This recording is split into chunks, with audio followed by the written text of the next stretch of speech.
хақиқатлықтың ахметі һәм күшін түсінетұғын, һәм маған өтіріктің түрлерін білуді үйреткен менің анама арналады. Міннеттаршылық.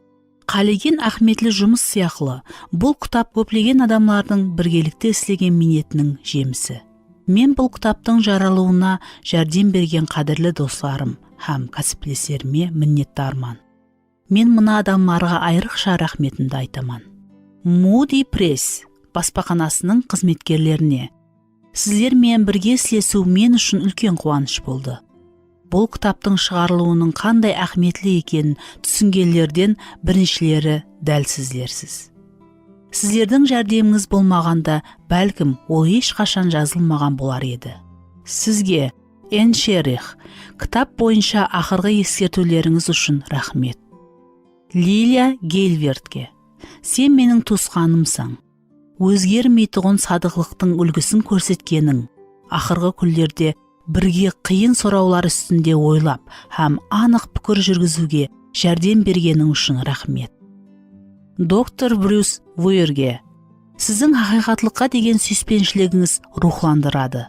Мен сіздің рухи жігер бергеніңіз, менің қол жазбаларымды диққатпен тексергеніңіз һәм соңғы ахметлі ескертулеріңіз үшін Құдайға міннеттаршылық білдіремін. Бекка Крейвен, Делхам Девра Фессенфелд, Сандра Хокинс, Дженнет Джонсон һәм Моника Уотлерге. Мені жігерлендіріп, керекли материалларды іздеуге жәрдем бергеніңіз, сондай-ақ өздеріңіздің ұсыныс һәм ескертулеріңізді кіргізгеніңіз үшін рахмет. Сіздердің жәрдеміңіз үлкен ахметке ие.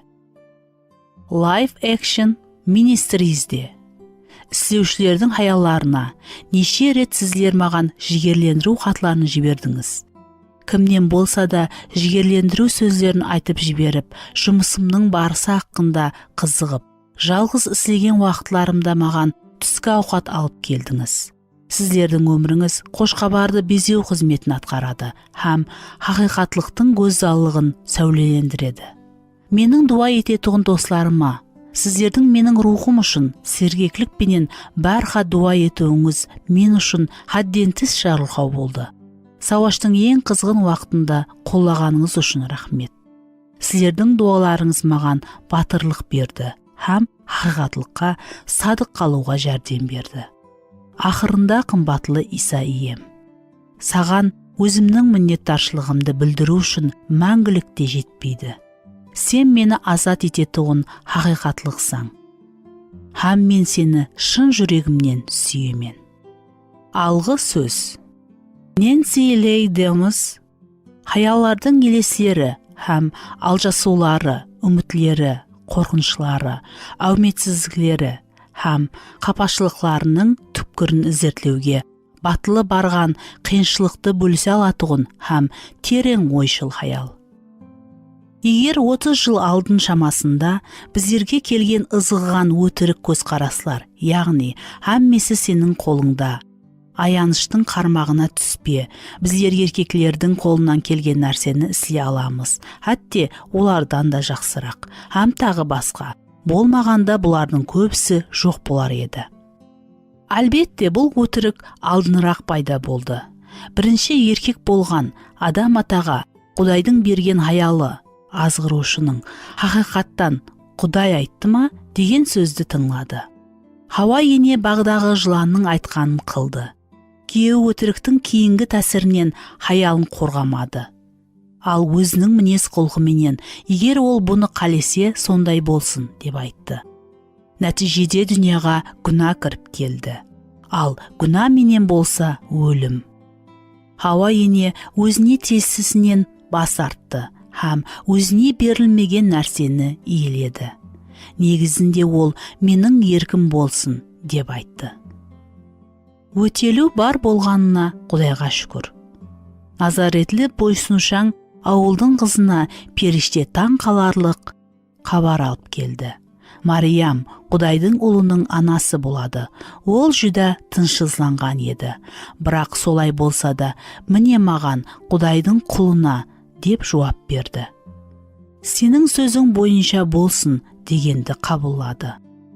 Бұл ахметлік кітапты оқыған уақытыңызда мұхаддис рух сіздерді басқару үшін дуа етемен. Хақиқи құтқарылудың негізі деп жазады автор. Тәубе ету, ямаса жақсы істер істеуде емес. Ол адамның өзгеруінде. Кім Масихта болса, ол жаңа жаратылыс. Ескі нәрселер өтіп кетті, енді хаммесі жаңадан болады. Элизабет Эллиот. Кірісу.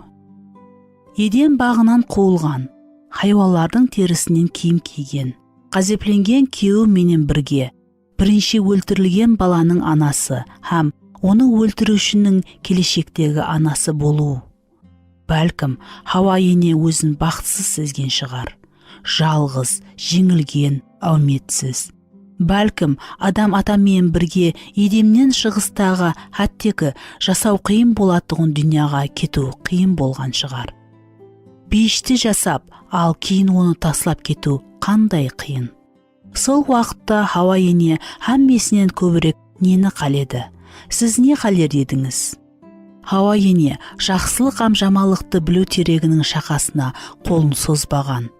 Қадаған етілген жемісті тіслемеген уақытты қайтаруды һәм ақыбеті жақсы болу мүмкіншілігін шын жүректен қалегеніне мен сенемен. Хаммесін ізге қайтаруды, шешімін өзгертуді, дұрыс істеуді қалеуі оны қинады. Біздер Хауа енеге ұқсаймыз. Біздердің хаммемізде өздеріміздің жеңілісіміз, әуметсізлігіміз, қайғымыз һәм ауруларымыз болған.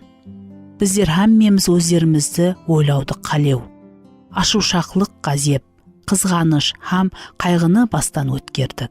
Біздердің айырым жеңілістеріміз бәлкім онша қорқынышлы емес шығар. Олар барлық адамлардың өміріне тәсірін тигізетұғындай апат алып келген жоқ. Бәлкім бұлар апуайы майда қателер шығар. Бірақ солай болса да, олар біздерге жүрегіміздің мінсіздіктен қаншелі ұзақ екенін ашып береді. Біздер хаммесін бастан баслауды, келісімлік һәм тыныштықта жасауды қатты қалаймыз. Әрбір конференцияда мен ендігі аптеге шекем дуа ету топарына беру үшін хаялардан дуа ету ілтимасларын жазу карточкасын толтыруды ілтимас етемен.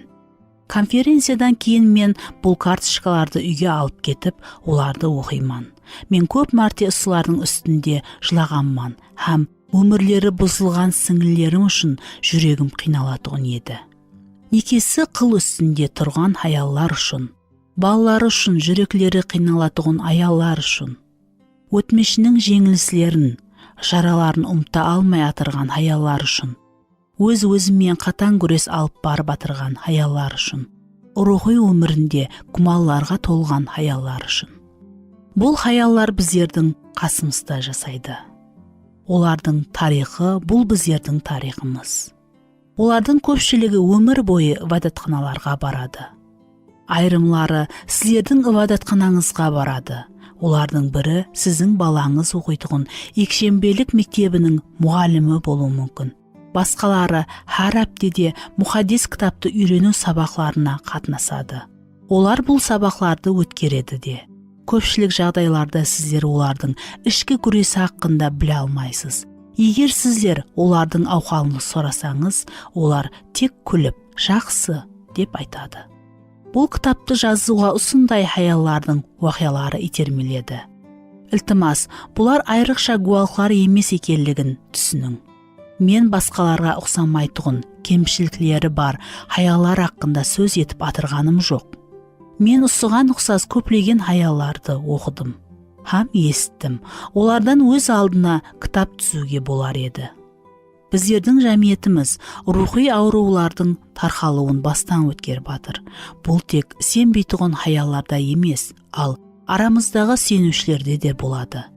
Егер кейінгі жыллары шырасуға туры келген масихшы аяллардың көпшілігін сөретлеу маған туры келсе, онда мен төмендегі сөздердің бірнешесін таңлар едім.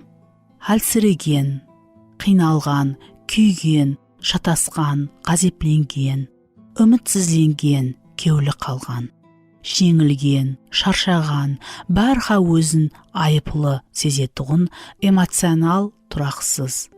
еріксіз сенімсіз, жалғыз, өзін өлтіруді ойлаушылар. Бәлкім, сіздер қалеген ибадатханада өзін өлтіруді ойлаған хаялар қанша көп екенін біліп таң қалатқан шығарсыз. Араңызда осы абзацты оқыған біреуіңіз өмірдің шегінде тұрғаныңызға күмәнім жоқ. Бәлкім, бұл сіз. Бәлкім, сіз енді жасаудың керегі жоқ деген сезімде шығарсыз. Қымбатлы сіңлім, сізге мынаны айтуға рұқсат етің. Үміт бар.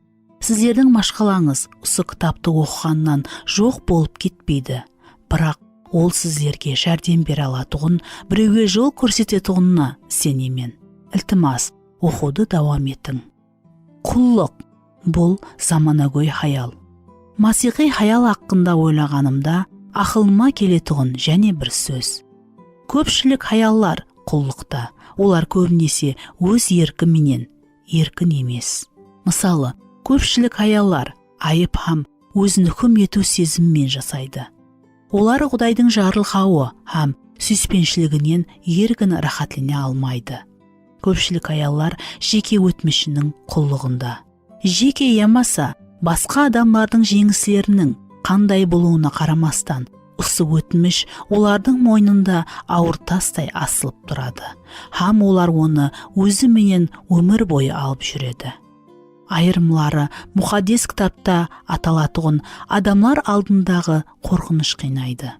Олар қабыл алынбаушылықтың, қорқудың қоршауында, адамлар не ойлайтұғынын һәм қабыл етілу тілегінің қоршауында. Және де қауітер, қорқыныш, ғазеп, бас ауру һәм өзін аяу сияқлы жеке сезімлердің құллары да бар. Хаялларда кең тарқалған құллық тарауының бірі бұл азық. Бұны мен түрлі формадағы һәм көлемдегі хаяллардан естім. Айырымлары тоқтай алмай, бәрға жейді, басқалары өздерін жеуге мәжбүр ете алмайды. Екеуі де құллықта. Мен хаяллардың әммесі осындай хәлсіздіктерден қиналады деп айтажақ емеспен. Солай болса да, арамызда әр біріміз өздерімізді анау ямаса, мынау тайпаға кіргізуіміз мүмкін. Бірақ мен мына хақиқатлықты көзде тұтып отырман. Толығыменен масихи хаялар үстінен шешім һәм жауапларға қарағанда, шешімге көбірек нәрсе талап етілетұғын қауіплі уақытты бастан өткеріп атыр. Біздер мұқаддес жазуға қарағанымызда, біздерге Құдай бұндай өмірді таярлауды ойламағанын көреміз. Біздер Йохан жазған қошқабарды, Исаның сөздерін оқып, біздер үшін Құдайдың беретұғын жақсырақ нәрсесі бар екенін білеміз. Бірақ мен олар өмірге ие болу үшін, дәулетлі өмірге ие болу үшін келдім. Йохан 10 бап 10 аят. Сіздер Иса беру үшін келген осы дәулетлі өмірге иемен деп айталасыз ба? Ямаса сіздер тек тірішілік қылу үшін харекет етіп жасап атырсыз ба? Мен сіздерден машқалаңыз бар ма деп сорап атырған жоқпан. Мен білетұғын айырым өмірді сүйетұғын жарқыраған хаяллар, некеде жүді ауыр һәм ауырмалы халда жасап атырған, ямаса, олар қызының, ямаса, баласының қабірінде жылаған болады. Басқалары рак пенен ауырған, ямаса, қартайып ауырған ата-аналарына қамқорлық етіп атыр. Бірақ осы машқалалардың һәм аурулардың ішінде қалай болса да, олар өздері үшін өлім саясы бар ойпатлықта сенімлі һәм тыныш жүруге жәрдем беретұғын өмір бұлағын ашты. Ал сізше, өміріңіздің еркін емес ұсындай тараулары сізде бар ма? Аянышлы, бақытсыз, еріксіз болудың орнына сіз қарессіз, қуанышлы, қанатлы, сүйуші, жарқын, жарқыраған, сенімлі, мейірімлі, тыныш, тұрақлы болуыңыз мүмкін. Сұндай хаял болуды арман етесіз бе? Бәлкім сіз өміріңізде Құдайдың жарылқауын һәм тынышлығын әлдеқашан сезіп атырған шығарсыз. Шынында сіз Масихты білетұғын, бірақ бәрібір бір құллықта жасап атырған хаялларды танырсыз. Оларға азатлық жолын қалай көрсетуді білгіңіз келе ме? Мен барлық ауруларды емлей алатығын дәрінің рецепті хақында айтып атырған жоқпан. Мен жеңіл өмірге қысқа жолды ұсынып атырғаным жоқ. Хам аурулар хам қиыншылықтар жоқ болады деп уәде етіп атырғаным жоқ. Өмір қиын. Бұның менен еш нәрсе істей алмайсаң. Мен өмірде болатығын қабыл етілмеушілік, жоғалту, кеуіл қалу, жара хам, өлімнен де қалай еркін хам қуанышпен өту мүмкіншілігі хақында айтып атырман. Сіздер, мен тап соны қалимен, мен бұны өзіме хам басқаларға қалимен, мен неден баслауым керек деп айтасыз. Хаялардың машқала хам ауырмалықларын бастан кешірген, Құдайдың сөзінен жауап іздеген, жыллары мен көпшілік апатлардың хақиқи тамырын таптым. Сіз хам мен алданғанбыз, біздерді алдаған. Мен сіздерді машқаламыз басланған жерге, Еден бағына, Адам ата хам Хауа ененің бірінші үйіне, мінсіз хам мүлтіксіз орталыққа қайтуға мұрат етемен. Сол уақыттағы болған уақия біздердің бүгінгі өмірімізге сөзсіз тәсір етеді. Мен сіздердің бір өтіріктің қалай жер жүзіндегі апатлардың тикары болғанын көріңізді қалимен. Хауа ене бұл өтірікті естіп, сенді, хам ұсының тикарында харекет ете баслады. Түрлі машқала, ұрыслар, жаралар, бұзылған қарым-қатынаслар, аурулардың тамыры сол жалғыз бір өтірікте. Әдеттегідей бір өтіріктің орнында бүтін бір өтіріктің тармағы пайда болды. Хауа ене өтірікке сенді. Хам біздер Хауа ененің қызлары да оның ізіне ердік. Біздер өтірікті ізінен естеміз. Хам оларға сеніп, оларға сай харекет етеміз. Әрбір баптың басында яттан шығарылған Хауа ененің күнделігінен үзінді келтірілген. Бәлкім, бұл өмірінің түрлі басқышларында Хауа ененің сенген өтіріктері хақында пікірлеу шығар. Бәлкім, оның күнделігі сіздікіне ұқсайтұғын шығар. Түрлі дәуірлердің хаялары бастан кешірген өтіріктерінің барлық түрін санап өту мүмкін емес. Бірақ олардың айырымларын заманауи масихи хаялар тез қабыл етіп алады. Менің мақсатым бұл кітапта өтірікті ашқаралау һәм оның хақиқи тикарын көрсету. Олардың айырым түрлері соншелі тарқалғандықтан оларды білу қиын. Бірақ жақсы өтірік бұл хақиқатлыққа жүдә ұқсайтұғын өтірік. Таза өтірік. Бұл ең ескі өтірік. Менің мақсатым масихи хаялардың арасында тарқалған айырым өтіріклерді ашудан ғана барат емес. Һәм олардың авторларынан нықапты алып таслау. Шайтан өзін нұрдың періштесі етіп көрсетеді. Коринфилерге арналған 2-ші хат 11-ші бап 14-ші аятқа қараң. Ол біздерге бақытты уәде етеді. Һәм біздердің пайдамызға харекет етіп атырғандай көріністе болады. Бірақ ол өтірікші һәм бұзғыншы, оның мақсаты біздердің көмегімізге сеніп, жүрегіміздегі тақтан Құдайды алып таслау. Мен сізге һәм сізге жақын адамларды алдау һәм жоқ қылу үшін шайтанның сіздің өміріңізден пайдаланған ең нәзік өтірігін, ямаса ярым хақиқатлық көрсетпекшімен. Бірақ өтірікшіні һәм оның өтіріклерін ашқаралау жеткілікті емес. Мен сіздерге хақиқатлықтың күшін көрсеткім келеді. Хақиқатлыққа тикарланған сенім. Өмір тіршілік қылу үшін емес, хақиқатлықтан қашу емес. Ал құлаған, бұзылған, әсірет шегіп атырған бұл дүнияда ажайып еркіндік алып келеді. Осы аптенің басында мен мұқаддес жазудың бірнеше үзінділері үстінде ойланып, көшеде айланып жүргенімде, Құдай жүрегіме Яқыптың хатының соңғы 2 аятын салды. Ей туысқандарым, араңызда бір адам хақиқатлық жолынан адасса, біріңіз оны хақиқатқа қайтарсаңыз, білсін, бір күнәкарды надырыс жолдан қайтарған адам бір жанды өлімнен құтқарған һәм көп күнәларды жуған болады. Яқыптың хаты 5-ші бап 19-20 аят. Осы үзіндіде Құдай маған осы кітаптың жазылу мақсатын һәм мәнсін көрсеткенін мен дәрхал түсіндім. Миллионлаған масихи хаялар алданған һәм хақиқатлықтан шетленген. Мен олардың айырымларын шипалап, тұтқыннан алып шығып, Құдайдың жарылқауы кешірімінде жүріп һәм дәулетлі өмірге ие болу үшін Құдайдан осы кітапты пайдалануды сұрадым. Менің айырым сөздерім сіздерді ашуландыруы мүмкін. Мен мүлайым һәм жұмсақ болуға харекет те етпедім. Менің алдымда сіздер қолайтұғын бірнеше жақсы пікірлерді жазу мақсеті тұрған жоқ. Меніңше, тек шешуші хирургиялық араласу, яғни біздердің ойларымызды үзіл-кесіл өзгерту, жүрек аурулардың тамырын жұлып, біздерді шипалай алады. Айырым уақытлары хақиқатлық ауру келтіреді. Ол тек анда-санда ғана қалегеніміздей болады. Бірақ менің сіздерді азат ететұғын хақиқатлық пенен бөліспеуім әділатсыз һәм жауызлық болар еді. Міне хақиқатлықтың күші хақында куәлік беретұғын екі уақия. Ақыр ақыбет мен еркіммен, мен үміт те етпеген едім. Бірақ Құдай мені ұзақ жылдар бойы давам еткен құллықтан толығымен азат етті.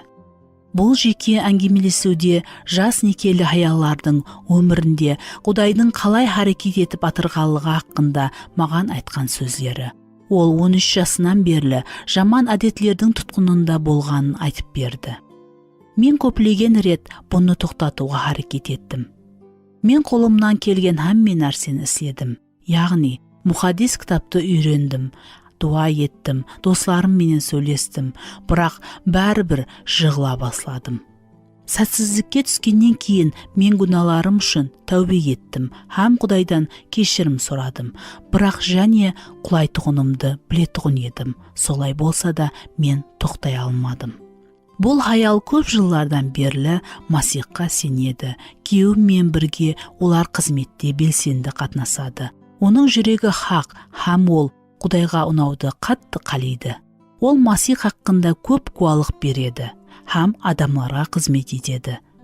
Бірақ ол кеулі қалушылықтан һәм үлкен айыплы сезімінен еш құтыла алмады. Кейін ол жанлы түрде сөйлей баслады һәм өзі қалеген еркінлігін қалай алғанын айтып берді. Ақыр ақыбет мен жасы үлкен масихи хаялдан жәрдем сұрауға батылым барды. Ол қандай өтірікке сенгенімді Құдайдан сұрауға маған түрткі берді. Мен қандайда өтірікке сенемен деп ойлайтұғын едім. Бірақ мен дуа етіп баслағанымда, Құдай менің көздерімді ашты. Өмірімде өтірікке берілген екі баслы басқышты көрсетті. Бұл өтірік мені 10 жылдан аслам уақыт тұтқында ұслап тұрды. Хақиқатлықты көріп, мен өтірікке сенгенім үшін тәубе еттім. Һәм Құдайдан шайтанды кіргізген сол дүгеректі басып алуын сұрадым. Оннан кейін болған уақияны куәлік етіп атырғанда, оның жүзі жарқырап тұрды. Соннан берлі мен өзімді қатты ұслап тұрған күнәдан азат болдым. Соның мен бірге Құдай өткен өмірімде болған азғырауларды жеңуге жәрдем беріп атыр. Мен қандай қуанышам, еркілікті сезіп атырғанымды сөзбен айтып жеткере алмаймын. Хақиқатлық жүдә күшлі, деп айтты ол. Мен басқа бір уақияда хақиқатлықтың күшінің куәсі болдым. Біздер вәдәтханасының пасторын жақсы көріп қалған бір хаялмен сөйлестік. Мен бұл жағдайды білгенімде оның жұмысына қоңырау қылдым. Себебі бұны оның күйеуі білетұғынына сенімді емес едім. Ол қаткер болып істегендіктен біздер жұмыс телефонын көп уақыт бәнд ете алмайтұғын едік. Өзімнің атымды айтып, мен дәрхал іске өттім. Мен оған қандай көріністі суретлеп бердім. Егер мен түн ярымында айнадан қарағанымда қоңсы үйдің жанып атырған көрсем, мен жуырып шығып, оларды оятып, жанып атырған үйден шығару үшін қолымнан келген нәрсені істер едім. Егер керек болса, мен бар даусыммен бақырып, қапыны қатты ұрар едім. Мен олардың өзлерін түннің ярымында оятқаныма қалай қарайтұғыны хақында ойламаған болар едім. Мен олардың сезіміне, тигеніме, ямаса қопал харекет еткеніме еш қауітерленбес едім. Кейін мен ол хаялға ескертіп өту керек. Сіз сол жанып атырған үйдесіз, һәм сіз қауіптесіз. Бұл аянышлы жағдай болғаны үшін сіздің мен хақында не ойлайтұғыныңыз, ямаса сіздің кеуіліңізге тиетұғыны хақында қауіптірленбеймен.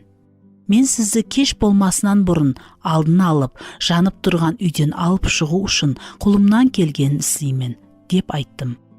Мен бұл хаялдан көзіме жас алып, оның өмірінде хақиқатлықтан не жүз беріп атырғанын түсінуін өтініп сұрадым.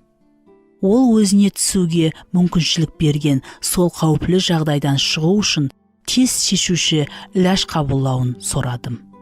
Біздердің сөйлесуіміз уақытында Құдай сол хаялдың жүрегіне өзінің нұрын жақты. Кейінгі күндері не жүз беріп атырғанын өзім түсіндіре алмаймын. Себебі өзіне ұнаған істерді қалеуіңіз һәм істеуіңіз үшін Құдайдың өзі сіздерге түрткі салады. Филиппілерге арналған хат 2 бап 13 аят. Осы қадірлі сіңлімнің дұрыс шешімін қабылдағанын һәм өзінің өміріне, некесіне һәм адамлармен қатынасына деген Құдайдың еркін қабылдағанын көру қандай қуаныш. Ол қиын адамларды із-ізінен атлағаны үшін сезімдері, ескі әдетлері терең жайылған, бірақ өтірік пікірлердің көрінісіне қарамай алға баруға Құдайдың жарлығы оған күш берді. Ол және нұрда жүре баслады, һәм сол жерде ол таза жолды, еркінлік һәм жарылқау жолын тапты. Хақиқатлық ұсындай һәм мен, қадірлі оқырман, оның сіздің өміріңізде болуын қалеймен. Сіздер мен бірге атланатығын саяхатымыз апуайы емес. Көбінесе сіздер құллығына түсіп қалған өтіріктің тамырын табу жүда ауыр болып келеді. Бірақ мен сіздерді жүда жақсы көретұғын, өмірін сіздер үшін берген, һәм сіздерді қолына алып, егер сіз оған рұқсат етсеңіз, жасыл отлаққа һәм тынық суларға алып баратұғын мейірімлі шопанды білемен. Масих біздерді еркін өмір сүріміз үшін азат қылды, солықтан бек кем тұрыңлар. Өздеріңізге қайтадан құллық мойынтырығын салуға жол қоймаңлар. Галатлықтарға арналған хат 5 бап 1 аят. Ей шаршап ауыр жүк басқалар, һәммеңіз маған келіңлер. Мен сіздерді рахатлендіремен. Мойынтырығымды салып, менен үйреніңлер, өйткені мен мөмін һәм кішпейілмен. Солай етіп, кеуілдеріңіз тыншылық табады. Мен берген мойынтырық ыңғайлы, жүгім жеңіл, деді. Матта 11 бап 28-ден 30-ға шекемгі аятлар. 1 бөлім. Кіріс бөлімі. Пролог. Қадірлі күнделік. Менің басым геулеп тұр. Мен көріңімді неден баслауды да білмеймен. Бұл күн бағдағы барлық күндеріміз сияқлы сондай ажайып басланды. Әдеттегідей Құдай мен сейіл ету үшін біздер адам атамен бірге ерте тұрдық. Біздердің сейіліміз барға күннің ең жақсы уақытына туыры келетұғын еді. Сол таңда біздер һәммеміз аз ғана уақыт үндемедік. Біздердің бірге болғанымыз сондай жақсы еді. Кейін Құдай қосық айта баслады. Бұл сүйіспеншілік қосығы еді. Ол нақыратына келгенде біздер қосыла басладық. Алдын адам атаның терең күшлі дауысы шықты. Кейін мен де қосылдым.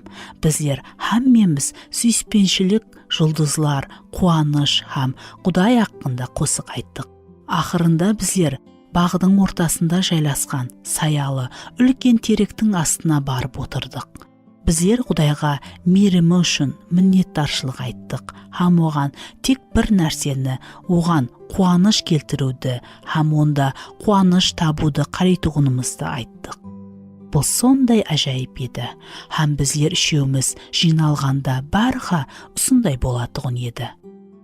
Кейін не болғанын мен қалай түсіндіруді де білмеймен.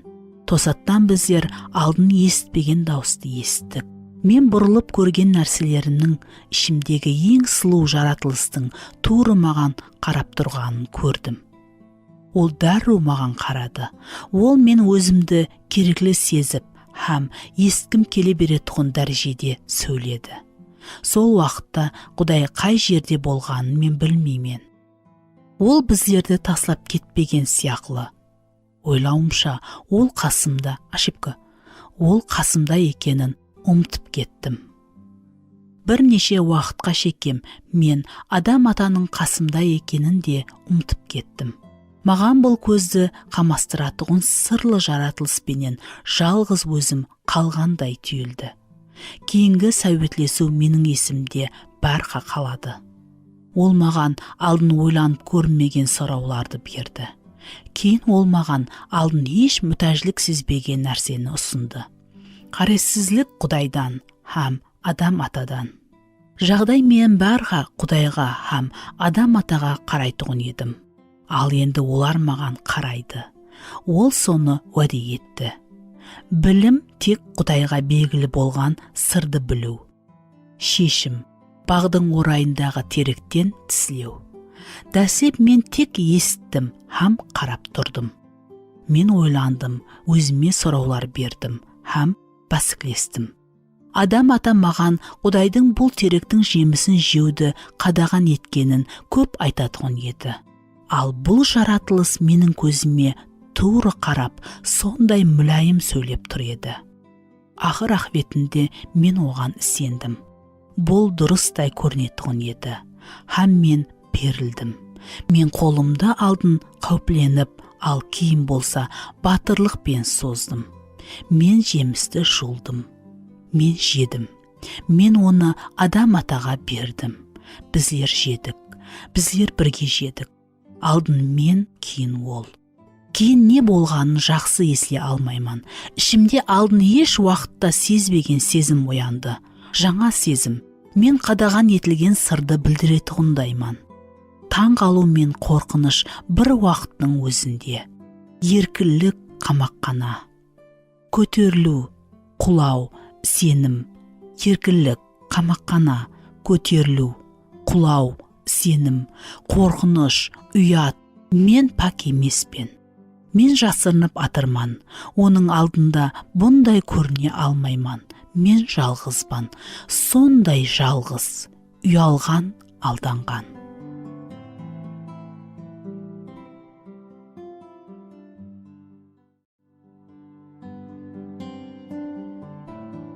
Бірінші бап. Хақиқат ямаса ақыбет. Аяқ ұшын магнитлі тербелуші ұқалау. 15 минут ұқалау һәм сіз жаңа туылғандай боласыз. Фортепиано шертуді қалай үйрену 40 сағат ішінде. Зият 3 килодан 10 минут ішінде құтылу. Һәм өзіңді мазалы нәрседен тыйма. Біздердің жәмиетіміз өтірікке толған. Ол һәмме жерде бар. Һәм бұның дәлелі ретінде рекламадағы бейманы жариялауларды айтсақ болады. Айрым уақытлары өтірікті аңсат көруге болады. Мысалы, 10 минуттың ішінде 3 килограмға азыңыз мүмкін деп сену. Бірақ тілекке қарсы көплеген өтіріклерді ашу бұндай апуайы болмайды. Рекламадағы өтірік адамлардың табиғи қалеулеріне шақырады. Біздер хақиқатында да зият килограмның 10 минут ішінде қандайда бір ғайыр табиғи түрде жоқ болып кету мүмкінлігіне сенгіміз келеді. Терлеу, тәртіп, ақша, көш, аурулар керек емес. Міне, сол себеплі де біздер теледүканаларда реклама қылатұғын дәрілерді, азық һәм оқу құралларын сатып аламыз. Мақсеті адам ата менен Хауа ененің пікірін өзгерту болған хилекер сатушы бірінші реклама компаниясын шөлкелместірді. Шайтан Құдай менен оның жаратылысылары арасында дуал тіклеуге талпынды. Ол хаял мен еркектің Құдайға қарата ашық қарсы шығуын қоламайтұғынын дұрыс шамалады. Ол өтірікті тоқып, оларға ақыллы, кереклі һәм Құдайдың тастиқлауларына ашық қарсылық болмайтұғындай етіп, оларды алдап, басын айландыру керек екенін білді. Шайтан Хауа енені хақиқатлық астында жасырынған таза өтірік, ярым хақиқатлық һәм өтірікпен алдады. ол Құдайдың ақиқаттан не айтқанына, оның ойына гүман егуден басылады. Құдай расында да айтты ма? Жаратылыс кітабы 3 бап 1 аят. Кейін ол оны Құдайдың сөздерін менсінбеуге һәм Құдайдың айтпаған нәрсесіне сенуге мәжбүр етті. Құдай былай деді: бұл теректің жемісін жеме. Бірақ Хауа ененің сөзі бойынша Құдай былай айтқан сияқлы: оларды жемең һәм оларға қол тигізбең. Шайтан Хауа енені алдады һәм Құдайдың жарылқауы сүйіспеншілігін һәм жақсы әрекетлеріне күмәндануға мәжбүр етті. Құдай расында да пештегі ешбір теректі жемең деп айтты ма? Деп сұрады ол. Текстің жасырын мәнісі мынадай: Құдай сіздердің еркіндігіңізді қалай шектеді? Олар сіздердің бақытлы болуыңызды қаламайтұғынға ұқсайды.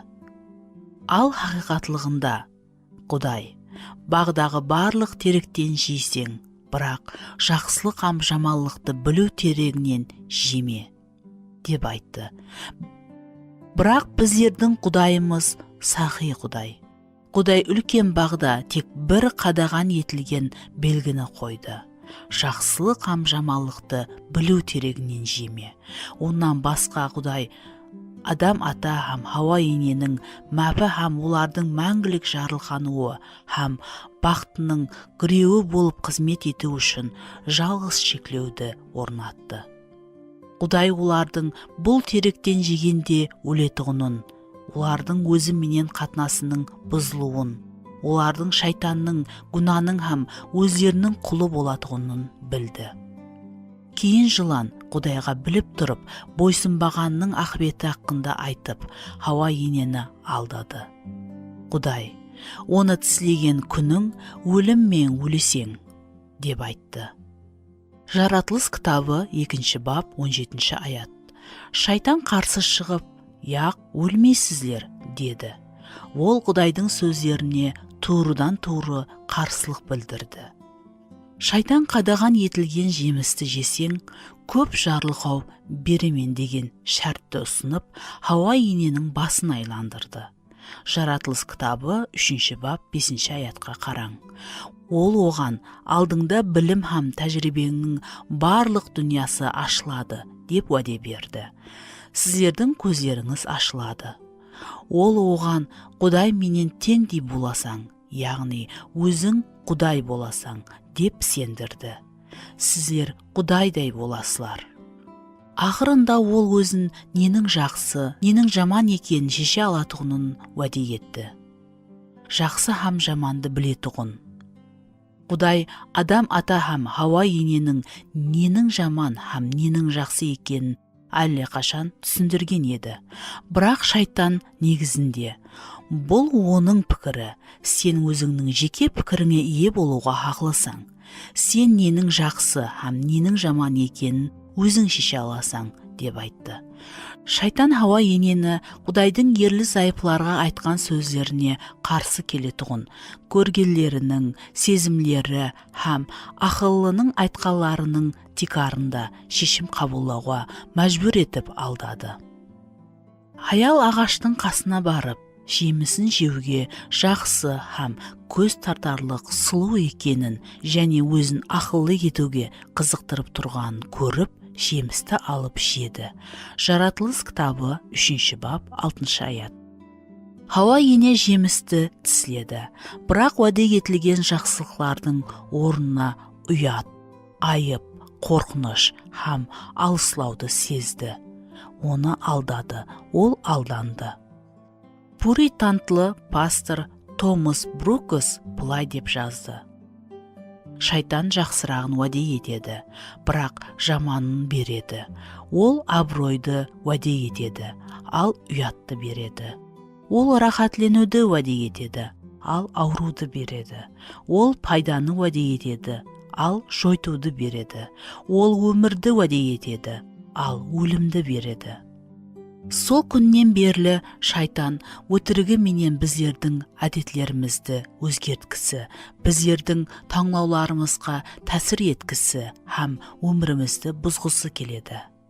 Осы дүниядағы біздердің барлық машқаламыз бұл өтіріктің жемісі, апуайы надұрсылыққа сенудің жемісі. Шайтан біздерді ажайып келешеклі хақиқи өмір менен өзіне тартады. Бірақ соның менен бірге оның ұсынысына құлақ асқанлар набыт болады. Нақыл мақаллар кітабы 14 бап 12 аятқа қараң. Солай екен, не үшін біздер оның өтірігіне берілеміз? Не үшін біздер қақпанға түсеміз? Бұның себеплерінің бірі әдетте шайтанның жылан түрінде келмеуінде. Ол вестселлер, атақлы журнал, фильм, телекөрсету, ямаса хит параттың қосықлары мен жасырынады.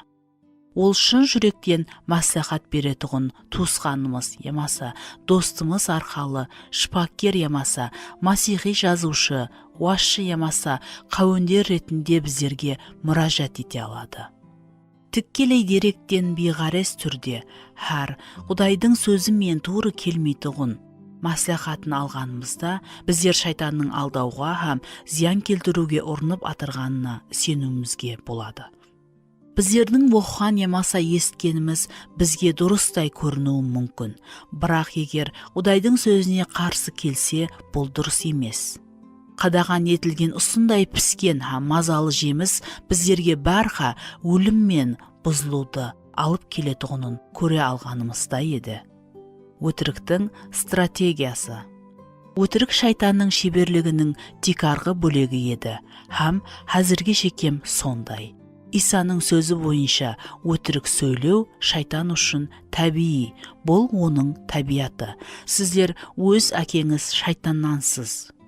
Сіздер оның тілеклерін орылауды қалайсыздар. Ол шайтан, бастан ақ адам өлтіруші еді. Ол хақиқатлық тарапында тұрмаған, өйткені онда хақиқатлық жоқ. Ол өтірік сөйлеген уақытта өз табиатына тән сөйлейді, себебі ол өтірікші һәм өтіріктің әкесі. Иоанн 8 бап 44 аят. Біздер толық түсіне алмайтұғын себеплерге байланыслы шайтан өзінің нышаны сыпатында дәл хаялларды таңлаған. Жаңа келісімде елші Павел атап айтқанда хаялдың алданғаны хақында 2 мәрте айтады. Жыланның Хауа енені хилекерлік пенен алдағанындай. Коринфилерге арналған 2 хат 11 бап 3 аят. Адам ата емес, ал хаял алданып күнә істеді. Тимофейге арналған 1 хат 2 бап 14 аят. Айрым уламалар Хауа ененің негізінен хәлсіз болғанын өзінің табиатына бола азғырлау һәм қызығушылыққа тартылғанын шамалайды. Басқалардың шамалауынша, Құдай оны күйеуіне бойсындырғанлықтан, оны бұл рухи қорғанудан шыққаннан кейін алдау аңсат болған. Солай болса да біздер хаяллар шайтанның өтірігіне тартылғанымыз анық.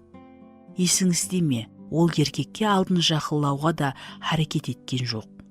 Ол біле тұрып хаялға жақылады, һәм оны қызықтырды.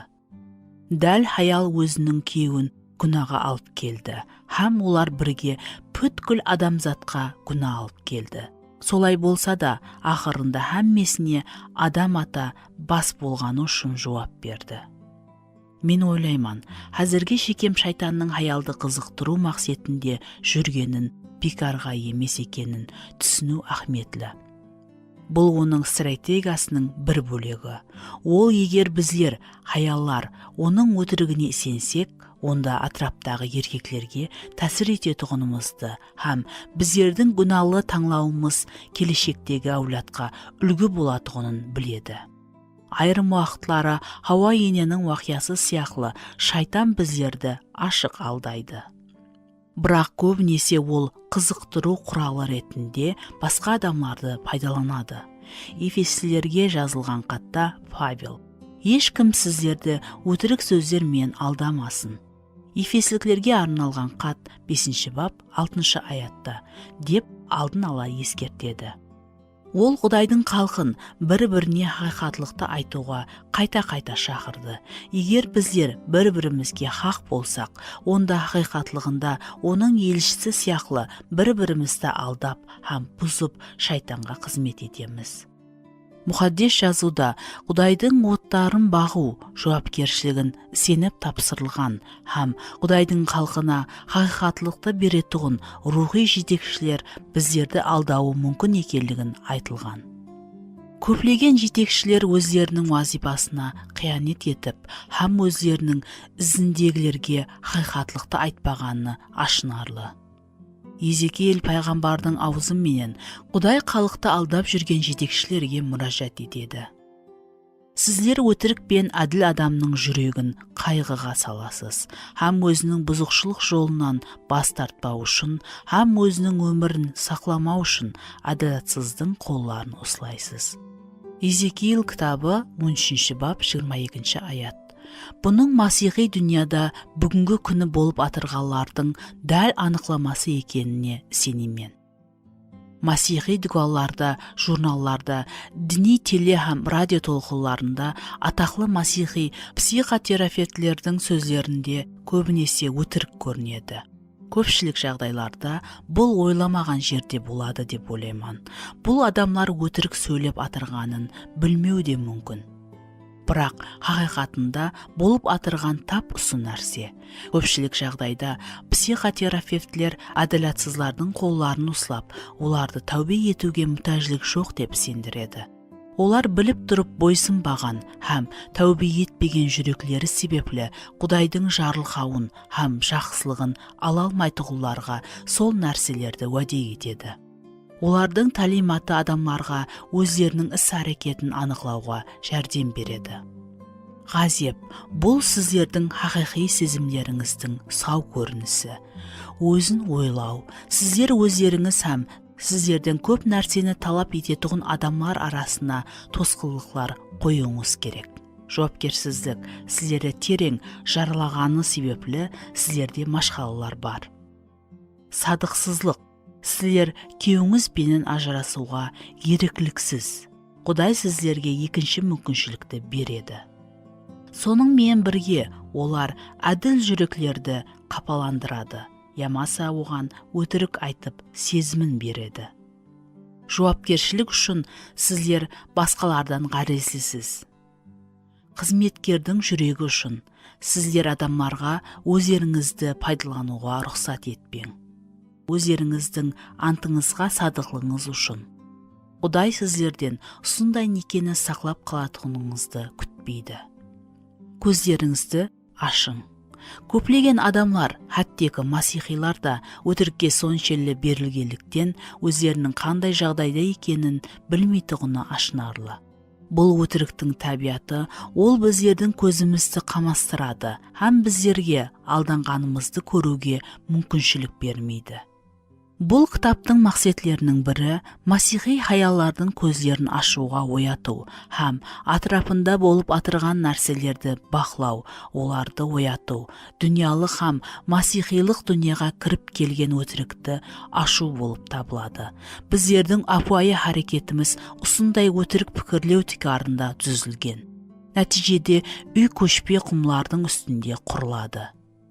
Бір өтірік екіншісіне алып барады, ол басқасына һәм солай кете береді. Тілекке қарсы көпшілік адамлар есіткен һәм көрген нәрселерін ойланбастан өздеріне қабыл етіп алады. Біздер нама тыңлаймыз, кітап һәм журнал оқимыз, фильм көреміз, кеңеслер естеміз һәм өздерімізге ахметлі сұраулар бермей рекламаға тәсірленеміз. Мысалы, автордың хаты қандай? Ол не айтпақшы? Хақиқаттан да бұл солай ма? Хақиқатқа қарсы келетұғын жалған пікірлеу маған кесентете ме? Шайтан Хауа енеге ажайып уәде берді. Сіздердің көздеріңіз ашылады, һәм сіздер жақсылық һәм жамалықты білетұғын Құдайдай боласыз. Жаратылыс кітабы 3 бап 5 аят.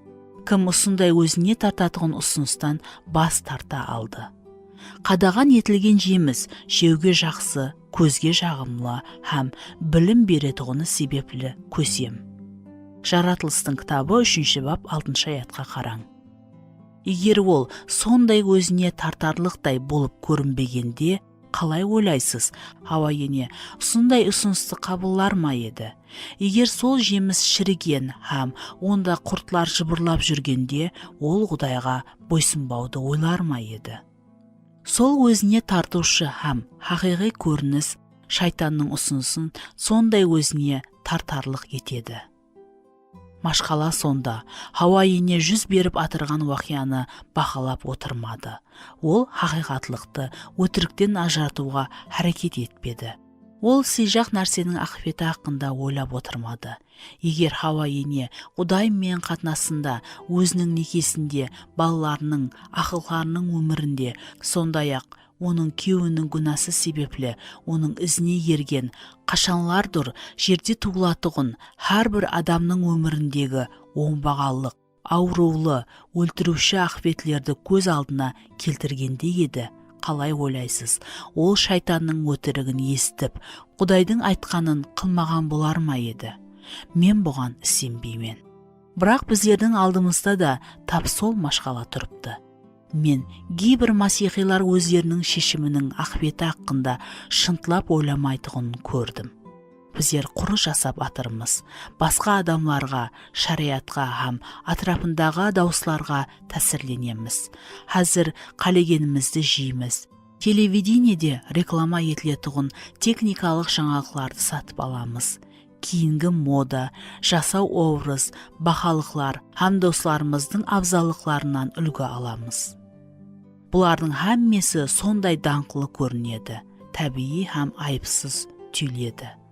Бірақ ақыбетінде біздер адамдар мен қатынасымызды үземіз, қарызға батамыз, ашушақ, бас ауру болып, біздер өздерімізді қақпанға түскендей һәм жеңілгендей сеземіз. Біздер алдандық, біздер өтірікке сендік. Міне, осындай өтіріктің анық мысалы 7 баланың жас анасы маған интернет арқылы танысқан еркекті жақсы көріп қалғанын айтып берді. Сол адам үшін ол күйеуін таслап кетуді де ойлаған екен. Біздер сөйлесіп атырғанда ол бұның дұрыс екенін ойлады. Бірақ ол маған һәм балаларыма сондай мейірімді, деді ол. 2 сағат мен хақиқатында бұл еркекті оның балалары қызықтырмайтығынын, бұндай болғанда ол оның некесін бұзбайтығынын түсінуін өтіндім. Егер ол оны жақсы көргенде, Құдайдың нызамын бұзуға оны итермелемейтұғын еді. Мен оған өзі тұрмақшы болған жол, ол қаншелі өзіне тартатұғын болмасын, әлбетте апатқа алып келетұғынын алдын ала айттым. Мен оған алданғанын һәм оның жалғыз үміті хақиқатлыққа сеніп, оған сәйкес жасау керектігін көрсетуге әрекет еттім. Өтіріктен құллыққа.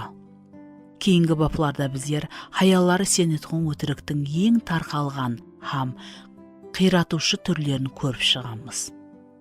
Бірақ та істеп келің, біздер қалай өтіріктің нышаны болып атырғанымызды, һәм өтіріктің қалай құллыққа алып келетұғынын көріп шығайық.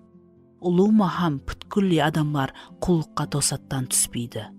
Ешкім тосаттан көп жеуге, ямаса қызба мінезге бейімлескенліктің пайда болғанын көрмейді. Құллыққа жол, бұл ұзақ дауам ететұғын халат. Біздер басылаймыз. Өтірікті тыңлауды. Міне Еден бағында әммесі осы нәрседен басланған еді. Хауа ене шайтанның өтірігін тыңлады. Ол бұл өтіріктің ақыр ақыбеті қай жерге алып келетұғыны хақында аз ғана болса да түсінікке ие болмағанына менің сенімім кәміл. Бәлкім ол шайтанның не айтпақшы екенін тек есту қауіплі емес деп шешкен шығар. Әлбетте, есту бойсынбау дегенді аңлатпайды. Бірақ ахметлісі мынау. Құдайдың сөзіне қарсы келетұғын көз қарасты естудің өзі. Хауа енені бойсынбаушылыққа алып келетұғын сырғанақ жолға, ал ол өз кезегінде денелік һәм рухи өлімге алып келді. Хақиқат емес нәрсені есту бұл құллыққа һәм өлімге атқан бірінші қадам. Міне не үшін сіздің жүрегіңізге һәм ақылыңызға келген мағлұматты дыққатпен тексеру ахметлі. шаңарақта мен 7 перзенттің ішінде тұңғышыман. Һәм мен Құдайдан ата-анама берген көз қарасы үшін міннеттармын. Олар балаларға келіп түскен мағлұматты қатаң еліктен өткеретұғын еді. Менің ата-анам бірінші әулеттағы масихилардан. Олар Құдайға жасылығынан сенеді. Біздерді тәрбиялап, олар ажайып кітаплардан пайдалану һәм заманауи ата-аналардың қол жететұғын семинарларға бару мүмкіншілігіне ие болмаған. Бірақ Құдай оларға өздерінің балаларын рухи теплицада өсіруге даналық һәм батырлық берген. Олар біздерді зиянлы тәсірлерден қорғау һәм біздерге рухи азық беретін мағлұматлар менен қоршау үшін мүмкін болған һәмме нәрсені істеді. Соның үшін біздердің жүрегіміз сенімлі қорғауда болды. Жас уақытымыздан біздер күнәні бір шақырымнан сезуді һәм жамалықты жақсылықтан ажыратуды үйрендік. Сол уақытта балаларды тәрбиялаудың бұндай ұсылы біздерге ұнамайтұғын еді.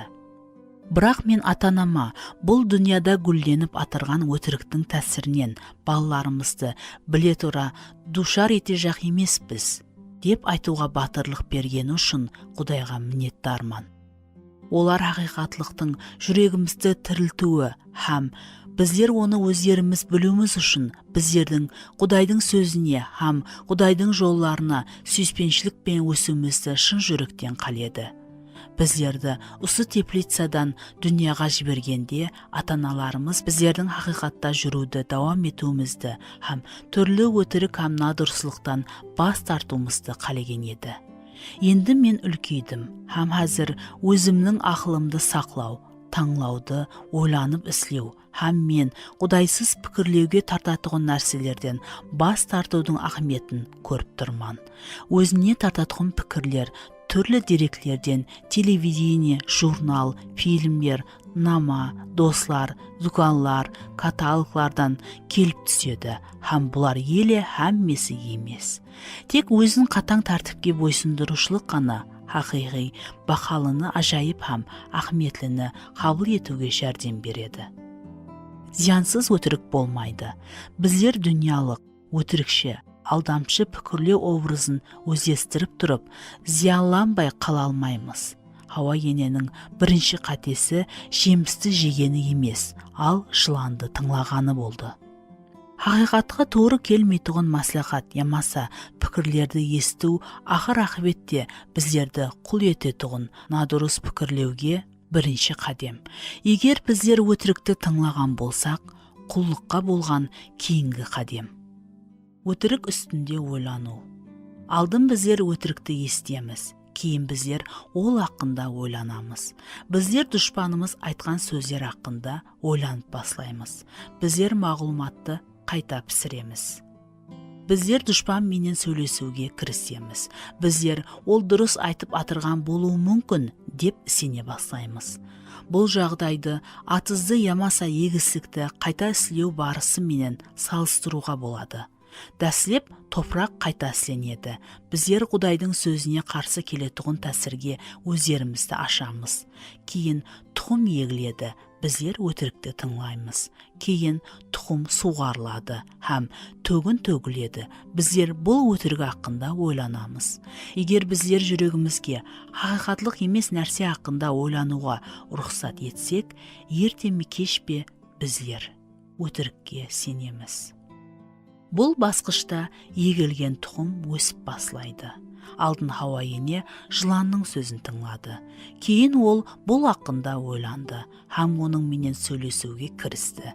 Тез арада ол оның айтқаларының Құдайдың берген хақиқатлығына анық қарсы келетұғын болса да, раслығына сенді. Хауа ене өтірікке сенгеннен кейін қадем енді ауыр емес еді.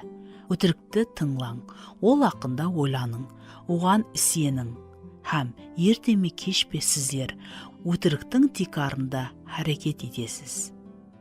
Енді тұқым суғарылған һәм төгін төгілген. Ол өсті һәм жеміс беріп баслады. Қызығу жемісін. Сенім өзінен кейін белгілі бір әрекетті алып келеді. Өтірікке сену күнәлі әрекетке алып келді. Біздердің көзқарасымыз өмір сүруімізде көрінеді. керісінше біздердің харекетіміз бәрқа біздердің сенімімізге текарланады, ауызша сенім емес. Ал біздердің істеріміз тасдиқланатұғын сенім. Жүрегінде ойы қандай болса, өзі де сондай. Нақыл мақал кітабы 23 бап 7 аят. Өміріміздегі түрлі күнә өтіріктен басылатұғын есте тұтуымыз керек. Біздер өтірікті естеміз. Сенемен дегенше олардың үстінде ойланамыз, һәм ақырында сол өтіріктен келіп шығып харекет ете басылаймыз. Кейін не болатұғынына қараң. Біздер хақиқатлықтан бас тартамыз, һәм біздерге ахметсіз көрінген Құдайдың сөзін бұзамыз. Бірақ кейінгі азғырлауда біздерге күнә істеу аңсатырақ, кейін еледе жеңілірек болады. Біздер тосаттан күнә істейміз. Біздер жүрегімізде сыналған жол күнәға әдетлену пайда боламан дегенше қайта-қайта күнә істейміз. Жүз беріп атырғанды түсінбестен біздер құллықта боламыз. Күнәнің қорғаны қозғалған. Шайтан жемтік таслады. Біздер оны жұттық. Һәм енді ол біздерді тұтып алды. Біздер оның олжасы болдық. Һәммесі неден басланғанын ұмытпаң. Өміріміздің қалеген тарауындағы har бір күнә өтіріктен басланады. Тұқым егілген. Ол суғарылып һәм төгін төгіліп атыр. Өсіп һәм жеміс беріп атыр. Бір жеміс емес, ал үлкен зүрат, құллық. Бұзылу һәм өлім зүраты. Құллықтан еркілікке өту. Көпшілігіміздің өмірімізде біздер өтірікті естіп, оған сеніп, һәм осының тикарында харекет етіп басланғаннан кейін пайда болған құллық орталығы бар. Бұл құллықтан қалай азат болып, еркіндік жолында тұруға болады. Міне біздерге өздерімізді құллыққа алған анық өтіріктен құтылуға, һәм біздерді азат ететұғын хақиқатлықты білу үшін 3 қадам. Бірінші, өздеріңіздің еркінсізлік һәм күнәлі әрекетіңіздің тарауларын біліп алың. Бәрінен бұрын, сіздер бұның қалай құллық екенін әлдеқашан білесіз.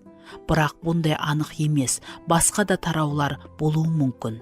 Құдайдан өзіңіздің еркінсізлігіңіздің анық бөлімін көрсетуін сораң. Мұхаддис жазу. Кім неден жеңілсе, соған құл болады деп айтады. Петрдің 2 хаты 2 бап 19 аят. Өміріңіздің қайсы тарауларына Құдайдың балаларындай еркілікте жасамай атырсыз. Сіздерде дененің құллығының бөлегі бар ма? Ашкөзлік, надырыс ауқатлану, темекі шегу, алкоголь, наркотик. Сіздер сезімдер, тыншсызлану, қорқыныш, ғазеплену, сезімдердің бұзылуы, жынси қатынасық, мастурбация, парно суретлері, бұзықшылық, азғырлау, бір жыныстағы адам менен жынси қатынас. Ямаса қаржы, көп ақша сарыплауға берілу, қызғаншақлық, сықмарлық. Құллығында емессіздер ме? Сіздер тез ашуыңыз келуі, ямаса өтірік сөйлеуге бейімсіз бе? Сіздер бәрхама жігерлендіруге мұтаж екеніңізді, хәттен тыс ұялшақлықты, тынбай сөйлеуді қалеу, ямаса телесериалlardan, ямаса мұхаббат романдарына ғарезлі екеніңізді сезесіз бе? Құдай сіздің еркінлігіңіздің басқа тарауларын да сіздердің есіңізге түсіре алады. Сіздер оларды көруден еш нәрсені туырлауға әрекет етпең. Бәлкім сіздер ұсыған ұқсас мінезден құтылуға әрекет етіп, бірақ әуметсіздіктерге ұшырап жеңілген шығарсыз. Егер сіздер өздеріңіздің атсызыңыздан зәһәрлі өсімлікті алып таслағыңыз келсе, онда барлық мейуені жұлып таслау жетерлі емес. Олардың орнына тазалары өсіп шығады. Зәһәрлі мейуелерді біратола жұлып таслаудың жалғыз ұсылы өсімлікті тамыры менен жұлып таслау. Міне, соның үшін кейінгі қадем жүдә әхметлі. Екінші, осы еркінсіздік, ямаса надырыс әрекеттің келіп шығуына алып келген өтірікті біліп алың. Сіздерді құллыққа алып келетұғындай қандай өтірікті естіп, неге сендіңіз? Бұл сұрауға жауап табу қиын болады. Тамырлар әдетте көзге көрінбейді, Ал өтірік өзінің табиғаты бойынша өтірікші.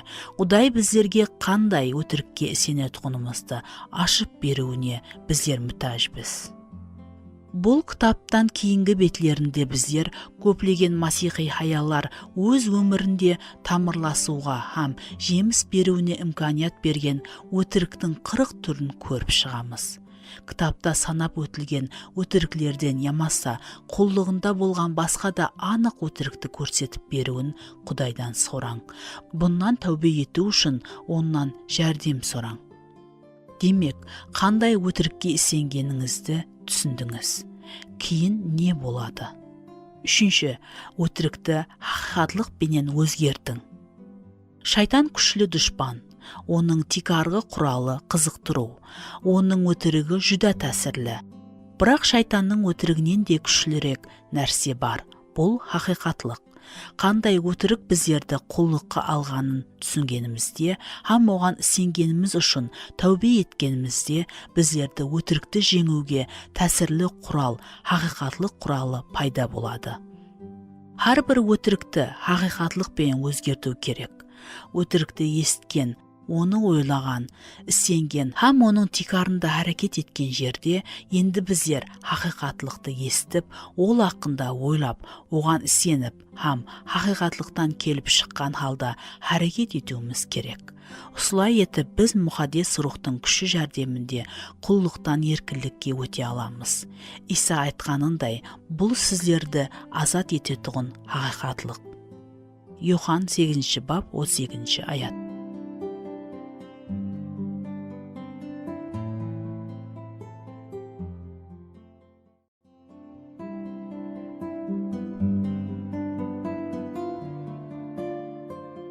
Екінші бап. Хаялар сенетұғын өтірік. Құдай ақында. Қадірлі күнделік. Мен бүткілдей шатасып кеттім. Кеше азанда ғана мен ертеңгі күніме сенімлі едім. Ал әзір болса, кімге һәм неге сенуді де білмеймен. Құдай маған ешқашан өзінің сүйіспеншілігінде күмәндануға себеп бермеді. Оның жақсы екеніне сену үшін менде мыңлаған себеп бар еді. Ол біздерге расын айтып атырған ба екен, деп еш ойланбас едім. Мен оған сенетұғын едім. Мен оның сөздеріне сенетұғын едім.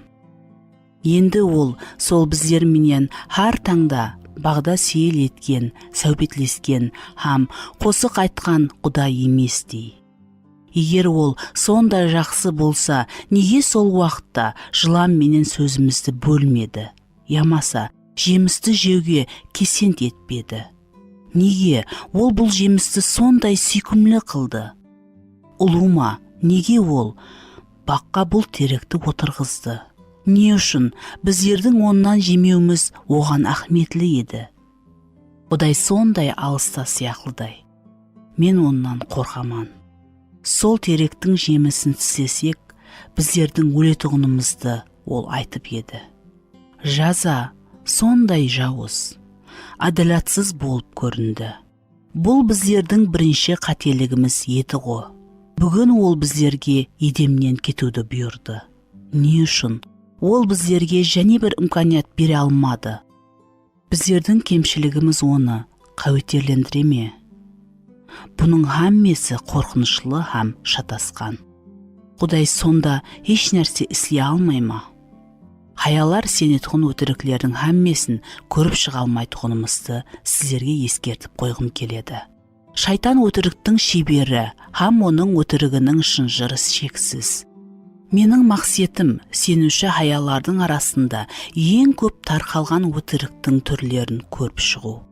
Заманауи масихи хаялардың көплеген машғалаларының тамыры осы өтірікте екеніне мен сенемен. Кітаптың барысында мен хаялардың қандай да бір өтірікке сенгенде нені сезгені хақында куәлікларын кіргіздім. Әлбетте, хаялардың һәммесі түрлі өтірікке сене бермейді.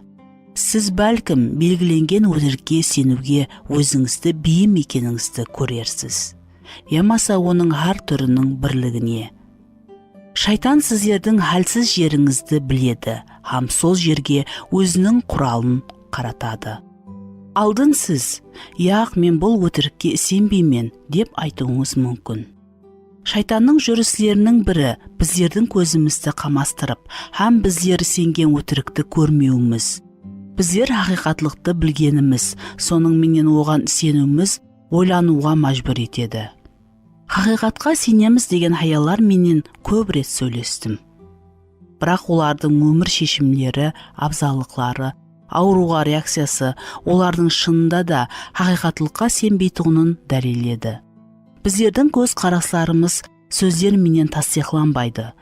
Өзіңнен мен бұған сенемен бе деп сұрау жетерлік емес. Har birimiz men бұл өтірікке сенбейтұғындай жасап атырман ба деген сұрауды беруіміз керек. Өтіріктің айрым түрлері жүдә қауіплі, себебі олар ашық өтірік емес, ал ярым хақиқатлық болып табылады. Соның үшін олар еледе нәзік һәм қауіплірек. Ярым өтірік 100% өтірік сияқлы құллыққа алып келеді. Біздер һәр бір өтірікке толық тоқтап отырмаймыз. Бұл хақында бөлек кітаплар жазылған. Менің мақсатым һәр бір түрді толық суретлеу емес, ал анығырағы көплеген масихи хаяллардың өмірін һәм шаңырақларын бұзған пікірлеудің ұлыма мінезілмесінен тұрады. Кітаптың соңында басты темалар бойынша әдебиетлар тізімі берілген. Мен сіздердің тыншсызландырып жүрген, әсіресе егер сіз қиын жағдайда жүрген болсаңыз, анық темалар бойынша жәрдем алу үшін осы бөлімге қарауыңызды қалер едім. Айрым темаларды ауру деп атауға болады. Олар әттегі қошқабарлық дүнияда да көплеген бәсекелерге алып келеді. Айрым жағдайларда сіздер, мен бұны өтірік деп ойламайман деп маған қосылмайсыз. Менің менен наразы болған анық сұраулар, кітаптың дауамын оқуыңызға кесет етпесін. Мен тек мұқаддес жазудың менің ойымша біздерді неге үйрететұғынын жазып атырман. Мен ақырғы инстанциядағы хақиқатлық емеспен. Иса һәм оның сөзі міне хақиқатлық. Менің мақсатым сіздердің һәммеңіздің барлық мәселеде маған қосылуыңызда емес, ал Құдайдың сөзі арқалы ашылған хақиқатлықты тексеріп һәм өміріңіздің барлық бөлімдерін хақиқатлықтан іздеуге жол алуыңызда. Басламасы үшін мен Құдай хақында бірнеше өтірік тасдиқлануды таңладым. Себебі біздердің ол хақында көз қарасымыз ахметлі. Ханна Уайтл Смит өзінің Құдайдың педагарлығы атлы рухи өмір баянды былай жазады. Біздердің рухи өміріміз біздердің қандай Құдайға сенетұғынымызға байланысты. Себебі сенушінің мінезі сенған құбылыстың тәсірінен өзгереді. Егер Құдай жауыз һәм өш алушы болса, оған сенуші да сондай болады. Егер бұл сүйіспеншіліклі, мүлайым, кешірімлі, пыдакер Құдай болса, ізіне еруші әсте оның образына һәм оған ұқсап барады. Біздердің Құдайдың мінезі хақында көз қарасымыз, біздердің көз қарасымыздың тикарғы системасы. Егер біздердің Құдай хақындағы көз қарасымыз надұрыс болса, онда біздердің һәмме нәрсеге көз қарасымыз надұрыс болады. Егер біздердің Құдайды қабылдауымыз өтірік болса, онда біздер осы өтіріктің тикарында әрекет етеміз һәм нәтижеде құллықта боламыз. Құдай ондай мінезсіз емес, болмаса ол. Бұл өтірікке саналы түрде аз адам сенеді. Біздердің көпшілігіміз еш уақытта Құдай ондай мінезсіз емес деп айтпаймыз. Біздер хақиқатлықты білеміз. Теориядан ақылымыз бенен біздер Құдайдың мінсіз екенін білеміз. Бірақ жүрегіміздің түпкірінде бәлкім ол ондай мінезсіз емес шығар, жеке өзіме ол мінсіз болмады деген гуман жасап атыр. Мен бұл өтірік Құдай хақында көплеген надұрыс көз қарастың тикарында жатырғанын білемен. Негізінде Хауа енені азғыруда шайтан дәл осы хақында айтқан еді. Құдай еркек һәм хаялға ақ патиясын берді һәм бейішті олардың рахатлануы үшін жаратты. ол оларға бағдағы бір теректен басқа қалеген теректен жеуге еркіндік берді. Егер сіздерде Құдайдың мінсіз екенінде қандай да гуман болса, қайтып Жаратылыс кітабының дәслепкі 2 бабын оқып шығың. Ол жаратқан әмме нәрсе мінсіз болды, себебі әмме нәрсе сөзсіз оның мінсізлігін көрсетіп тұрды. Шайтан Құдайға қарсы шығуға хаялға түрткі салғанда, Шайтан Құдайға қарсы шығуға хаялға түрткі салғанда, оның ойына Құдайдың мінсізлігіне гумалану тұқымын екті. Құдай арасында да айтты ма, бейіштегі ешқандай теректен жемең. Жаратылыс кітабы 3 бап 1 аят. Текстің жасырын мәнісі мынадай еді. Бәлкім, Құдай онша мейірімлі емес.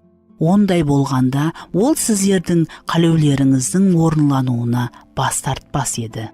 Егер біздердің өмірімізге астан кестерлік, кеуіл қалу, ямаса ауру кіріп келсе, егер біздер сүйкілімізді жойтсақ, егер біздер үміт еткендей, ямаса жобаластырғандай болмаса, шайтан Құдай мінсіз бе? Егер ол мейірімлі болса, онда ол бұның болуына қалай жол қойды? Ямаса, не үшін ол менің ең қалеген нәрсемді орынламайды деп ойлауға азғыртады. Бұл апатам ашлық, патшалық еткен, таусылмайтығын ұрысылар алып барылатығын, күналы дүниядан алдаушы Құдайды күңгірт ретінде сүресілеуге әрекет етіп атыр. Хақиқаттан мейірімлі Құдай Холокост болуына жол қойды. Ямаса Эфиопиядағы ашлықты, ямаса Колумбиядағы көплеген өлтірушілікті. Біздердің Құдай мінсізлігінде күмәнданған уақытымыздан ақ оның еркінен бас тартып, ненің жаман, ненің жақсы екенін өзіміз шешім қабылдап кеткенімізде өздерімізге аңсат ақлау табамыз. Бірақ Құдай хақиқаттан да мінсіз. Біздерге оның шешімдері мінсіз болып көрінуінен қарайсыз. Ол мінсіз. Біздер сезсек те, сезбесек те, ол мінсіз. Бұны өміріміздің жағдайлары тасдиқламай ма, ямаса жоқ па? Ол бәрібір мінсіз. Мен бұл хақиқатлықты біліп, бірінші мәрте тыныштыққа ие болған сол күнді ешқашан ұмытпаймын. Мен демалыс күндерінде үйде ата-анам, 6 інім һәм сіңлілеріммен бірге өткеріп атыр едім. Сол уақытта мен 21 жасқа толған едім. Шембі күні кешқұрын ата-анам мені аэропортқа алып барды. Мен Вирджинияға ұшып кеттім. Мен ол жердегі ғибадатханалардың бірінде істейтін едім. Менің самолетім қонғанда маған анам қоңырау қылып, әкемнің жүрегі тұтып қалғанын һәм ол бірден Құдайға кеткенін айтты. Ешқандай ескертусіз, ешқандай қошласусыз. Менің 40 жасар анам 8 жастан 21 жасқа шекемгі 7 баласымен қалды. Кейінгі күндер, аптелер һәм айлар давамында көз жас дариядай ақты. Har біріміз оның менен жылы қарым-қатынаста едік. Ол ажайып ер һәм әке еді. Артемовты жеке білгендердің har бірі үлкен жоғалтуды басынан өткерді. Бірақ мен әкемнің өлімі хақында білген уақытымда Құдай маған айрықша жарлық берді. Яғни ол маған хақиқатлықты есілетті. Бірінші ойлар пайда болмастан, бірінші көз жаслар ақпастан алдын, ол менің есіме бірнеше күн алдын оқыған аятымды есілетті. Аудармалардың бірінде ол былай айтылған: Құдай мінсіз, һәм ол не істесе де жақсылыққа. Забур 118 бап 68 аятта. Өмір бойы әкем мені осы хақиқатлыққа үйреткен еді. Енді осындай ахметлі уақытта бұл хақиқатлық жүрегіме хақиқи қорған болды. Мен әкемді қатты сағындым, һәм әзірге шекем 20 жыл өтсе де сағынаман. Мен оның менен сөйлесуді сағынатығын едім. Біздер еле оның менен көп нәрсе хақында сөйлесуіміз керек еді. Бірақ сол уақытта һәм әзірде мен Құдай мінсіз, ол істеген һәмме нәрсенің жарлықау екенін білемен. Бұл ақында Ханна Уайтл Смит жақсы айтқан. Көбінесе Құдайдың құдіреті жарылқауға ұқсайды, бірақ сенім осы сыр алдында басы еді. Құдай мінсіз һәм сөзсіз, оның істері әзір қандай көрінуінен ғаресіз жарылқау болуы керек. Мен оның түсіндірулерін күтемен деп айтады. Құдай мені жақсы көрмейді. Осы өтірік алдыңғысы менен турдан туры байланысылы, және де оған сенетұғынын аз адам тан алады. Себебі ақылымыздың дәрежесінде біздер Құдайдың сүйіспеншілігіне сенуіміз керектігін білеміз. Бірақ көплеген аяллардың білгелері менен сезгелерінің арасында үлкен қашықтық жатыр. Бұнда біздердің машқалаларымыздың бірі жатыр. Біздер хақиқатлық деп білгеніміз емес, ал сезімдеріміз тақсиқланған нәрсеге сенеміз. Біздер бұл пікірге елі қайтамыз, себебі машқалы аялларға тән. Біздер мұхаббаты жоқ неке, алдыңғы күйеуінің ұсынысы бойынша ажырасу, қоңырау қылмайтұғын һәм қонаққа келмейтұғын, үлкен балаларға деген өздеріміздің қарым-қатынастарымызға қараймыз. Біздер жасымыз 40-қа барғанын түсінеміз, һәм тұрмысқа шығуға деген соңғы үміт ериді, һәм сол уақытта сезімдер мені ешкім жақсы көрмейді, хәтте Құдайда. Бәлкім, бұл дүнияның һәммесін ямаса басқаларды жақсы көрер, бірақ мені ол жақсы көрмейді. Ондай болмағанда мен өзімді бұндай жалғыз һәм сүйкілсіз сезбес едім, деп бақырады. Біздер еш уақытта бұны естіріп айтпаймыз, бірақ бұған сенеміз. Себебі бұны сеземіз. Осылай етіп, ақылымыздың тикарына өтіріктің тұқымы түседі. Ерте ме кеш пе біздер осы өтірікпен жасап бастаймыз, һәм ақырында құлыққа түсеміз. Бәлкім сіз Викторияның басынан өткергені менен таныс шығарсыз. Менің шаңғарағымда һәммесі бір-біріне суық қарым-қатынаста еді. Сүйіспеншілік барға шартлы түсінік еді. Соның үшін Құдайдың шартсыз мені сүйетұғынына менің сенуім қиын болды. Бұл қорқынышлы, өзімді үкім етуді һәм мен гүнә істегенімде ямаса қателескенімде айыппұлдық сезімін оятатұғын еді. Мен гүнәға еш итибар бермеу керек деп айтажақ емеспен.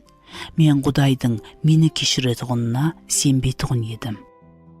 Құдай мені жақсы көрмейді деген өтірік ұлыма зиянсыз емес. Ол өміріміздің һәр бір бөлегінде һәм қатынасымызда өзінің ісін қалдырады. Ойымызға кіруге һәм тамыр шығаруға жол қойған кішкене тұқым өседі һәм мол зiraat береді. Хақиқатлық Құдайдың хақиқаттан да біздерді сүйетұғылығынан ібарат. Біздер өздерімізді сүйіклі сезетұғынымыз һәм мен нәрсені істегеніміз ямаса өтмішіміздің қандай болуына қарамастан, Құдай біздерді ақылы жетпейтұғын сүйіспеншілікпен шексіз сүйеді. Құдай мені 4 жасымнан баслап, оны сүйетұғылығым, оған ұнауды қалеуім, конференцияларда шығып сөйлегенім һәм кітаплар жазғаным себеплі сүймеді. Ол сүйіспеншілік болғаны үшін мені сүйді. Оның маған деген сүйіспеншілігі менің істеріме тикарланбаған.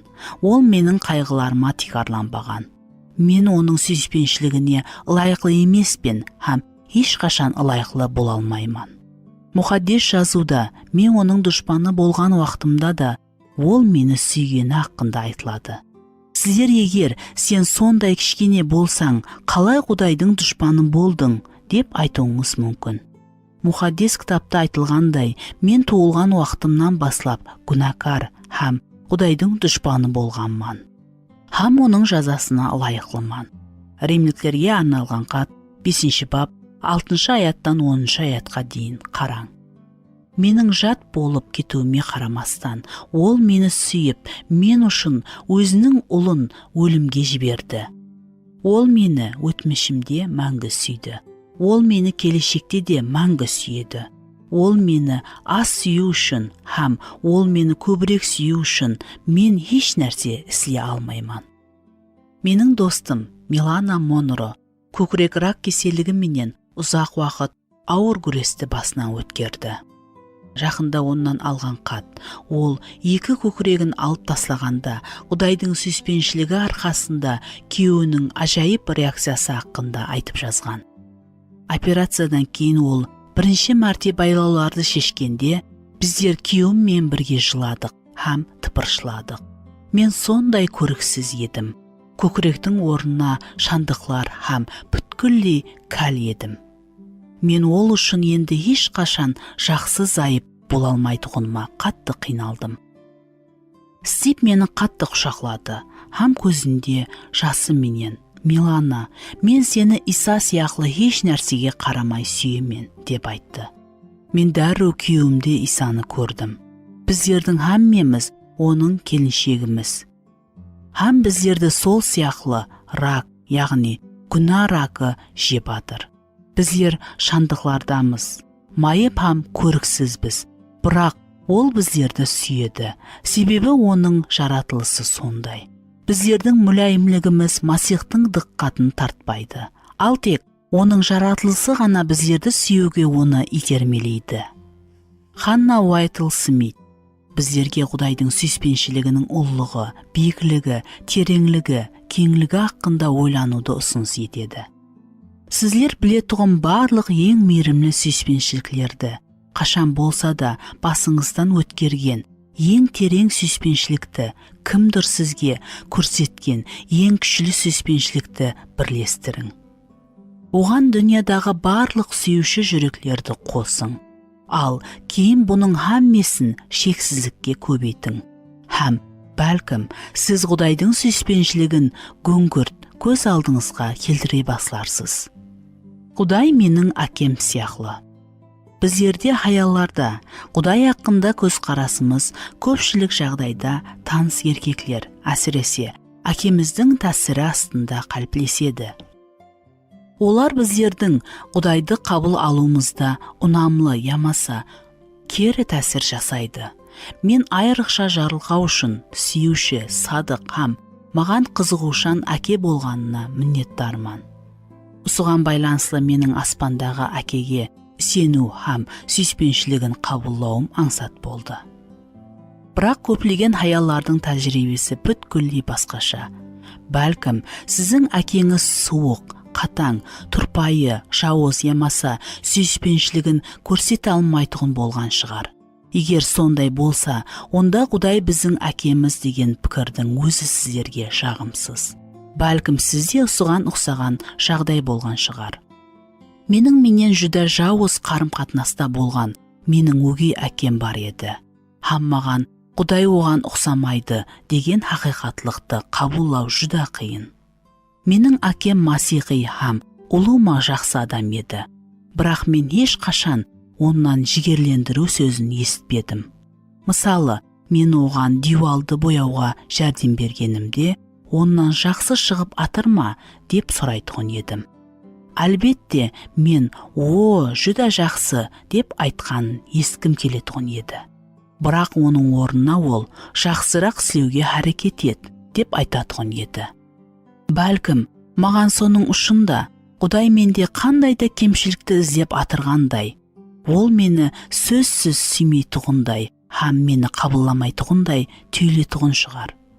Егер сіздерде қашан болса да сенген әкеңіз ямаса басқа еркек жаралаған болса, онда сіздерге Құдайға сену қиын болуы мүмкін. Бәлкім, сіз оннан қорқатұғын шығарсыз, ямаса оған ашуыңыз келетұғын шығар. Құдай сіздер білген еркеклерге ұқсамайтұғынына сенуіңіз керек. Жердегі ең дана, ең мейірімлі әке тек қана аспандағы әкенің хәлсіз көрінісі. Мұқаддес кітаптағы Құдай шексіз ажайып, тазарақ һәм біздерді жердегі ең ажайып әкемізден де көбірек жақсы көреді. Міне не үшін біздер Құдай хақында көзқарасымыздың басқа адамлардың тәсірі астында қалыптасуына жол қоймауымыз ахметлі. Себебі хәтте өзінің ең жақсы көрінісінде де олар тек Құдайдың бұрмалаған көрінісі. Егер хақиқатлықтан Құдайдың қандай екенін білгіңіз келсе, оны анық суретлейтұғын Құдайдың сөзіне мұражат етуіңіз керек. өзінде салтанатының жарқыраған нұры һәм Құдайдың хақиқи табиатының қандай екенін еврейлерге арналған хатта 1 бап 3 аятта көрсететұғын Иса менен танысуыңыз керек. Мұқаддес кітаптағы Құдай рейімлі, мүлайым, мейірімлі әке. Бұл оның біздер қалеген һәмме нәрсені береді дегені емес. Ешбір дана әке өзінің балаларына қалеген нәрселердің һәммесін бере бермейді. Бұл біздер оның шешімін бәрқа түсіне аламыз дегені емес. Ол хәттен тыс ұлы. Бұл ол еш уақытта біздердің ауру сезімімізге жол қоймайды дегені емес. Бұл ол еш уақытта біздердің ауру сезуімізге жол қоймайды дегені емес. Айрым уақытлары оның өзі біздерге ауру һәм қиыншылықты жібереді. Не үшін? Себебі ол біздерді жақсы көреді. Себебі ол біздерге бейпаруа емес. Себебі ол біздерге садық. Еврейлерге жазылған хат Құдай мұқаддеслігіне садық болуымыз үшін біздердің пайдамызды ойлап жазалайды деп жазылған. Еврейлерге арналған хат 12 бап 10 аятта. Біздер сезуіміз ямаса ойлауымызға қарамастан хақиқатлығынша қалады. Ол өзінің балаларын сүйетұғын, өміріңді сеніп тапсыруға болатұғын жақсы әке. Хан Уайтл Смит Құдайдың әкелік жүрегіне сену деген не екенлігі хақында көп жазады. Егер сіздер Құдайды әке сипатында білген болсаңыз, өзіңізді қорғаусыз сезіп, қауітерлену мүмкін емес. Жердегі жақсы әке ешқашан істемейтұғын нәрсені аспандағы әке де істемейді. Жақсы әке істеу керек нәрсені Құдай әке әлбетте істейді. Әке біздерді өзінің ұлын сүйгендей етіп сүйетұғынын Масих біздерге түсінуіміз үшін ашып берді. Біздер бұған сенсек, біздерде бірде болса да қозғалаң салушы ямаса тынышсыз ой пайда болар ма еді. Құдайлық әке қандай жағдай болса да ең жақсы көріністе біздерге қамқорлық көрсетіп, һәм біздердің түрлі мұқтажлығымызды орынлануына біздер сенбейміз бе? Бағыт үшін Құдай жетерлі емес. Мен неге мұқтаж болсам, бол сен. Бұндай ажайып киімінді ибадатханадағы жиналыста айту бір гап, ал ауыр һәм шатасқан дүнияға, яғни ибадатхананың сыртына шығу бұл басқа гап. Сол уақытта біздерге керек нәрсенің һәммесі хақиқатында ол екеніне сенеміз бе? Басқа өтіріктің алдыңғы 3 түрі сияқлы, бұны біздер дауыслап айтуға батын алмаймыз. Өтірікті біле тұра сенетұғылар аз. Бірақ біздердің өміріміз дәл соған сенетұғынымызды дәлелейді. Іс хақиқи машқалаға айланғанда, біздер Құдайдың сөзінің жетерлі екеніне сенбейміз. Яқ, әлбетте, ол басқа адамларға жәрдем беруі мүмкін. Бірақ оның менің қиыншылықтарыма, менің мұқтаждықлеріме, менің қатынасыма, менің жағдайыма қатынасы жоқ. Маған Құдайдың сөзіне қоса, Масихи кітап дүканындағы 8 кітап, Құдайдың сөзіне қоса кассеталар, конференциялар һәм кеуіл қауендерлері керек. Әлбетте, маған Құдай керек. Бірақ маған оның мен қоса жақсы достарым, жақсы денсаулық, күйеу, балалар, жақсы ақы төлейтұғын жұмыс, микроволновкасы, кептіргіш, күр жуу машинасы, гаражы бар, һәм әлбетте тазадан ремонтланған үй керек. Егер сізде Құдай бар болса, осы сізге жетерлі деп хақиқаттан сенесіз бе? Ямаса сіздер мына хаяларға көбірек ұқсайсыз ба?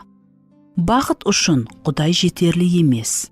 Материалдық тарапке һәм адамларға қатты сенетұғынды түсінбегенше, мен осы өтірікке сенетұғынымды білмейтұғын едім. Мен Құдайға толық үміт етемен деп ойлайтұғын едім. Һәм күйеуіме біздер тек Құдайға үміт етуіміз керек деп айтатұғын едім. Ал өзім некемнің машқаласын ямаса қаржымды талқылау үшін достарыма жоратұғын едім. Біздердің шаңырағымызда машқала пайда болғанда, мен жұбанышты ауқаттан табатұғын едім. 40 жыллық некелік өмірімде мен 20 килограммға семірдім. Мен Иса мен қарым қатынас, менің талапларымды қанатландыратұғыны хақында хақиқатлықтан бас тартатұғын едім. Өмір бойы мен атрапымдағыларға бақыт үшін затлар керек екенін көрсететұғын едім. Мен мені, мен нәрсені сынға салып, ашуланып, барға шағым ететұғын едім. Мен осы өтірікте жасадым. Хақиқаттан Құдайдың өзі жетерлі екеніне сенеміз бе? Ямаса, жүрегіміздегі босылықты толтыру үшін ауқат, сауда ету, достар, қызығушылық, қыдыру, жұмыс ямаса шаңырақ сияқлы. Біздер басқа бір нәрсені ямаса басқа біреуді іздеп атырмыз ба? Құдай менің еркіндігімді шектемекші. Мұқаддес жазу Құдайдың низамларының біздердің мәпіміз үшін біздерді қорғау үшін жазылғанын қайта-қайта үйретеді. Еркіндікке жол бойсыну арқылы болады. Бірақ шайтан Құдайдың низамлары ауыр, ақылға сыймайды, адалатсыз, оған сеніп біздер бақсыз болатұғынымызды айтып сендіреді. Бағда ол Хауа ененің диққатын Құдайдың берген жалғыз шектеуіне аударды. Өтірікшінің ұраны, не қалесең соны ісіле. Ешкім саған ненің мүмкін емеслігін көрсете алмайды. Арамызда көпшілігіміз сары атлы хаялға ұқсайтұғынын мойынлайды. Мен шектеудің қанатлануы, қуаныштан айыратұғынын сезетұғын едім. Мен қалегенімді, қашан қалесем де жейтұғын едім. Себебі өзімді, егер яқ деп айтсам, жазалағандай сезетұғын едім. Мен не үшін көпшілік аяларда ауқатта машқала пайда болатұғынына жиі таң қалатұғын едім. Бұның жаратылыс кітабының 3 бабына қатынасы бар екеніне сенемен. Ақыр ақыретте ең бірінші күнә қандай еді? Бұл жеу менен байланыслы күнә еді. Жеудегі жалғыз шеклену Хауа ене үшін шыдап болмайтұғындай еді. Сара сияқлы ол шеклеу оны қанатланудан қуаныштан айыратұғындай сезді. Ол не істеді? Есіңізде болсын. Біздердің көз қарасымыз харекетімізде көрінеді. Ол қалегенін жеп басылады. Біздер қырсығып, өзіміз қалегеніміздей іслеп, шеклеуді ысырып қоямыз. Хауа ененің қадаған етілген жемістен жеуге ерікілі болғаны сияқлы, біздерде не қалесек соны таңлауға ерікіліміз. Бірақ біздер тек бір нәрсені таңлауға ерікілі емеспіз. Бұл өзіміздің таңлауымыздың ақыбеті. Біздер егер өтірікке сеніп, соның тикарында харекет етсек, онда ақырында құллыққа келетұғынымызды айтқан едік. Сараға кейін не болғанын естің. Мен хақиқи еркіндік бойсынудың жемісі екенін түсінгенімде, ауқатқа деген қызығушылықтан құтылдым. Мен 29 килограмм жоғалттым. Ал сонымен бірге депрессиядан құтылдым. Сара бір уақытлары қашан қалесе соны жейтұғынын шешті. Бұл еркіндіктей көрінеді, солай емес пе? Бірақ қараң, оның сөзіменен ол еркін. Ол еркіндікке ерісемен деп ойлады. Бірақ бақыт гүңгірт болып шықты.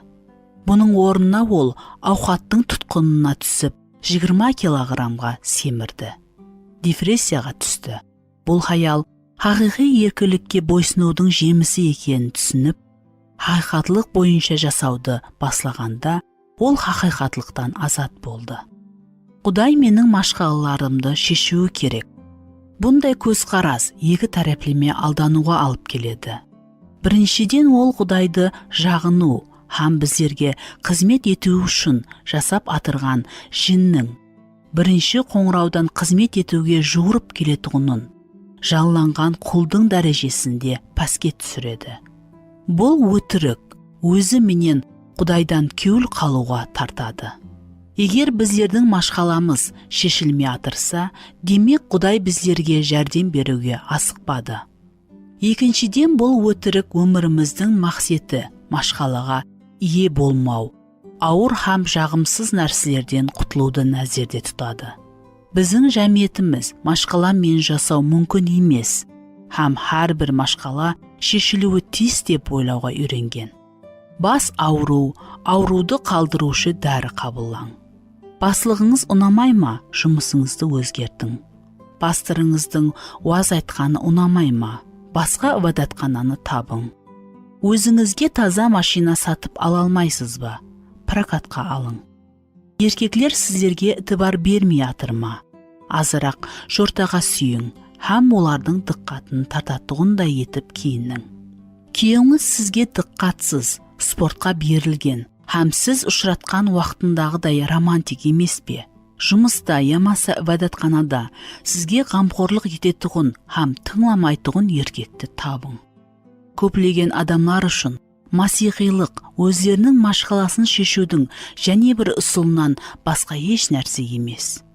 Тек Құдайға дуа ет, һәм сен, һәм сенің банктегі көп ақшаң болады. Достың рактан шипа табады.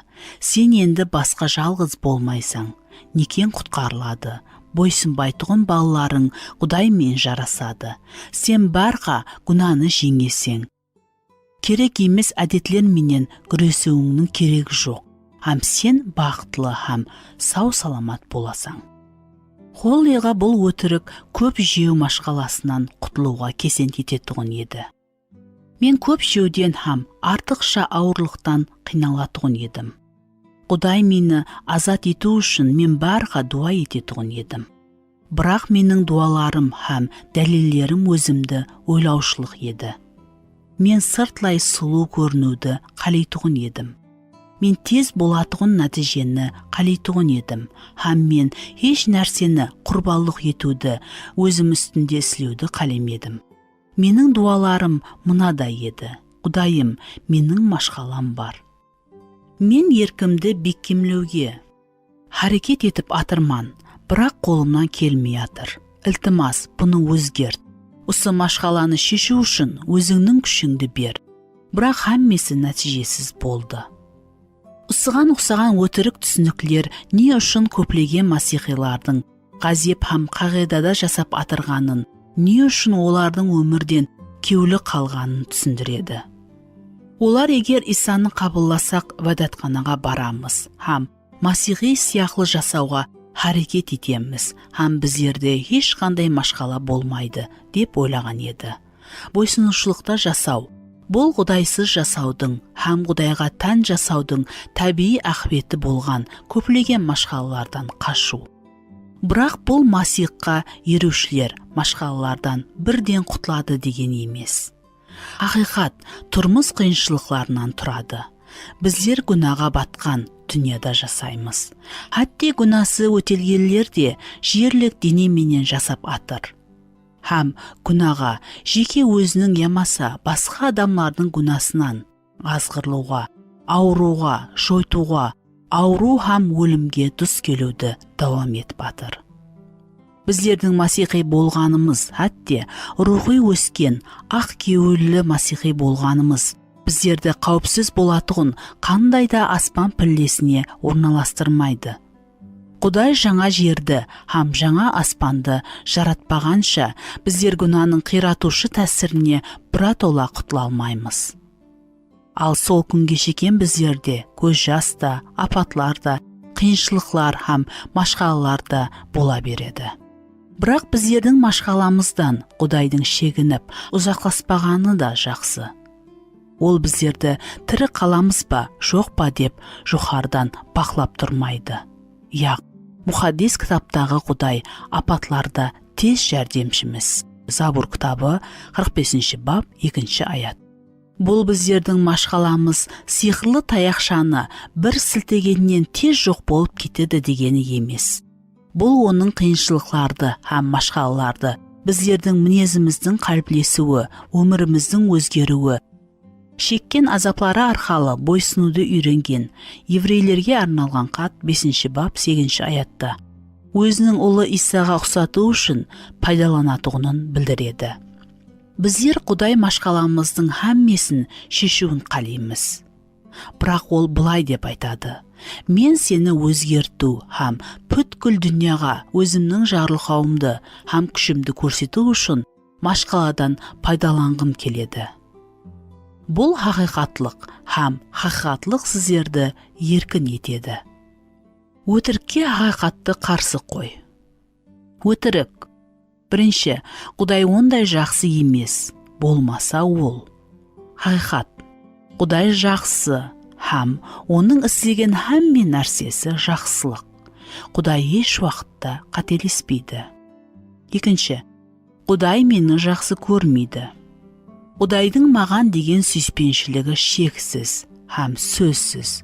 Құдайдың сүйіспеншілігі һәм жақсы қарауы үшін менің ешқандай әрекетім керек емес. Құдай барға менің пайдама әрекет етеді. Үшінші, Құдай менің әкем сияқлы.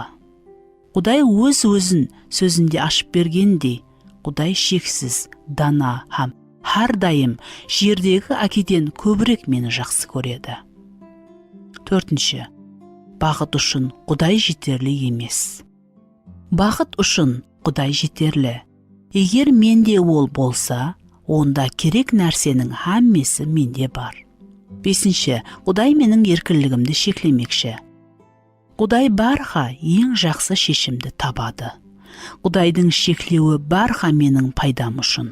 Құдайдың шектеулеріне қозғалаң һәм қарсылықтар менің өміріме ұрыс һәм ауру алып келеді. Алтыншы, Құдай менің машқалаларымды шешуі керек. Өмір ауыр. Құдай менің машқалаларымның һәммесін шешілуі үшін емес, ал менің өзгеруім арқалы өзінің атының ұлылануын қалайды. Қиыншылық арқалы Құдай мені мәңгілік мақсатына алып барады. Өтірік. Хақиқат. Менің жақтылануым барысында Құдай машқалаларымды да пайдаланады. Мен қандай машқалаға дос келсем де, мен үшін Құдайдың жарылқауы жетерлі. Амелде қолдану. Яқыптың хатында жазылғандай, 1 бап 21-25 шекемгі аятта. Хақиқатлықты тек ескерту жетерлі емес. Біздер хақиқатқа бойсынуымыз керек, һәм оны өміріміздің һәм пікірлеу образымыздың ажыралмас бөлігі етуіміз керек. Егер біздер білсек те хақиқатта жасамасақ, онда біздер ақмақпыз һәм өзімізді өзіміз алдаймыз. Егер біздер хақиқатқа бойсынсақ, онда біздер жарылқанғанбыз. Бұл кітаптың ең ахметлі бөлімдерінің бірі баплардың соңында жайласқан амелде қолдану деп аталатын бөлімі болып есептелінеді. Екіншіден 9-ға шекем. Кейінгі бапқа өтпестен алдын өзіңізге қазір ғана оқыған хақиқатлыққа қарауға уақыт берің. Бәлкім, өзіңіздің күнделігіңізде біздердің сұрауымызға жауабыңызды жазғыңыз келер. Әр бір бөлімнің ақырына сіз үшін таза пікір һәм мұхаддис жазудан аят жазу үшін орын қалдырың. Бірінші, Құдай менен келісің. Құдай haqqында қандай өтірікке сендіңіз? Екінші, жауапкершілікті өзіңізге алың. Бұл өтірікке сену сіздің жасау образыңызға қалай тәсір етті? Сіздің қатынасыңыз һәм әрекетіңіз. Үшінші, хақиқатты жариялаң. Жоғарыда келтірілген хақиқатлықтың әр бірін дауыслап оқың. Осылардың қайсысы әзір сіз үшін айрықша ахметлі? Өзіңіздің ақылыңызды Құдайдың сөзі менен жаңартың.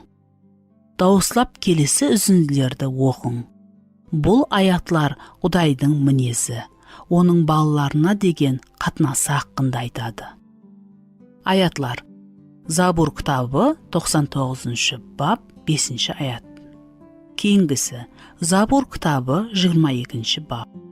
Кейінгісі Забур кітабы 120 бап. Кейінгісі Римліктерге арналған хат 8 бап 28-ден 39-ға шекемгі аятлар. Төртінші, хақиқатлық дикарында әрекет етің. Өміріңіз хақиқатқа тура келу үшін қандай адым атуыңыз керек? Бесінші, хақиқатта жүруіңіз үшін Құдайдан жәрдем сұраң. Әке, мен сенің мінсіз екеніңді, һәм сен істеген һәмме нәрсе жақсы екенін ойлаймын. Қателеспейтұғының һәм бүткіл дүнияны һәм бүткіл өмірімді саған сеніп тапсыра алатұғыным үшін саған рахмет. Сен маған жақсы болу үшін қамқорлық ететұғыныңа һәм барға өзіңнің мінсіз ойыңды әмелге асыруға талпынатығыныңа мен сенемен. Iltimos, сенің даналығың, жақсылығың һәм сүйіспеншілігіңе гуманланғаным үшін мені кешір. Мен сені жүдә аз білетұғынымды, һәм көбінесе сенің ниетіңді надырыс талқылағанымды мойылайман. Iltimos, сені білуді, сүюді, һәм саған сенуді маған үйрет. Исаның аты менен аумин.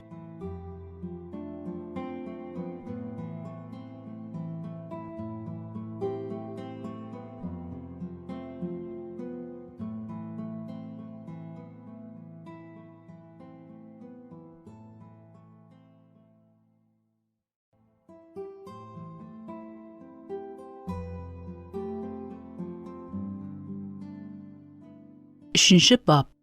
Аялар сенетұғын өтірік өзі ақында. Қадірлі күнделік. Кейінгі бірнеше хәпте менің өмірімдегі ең ауыр еді. Мен кім менен болса да сөйлесуім сондай зәрүр. Адам ата менің көшіп өткеннен кейін біздердің қарым-қатынасымыз келіспей атыр. Енді ол маған қашан болса да сенер ме екен білмеймін. Әлбетте, мен оны айыплай алмайман. Себебі, мен оның өмірін астан кестелікке айналдырдым. Мен өзімді сондай ақмақ сез батырман. Адам ата сол жыланның менде қандай тәсір қалдырғанын білмейді. Ол сондай ажайып болғалықтан, менің оған бас тартуға күшім жоқ еді. Қазірге шекем бірінші мәрте өзіме қарап, жалаңаш екенімді көрген сол уақытты бастан өткеремен. Кейін мен адам атаға қарадым, һәм оның да сол хақында ойлап атырғанын түсіндім. Ұшырасқанымыздан берлі бірінші мәрте мен оның көзіне қарай алмадым.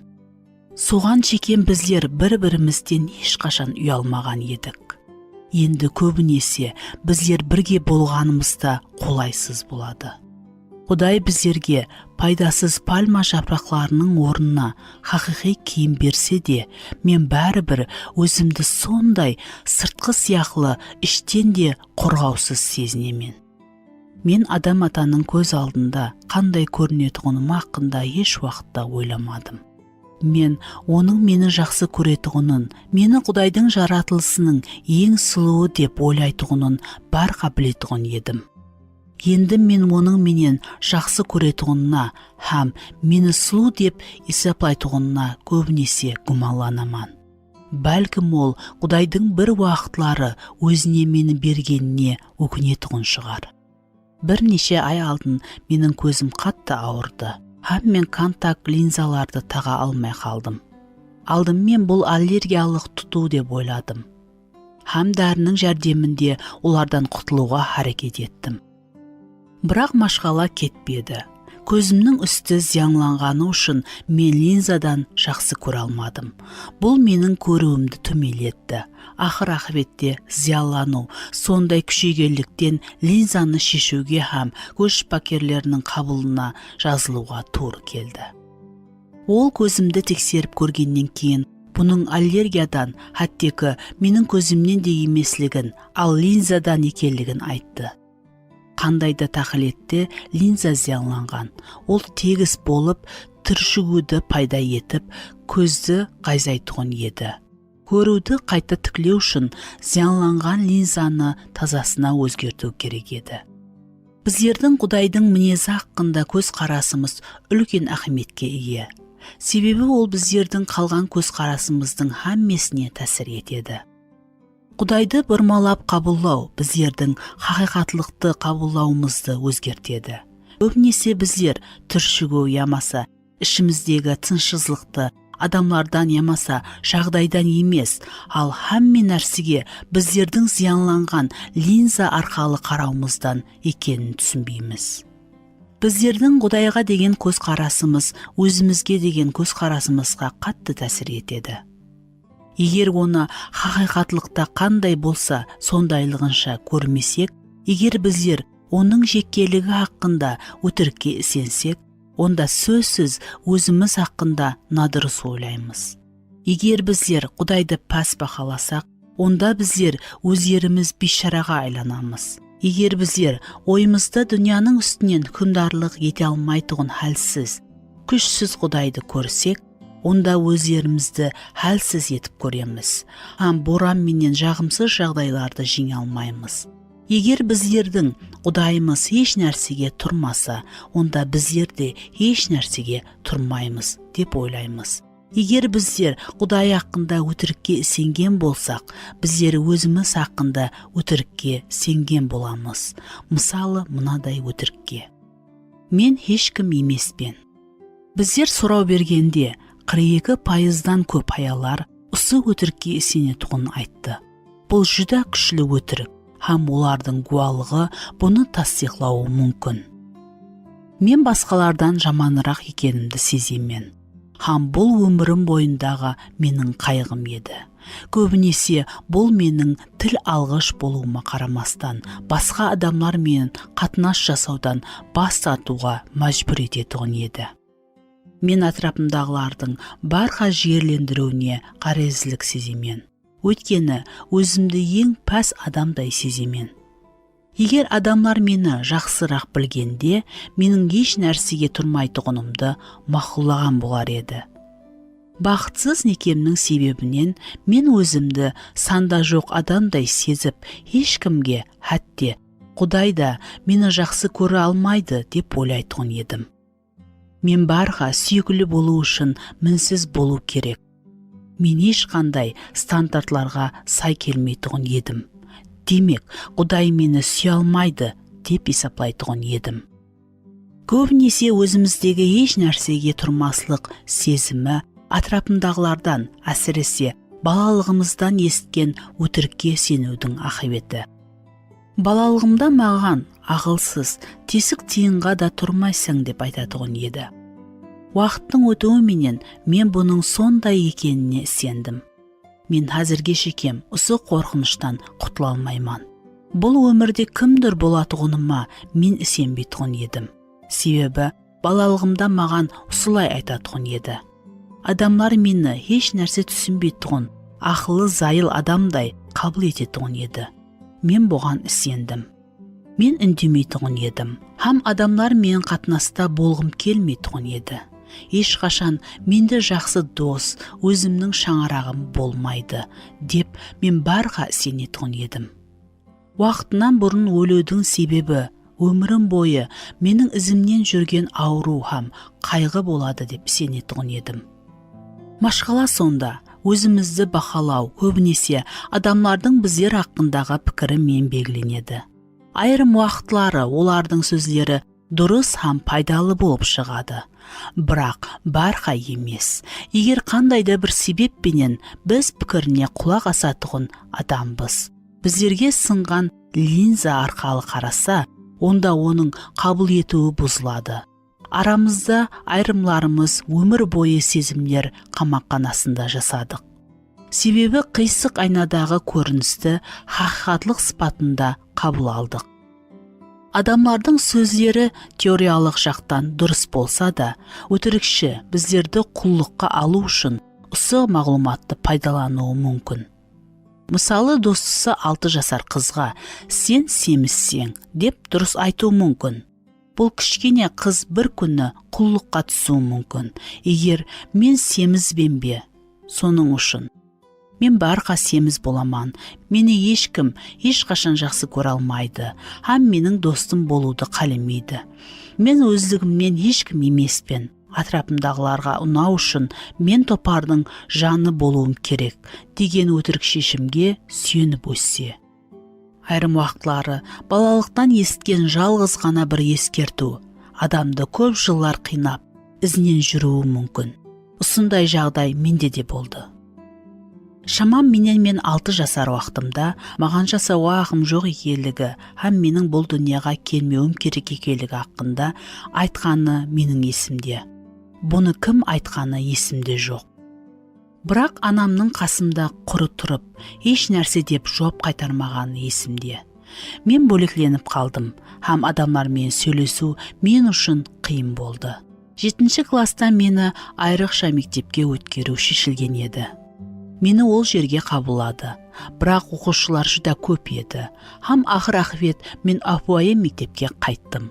Бірақ мен ешқашан орнымның сол жерде екенлігіне сенбедім. Қазіргі күнге шекем өзімнің ақмақ, жөнсіз, өзімді адамлардан ұзақ жерге құлпырып қою керек екеніне сеніп келдім.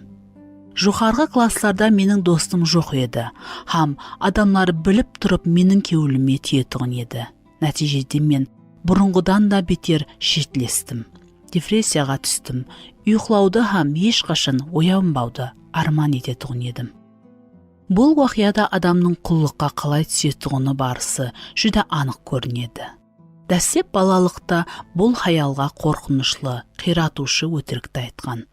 Ол оны есітті. Ал кейін оған хақиқатлықты қарсы қоюдың орнына оған сенемен дегенше оның үстінде ойлай баслады. Ақыр ақырет ол бұл өтіріктің тикарында харекет ете баслады. Мен шетлендім. Өтірік оны құллыққа алды. Мен депрессияға түстім. Ұйқылауды ешқашан оянбауды арман ететұғын едім. Өзін өзі қабыл ету адамның өмірін келешегін белгілейді. Егер біздер өтірікке сеніп, оның тикарында харекет етсек, онда құллыққа түсеміз. Бұны кейінгі гуалықлар тасдиқлайды.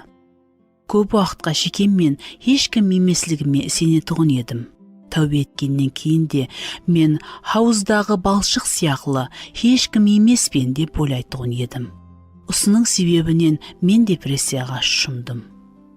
Мен адамлардан шетлене басладым. Нәтижеде Құдайдың берген қуанышында жасамадым. Мен ешкім емеспен. Өмір бойы мен осы өтірікке сендім. Мен барға атрапымдағылардың қолауына бұтажылықпенен осы өтірікпенен күрестім. Мен ең ақырына баратұғын едім. Меге ұнауға қандай болып көрінуім керек деп ойлаған болсам, сондай болып көрінуге харекет ететұғын едім. Бұл гуалық жалғыз емес. Бүгінгі күнде көплеген хаялар өзіне жақсылық қатынасты ізлейді. Оларды атрапымдағылардың қолауына сазауар болу тілегі басқарып атыр. Олар қиялындағы тәрізде өздеріне болған жағымсыз қатынасты тең салмақлы қылуға, олардың орнын толтыруға ұрынып атырғандай. Бірақ көпшілік жағдайларда жақсы пікірлер қанша көп болмасын, олар еш нәрсеге тұрмайтұғынына сенуге мәжбүрленгені сол жаман. Жарылайтұғын сөздерден ауыр салмаққа ие бола алмайды. Жігерлендіру хәмеше жеткіліксіз болады. Олар өздерінің сыртқы көрінісі ямаса жұмысы ақында 100 мақтау ести берсін, бірақ шаңарағының бір ағзасы қандайда жаман нәрсе айтса, әммесі бұрынғы орнына қайтады. Не үшін? Себебі олар басқа адамларға өздерінің бақалығын белгілеуге рұқсат береді. Петрдің 1 хатында мынадай аят бар. Исаның балалығының қалай белгіленгенін көрсететұғын, атрапындағылардың ол ақында пікірлері менен емес, ол жақсы ямаса жаман болсын. Ал оның аспандағы әкесінің көрсеткен хақиқатлығы бойынша ол адамларға керексіз болды, бірақ Құдай тарапынан таңланған, ол үшін бейбақа. Петрдің 1 хаты 2 бап 4 аятқа қараң. Иса ол өзі үшін жаратқан, ол сүйген, өзінің жанын қиған адамлар тарапынан қабыл алынбады, бірақ бұл оның бақалығын белгілемеді. Ол Құдай тарапынан таңлап алынған еді. Міне, осы нәрсе оның керектілігін белгілейді. Көз алдымызға келтіру мүмкін. Суретлеу искусствосында еш нәрсе түсінбейтұғын бір адам ажайып картинаны мусор шелекке таслады. Оның бақалығы пәсие ме? Әлбетте яқ. Искусство шығармасының хақиқи бақалығы искусствоны бақалаушы, оны тауып, бұл бейбақа шедевр, мен ол үшін қалеген нырықты төлеуге таярман, деп айтқанында көрінеді. Құдай өзінің жалғыз ұлын сізлердің, менің күналарымызды атанақта алып кету үшін осы жерге жібергенде, ол біздің жанымыздың бақасын белгілегендей, Ол олардың бүткіл дүниядан да қымбатырақ тұратұғынын жариялады. Сіз кімнің пікірін қабылдайсыз? Өтірікке сену сізді құл қылады, хақиқатқа сену азат етеді. Мен өзімді сүйіп үйренуім керек. Өзін пас бағалау біздің күллерімізде ең көп тарқалған диалогларымыздың бірі. Профессионал психологлар оны өзінің пациентлерінде қояды. Мұғалімдер оны оқушыларына қояды. Пасторлар бұл ақында шіркеу шөлкеме ағзаларына айтады. Ата-аналар балаларына һәм жүда көп адамдар бұны өз-өзінде тән алады. Өзін керексізбен деген сезімменен ауырғанларға дүния мынадай рецепт жазып береді. Сен өзіңді өзің сүйіп үйренуің керек. Бұл атақлы психологияның һәм өзін сүюдің ұсыларын іздеп жүрген адамлардан құрылған жәмиеттің дуасына айланады. Діни товарлар каталогларының бірінде өзіңді өзің сүй деген қосық жазылған футболкалар бар.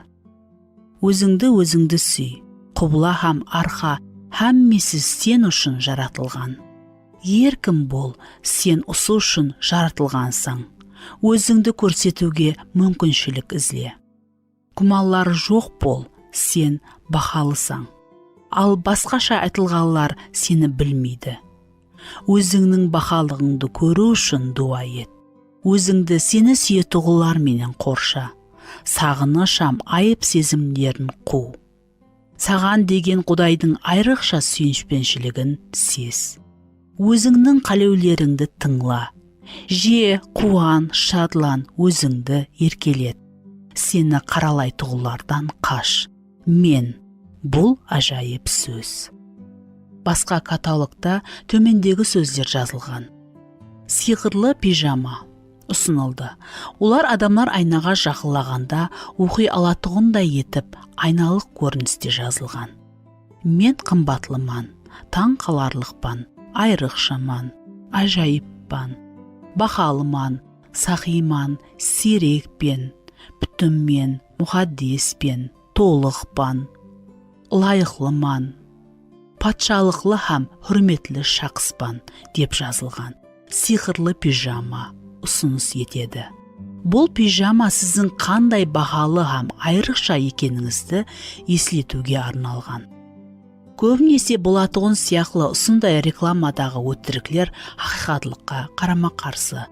Құдайдың сөзі біздердің Құдайға ұқсатылып жаратылғанымызды, оның біздерді сүйетуінің һәм біздердің бағалы екенімізді тасдиқлайды. Бірақ бұнда біздердің үлесіміз жоқ. Егер біздер өздерімізді мақтауға кіріссек, онда Құдайдың сүйіспеншілігі еледе жақсырақ сезілмейді.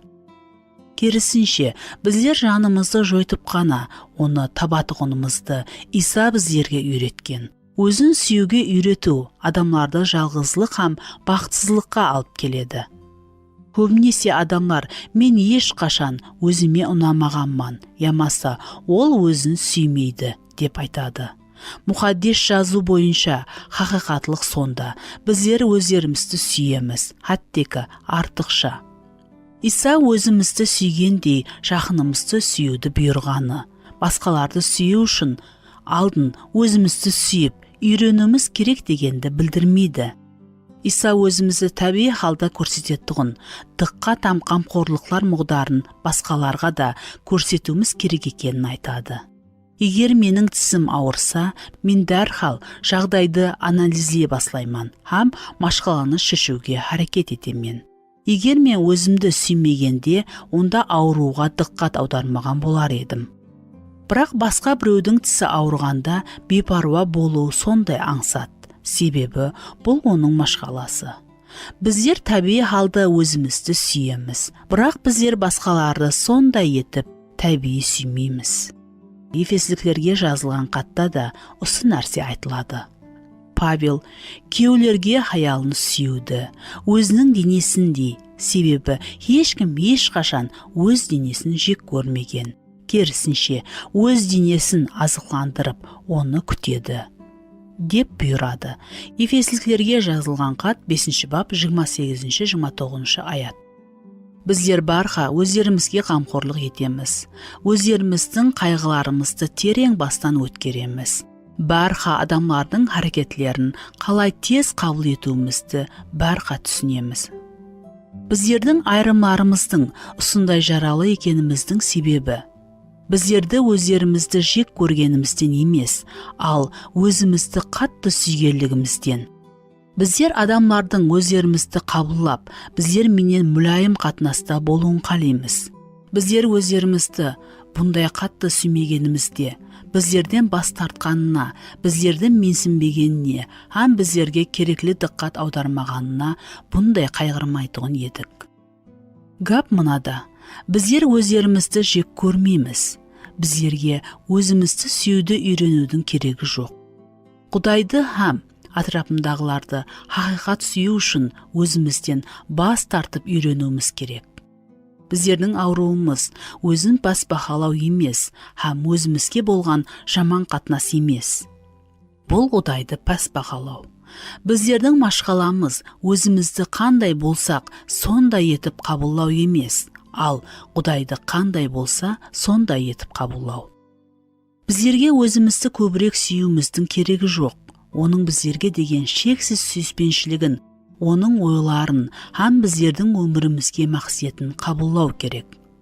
Біздер оның сүйіспеншілігін қабылдаған уақытта өзімізді атраптағылар мен салыстыру зәрілігі жоғалады. Біздер ұлыма өзіміз хақында бұндай етіп көп ойламайтұғын боламыз. Бұның орнына біздер басқа адамларға деген оның сүйіспеншілігін ашып көрсетуші боламыз. Мен өзім менен еш нәрсе істей алмаймын. Бұл көплеген адамларды өмір бойы құлдыққа алып келетұғын және бір өтірік. Бұл өтірікке қашалардыр біздердің һәммемізде сенген едік. Бәлкім, сіздер өздеріңізді бұл хаяллардың бірінде танырсыз. Мен барха ата-анам сияқлы боламан. Себебі бұл нәсіллік һәм бұл жерде еш нәрсе істей алмайсың деген өтірікке сенетұғын едім. Менің әкем қызметші еді. Бірақ кейін олар анам мен бірге Құдайдан ибадатханадан алысылады. Мен барха Құдайға садық қалу мүмкін емес деп ойлайтұғын едім. Бұл менің ата-анамның қолынан келмеген екен. Онда менің де қолымнан келмейді. Мен өзімнің еріншек һәм тәртіпсіздігімді ақлап, менің өзім еш нәрсе істей алмаймын деп ойлайтұғын едім. Мен өзімде артық салмақ машқаласы бар деп сенетұғын едім. Себебі әкемнің шаңарағының һәммесі семіруден қиналады. Мен олардың дене дүзісін мирас еттім, һәм соның үшін барха қиналатұғын боламан. Бұның менен күресудің мәнісі жоқ, бәрібір семіре беремен. Соның үшін мен оларды өзімнің ауқатқа берілушілігімде айыпкер деп ойламайтұғын едім. Біздер өздерімізде өзімізге ұнамайтұғын ямаса, Құдайға ұнайтұғын нәрсені көреміз. Бірақ өзіміздің таңлауымызға, қатынасымызға һәм әрекетімізге жауапкершілікті қабылдаудың орнына біздер 101 сылтау ойлап табамыз. Біздердің үйіміз сондай тар болғалықтан һәммесі нервқа тәсір етеді. Менің жұмысым сондай ауыр болғалықтан мен үйге келгенімде балаларға ашуланбай тұра алмаймын. Бұл тек қиын күндер. Менде гормондық үзілу. Мен сондай қатты шаршағанмын, менде еш нәрсеге күш жоқ. Менің шаршағанымда ешкім ұрыс қағысларды шешіп бермейтұғын еді. Біздер барлығын ішімізге жинап, еш нәрсе болмағандай болып жүретұғын едік. Мен әзірге шекем қиын темалар хақында сөйлесіп білмеймін. Ата-анам еш уақытта мені мақтамайтұғын еді, һәм мен өзімді сүйгілі сезбейтұғын едім. Менің анам һәм кемпір апам еш қалмайтұғын депрессиядан қиналатұғын еді. Бұл апуайы нәсілікке ұқсайды. Анам еш уақытта маған хақиқи ана болмады, һәм соның үшін мен балаларымды қалай тәрбиелауды білмеймін. Менің балалығым ауыр болды, һәм мен адамларға сене алмаймын. Алдыңғы күйеуім барха мені пәске таслайтұғын еді. Ол менің өзімді пәс бақалауымда айыплы.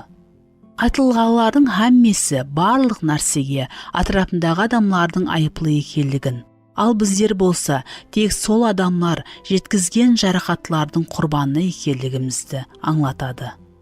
Дегенмен Хауа ененің тарихы үстінде ой жуыртып отырып, бұл хаялдың бақытсызлығына оның күйеуі я балалары айыплы еместігін түсінеміз.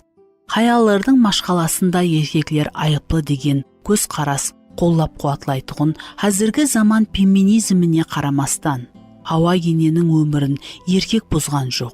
Хауа ене де сол сияқлы бұнда өзінің атрапындағыларды айыплай алмайтұғын еді. Керісінше, ол шариатта әуметке ерісіп, һәм бақытлы болуы аңсат еді. Хауа ене һәм оның күйеуінде я қаржы машқаласы, я жұмыстағы машқала, я ұнамсыз қоңсылар, я атызда тікелер болмады. Оларда әттекі қайын ене һәм қайын ата машқаласы да болмады. Жүз берген апатта Хауа ене ешкімді айыплай алмайтұғын еді. Машқала оның өзінен басланды. Хауа ененің өзі таңлады. Бұнда ешкімді айыплаудың керегі жоқ.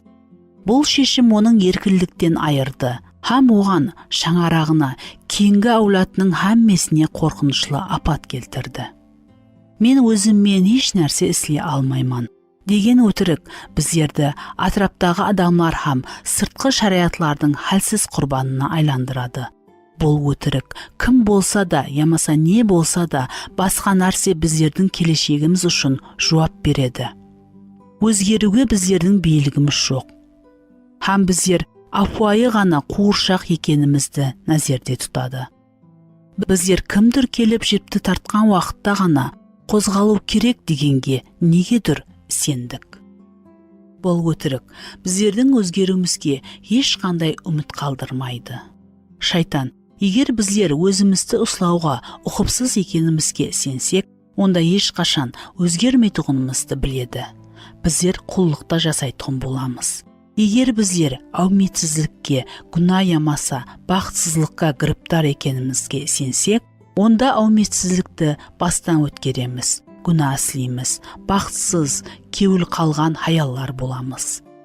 Бірақ біздерде таңлау бар.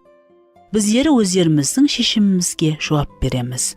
Біздер мұқаддес рухтың күшіменен өзгере аламыз. Біздер хақиқатлықты көріп, һәм қабылдаған уақыттан, біздер өтміш жырларынан, шариатлардан, һәм әттекі ойымыздың астында терең жайласып алған мінез құлқымыздың үлгісінен азат боламыз. Менің құқыларым бар. Алып болмайтығын құқылар. Сен өзіңнің өміріңменен не істесең де құқылысаң. Сапалы қызмет көрсету құқына иесең. Конституциядан баслап, тез ауқатлану, ресторанның тармақларына шекем, һәмме жерде менің құқым бар деген шақырықларды көруге болады. Ол батыс цивилизациясының өзіне тән пароліне айланды. Біздің әулатымыздың хаяллары тек оған жабысып алған. Заманауи феминистлер харекеті хаялардың құқыларын қорғау үшін түзілген. Дауыс беру құқы, үй жұмысларының шынжырларына еркін болу құқы, жұмыста тең мүмкіншіліктерге ие болу құқы, еркеклер менен теңдей айлық алу құқы, өз денесі менен не істесе де құқылы, не қалесе соны айту, қандай болуды қалесе сондай болуы құқы, күйеуіңнің фамилиясын алмау һәм еркеклердің зұлымлықтарының басқа түрлерінен қаресіз болу құқы. Хаялларды еркілік һәм бақытқа жол өзіңнің құқыңда қорғауда екеніне сендірген. Ақыр ақыбет, егер өзіңді өзің қорғамасаң, ешкім сен үшін бұны істемейді. Бірақ мен хаялар өздерінің құқыларын қорғағаны себеплі бүгін сондай аянышылы жағдайға түсіп қалғанын сенімменен айталаман. Мен құқыларыңды қорғау барқа күткен нәтижелерге алып келмейтұғынын көп естімен. Менің құқыларым барына сенімім өмірімді шыдап болмайтұғын дәрежеге алып келген көплеген керек емес жәнжелердің себебі болды. Мен өзімдігін талап еткенімде аз уақытқа рахатлану аламан, бірақ тез қайғыға түсемен. Хақиқатында дүния жүзінде көплеген адамлар өздерінің құқын қорғап емес, ал басқаларға жол беріп, жақсы қатынаслар һәм жетіліскен мәдениетті түзеді. Біздердің жол қағидаларымызда осы тәрепті көруге болады. Сіздер еш жерде сіздің жол құқыңыз бар деген белгіні көрмейсіз. Керісінше, біздердің белгіміз жол бер деп айтады. Бұл тәртіп жол харекетінің тәртібі үшін қолайлы. Ол біздердің өмірімізге де жақсы тәсір етер еді. Солай болса да, өзінің құқыңды қорғау пікірі бұл бос қияллар. 60-шы жылдардың шатасуы һәм албыраушылықтары құқылар хақында философияны тудырды. Бұл пікір біздердің масихилық мәдениетіміздің да бір бөлігіне айналды. Ол біздердің сөздерімізге де кірді. Ол біздердің дүние қарасымызды қалыптастырды. Бүгінгі күнде төменде көрсетілген әдеттегі нәрселерге айланып кетті. Сіздің бақытлы болуға құқыңыз бар. Сіздің адамдарды түсінуге құқыңыз бар. Сіздің сүйкілі болуға құқыңыз бар. Сіздің белгіленген өмір дәрежесіне, минетіңе тура келетұғын іс ақыға һәм айрым жеңілдіктерге құқыңыз бар. Сіздің жақсы некеге құқыңыз бар. Сіздің достыққа һәм романтик махаббатқа құқыңыз бар. Сіздің кәсіптестеріңізді хүрмет етуге құқыңыз бар. Сіздің күйеуіңізді бақылауына һәм балаларыңызды хүрмет етуге құқыңыз бар. Сіздің демалу күніне һәм минет демалысына шығуға құқыңыз бар. Сіздің жақсылап ұйықтап алуға құқыңыз бар. Сіздің күйеуіңіздің үй жұмысларында жәрдем беруіне құқы бар. Ал ең басылысы, егер сіздің қалеген құқыңыз бұзылса, сіздің қарсылық көрсетуге құқыңыз бар. Сіздің ашулануға құқыңыз бар. Сіздің депрессияға түсуге құқыңыз бар. Сіздің қандай да ләжлар қабылдауға құқыңыз бар. Сіздің өз құқыңызды талап етуге құқыңыз бар. Ескі келісімдегі Юнус пайғамбар адамзаттың өз құқыларын талап етуге бейім екенлігін һәм бұл құқылар бұзылған уақытта олардың ашуға мінеттілігін сөретлеп берді. Юнус Ниневияның тұрғыларын жақсы көрмеуге құқының бар екенлігін сезді. Ол қай жерде қалесе, сол жерде қызмет етуге құқылы еді. Онда Құдайдың жалған пайғамбарларды қалай жазалайтұғын көруге құқы бар еді. Құдай Юнустың ойлағанындай істемеген уақытта Юнус бұған қатты қапа болды һәм ашуы келді. Юнус пайғамбардың кітабы 4 бап 1 аят. Ол соншелі ашуланғанлықтан Құдайдан өзінің жанын алуды сұрады. Өзін өлтіру хақындағы ойлар сезімлерінің жарыққа шығуының ақыветі еді. Құдай Юнусты және оның хәлсіз сезімлерін аямады. Керісінше, қарсылық көрсеткен пайғамбардың алдына құқылар хақында сұраулар қойды. Құдай былай деді: сені бұл соншелі ашуландырды ма? Юнус бұл сұрауға жауап беруден бас тартты. Ол Ниневияның шетіне барып, өзіне лашық соқты.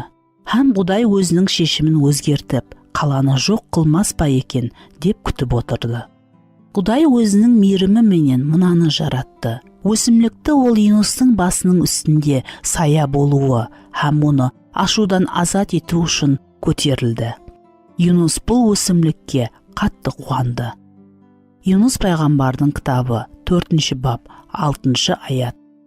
Юнустың сезімлерінің жағдайы оның құқыларының қорғалуынан ғарезлі екен көрдіңіз бе? Юнусқа ол жек көрген жалған пайғамбарларға Құдайдың мейірімлі болғаны ұнамады. Һәм ол Құдайға ашуланды. Бірақ Құдай оған жұбаныш, яғни шығыс құяшының ыстылығынан қорғайтын сая бергенде Юнус қуанды. Бірақ оның қуанышы ұзаққа созылмады. Себебі келесі таңда Құдай бұл өсімлікті жейтұғын құртты жіберді, һәм ол қурап қалды. Кейін ол Юнусқа жаман болатұғындай шығыстың қапырық самалын һәм қыздыратұғын құяштың нұрларын жіберді. Пайғамбар және өзіне өлім сұрады. Құдай және Юнустың құқылары хақында айтты: сен өсімлік үшін соншелі қатты қапа болдың ба? Юнус былай жауап берді: өлгенше қатты қапаландым. Юнус пайғамбардың кітабы 4 бап 9 аят. Юнусқа өз өмірін һәм сыртқы жағдайларды басқаруға, Атрапында һәммесі өз қалегендей болуға һәм бір нәрсе келіспеген уақытта ашулануға құқы бардай көрінді. Өзінің құқын талап етуге талпыну Юнусты сезімлерінің тегіс болмауына, жалғыздылыққа һәм Құдайдан бет бұруға алып келді. Айырым уақытлары Юнустың уақиясы жеке менің уақияларымды қатты есететұғыны ашынарлы.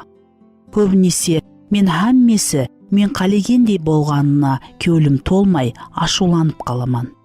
Жұмыста менің орныма қабыл етілген шешім, автобустың тұрпайы айдаушысы, дүкандағы ұзыннан ұзақ нәубетлер, жақын адамыңнан ойламағанда шыққан сөз, достыңа азғана қапа болу, хақи емаса ойлап табылған. Менің сенімді ақламаған адам, мен жаңа ұйқылағанда шыңғырлаған телефон. Егер мен қалеген қолайлы жағдайда өзімнің құқыларымды айтатұғым болсам, онда мен жаман кейпиятта, шегі жоқ талап ету һәм ашуда болуым сөзсіз. Бұл сезім һәм рухи әткөншекті тоқтатудың жалғыз ұсылы. Бұл өмірде һәмме нәрсеге айрықша құққа ие болған Құдайға өзіңнің құқларың үшін жол беру. Бұл біздерді еркін ететұғын хақиқатлық. Ішкі сұлулыққа қарағанда сыртқы сұлулық ахметлірек. Біздің жәмиетіміз бұл өтірікті қызлар һәм хаялларға кішкене жасынан баслап уаз етіп келген.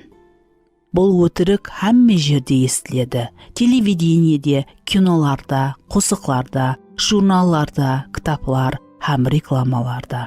Біздерді өмірде һәммесінен ахметлісі сыртқы сұлулық екені сендіреді.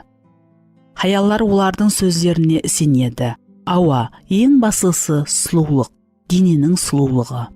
Ата-аналар, інілер, һәм сіңілер, мұғалімдер, һәм достар айырым уақытлары білмеген халда бұған қосылады. Онша сұлу емес балалар жағымсыз ескертулердің, бейпаруалықтың һәм ашық бас тартулардың объекті болған уақытларда жақсы балалар өздеріне ах алады. Сыртқы көрініске қызығу бірінші хаялларда пайда болғанына мен сенемен.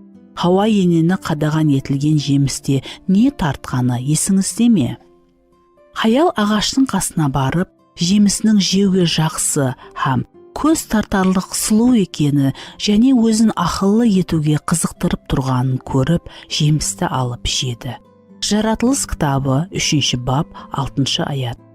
Теректің жемістері пайдалы еді. Терек жеу үшін жақсы еді. Олар сондай-ақ Хауа енеге кереклі даналықты уәде етті. Бірақ олардың көзге жағымлы болғанлығы һәм ахметлі пактілердің бірі олар физикалық сұлу еді. Дұшпан сенім һәм бойсыну сияқлы белгілі сапаларға қарағанда физикалық сұлулықты көбірек бақылауға мәжбүр етеді. Машқала теректің сұлулығында емес, енді оны Құдай ұсындай етіп жаратты. Хауа ене Құдайдың жаратқанының сұлулығынан рахатлене алатұғын еді, бірақ ол сыртқы көрінісіне қарап қызықты. Ол жалған сөзге сенді, һәм оның тикарында әрекет етті. Физикалық сұлулықтың абыройы һәмме адамлар үшін нормаға айланды. Сол уақыттан баслап Хауа ене һәм оның күйеуі өзлерінен һәм өздерінің денелерінен басқаша көзбен қарай баслады. Олар өздеріне сырттан қарады һәм өздерінің денесін сүйуші Құдайдың шеберлікпен жаратқан денесінен ұялды. Олар бір-бірінің алдында жалаңаш қалудан қорқып, денесін жабатұғын нәрсе іздей баслады. Физикалық сұлулық жүрек, рух һәм өмірдің сұлулығынан ахметлі деген өтірік. Еркеклер һәм хаялларды өздерін сұлу емес, көріксіз сезіп, қысыну һәм өзінен ұялуға мәжбүрлеп атыр. Бірақ физикалық сұлулыққа талпыну сөзсіз кеуіл қалуға алып келеді. Себебі бұл қол жетпейтұғын мақсат. Хатти көркем ажайып хаяллар да өздерін сұлу деп сезбейтұғынын мойылайды. Голливуд көззалларының бірі Мэг Райан былай деді: "Мен бір қанша таң қаларлы көріністемен деп ойлаймын. Егер мен өзімнің сыртқы көрінісімді өзгерте алатұғын болғанымда, онда ұзын аяқлар, кішкене табан һәм кішкене мұрынды қалер едім. Бәлкім сіздер физикалық һәм сыртқы көріністі жүда көп бағалауыңыздың зиян келтіретұғынын көрмейтұғын шығарсыз. Келін тикарға пікірімізге қайтайық. Сенімлер өмір сүру қалпын белгілейді. Егер біздер жалғанға сенсек, онда ерте ме кеш пе бұл жалғанның тикарында харекет етіп басылаймыз. Ал егер біздер жалғанға сеніп, һәм оның тикарында харекет етсек, онда құллыққа түсеміз. Мына хаяллардың әрбірі сұлулық хақында белгілі өтірікке сенген. Бұл олардың өздеріне деген көз қарасын өзгертті. Соған байланыслы олардың мінезлері де өзгерді. Һәм ақырында олар құллыққа түсті. Мен һәммесінен бұрын хаялдың сыртқы көрінісі сұлу болу керек деп сендім. Һәм соның үшін өзімді сұлу деп санамадым. Мен арқамдағы һәм аяғымдағы шандықлардан ұялатұғын едім. Менің арқамның һәмме жерінде һәм аяқларымда сколиоз себеплі операциядан кейін болған үлкен шандықлар бар. Менің арқам жүдә туры, бірақ бұл нәрсе мені барха қандайда бір сұлулықтан айратуғындай көрінетұғын еді. Мен өзімді көріксізбен деп есаплап ұялатуғын едім. Мен сыртқы сұлулық, менің денем, әсіресе еркеклердің көз алдында менің ең басылы бөлегім екеніне сенетұғын едім.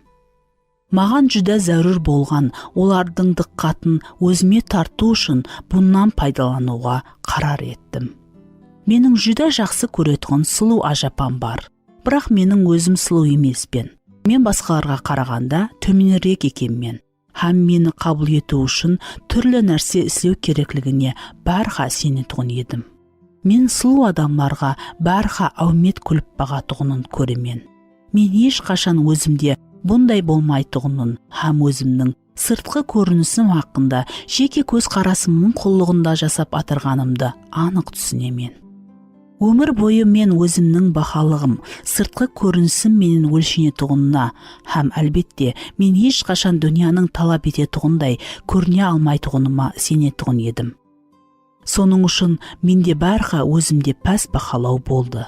Мен надұрыс ауқатлана басладым. Менде ашкөздікке бейімдесу һәм некеде машғалалар пайда болды. Соның үшін мен өзімді көріксіз деп санайтұғын едім. Һәм күйеуім бархама менен сұлу хаяларға қарайтұғындай көрінетұғын еді. Өзіңді басқалармен салыстыру, қызғаныш, жарысушылық, адамгершіліксіз әрекетлер, жынси қатынасқа қатты қызығу, надұрыс ауқатлану, әдепсіз киімдер, назлылық һәм еркеклер менен ойнау сұлулықтар хақында надұрыс көзқарастың ақыбетінің толық емес тізімі. Хаялларды бұл құллықтан не азат ете алады? Біздер сенген өтірікті жеңуге тек хақиқатлық жәрдем бере алады. Құдайдың сөзі біздерге табиғи физикалық сұлулықтың өткінші һәм өтпейтұғын ішкі сұлулықтың ахметі хақында хақиқатлықты ашады. Мүлайымлік өтірікші һәм сұлулық жалықтырады. Бірақ Құдайдан қорқатұғын хаял алғысқа лайық. Нахыл мақал кітабы 31 бап 30 аят. Сұлулығыңыз тек сыртқы безеулерден, ашық өйленген шашлар, тағылған алтылар һәм сәллі киімдерден ғана ібарат болмасын. Ал сұлулығыңыз сырлы болған ішкі дүнияңыздан, яғни жұмсақ һәм тыныш болған жоғалмайтұғын рухи көзалықтан ібарат болсын. Бұл Құдай алдында жүдә қымбатлы. Өтміште Құдайдан үміт еткен мұқаддес хаяллар да өз кеулеріне бойсынып ұсылай істеген. Петрдің 1 хаты 3 бап 3-5 шекемгі аятлар. Бұл аятлар физикалық сұлулық, өз-өзінен күнәлі ямаса, өзінің сыртқы көрінісіне диққат аударудың еш керегі жоқ деп тасдиқламайды. Бұндай көзқарас, сыртқы сұлулық, өмірдегі басты нәрсе деген тасдиқлау сияқлы қате. Мұқаддес жазу еш жерде сыртқы сұлулықты қараламайды һәм сыртқы көрініс ешқандай ахметке ие емес деп айтпайды. Ол Құдайдың берген сұлулығына шексіз ахмет беретұғын, ямаса жүректің талапларына зиян келтіретұғын физикалық мұтажлікке қамқорлық ететұғын адамды ескертеді. Шайтанның шеберлігінің бірі біздерді бір ақырғы шектен екіншісіне түсуге мәжбүрлеу. Біздің мәдениетімізде киімдегі тазалықты, тәртіп һәм жақсы талғамды кейінгі уақытлары бақаламайды. Айрым уақытлары мен масихи хаялларға былай айтқым келеді. Сіз өзіңіздің кім екеніңізді білесіз бе? Құдай сіздерді хаял қылып жаратты. Оның сыйын қабыллаң. Нәзік болуға, физикалық һәм рухи сұлулықты көрсетуге қорықпаң. Сіздер Құдайдың балаларсызлар. Сіздер Масихтың қалыңлығысыз. Сіздер патшаға тиесілісіз. Сіздер патшаның шаңырағынансыз. Сіздің биік һәм мұқаддес ұқыбыңызды сәулелендіретұғындай етіп киінің һәм өзіңізді тұтың. Құдай сіздерді дүниядан шақырды. Дүнияға сізді өзінің қалегеніндей етіп қалыптастыруіне жол қоймаң. Өзіңізді дүниядағыдай етіп тұтпаң, пікірлемең һәм киінбең. Адамларға оның сіздің өміріңізден іштен һәм сырттан қалай етіп өзгерткенін көруіне рұқсат етің.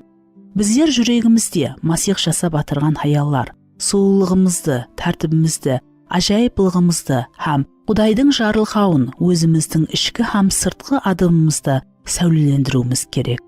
Масихи зайып, хаял бұл сұрауда кереклі тең салмақлықты іздеуге көбірек себеплерге ие. Сулайманның нақыл мақаллар кітабында адамгершіліклі хаял жақсы физикалық формада болып һәм жақсы киінген еді. Нақыл мақал кітабы 31 бап 17-ден 22-ге шекемгі аятларға қараң. Ол өзінің күйеуіне даңқ алып келетұғын еді. Егер хаял пасманда һәм жағымсыз киінетұғын болса, егер ол өзінің сыртқы көрінісіне еш қарамаса, онда ол өзінің күйеуінің абыройын төгеді, һәм өзінің аспандағы күйеуінің де. Бұнан тысқары, егер ол өзінің күйеуі үшін, сұлу көріну үшін ешқандай харекет етпесе, онда оның диққатын тартуға басқа хаял харекет ететұғынына сенуіңіз мүмкін. Елші Павел Тимофейге ибадатхананы қандай қою керектігі хақында жазғанда, хаяллардың қалай киіну керектігі хақында да жазды. Оның көрсетпелері біздерге хаяллардың ішкі дүниясы, оның жүрегі һәм оның сыртқы көрінісі һәм мінез-құлқының арасында теңлік табуға жәрдем берді. Павел хаяллар да шашларына артықша сән бермей, өздерін алтылар, інжілер, ямасы қымбат киімдермен емес, ал сыпайы киім, әдет һәм ибемен безенсін. Керісінше олар Құдайдан қорқып жасайтұғын хаялларға лайықлы жақсы іслермен өздерін көркем қылсын. Тимофейге арналған 1 хат 2 бап 9-10 аят. Бұл текстегі келтірілген безеу һәм сыпайы сөздері тәртіплі жақсы ойланған, лайықлыны білдіреді, үйлескелі түзілуді назерде тұтады. Масихи хаялардың сыртқы көрінісі апайы таза жүректі сәулелендіруі керек. Оның киімдері һәм шаш түрмегі өздерінің әдеттен тыс айрықша ямаса, әдепсіздігі менен өзіне диққат тартпауы керек. Сол уақытта ғана ол өзінің жүрегінің жағдайын һәм Құдай менен қатынасын көрсете алады. 40-қа кіргендер үшін.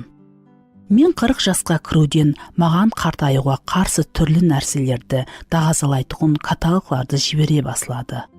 Олар менің терімнің жас һәм таза көрінуіне, жирықлардың аз болуына, көзімнің астындағы көклердің жоқ болатұғынына, көп күш болуына, тырнақ һәм шашларымның сұлуырақ болуына, ал көру һәм есту қабілетімнің жақсылануына уәде береді.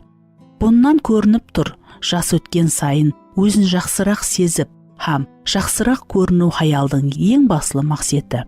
Бірақ мен бәрібір қартайып атырман. Демек менің денем әсте ақырын бұзылып атыр. Мен айнаға қарап, 10 жыл алдын болмаған жирықларды көремен. Менің шашым ағарды, маған ірі әріппен жазылған мұқаддес кітапты сатып алуыма тура келді һәм күнделікті физикалық шынығуларға һәм диеталарға қарамастан, мен бәрібір 20 жыл алдыңғыдай жақсы физикалық формада емеспен.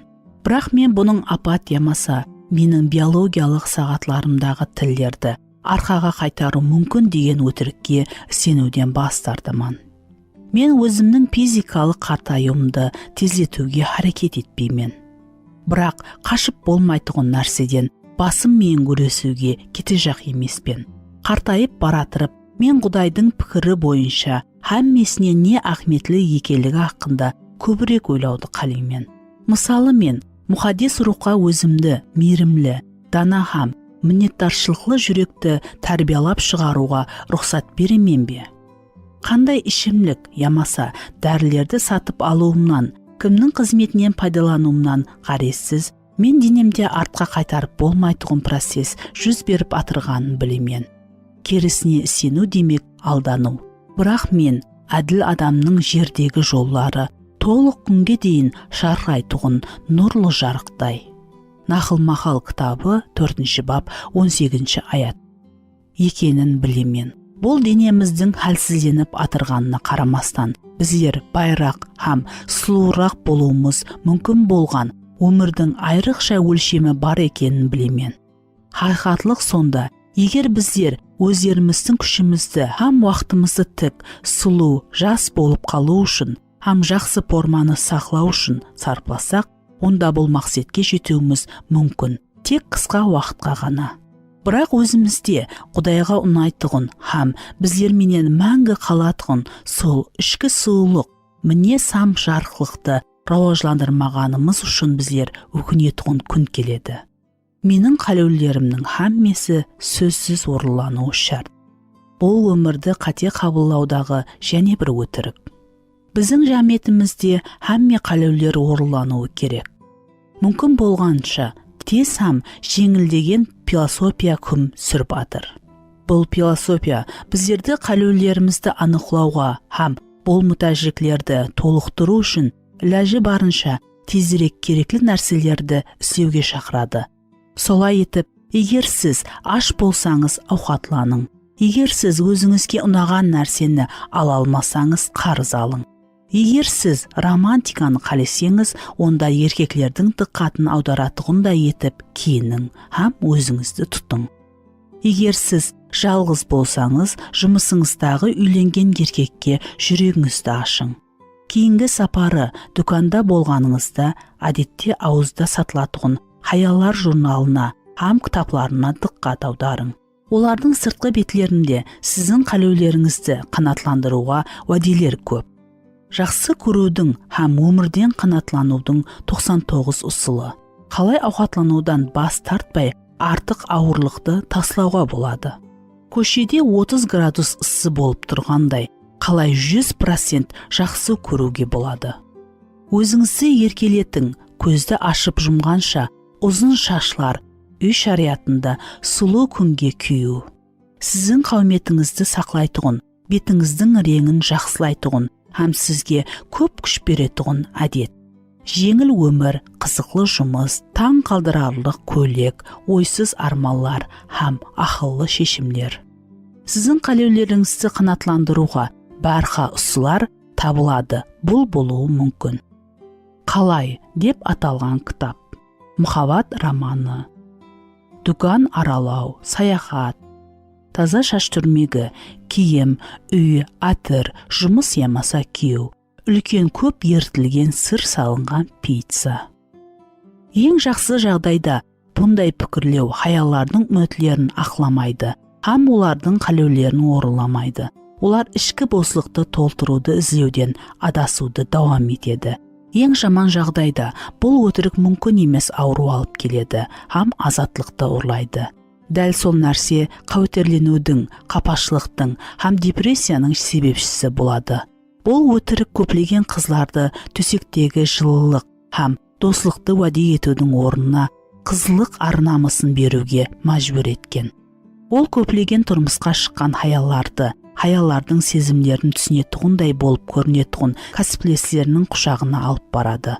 Бұл өтірік көплеген жас жұбайларды надұрыс халда некеден өтуге мәжбүр етеді. Ал кейін болса, бұл жұплардың көпшілігі ажырасты, һәм бұлардың барлығы ішкі терең мүтәжіклерді қанатландыруды қалеуінен болады. Біздер Кармен деп шақыратұғын хаялды, бұл өтірік міне қай жерге алып барды. Мен орынламаған қалеулерім мен жасамауым керек деп сенетұғын едім. Мен қалеген нәрсеге қалеген уақытымда ересетұғын едім.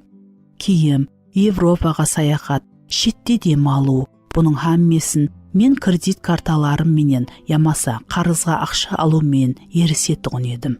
Нәтижеде сол уақытқа шейін мен 22 жасқа толғанымда менің қарызым 7-10 мың долларға жиналды. Және мен әлбетте маған еркек керек деп ойлайтын едім. Соның үшін менен тек жатуды қалеген еркекпенен маған онша ұнамаса да ұшырасатын едім. Айрым уақытлары мен өзімді тек кереклі сезу үшін жынси қатынасқа өзім баратын едім. Басқа хаял Эйлиннің уақиасы. Бұл өтіріктің қандай күшлі сезімдердің һәм шеккеліктің бұзылуына алып келетінін көрсетеді. Мен некемнен жынси қанатлану алмадым. Һәм бұған күйеуім айыплы деп сенетін едім. Мен оны айыплайтын едім. Һәм жынси жобада мені қанатландыратындай басқа еркекті іздедім.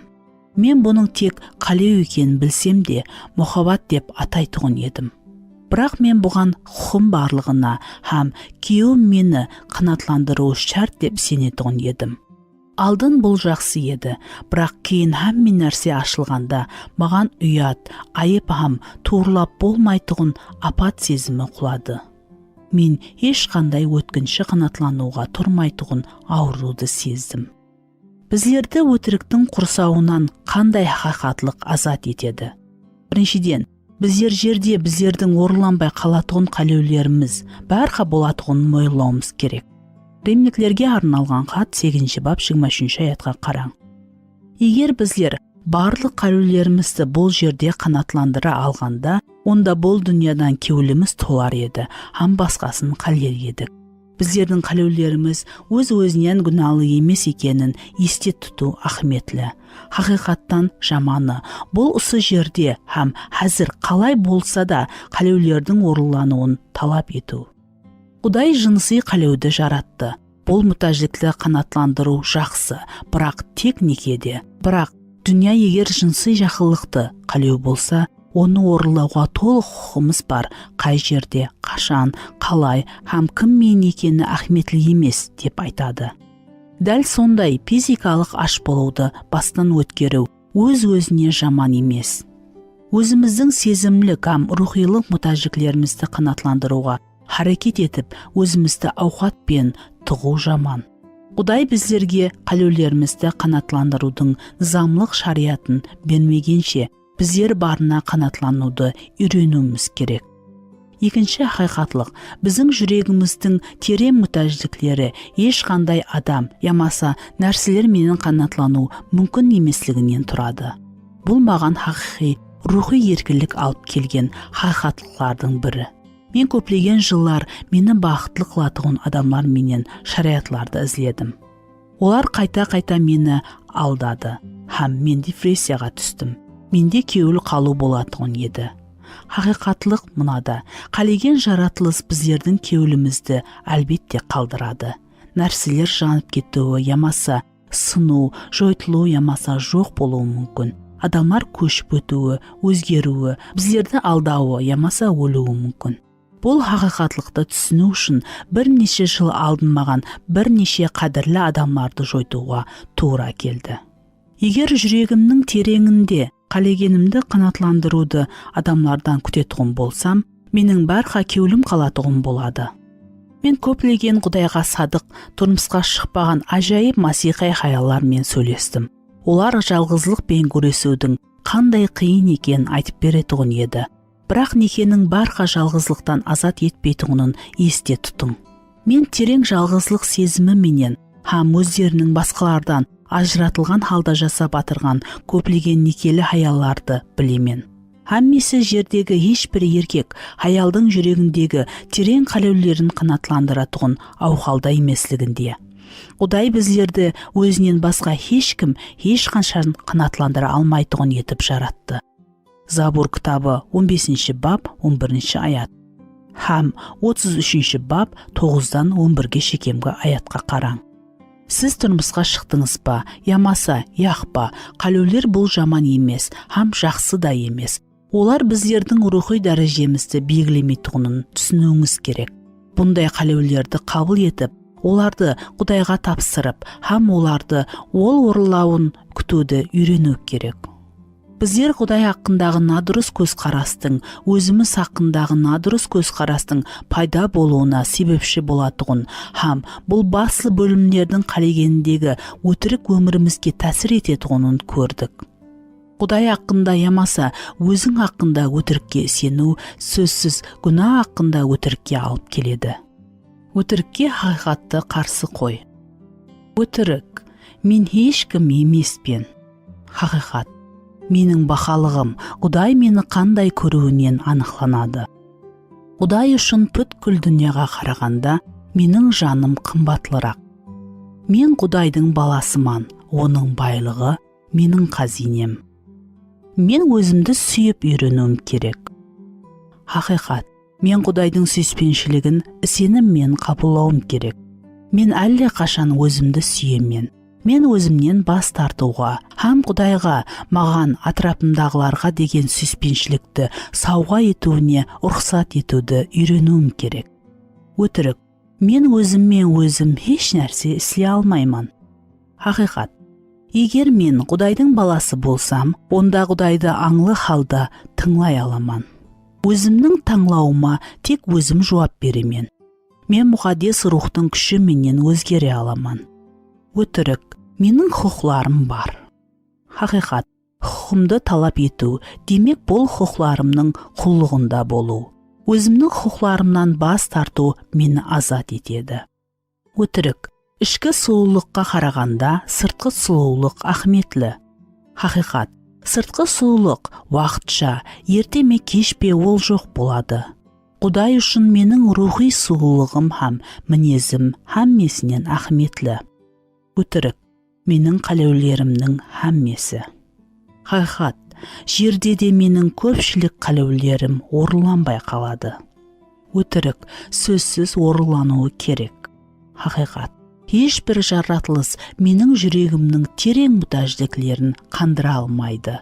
Егер мен мұқтаждықлерімді тан алсам, онда Құдайға көбірек мұқтаж боламын һәм аспанға талпынамын. Әмелде қолдану. Бірінші, Құдай мен келісің, өзіңіз хақында қандай өтірікке сендіңіз. Екінші, жауапкершілікті өзіңізге алың. Бұл өтірікке сену сіздің жасау қалпыңызге қалай тәсір етті, сіздің қатынасыңыз һәм харекетіңіз. Үшінші, хақиқатты жариялаң. Жоғарыда келтірілген хақиқатлықтың әр бірін дауыслап оқың. Осылардың қайсысы қазір сіз үшін айрықша ахметлі. Өзіңіздің ақылыңызды Құдайдың сөзі менен жаңартың. Келесі үзінділерді дауыслап оқың. Бұл аятлар сіздерді Құдайдың қалай қабылдағаны хақында не айтады?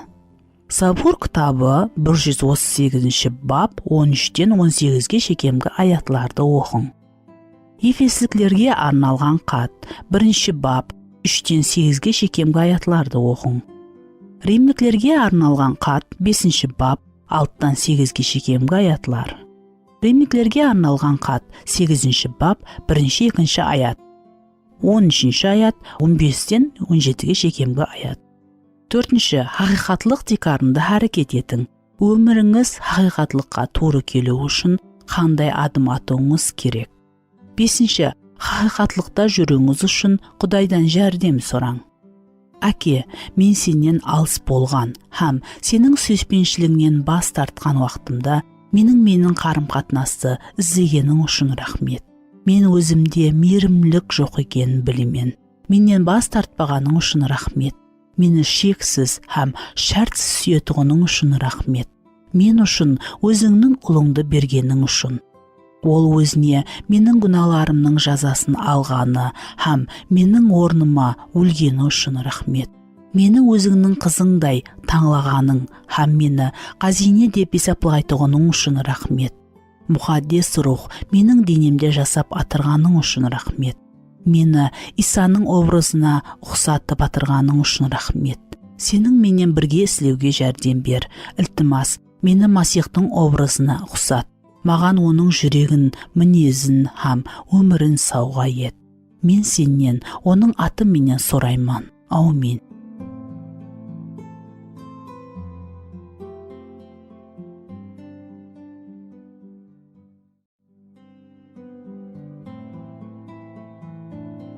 4 бап. Хаяллар сенетуғын өтірік. Күнә ақында. Қадірлі күнделік. Біздер Едемді таслап кеткеннен берлі 6 ай өтті. Бірақ біздер еле бұл қиыншылыққа шыдай алмай атырмыз. Адам ата һәмме нәрседе еле мені айыплайды. Мен жыланды тыңламауым керек екенін білемен.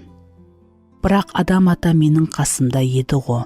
Не үшін ол еш нәрсе істемеді, һәм ол менен бірге жеді. Сол уақытта мен, ақ сөзім, бұның шыны менен қиын машқалаға айланып кететұғылығы хақында ойламадым. Енді мен бәрқа өзімді болып өткен істе айыплайман. Оның біздер үшін істеген нәрселерінен кейін қалай мен Құдайға бұндай харекет істедім. Біздердің қатынасымыз қашан болса да алдыңғыдай болама. Оның менен сөйлесуге харекет еткенімде әр сапары мен арамызда үлкен дуалдың пайда болғанын сеземен. Мен Құдайға бойсынудың бұндай қиын һәм табиғилікке қарсы болатұғынын күтпеген едім. Мысалы, сол күнге шекем, егер мен аш болсам, онда ауқатланатұғын едім. Тойған уақытымда жеуді тоқтататұғын едім. Енді менде қандайда шексіз ашлық басланды. Мен жеуді баслағанымда өзімді тоқтата алмайман. Бұл менің өмірімнің қадағалаудан шыққан жалғыз бөлегі емес. Менің тілім маған бәрға пәнт береді. Әсіресе қиын күндерде. Мысалы, кеше мен өзімді онша жақсы сезбедім, һәм күні бойы адам атаға майда шүйде үшін ғазеплендім. Өзімді бұндай тұтуды шек көремен. Маған зұлым һәм қиқым болу ұнамайды. Бірақ айрым уақытлары мен тек өзіммен еш нәрсе істей алмайтұғынымдай түйіледі. Ромеро шаңарағы питон салиди үй хайуаны сипатында сатып алғанда, оның ұзынлығы тек қана 30 сантиметр еді. 8 жылдан кейін ол 3,5 метрге шекем өсті, һәм 36 килограмм салмақта болды. Кейін 1993 жылы 20 июльде бірмалы питон Сали 15 жасар дерекке хүжім жасады. Һәм өз шеңберлерінде баланы өлімен дегенше тұншықтырды. Қорқынышлы бір уақытта сондай зиянсыз һәм бойсынушы жаратылыс бірден қанқор қауіплі мақұлыққа айланды. Еш нәрседен гумаланбастан үй хайуанларын сақлап алған адамлар оларға қамқорлық еткенде өздеріне қарсы шығып, олардың тұрмысын бұзды. Басқаша мәнде бұған таң қалудың еш қажеті жоқ. Себебі питон өз үшін табиғи болған нәрсені істеді. Күнә да дәл солай істейді. Ол біздерді қызықтырып, біздер менің ойнауы мүмкін. Біздер менен ұйқылап һәм біздердің көңілімізді көтеруі мүмкін. Бірақ оның табиғаты ешқашан өзгермейді. Ол өзі менен достасқанларды жеп, оларға қарсы шығады. Қалеген өтірік өлімге кіріптар етеді. Бірақ шайтанның біздерді Құдай һәм күнә хақында сендірулеріне артық өлім келтіретұғын өтірік жоқ. Ол біздерді Құдайдың өзін көрсетіп атырғандай емеслігіне һәм күнә Құдайдың тасдиқлайтұғынындай қауіплі емеслігіне сендіргісі келеді. Шайтан біздерге Масихтың Құдайлық шарқырауын һәм күнәнің ахметлігін сүретлейтұғын картинаны соғып береді. Ол біздерге Құдайды онша жақсы емес, ал күнәні онша жаман емес деп көрсетеді. Заманауи технология ең көріксіз фотокөріністі сұлу көрсететұғындай қылып өзгерте алады. Шайтан да күнә менен тап соны істеп атыр. Ол хилекерлікпенен көріністі бұрмалайды, һәм жек көрінішлі, қорқынышлы нәрсе ажайып көркем өнер шығармасына айналады. Бірақ күнәнің басқа киімдерге киінуі оның табиғатын өзгерте алмайды. Зиянсыз һәм тыныш көрінген питонның уақиасындай. Бір күні оның хақиқи өлім келтіретұғын табиғаты ашылатұғын уақыт келеді. Шайтан ақырында біздер ойлағанымыздан да қымбатқа түскен Едемдегі жәнжелді келтіру үшін өтірікті қолданған еді. Оның бүгінгі өтірігі тикарынан бірінші хаялды сендірген өтіріктен ешқандай парқ қылмайды. Мен күнә істей аламан, һәм бұл үшін маған еш нәрсе болмайды. Бұл бәлкім күнә хақындағы шайтанның ең тикарғы өтірігі шығар. Құдай Адам атаға, егер сен бұл теректен жесең, сен өлесең деп айтты. Бұйрық анық еді. Жеме, бойсынбаудың ақыбеті де сондай анық еді. Сен өлесең. Шайтан Хауа енені бұндай тиімді орнатқан Құдайдың мейірімлігіне һәм Құдай оның өмірін басқаруға құқы барлығына гумалануға мәжбүрлегенде, ал кейін барып оның ақыбетіне гумалануға мәжбүрледі. Ол Құдайдың сөздеріне хұжым етті, һәм жылан хаялға яқ өлмейсіздер деді. Жаратылыс кітабы 3 бап 4 аят. 9 забурда автор 3 мәрте не үшін адамлар Құдайды тыңламайтұғыны себебін түсіндірді. Олар бұл үшін өздерінен еш нәрсе болмайды деп есептейді. Өз жүрегіңде айту. Екіленбеймен, әулатқа һәм әулаттан маған зұлымдық жүз бермейді. Өз жүрегіңде айту. Құдай ұмытты, өзінің жүзін жауды, еш уақытта көрмейді. Не үшін? Адалатсыз өз жүрегінде сен таба алмайсың деп айтып, Құдайдан бас тартады. Забур кітабы 9 бап 27 аят және 32-34 аят. Дұшпан біздерді мыналарға сендіргісі келеді. Біздердің күнәларымыз үкім етілмейді. Мен не ексем, соны ормайман. Бүгін мен істеген таңлау нәтижелерге ие болмайды. Мен отпен ойнап, күймеуім мүмкін. Өтіріктің түрлерінің көпшілігіндегі сияқлы, біздер бұл өтірікке білмеген халда сенеміз. Біздер хәтте осындай пікірлерден актив бас тарта аламыз. Бірақ егер біздер күнә істеуді шешсек, онда бұл біздердің онда ешқандай қорқынышлы нәрсені көрмегеніміз себеплі жүз береді. Сол уақытта біздер тойғанымызға қарамастан, десерттің 2 порциясында да ойламастан жейміз. Бірнеше сағаттан кейін біздердің қарнымыз қампаяды. Ертең біздер тәрезеде тұрғанымызда, біздер өздерімізге азғырлауға берілгеніміз үшін ұрысамыз. Бұндай келісулердің бірнешеуі артықша салмаққа һәм айып сезімін жаман кейпиятқа һәм депрессияға алып келеді. Көп жеу, жүрек, диабет, ұрлау ямаса инфаркт машқаласының себебі болуы мүмкін. Бұл тартудағы тыйымның жетіспеушілігі біздерді баса ахиметлірек тарауларында тиімсізлікқа душар етеді. Қалеулерге жол қоймаушылық біздердің балаларымыздың мінезінде көрінуі мүмкін, һәм олар да тыйымсыз болады. Біздер өздерімізді дүниялық философияны сүретлейтұғын, һәм низамның дәрежесіне адалатсызлық, ұятсызлық, һәм кері мінез құлықты туғызатұғын әдебиатлар, фильмдер, телебағдарламалар һәм намаменен кеулімізді көтеруіміз мүмкін. Осының мен біздер ойланбаймыз да.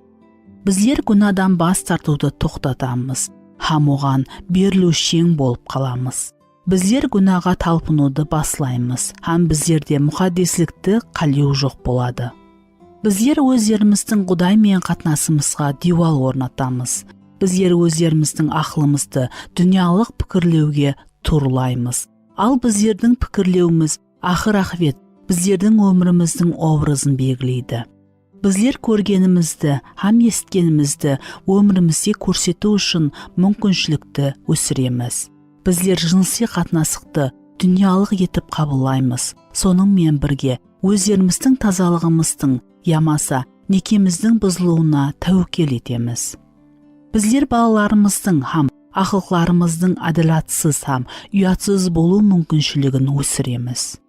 Біздер ерте ме кеш пе өздеріміздің қайғымыздың саналы пікірлеу қабілетін бұзғаннан, біздерді бақытсыз һәм сезімдерді тұрақсыз қылғаннан, біздердің организмімізге тәсір етуіне һәм біздерді өтлескен шаршағанлық, тез хәлсіздену, бас ауыру, бұлшық етлердің тартылуы һәм ас сіңірудегі машқалардың пайда болғаннан.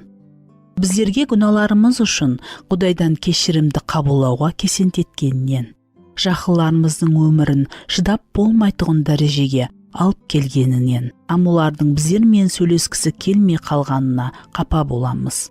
Біздер жұмыста ямаса тосаттан танысқан мейірімлі, әдеплі еркекке өзімізге жүдә жақыласуға жол қойғанымызда мұналарға сенуден бас тартамыз. Өздеріміздің жүрегімізде садықсызлық тұқымын егеміз. Біздер кеуімізді біздерге ұнау мүмкіншілігінен айырамыз. Себебі хақиқатлық қиялармен теңдесе алмайды. Біздер бұл еркектің һәм өзіміздің некемізді бұзуымыз мүмкін. Біздер өздеріміздің балаларымыздың өмірін бұзуымыз мүмкін. Егер біздер бұл еркекпенен неке адалығын бұзбасақ та, біздер келешектегі әдеп икрамлығымыздың құлауының жолында тұруымыз мүмкін. Біздер өмірлік жолдасымыз, балаларымыз, күйеулеріміздің ағайлары һәм Құдайдан үмітсіз алыстауға түсуіміз мүмкін. Біздер барға өздерімізге шайтанның өтірікші екенін естетуіміз мүмкін. Құдай күнә деп айтатұғынына шайтан былай дейді: бұл жақсы, бұл қауіплі емес, бұл айыпсыз, бұл сондай кереклі. Бұның еш қорқынышлы жері жоқ. Сен тек өзіңнің мұқтажділіктеріңді толтырып атырсаң, бұннан қашып болмайды. Хақиқатлық күнәнің қауіплі, өлтіруші һәм қиратушы екенлігінде. Хақиқатлық біздердің не ексек соны оратығынымызда. Хақиқатлық бүгін біздер істеген таңлаудың нәтижеге ие болатығынында. Хақиқатлық егер отпен ойнасақ, онда күйетығынымызда.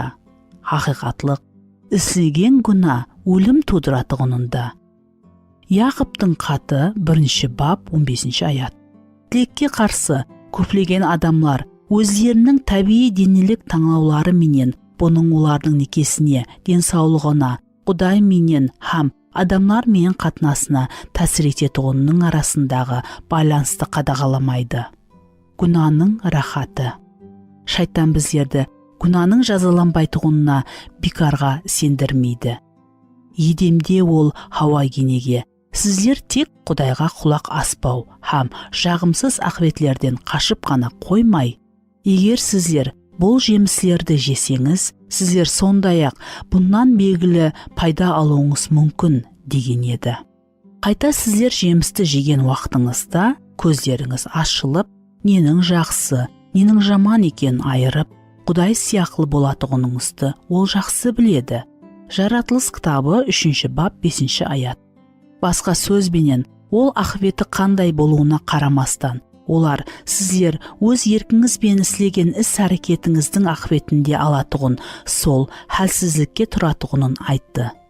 Хауа ене оған сенді, һәм біздер де сенеміз. Ақыр ақыбет, егер біздер күнәдан ешқандай қуаныш күтпесек, неге біздер күнә істер едік?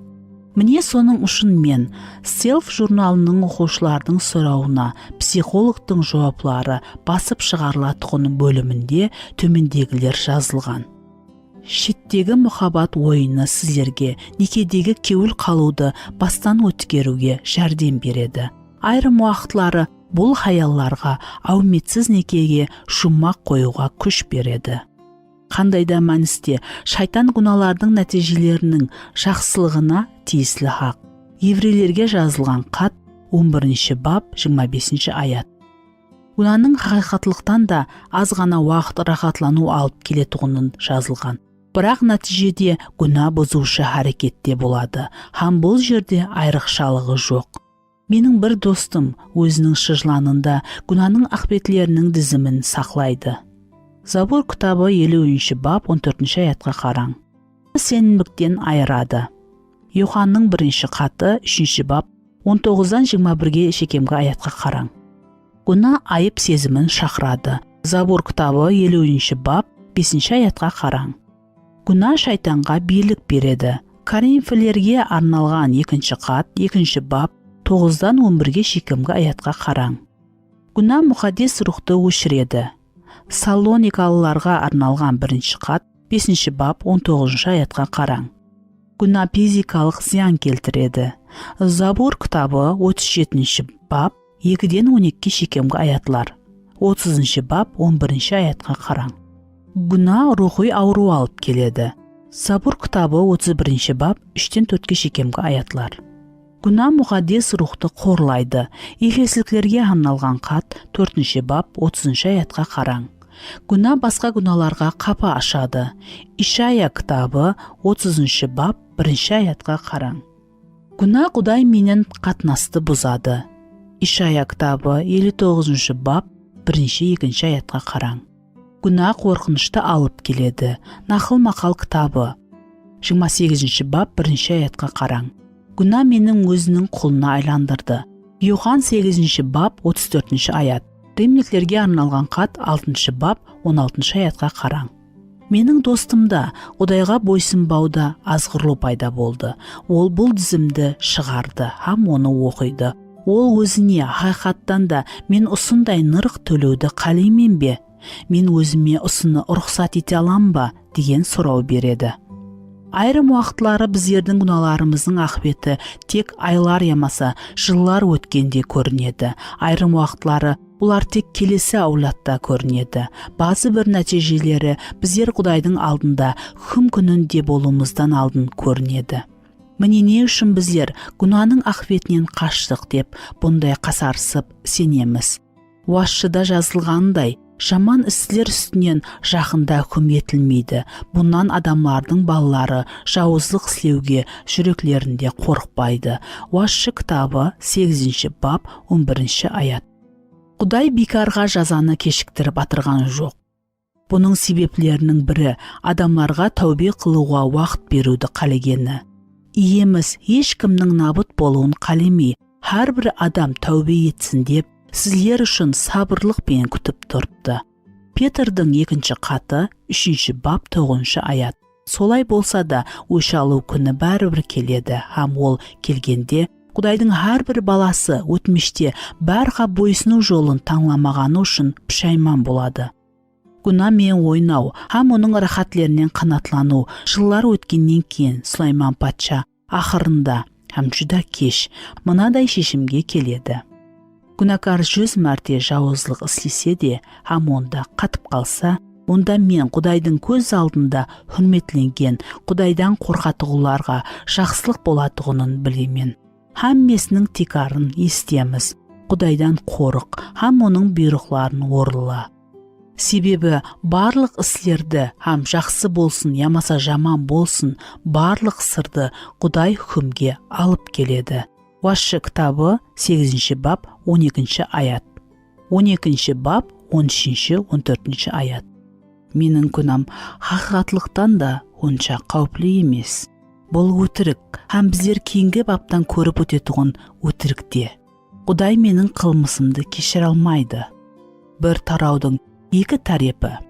Егер шайтан біздерді біріншісіне сенуге мәжбүр ете алмаса, ол біздерді екіншісіне сендіруге харекет етеді. Екеуі де теңдей дәрежеде өтірік, һәм бұл екі өтірік те еркінсіздікке алып барады. Арамызды жақсы шаңарақта өскен, ямаса көп жылдар ибадатханаға барған, һәм өзін жақсы тұтуға үйренгендер басқаларға қарағанда бұл өтірікке көбірек душар болады. Біздердің басымызға еш уақытта бұзықшылықпенен шұғылану, аборт істету, ямаса жынси қатынастықтың бағдарын өзгерту ойы келмейді. Біздер еш уақытта әдепсіз сөйлемейміз, жұмыс берушісінің ақшасын саумаймыз, ямаса күйеуімізбенен ажыраспаймыз. Қауіплі күнәларды істейтұғын басқа адамлардың айналасында біздер өздерімізге анағұрлы жақсырақ көрінеміз.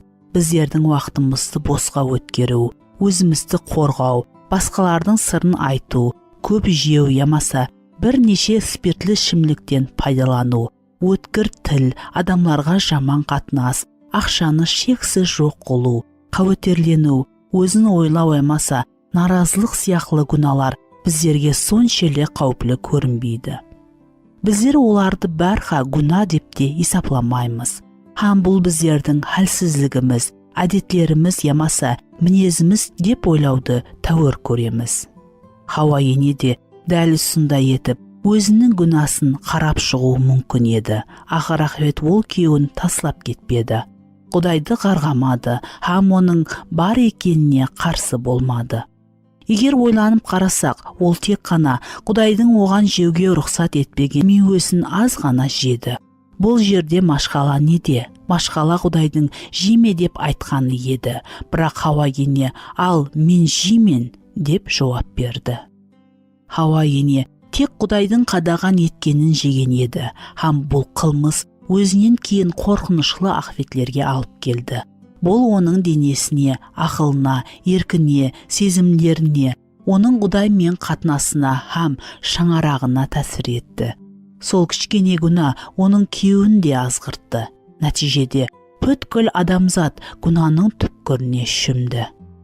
Хауызге тас лақтырғанда судың бетінде көп уақытқа шекем шеңбер пайда етіп тұратығындай, күнә да әзірге дейін өзі хақында білдіріп келатыр. Егер біздер әрбір күнәнің қауіплі, әрбір күнә бұл көтеріліс һәм қиянат екенін көргенімізде еді, әр сапары өзіміз қалегенімізді еслеуді шешкенде, біздер Құдайға һәм жер жүзінің патшасына қарсы шығамыз. Джон Беньянның айтқанындай, бір ағымнан бүткіл кеме шөгеді. Әрбір күнә күнәкарды толығымен жоқ қылады. Ямаса Беньянның замаласы Джереми Тейлордың айтқанындай, қол сағаттың механизмінде ахметсіз бүртігі болмағаны сияқлы ахметсіз күнәлар да жоқ. Мен ақ диуалы жайда жасайман. Олар жылдың көбірек бөлігінде ақ болып көрінеді. Бірақ қар жауғанда менің жайым тосаттан патас сары реңге айналады. Біздер басқа күнәлармен салыстырғанда таза көрінсек те, біздер Құдайдың мінсіз мұғаддеслігіне теңлесе алмаймыз. Күнә хақында ақиқатлық Құдайдың мінезінің нұрында анық болады. Біздер оның ең таза мұғаддеслігінің нұрына қарағанымызда, жеке күнәміздің жиіркенішті екенін өткір қабылдап бастаймыз. 17 һәм 18 әсірдегі пуританлар өздерінің мұқаддеслік һәм бойсынушылықтың тараптарлары болғаны менен белгілі. Олардан үкім етуге лайықлы бір нәрсе табу қиын еді. Көпшілік адамдар пуританлардың ұлы күнәкарлары болғанын біледі. Бірақ олардың кітаплары олар өздерін ұлы күнәкар деп есаплағаны хақында куәлік етеді. Олар Құдай менен тығыз қатынаста жасағанлығы себеплі, оларда өздерінің күнәларына деген жек көрушілік күшейеді. Бұл күнәлар басқа адамларға қаншелі ахметсіз көрінсе де, бұндай түсінік олардың дуасы арқасында келеді. Мен жаман көруім, жек көруім һәм қашуым үшін маған күнәнің көріксіз әпшерін аш. Күнәнің ыпласлығы сол күнәнің табиғатында емес, ал соған қарсы ісленген жеккеліктің ұлылығында екенлігін ұмытпауға ешқашан жол қойма. Құдай менің қылмысларымды кешіре алмайды. Мен кешірім темасын көтергенде, әр сапары кім болса да, әлбетте, маған былай айтады. Мен өзімді істеген қылмысым үшін кешіре алмай-ақ қойдым. Мұқаддес кітапта өзімізді кешірмеуіміз керектігі хақында еш нәрсе айтылмаған. Бірақ меніңше көпшілік аялар істеген қылмысы үшін өздерін кешірілгендей сезе алмайтұғыны назерде тұтады. Олар әзірге шекем өзінің қателері үшін айып сезімі менен жасап атыр. Олар Құдайдың оларды кешіретұғынын біледі, бірақ хақиқатлықтан толығымен кешірілгеніне сенбейді. Оларға Құдайдың мейірімі менен кешірімін қабылдау қиын. Құдай менен қатынасты тіклеу һәм оның мейірімін қайтару үшін олар өздерінің күнәларын жуу керек, жазаға тартылу керек. Бәлкім, сол уақытта ғана қашалардыр істеген жауыздықты жуа аламыз деп ойлайды. Гәп мынада, айып ямаса мұқаддес Құдайға қарсы ісленген жалғыз бір ғана күнәдан құтылу үшін өмір бойы істеген жақсы істер жетерлік емес. Хаттекі химиялық тазалау да жоқ ете алмаған дақ сияқлы. Күнәнің дағында ешқандай адам күшіменен жуу мүмкін емес. Істеген күнәнің айыбын ерту үшін тек бір ұсыл бар. Айыпты не жуалады? О тек Исаның қаны. Және не шипалай алады? О тек Исаның қаны. Рухты күнәдан жуа ма? О тек Исаның қаны. менің жақсы минетім бе? О тек Исаның қаны. Екі қарама қарсы тасдиқлаулар бар. Менің күнәм онша қауіплі емес, һәм Құдай менің қылмысымды кешіре алмайды. Бұлардың қайсысы дұрыс? Хақиқаттылық тек Голгофада ашылады. Забур 84-те біздер иеміз Иса біздер үшін істеген нәрсенің ажайып көрінісін табамыз. Мейірім һәм хақиқаттылық ұшырасады. Хақиқаттылық һәм дүния құшақласып сүйіседі. Голгофада Құдайдың күнәкарларға мейірімі һәм сүйіспеншілігі менен оның күнәға деген мұқаддес жек көрушілік хақиқаттылығы ұшырасады. Голгофада Құдай Исаға бүткіл дүнияның күнәларының жазасын жүктеді. Соның мен бір уақытта ол өзінен алыслаған күнәкарларға тынышлық һәм келісімді ұсынды. Атанақ біздерге Құдайдың күнә хақында не ойлайтұғынын анық көрсетеді. Біздер сондай жеңіл қарайтұғын әлсіздіктерімізден азат ету үшін ол үлкен құнды төледі. Атанақ ең соңғы күнәкарларға Құдайдың сүйіспеншілігі һәм мейірімі көрсетілгені белгілі. Уильям Кофер Англиядағы 11-ші әсірдің жақсы жазушыларының бірі болды. Бірақ жаслығында ол өзінің жүрегінде айыптың һәм үмітсіздіктің ауыр жүгін қапалануды алып жүрді. Оның нерві бұзылып, өзін өлтіруге харекет етті һәм 1,5 жылға жіліханаға түсті. Емлеуханада болған уақытта ол мұқаддес жазудан өмірін өзгерткен аятты оқыды. Ол Иса Масихтың Масихқа деген сенімі менен оның қаны арқалы күнәлары кешірілсін деп, Құдай сабырлық етіп, бұрыннан бері істенген күнәларынан кешірді. Римліктерге арналған хат 3 бап 25-26 аятта екенін көрді. Купер бұл хақиқаттылықты көргенде һәм оны қабылдағанда ол Масихқа сенді һәм оған күнәларынан кешірілуі сыйланды. Көп жылдар өткеннен кейін ол өкінген күнәларға міне 200 жылдан көбірек үміт берген караматлы кешірілуді гимнде суретлейді.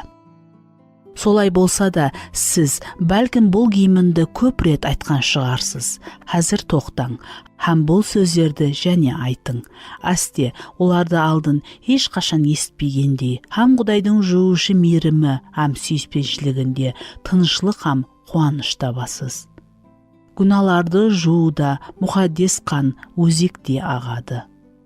Онда азапланған тынышлық һәм минетінде демалу табады. Атанақтағы қарақшы сол караматлы ажайып кілтті тапты. Онда жуылған һәм ол өзінің жанында тынышлыққа ерісті.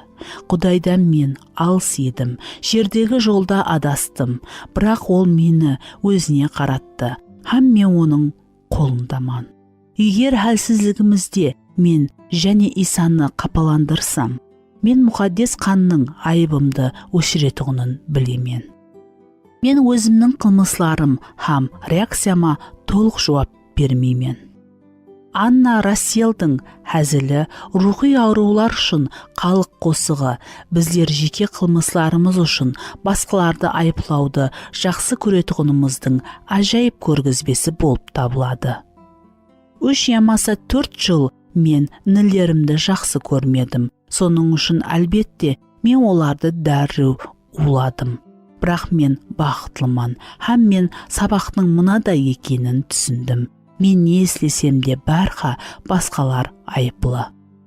Егер біздер Едемге қайтсақ, онда ол жерде азғырылудың ескі түрлерінің бірі пайда болғанын көреміз. Адам ата һәм Хауа ене қадаған етілген жемісті жегеннен кейін Құдай оларды істегені үшін жауапкершілікке шақырды. Мұқаддес жазуда бұл тема бәрқа қайталанады. Біздер әрбір ісіміз үшін Құдайға есап береміз. Құдай сол уақытта оларды бір бүтін деп қарамағанын есіңізге тұтың. Ол, сіздер не істеп қойдыңыз деп сұрады. Ол және де Адам атадан һәм Хауа енеден бір-бірінің харекетін түсіндіруді сұрамады. Ол Адам атадан Хауа ене не істеді деп сұрады, һәм Хауа енеден сенің күйеуің не істеді деп сұрады. Ол алдын Адам атаға, ал кейінгі Хауа енеге жолықты, һәм әр біріне жеке сен не істедің деп сұрады. Құдайдың адам атаға сұрауы дәл һәм анық болды. Сен мен қадаған еткен теректен жемедің бе? Жаратылыс кітабы 3 бап 11 аят. Хауа енеден Құдай, сен не істедің деп сұрады. Жаратылыс кітабы 3 бап 13 аят. Құдай олардан тек хақиқатлықты мойындауды сұрады. Уақияның қалай бұрылғанына қарап, адам ата һәм Хауа ене өздерінің қылмыслары үшін өздерінің жауапкершілікті алуының орнына бір-бірін айыплай бастады.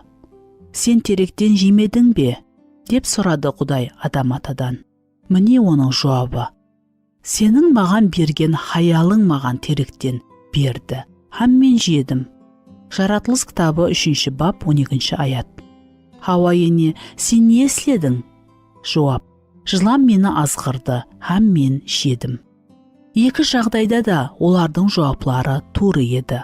Хақиқаттан Хауа ене адам атаға Құдай тарапынан берілген еді, һәм ол күйеуіне теректің жемісін жеуді ұсынды.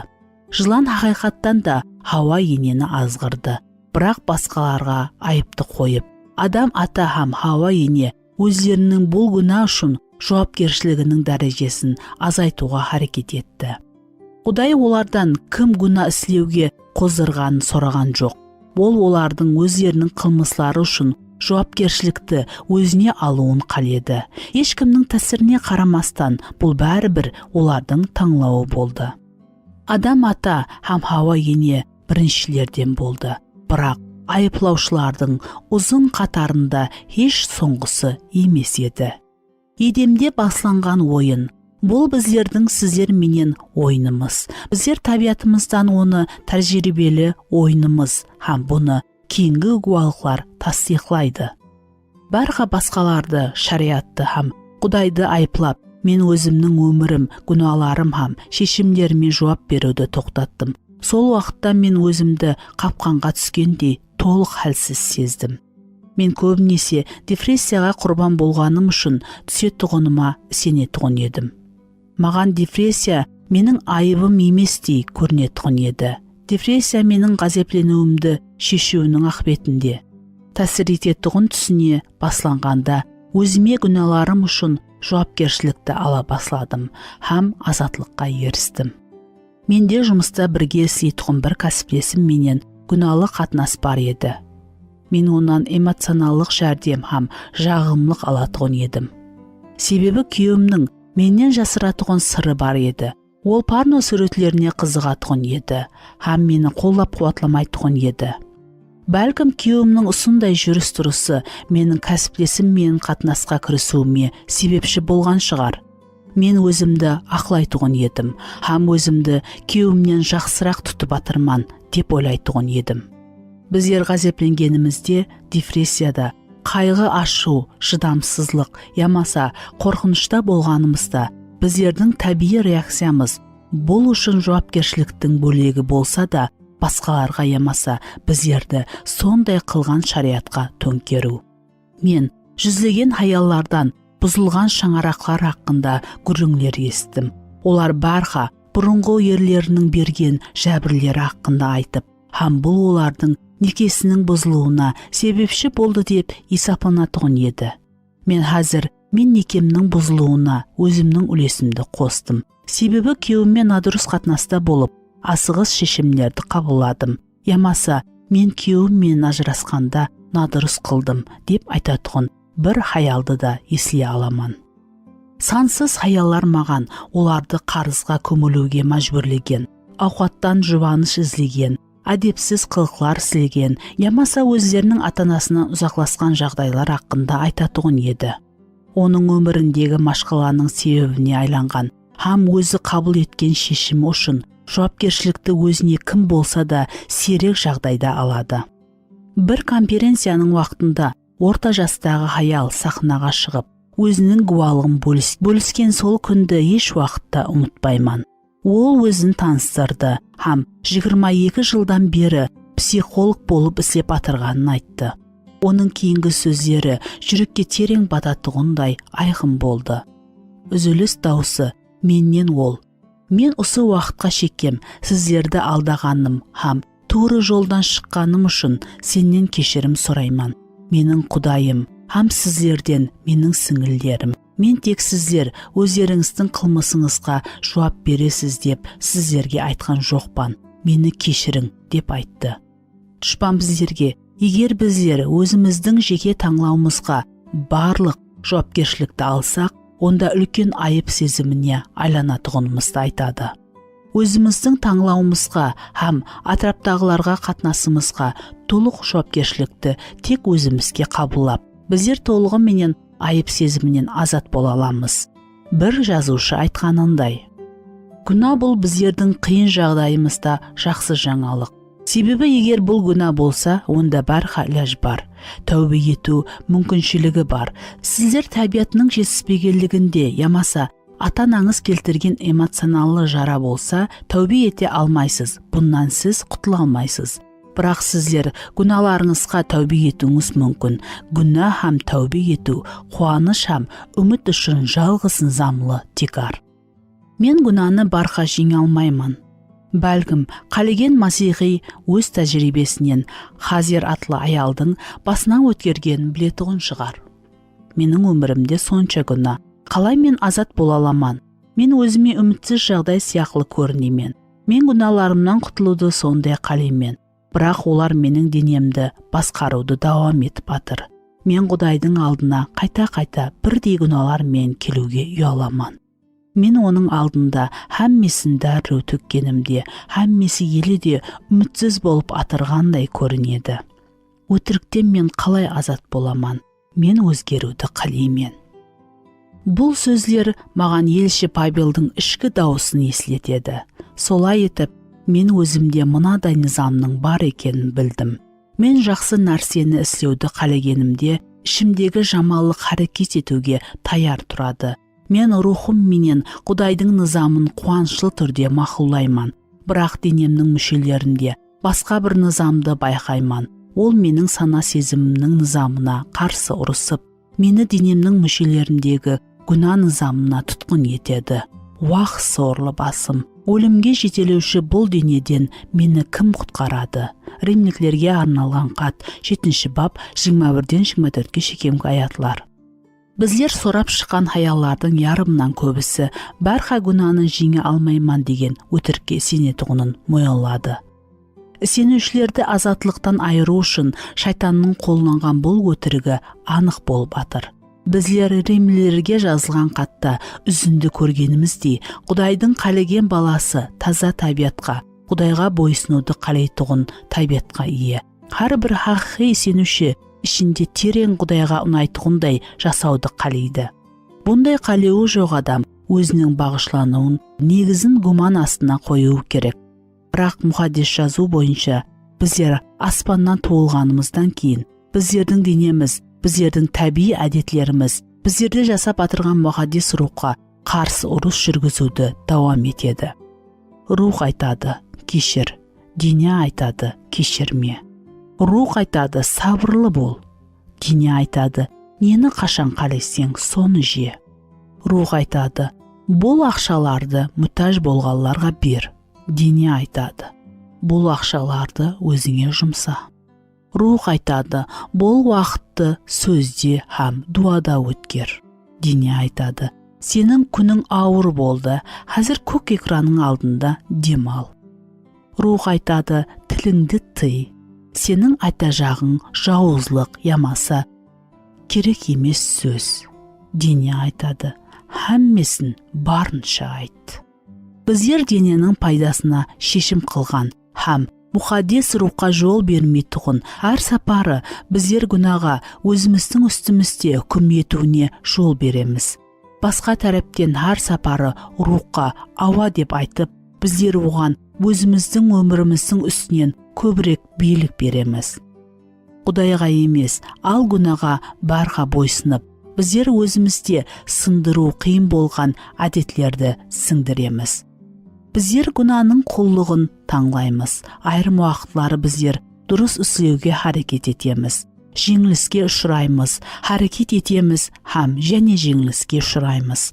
Сол уақытта шайтан біздерді еш нәрсені өзгертуге болмайтұғынына, біздер бәрха бұл күналы әдеттің құлы болатығынымызға сендіреді. Біздер бұннан не пайда? Мен бәрібір жеңілемен. Бұл күресте мен бәрха жеңілемен деп ойлаймыз. Біздер көнеміз, не жүз берді, шайтан ұтты, біздерге бәрха азғырлу хам күнаны жеңіп жасай алмайтығынымызға сенуге мәжбүрлейді. Кристина хам Шерлидің машқаласы түрлі болса да, бірақ текарында олар менен бірдей болған. Мен хаялға қызығушылығым менен күрестім, және де бұның әдепсіз екенін анық білетұғын едім. Мен өзімнің ойларым менен қалай күрессем де, бәрі тек кері тәрепке өзгере берді. Мен өзімнің ойларымды басқары алмайман деп ойлайтұғын едім. Мен Құдайдың алдында таза емес екенімді білетұғын едім. Бірақ бұннан құтыла алмадым. Көп жылдардан бері мен ашкөздіктен қиналаман. Мен бұның менен har күні күресемен. Мен өзгере алмайтұғынымды, һәм ешқашан жеңіске ереспейтұғынымды бәрха сезетұғын едім. Бірнеше уақыт мен тыйыламан, бірақ кейін өтірік қайтады, һәм һәммесі басынан басланады. Есіңізде болсын, біздердің ойларымыз өзіміздің өмір жолымызды белгілейді. Егер біздер бәрібір күнә істейтұғынымызға сенсек, онда біздер күнә істейміз. Егер біздер құллықта жасауымызға сенсек, онда құллықта жасаймыз. Егер біздер жеңуімізге сенбесек, онда жеңбейміз. Шерил бір ахметлі ескерту істеді. Ол өзгере алмайтұғынына сенетұғын еді. Бұл қандай таң қаларлы болмасын, бірақ бұл хақиқатлықты түсіну. Күнәнің үстінен жеңіске бірінші адым. Сіздер де, мен де өзімізді өзгертетұғын жағдайда емеспіз. Себебі Иса, менсіз еш нәрсе істей алмайсыз деп айтты. Йохан 15 бап 5 аят. Демек біздер не істейік, күнәдан қалай азат боламыз? Біздерді тек хақиқатлық азат ете алады. Масихтың құрбанлығының арқасында біздер күнәні жеңе аламыз. Шайтан енді біздерге қожайын емес, һәм біздер енді оның құлы болмауымыз керек. Егер сіздер Масихта болсаңыз, онда хақиқатлық мынада.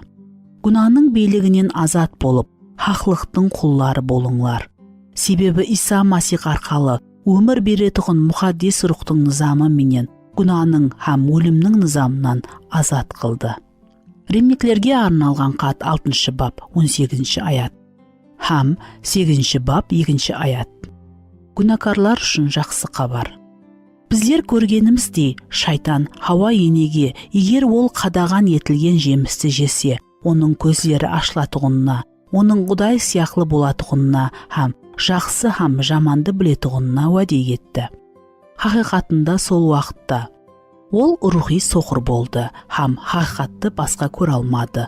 Ол Құдайға ұқсатылып жаратылған болса да, бұл образ енді бұзылды, һәм ол Құдайға қарама-қарсы нұрға салған сая сияқлы күнәлі табиатты қабылдады.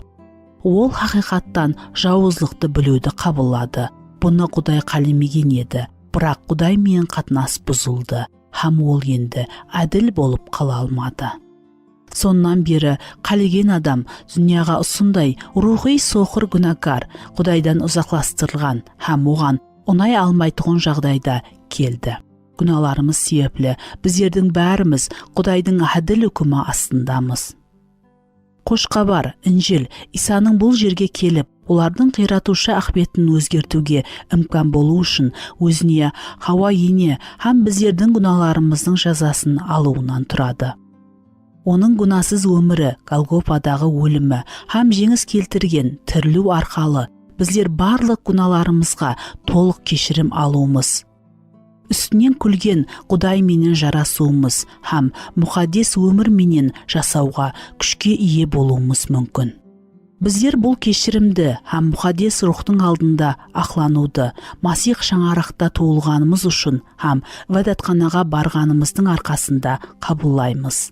Негізі біздердің шомылдыруды қабылдағанымыз, конференциядан өткеніміз, жақсы істер істегеніміз, біздерді тәубеге шақырғанда алдыға шыққанымыз, күшлі діни кешірімдерге ие болғанымыз, қандай да дуаны яттан білгеніміз, ямаса ибадатхананың өмірінде жедел қатынаста болғанымыз да емес. Біздер күнәларымыздан жақсы істеріміз арқылы құтқарыла алмаймыз.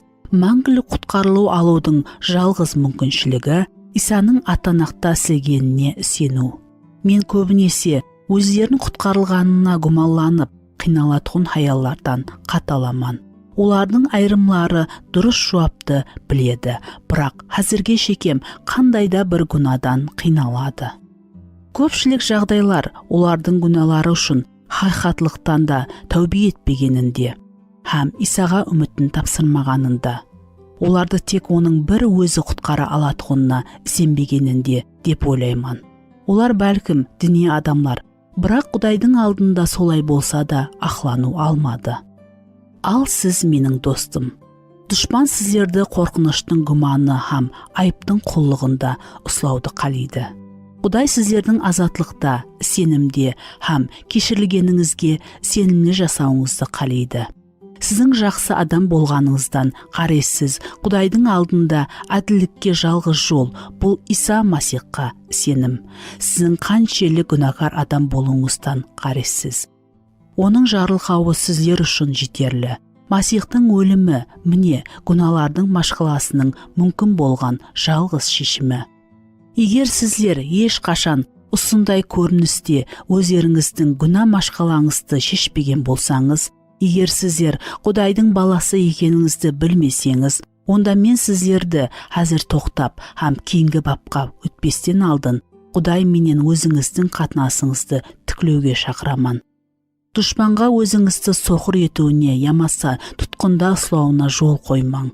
Бұнан сіздің мәңгіліктегі тағдырыңыз қарезлі. Құдайдың алдында өзіңіздің оның низамына қарсы күнә істегеніңізді һәм өзіңізді құтқара алмайтұғыныңызды мойыллаң. Оған Исаны сіздердің күнәларыңыздың жазасын қабылдауға жібергеніне миннеттаршылық білдірің. Масих сіздерді құтқарып атырғанына сенің һәм сыйға өмірді қабыллаң. Құдайға өзіңіздің күнәларыңыздан бас тартқаныңызды, тек Масихқа бойсынатұғыныңызды һәм оған өміріңіздің қожайыны болуға жол қоятұғыныңызды айтың. Кейін оны күнәларыңызды кешіргені үшін миннеттаршылық білдірің.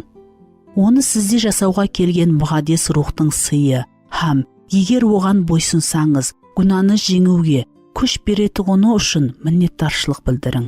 Сіз жақында сенімге келдіңіз бе, ямаса Құдайды бірнеше уақыттан бері білсеңіз, келің ескі пұриталлы дуа менен дуа етпейік. Келің, Құдай біздерді тапқан, һәм оның біздерге не істегенін еслейік. Маған ешқашан ұмытпауға жәрдем бер.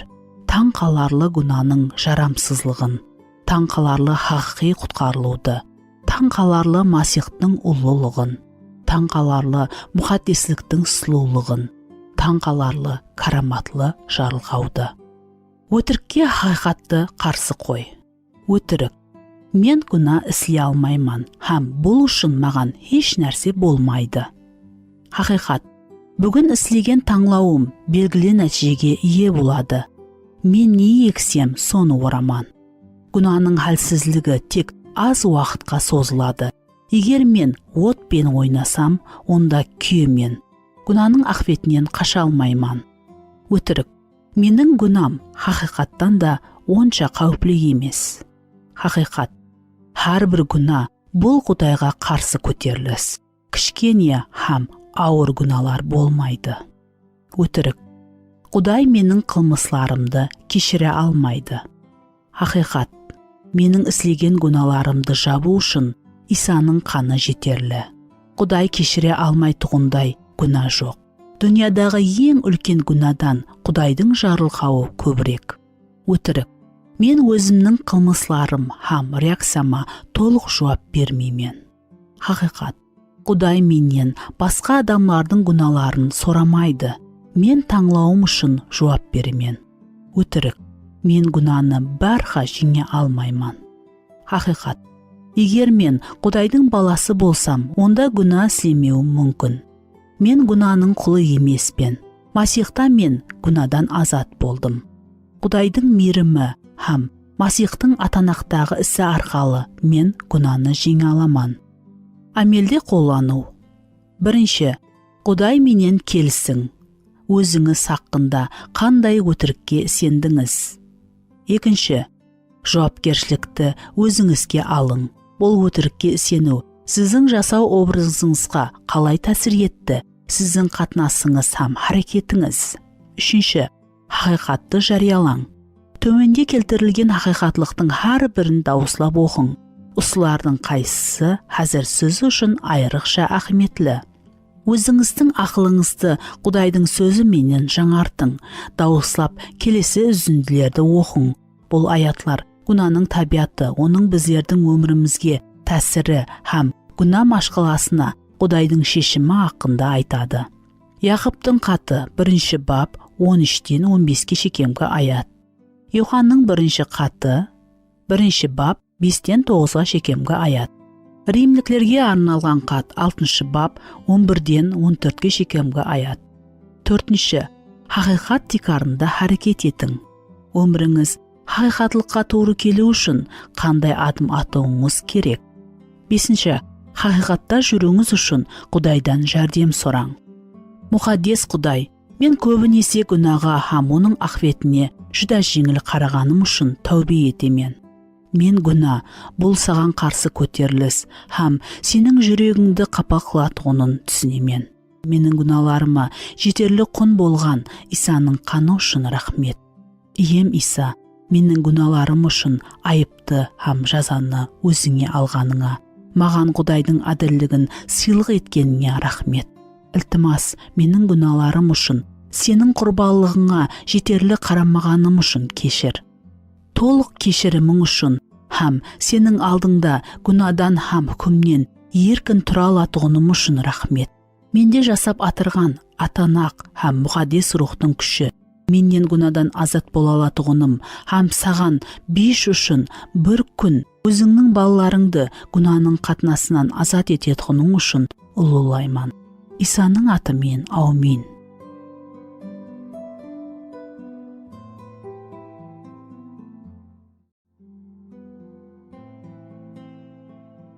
Бесінші бап. Хаялар сенетұғын өтірік. Біріншіліклері хақында. Қатырлы күнделік. Уақия дауыл сияқлы менің өміріме кірді. Міне, бірнеше ай мен өз ойларымды жазбадым.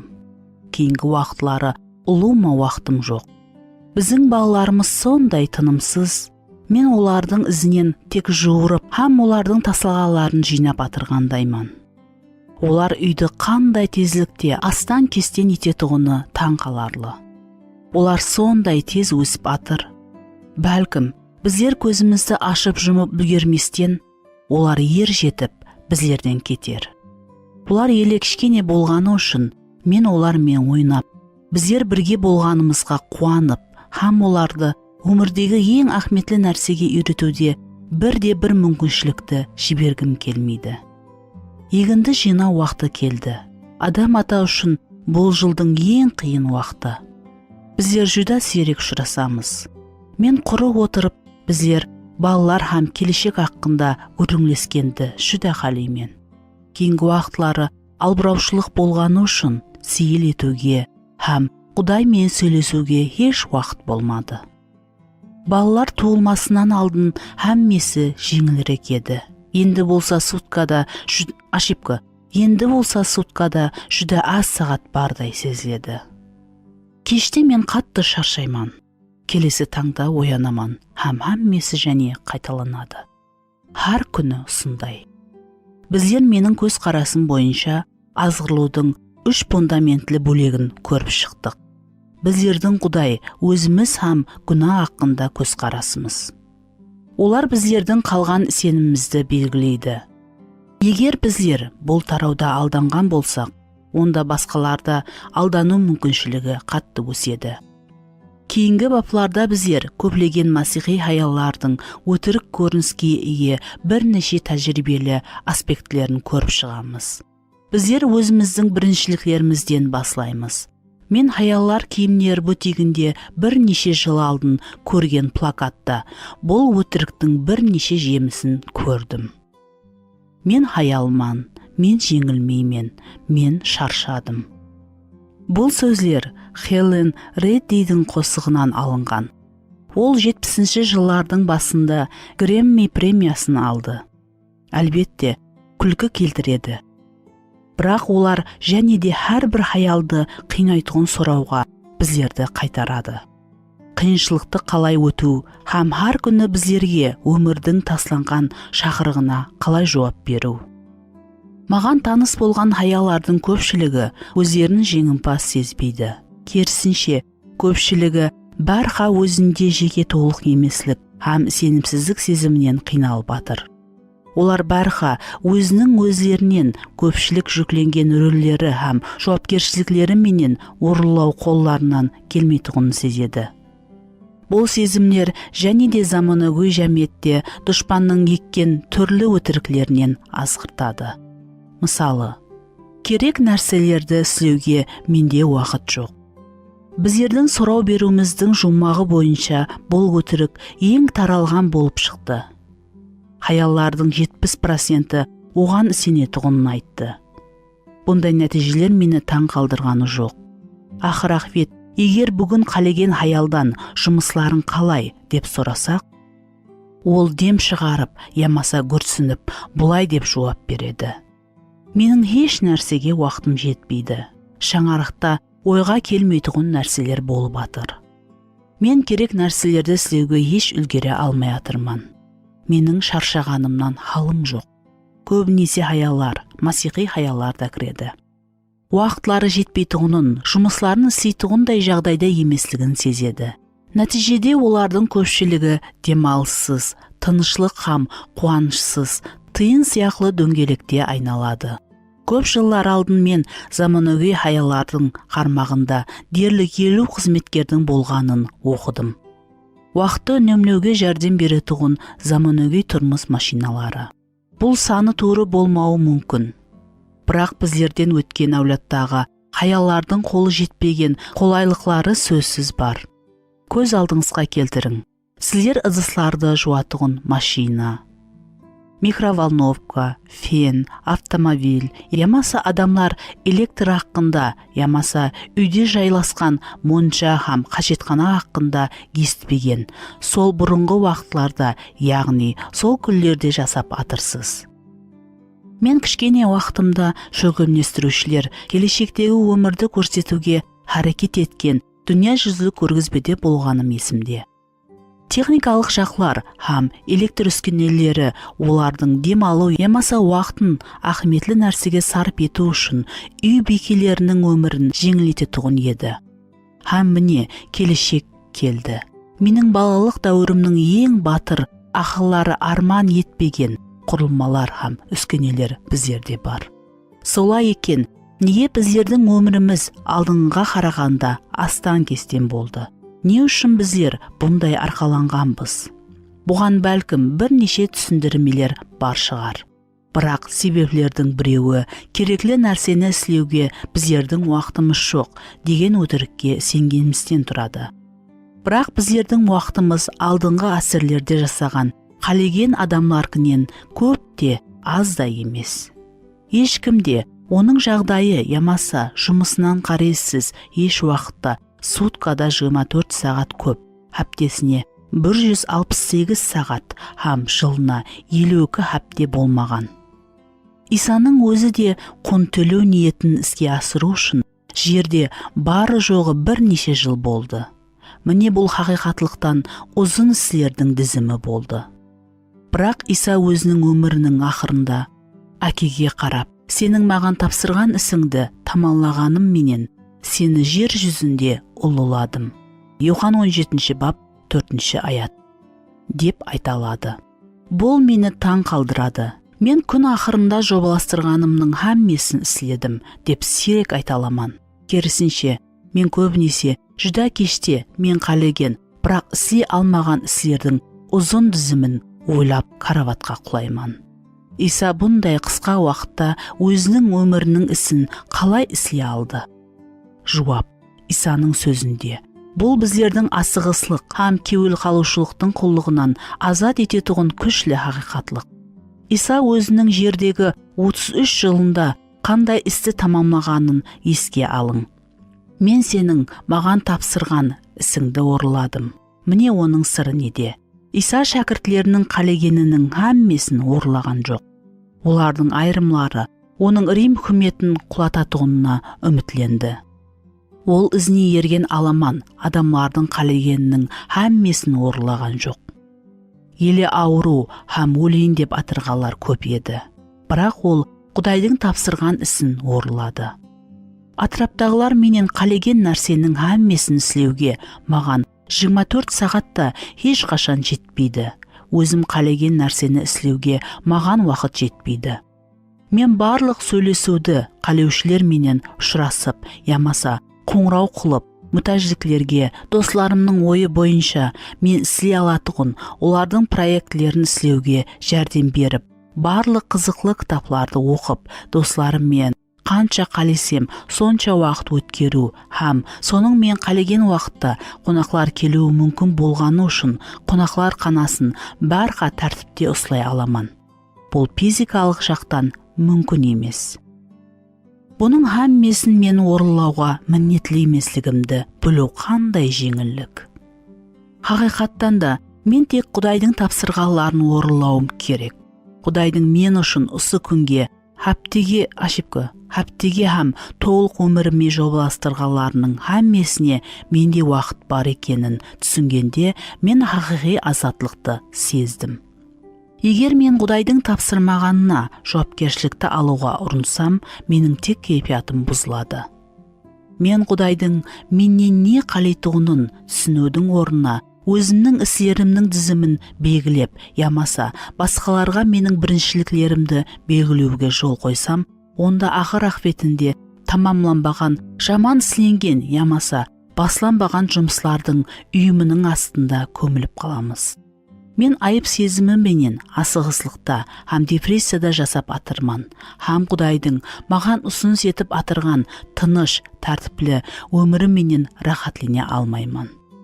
Құдайдың мен үшін жұмыслар тізімі басқа адамға арналған тізімнен айрықша екенін еслеу жүдә ахметлі. Иса, сен Петрге, Йоханға, ямаса менің анама тапсырған ісің емес, ал сенің маған тапсырған ісіңді орыладым, деп айтты. Құдайдың маған таярлаған ісі сіздерге менің кәсіптестеріме, ямаса достарыма таярлағанынан айрықша. Құдай кішкене 3 балалы аялға, күйеуі тұрмысқа шықпаған жас қыз, ямаса ер жеткен балаларын таслап кеткен аялдың орылайтығынын орылауға шақырмайды. Құдай кішкене 3 балалы аялға, күйеуі тұрмысқа шықпаған жас қыз, ямаса ер жеткен балаларын таслап кеткен аялдың орылайтығынын орылауға шақырмайды. Бұнан тысқары, біздердің өміріміз бірнеше басқышқа бөлінеді. Һәм Құдай маған 40 жасымда жақсылық уақытыма таярлап қойған істі бермейді. Сонымен бірге біздің дәуіріміздің аяллары тез берілетұғын және бір өтірік бар.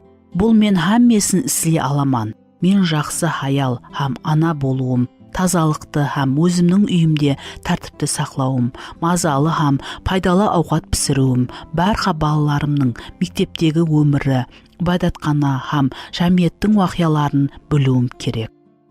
Бәрқа жинақлы, көркем һәм соның менен және де толық дәрежеде істеуім керек. Дегені хақында өтірік. Аялар санап өткелдердің әммесін істеу керектігі, туыры шаршау һәм кеуіл қалу батпақлығын туыры шаршау һәм кеуіл қалу батпақлығына бара тұрғанын білсе де, біліп тұрып сенеді. Ешбір аял барлық рөлдерде бірден сапалы істей алмайды. Ерте ме кеш пе, әлбетте не болса да, ямаса кім болса да зиян көреді. Кеуіл қалу бұл Құдайдың біздерге тапсырмағанын орылауға харекет етудің ақыбеті.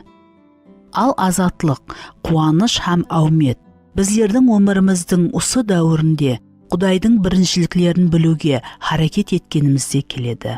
Ал кейін оларды өмірімізде мұқаддес рухтың күшімен көрсетуге харекет етеміз. Соның мен біздер ол шақырған нәрселердің әммесін орылауға кереклі уақыт һәм қабілетті әлде қашан бергенін түсінуіміз керек. Бұл гуалықлар, біріншіліклер, һәм уақытты бөлулер біздерді құллыққа алып келетұғын шайтанның өтірігі, һәм хақиқатлықтың азат ететұғыны хақында. Мен әділ масихи хаял, істеуге міндетлі, һәм мен нәрселерді орындай алмағаным үшін бәрі айыпты сезетұғын едім. Менде өзімнің қандайда жұмысым жақсы шығып атырғанын сезу еш қашан болмады. Құдайдың маған тапсырғаларының әммесін орылау үшін менде уақыт жетерлі екенін түсіну маған жеңілік алып келді. Қатты ғазепленгенде мен бұл хақиқатлықты қайталайман.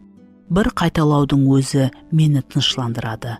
Қазір уақыт оншелі тез өтпейді, һәм мен хақиқатлықтан қазіргі менен жасай аламан. Мен өзімді еш нәрсеге уақытым жетпейді деген өтірікке сенетұғын едім. Мен барлық міндетлерімді керегіне істедім. Қапа болу һәм үмітсізлік сезімдері мені тасламады. Себебі үйде бәрі тәртіпсізлік еді, ал басқалар өзін жаман тұтатұғын еді. Мен Құдайдың маған тапсырғаларын орындауға менде уақыт жетерлі екенін түсінгенімде, оның тапсырмаған істерін орындауға әрекет еткенімді өзімнің мойылауыма тура келді. Мен өмірдегі артықмашылықтарынан құтыла басладым. Нені істеуім керек емес, һәм нені басқаларға тапсыра алатұғынымды белгілеймін.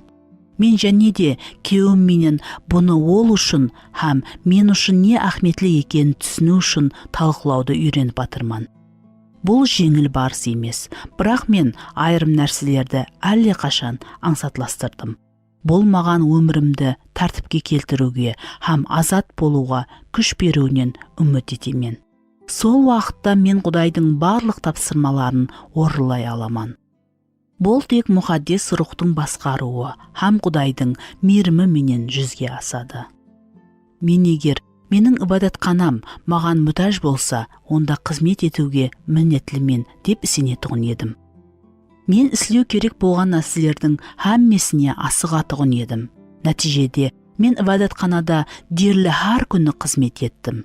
Мен бұны қалеуіммен емес, ал міндетлімен деген сезіммен істейтұғын едім.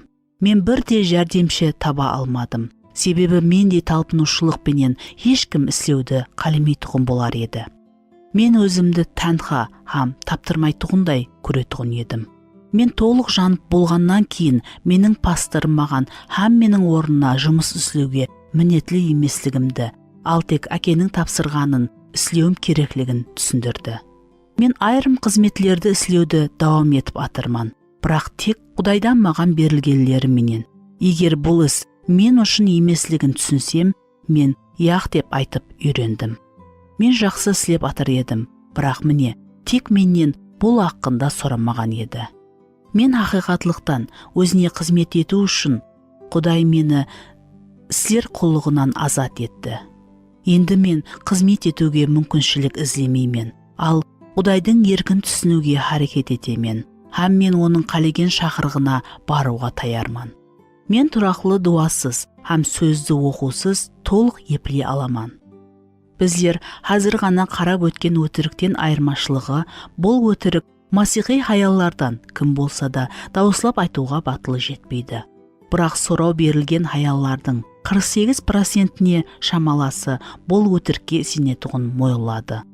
Бұл біздердің белгілі өтіріклеріміздің тізімінде 4-ші болып тұрады. Шайтан біздерді Құдайдан ғаресіз жасай алатұғынымызға сендіреді. Егер дұшпан біздерді мұқаддес рухтың күші менен емес, ал өзіміздің күшімізге сүйеніп жасауға мәжбүр ете алса, онда оның біздердің Құдайға сенетұғынымыз, біздердің дұрыс қарасларымызды ұслағанымыз һәм біздердің рухи істерде һәм қызметлерде қатынасып атырғанымыз хақында тыншсызлануының да керегі жоқ. Егер ол біздердің масихи сияқлы болып жасауымызға һәм соның мен бірге иеміз Исамен қатынасымыздың рауажланбауына ерсе алса, онда біздер рухи хәлсіз боламыз һәм жеңіліске ұшыраймыз.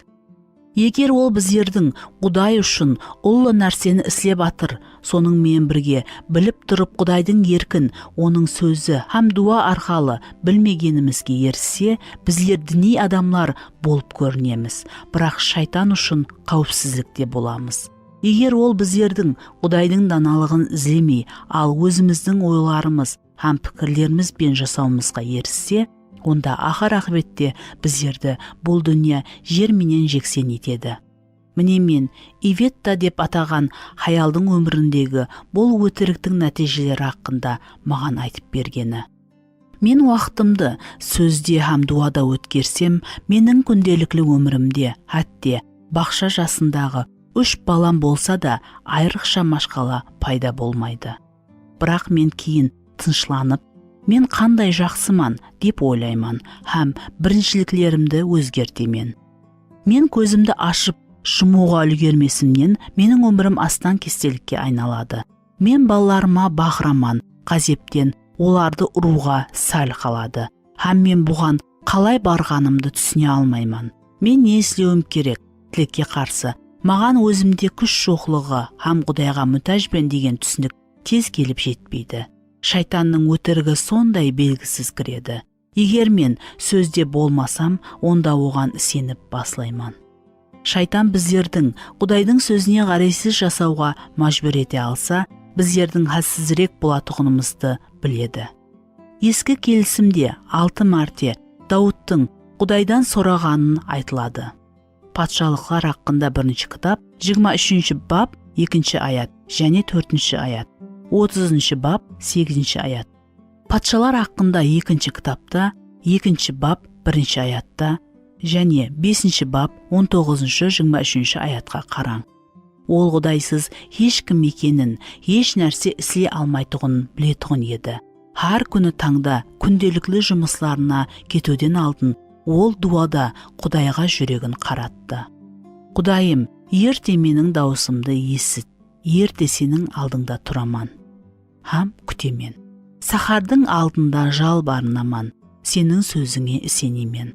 Забур кітабы 6 бап 4 аят, 118 бап 147 аят. Мен har күні Құдай мен сөзде һәм дуада бірге өткеру уақытының қаншелі бақалы һәм ахметлі екенін білемен. Мен бұл хақында кітапта жаздым, бірақ мен көбінесе алдын Құдайдан сұрайман. Бұл күннің майда шүйдесі һәм ғамына диққат ажыратаман. Сұлай етіп, мен еш қашан дауыслап айтпасам да, Құдайсыз, оның даналығы һәм жарылқаусыз бүгін жасай алмайтұғынымды айтаман. Мен Құдайсыз жұмыс істеп, үйім хақында ғам шегіп, адамларға дұрыс қатынаста болып, һәм өзімнің қиыншылықтарымды жеңе алатұғынымды айтаман. Бұл ғарезсіздік һәм өзіне жеткілікті рухи менменліктің көрінісі.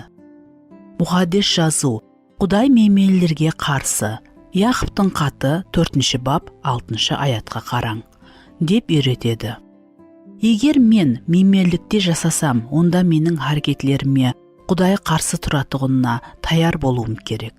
Айрым уақытлары Құдай маған, сен бүгін өзің менен өзің жасауды қалайсың бе?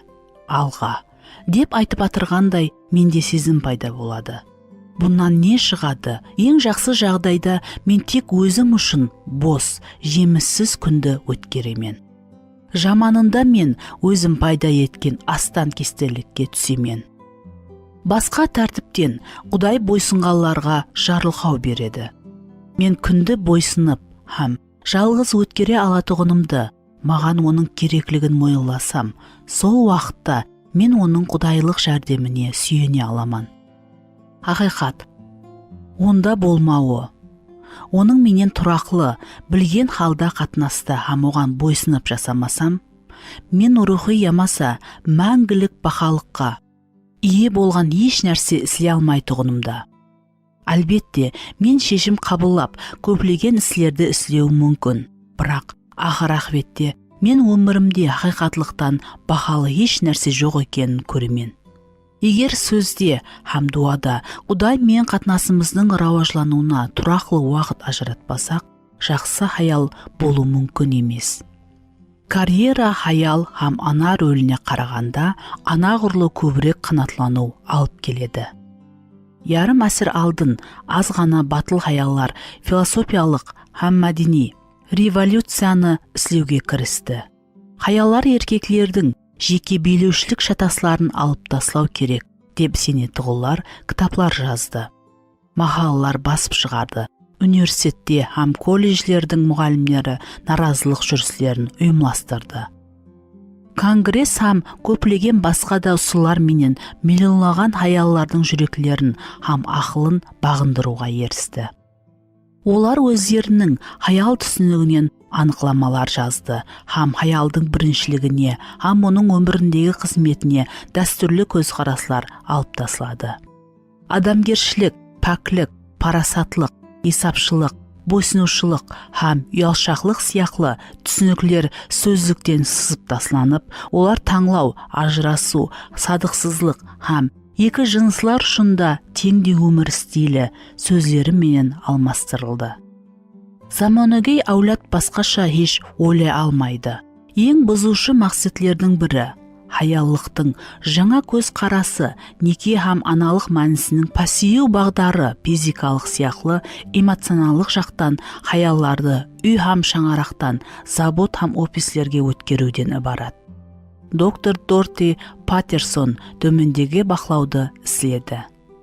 Хаяллар көп әсірлер рахатленген хақиқи азатлықтан, үйде болудан, балаларды тәрбиялау һәм дөретушілік пенен шұғылланудан азат болды. Оларды абыройлы төлейтұғын жұмыстың жоқлығы, хаялды өмірде кеулі толмауға, жалығу һәм жеке үйінде қамақта болуға алып келеді, деп сенуіне мәжбүрлеген. Статистика жұмысқа кіруде, жынысты көрсету, дискриминацияда, іс хақы сұрауын шешуде һәм білім алу мүмкіншілігінде пессимистлердің әрекетлерінің жеделдерін жетуге ұзақ һәм тынбай әрекет ететін оншелі анық көрінбегенін көрсетеді. Бірақ таза еркіндіктің қосымша эффекті қандай? Біздер төмендегі ақветлерге душар боламыз деп кім ойлады? Өмірлік жолдас һәм ана болып тұрып, бір орында тұрмауға шақыратығын кәсіплес достар тарапынан күшлі басымды хаяллар басынан өткереді. Үй бекесінің статусын енді көпшілік қорған дәрежесі менен теңестіреді. Миллионлаған нәрестелер һәм бақша жасындағыларды таң сәхәрде ясли һәм балалар бақшасына алып барады һәм және қараңғы түскенде ол жерден алып қайтады. Миллионлаған балалар мектептен үйіне бос жайға қайтады, ямаса күні ұзайтырылған топарда қалады. Аналар күшінің көп бөлегін кімге болса да береді. Тек өздерінің балалары һәм күйеуіне емес. Бұл олардың өтлескен шаруаның һәм ғазепленуінің себебі болады. Шаңарақ ағзалары жүда сирек бірге ауқатланады. Балалар тек аяқта жүріп, ярым фабрикат ямаса бутербродлардан ібарат түслікпенен ауқатланады. Некелі хаяллар өздерінің күйеулеріне қарағанда көбірек уақыттың жұмыстағы еркектермен өткеруінің нәтижесінде эмоционалдық ямаса физикалық қиянеттің қаупін әдеуір күшейтеді. Хаяллар өздері қалеген уақытта күйеулеріне батыл кету мүмкіншілігін беретұғын жетерлі қаржы еркіндігін алды. Күн сайын хаяллар жұмыста әдепсіз сөздер, қопаллық һәм жаман астарлы сөздерді естеді. Хаяллардың жеке балалары менен жақын қатынасының өсуі үшін уақыты һәм күші жоқ, һәм олар ақырында әлде қашан ержеткен балаларынан жат болып қалады. Балалар көп уақытын телевизор, видео, электрон һәм компьютер ойындарының алдында өткереді. Үлкендер жеткіліксіз диққат аударған балалар порно суретлер, алкоголь, наркотик, жынси қатынас һәм зорлыққа тұсласады. Қызлар һәм келілер толық ставкада жұмыс істегенін һәм оларды керекли диққатпен тәмінлей алмағаны үшін қартайған ата-аналары қариялар үйіне түседі. Масиғи біріншіліктерді белгілеп, біздер бірінші орында өзімізден Құдай не үшін хаялларды жаратты, оның мақсаты қандай деп сұрауымыз керек. Қалеген әулеттің һәм миллеттің хаяллары Құдайдың сөзі, оның жаратылу мақсаты, оның тикарғы мінеті һәм қызметі хақында хақиқатлықты ашады. Біздер бұл ақиқатлықтың бетіне қарағанымызда, оның атырапына өзіміздің біріншіліктерімізді һәм кестемізді түссек, онда нағыз еркілікке ерісеміз. Жаратылыс кітабы 2 бап 18 аятта біздер хаялардың жаратылуында бірінші һәм ең анық мақсатты табамыз. Иеміз Құдай былай деді: адамның жалғыз болғаны жақсы емес, оған өзіне ұқсас болған жәрдемші жаратайық. Міне осындай Құдай хаялды еркекке жәрдемші қылып жаратты. Ол оны толықтыру үшін, оның мұқтажын қанатландыру үшін жаратты. Оның өмірі күйеуінің өмірінің дөңгелегінде айлануы керек еді, ал керісінше емес. Ол Құдайдың сыйы ретінде еркектен еркек үшін жаратылды. Оның күйеуі мен қатынасы Құдайға қызмет етудегі дәслепкі һәм ең басылы бөлегі болды. Оның күйеуі сілеуге һәм шаңарақты бағуға жауап беретұғын еді. Ал ол оның жәрдемшісі һәм досты болуы, ері сияқлы, ол да Құдай образында жерді басқаруы һәм жақсы әулетті жеткеріп беруі керек еді. Олар бірлікте Құдайды сүйетұғын һәм оның бұйрықтарын орындауға харекет ететұғын жаңа адамларды жерге орналастыру керек еді. Хаял сирек кездесетұғын болып жаратылды. Һәм жаратушы тарапынан тіршілікті алып бару үшін физиологиялық, эмоционалдық, ақыл һәм рухи жақтан мол сыйланған. Ол оған шаңыраққа сұлулық, өмір байлығын жарылқау һәм қуаныш беру ұқыптылығын берді. Өз шаңырағының жүрегіне айланған хаялдан әуметлісі болмаса керек. Тимофейге жазылған 1 хатта Павел қандай жесірлерге ибадатхана жәрдем беруі керектігін белгілейді. Бұл тізімде тикарғы мәселенің көрінісі біздер хаяллардың өмірінің қалеген дәуірінде табамыз. Павел өмірі үйі, шаңырағы атырапында айналған, өзін басқа адамлардың мұқтажлығына қызмет етуге бағышланған ересек жастағы хаялларды хүрметлеген. Павелдің талаплары әрбір масихи хаялдың біріншіліктері тізімінде болуы керек. Жесірлер тек бір мәрте тұрмысқа шыққан, жасы 60-тан кем болмаған болуы керек. Сондай-ақ ол жақсы істермен ат шығарған болып, балаларын жақсы тәрбиялаған, меймандос болған, сенушілерге кішіпейілдікпенен қызмет еткен, қиыншылықта болғанларға жәрдем берген, һәм игіліклі істерге өзін бағышлаған болуы тиіс. Тимофейге арналған 1 хатта 5 бап 9-10 аятта. Павел қашан болса да тұрмысқа шыққан хаялар хақында анық айтқан, һәм неке көпшілік хаялар үшін Құдайдың орнатуы екенін мұқаддес кітаплық тәлім және бір мәрте тасдиқлайды. Бірақ Коринфилерге жазылған 1 хатқа тикарланып, Коринфилерге жазылған 1 хат 7 бап 32-ден 35-ке шекемгі аятқа қараң. Тұрмысқа шықпаған хаялар да үй құрылысына шақырылған, бірақ басқа мәністе. Олар өздерін сенім үйін құруға бағышлануы, мүйіштің басына жеке қызығушылығы һәм талпыныстарын қоймай, ал Масихты һәм оның патшалығын қойып, құрбан болып жасау керек. Мұқаддес жазу некелі хаялдың өмірі һәм қызметі үйі һәм шаңырағы атырапында айналуы керек екенін анық айтады. Бұл егер тек бұл жұмыс оның басылы шаңырағының үйдегі қызметінің орындалуына қарсылық етпесе, ана һәм хаял үйден тысқары істеу мүмкін емес дегені емес. Бұнан тысқары хаял өзінің тикарын бақылауы, не үшін жұмыс істеуді қалайтұғынын, һәм оның атырапында қандайда өтірік тұрғанын тексеру зәрүр. Мысалы, бүгін шаңырақта тек 1 айлықта жасай алмайды деп айтылады. Хақиқаттан, феминистлердің революциясының ақветінде біздердің экономикамыз ата-ананың екеуді істейтін шаңырақлардан ғарезлі болып қалды. Бірақ бұл шаңырақлар 1 айлыққа жасау жағдайында емес дегенді білдірмейді. Құдай еркекке шаңырағы үшін табыскер болуды тапсырды. Дұшпан болса, бұндай жасау шыдап болмас дәрежеде ауыр болу үшін қам шекті. Бірақ егер, әлбетте, біздер хақиқаттан да қалесек, хақиқатлықта бәрға жасауымыз мүмкін. Менің 6, 7, 8 һәм 9 баласы бар һәм барлық уақытын үйде балаларым менен өткеруге қарар еткен жақын достарым көп. Бұл жеңіл емес. Оларда бүгін керек деп есептелген нәрселердің көбісі жоқ.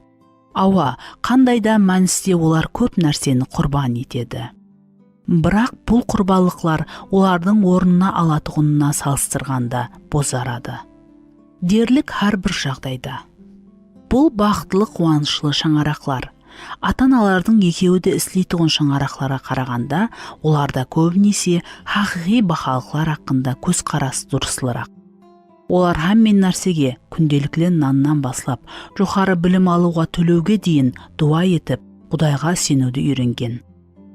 Ата-аналар бархулла балалары қай жерде екенін біледі, һәм оларды күзете алады. Олардың ойлары һәм істерін керекті бағытқа жолай алады. Балалар һәм ата-аналар достасуды баслап атыр. Олар ибадатхана қызметлерінде жедел қатнасады, ал ата-аналарының екеуі де күндегі көп уақытында жұмыс істейтұғын еш нәрсеге уақыты жоқ һәм күші жоқ. Ал енді өздеріңіз пікірлеріңізді айтың, кім көп жойтады? Көпшілік ақсүйек хаялlarda карьераны шаңарақпенен бірлестіруге харекет еткен. Хаялдың үйінде қандай ауыр болатұғынын түсінеді. Актриса Кэтрин Хепберн бір интервьюында былай деп айтты.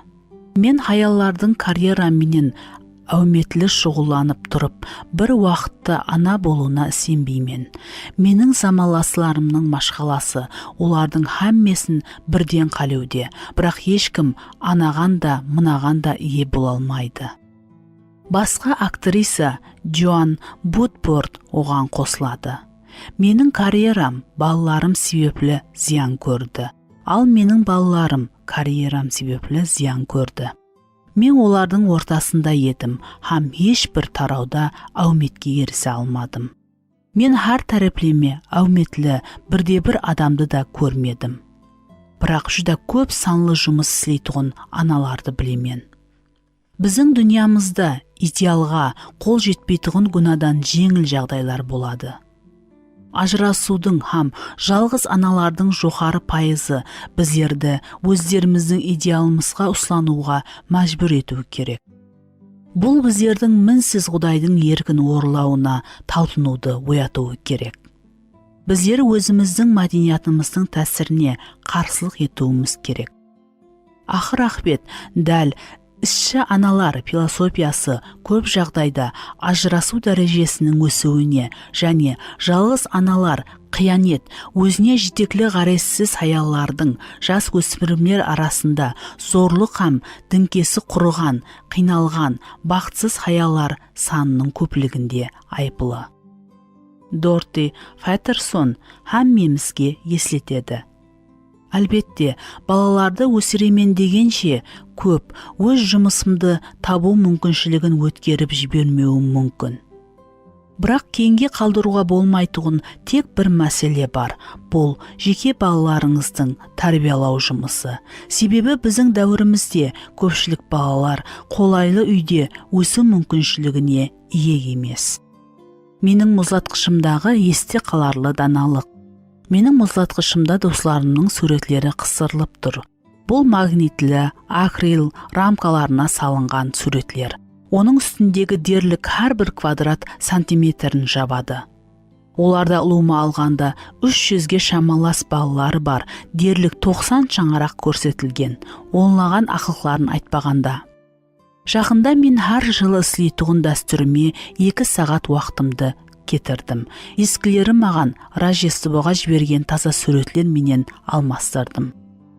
Барлық таза суретлер өз орнында болғанда, мен толық суретті көру үшін кейінге шегіндім. Мен бұл шаңарақтың жыл давамында басынан кешіргендерін есіме түсірдім. 8 шаңарақты Құдай және 1 перзентпен жарылқады. Еш болмағанда 7 шаңарақта 1 ақылықтан туылды. 7 шаңарақтың ұлы ямаса қызы некелі болды. 15-і көшіп кетті. 6 шаңарақ түрлі ойда тұрды. Суреттегі адамлар жымиған еді, бірақ айрым идеал суретлер артында адам көрсеткісі келгеннен де көбірек жасырынған. Бірнеше адам менің олардың жақынларының бірінде ауыр физикалық ямаса рухи сырқауланғаны хақында бөлісті. Шаңырақ жақынларын жойтуды басынан өткерді. Бір жұп ажырасу шегінде болды. Мен шаңырақтың сыры хақында ойладым. Ауырғанда һәм сау болғанда, қайғыда һәм қуанышта. Шаңырақ һәр біріміз үшін ахметлі нәрсенің орайы.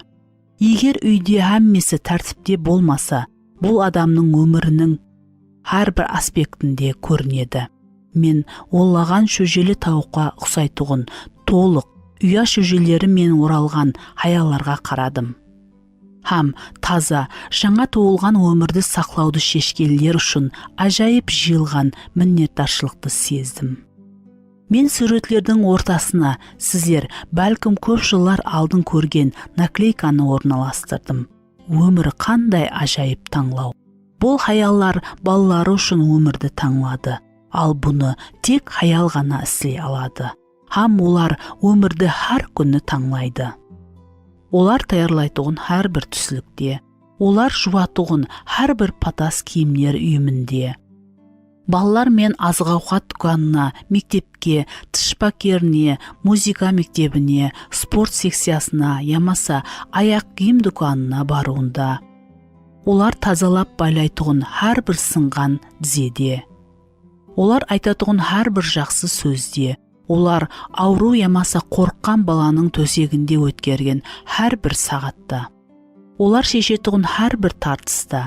Олар конструктор жинаған, суретлерді бояған, математикадан мәселе шешуге жәрдем берген, мұғадес кітаптан уақия оқыған, күйеуі ямаса балалары өткен күн хақында айтып бергендерін есткен әр бір уақытта. Олар рухи өсу һәм шаңарағын қорғау үшін жәрдем беретұғын әр бір минутта. Күн сайын олар өздерінің шаңарақларын дөретеді, өмір береді, тикарын салады һәм және көп әулатлар тұратұғын мемориал ескерткішлер құрады. Дүнияда әммесінен көбірек олар өзінің жаратушысын хүрметлейді. Өтірікке хақиқатты қарсы қой. Өтірік, керек нәрселерді істеуге менде уақыт жоқ. Хақиқат, әр бір күнде Құдайдың менен қалегелерін істеу үшін уақыт жетерлі. Өтірік, мен тұрақлы дуасыз, һәм сөзді оқусыз толық епле аламан. Құдай менен сөзді оқу һәм дуа ету арқалы қатынасты рауажландырмай тұрып, жақсы хаял болу мүмкін емес. Хаял һәм ана рөліне қарағанда карьера көбірек қанатлану алып келеді. Өтірік, хаял һәм ана рөліне қарағанда карьера көбірек қанатлану алып келеді.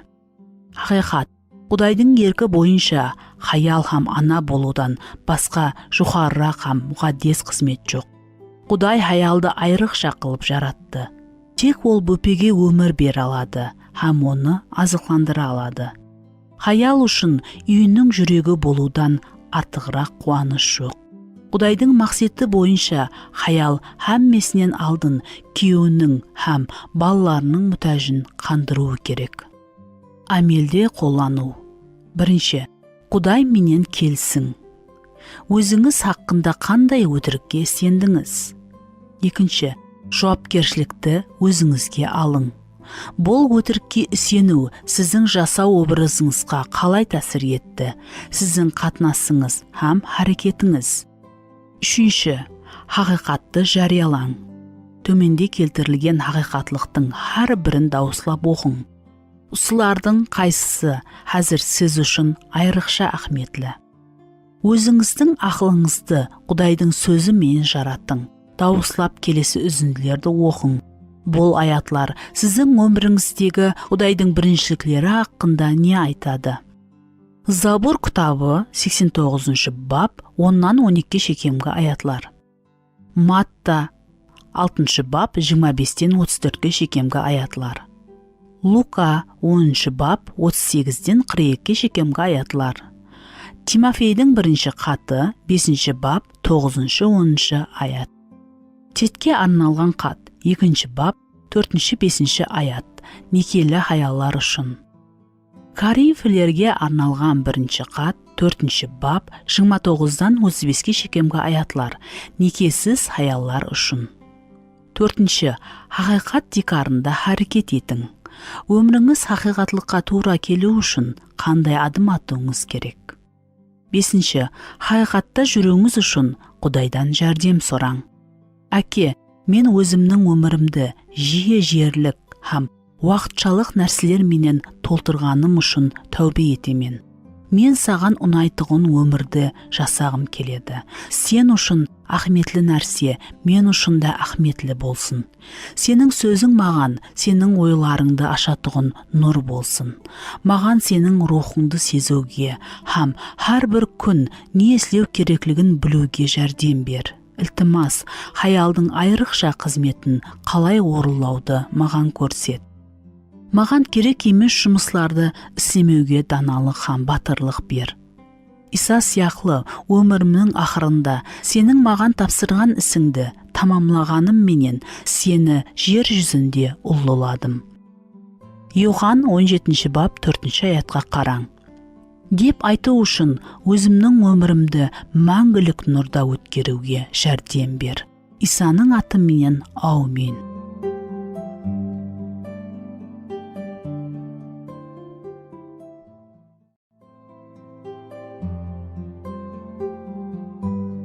Алтыншы бап. Аяллар сенетұғын өтірік неке ақында. Қадірлі күнделік. Әзір үйде жүдә тыныш. Адам ата екеумізде де сөйлесуге кейпият жоқ.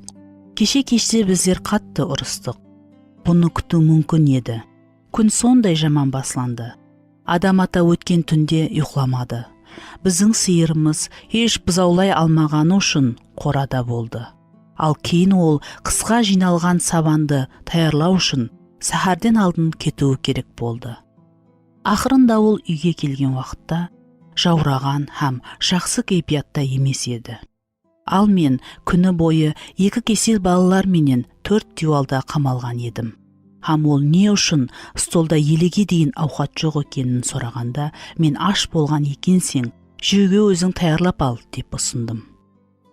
Мені не жынырды білмедім, тап сол уақытта оған. Ол да үйде қандай да бір жұмысларды істеу керектігін, мәселен, бағдағы соқпақты, жүңгілеге ұсап өсіп кеткен жабайы шөплерден тазалау керек екенлігін ескерттім.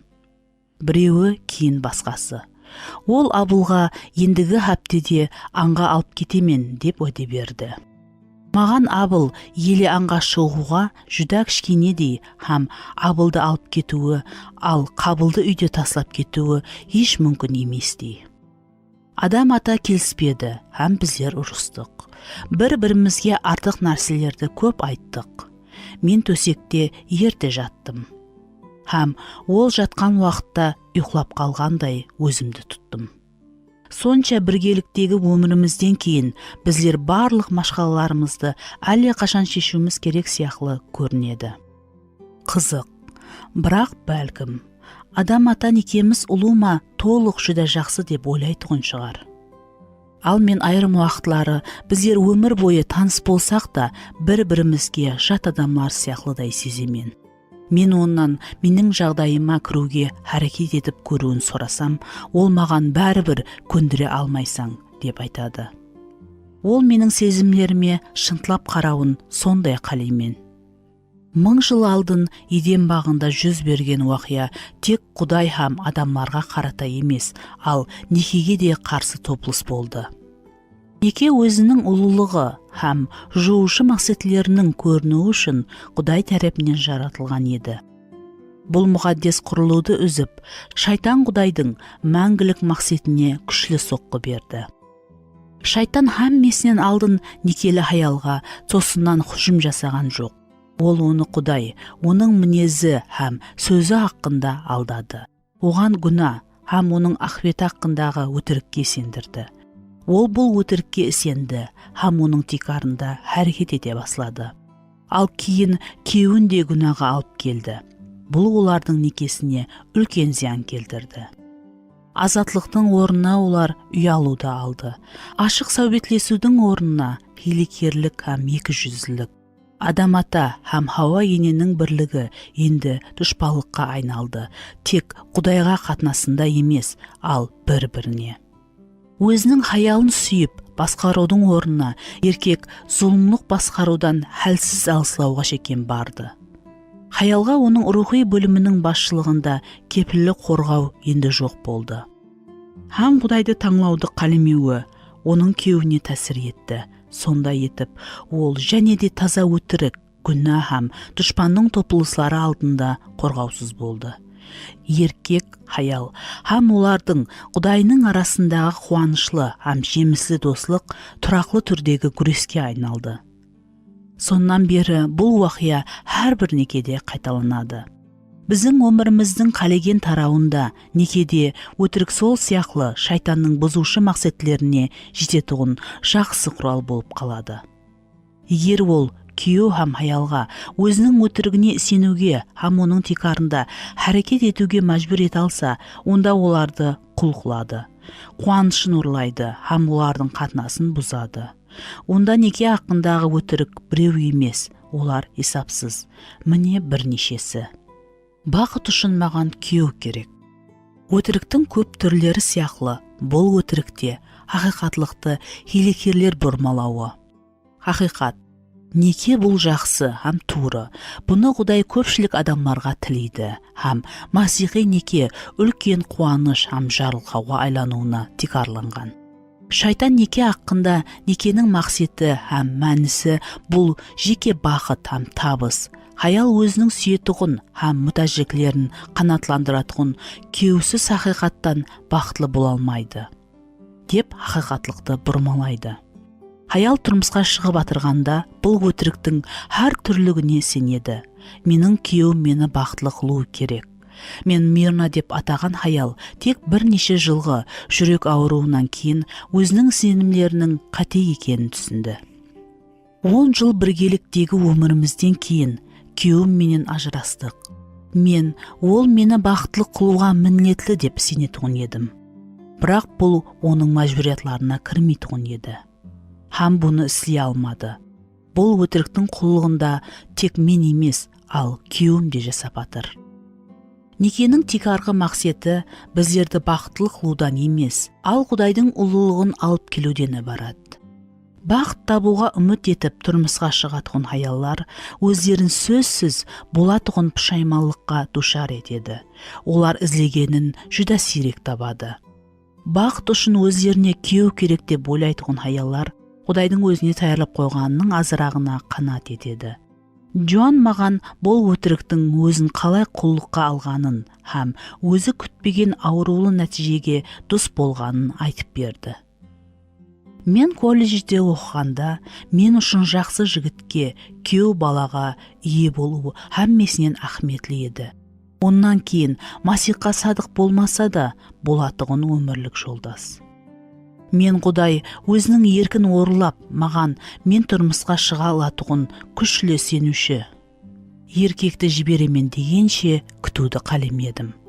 Нәтижеде біздер күйеуім менен бірге Масихта бірге өсе басладық. Қазір 28 жыл біргеліктегі өміріміз өткеннен кейін біздерді ұлымалық жүді аз.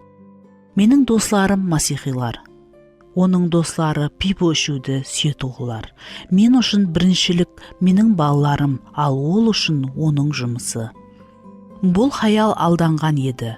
Ол бақыт үшін өзіне күйеу зәрur екеніне сенді. Ол бұл өтіріктің тикарында әрекет етті. Құдайдың сөзінің анық үйретуіне қарсы келетұғын, үсенбейтұғын адамға тұрмысқа шықты. Ол көрінгендей қалегенін алды. Тұрмысқа шығуды қалегені менен ақыр ақбет рухи жараланып, терең рухи дағдарыста қалды.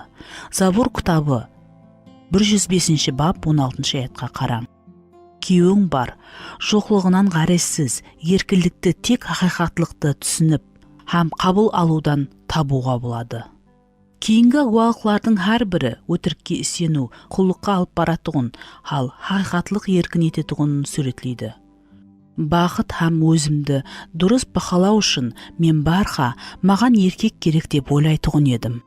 Бірақ тұрмысқа шықсам да мен бақытқа еріспедім һәм менің өзіме қатынасым. Құдай мені өзінің образы бойынша жаратқанына сеніп, һәм оның мен хақында пікірін қабылдағаннан кейін өзгерді. Бұл мені азат етті, һәм мен өзімнің еркектің мұхаббаты һәм жігерлендіруіне мүтәжіклерімді қанатландырудан тоқтаттым. Мен 14 жасымда әкемді жойттым, һәм 16-да тұрмысқа шықтым. Енді мен күйеуім менің қорғаушым һәм өмірімнің мәнісі болуын қалегенімді түсінемін. Біздердің балаларымыз ержеткенде һәм біздердің арамызда машқалалар пайда болғанда мен құллықта болдым. Мен күйеуімсіз жасай алмайтұғымды сезетұғын едім. Бұл құллық айнадағы темір тор сияқлы жеңіп болмайтұғындай еді. Сол уақыттағы өзімнің жағдайымды естіген уақытымда жүрегімнің ұрысы тезденетұғын еді. Күйеуім менің тұншықтыратұғын құшағыма шыдамайтұғын еді, һәм менен қалай азат болып еркін нәпес алудың жолын ойлайтұғын еді. Құдай достарым арқылы маған күйеуімді жіберуді һәм оған жабысуды көрсетті. Бұл мені азат етті. Күйеуім сол ауыр дәуірді бастан өткерді һәм менен кетпеді.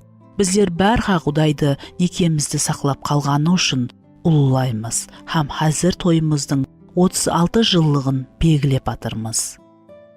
Мен өзімнен еш нәрсеге тұрмайтұғыныма һәм тұрмысқа шығу керектігіне сенетұғын едім. Бұл өтірікке сену менен басқаларға қызмет ету қуанышын ұрлады. Себебі мен өзім менен сондай бәнт едім. Һәм Құдайға қызмет ету һәм сенім алып келетұғын қанатландырудан мені айырды. Құдай оның маған тапсырған жақсы істерін істеп, һәм аспанда байлық жинауда менің өзіне қызмет етуімді қалайтұғын патша екеніне сену үшін маған көп жылдар керек болды. Қазір 40 жасымда мен қалған өмірімді оған қызмет ету үшін пайдалануға харекет етіп атырман. Мен оған мені өзгертуіне, Масиқа ұқсаған хаялға айландыруына жол қоюға таярман. Бұл өмір сондай қысқа. Ол маған һәм мен нәрсеге мәңгілік көзқарасы менен қарауға үйретті. Һәм енді мен бұл дүнияның барлық қиыншылықтарын һәм түңілушіліктерін қуанышлы басымнан өткере аламан. Бақыт некеде емес, һәм онан тысқарыда емес. Бақыт ұлыма инсанлық қарым-қатынаста да емес. Хақиқи қуаныш тек Иса Масиққа текарланған. Құдай біздерге неге мұқтаж болсақ, һәммесін беруге уәде берді. Һәм егер ол некеде біздер оған көп алғыс алып келе алатұғынымызды көрсе, онда біздерге некені береді. Қанатлану барлық жақсылықтарға ие болудан келмейді, ал Құдайдан әлдеқашан берілгенін қабылдаудан. Өзінің мақсатына жетуге талпынатұғылар өздеріне артық бас ауруды алады. Ал Құдайға үміт ететұғылар бәрха оннан жақсырағын алады. Мен өзімнің күйеуімді өзгертуім керек. Біз хаяллардың көпшілігін табиғатымызға көре өзгерістерге талпынамыз. Егер біздерге бір нәрсе ұнамаса, біздер оны өзгертуді өзіміздің парызымыз деп білеміз. Егер біздерге кім болса да ұнамаса, онда біздер оны да өзгертуіміз керек.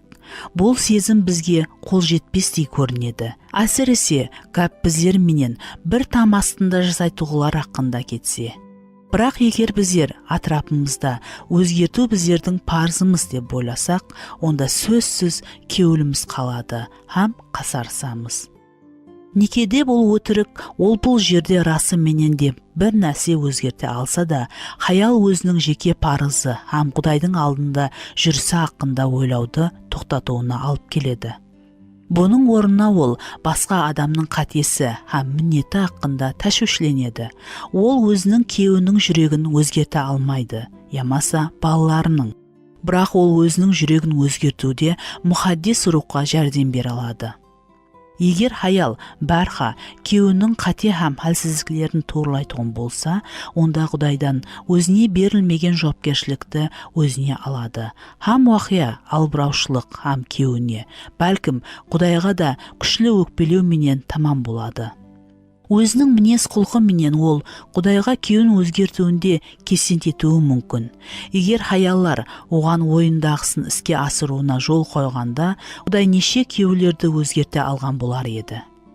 Көршілік сенуші хаяллар екі күшлі құралды қолында ұслап күйеуіне тәсір ететұғын түсінбейді.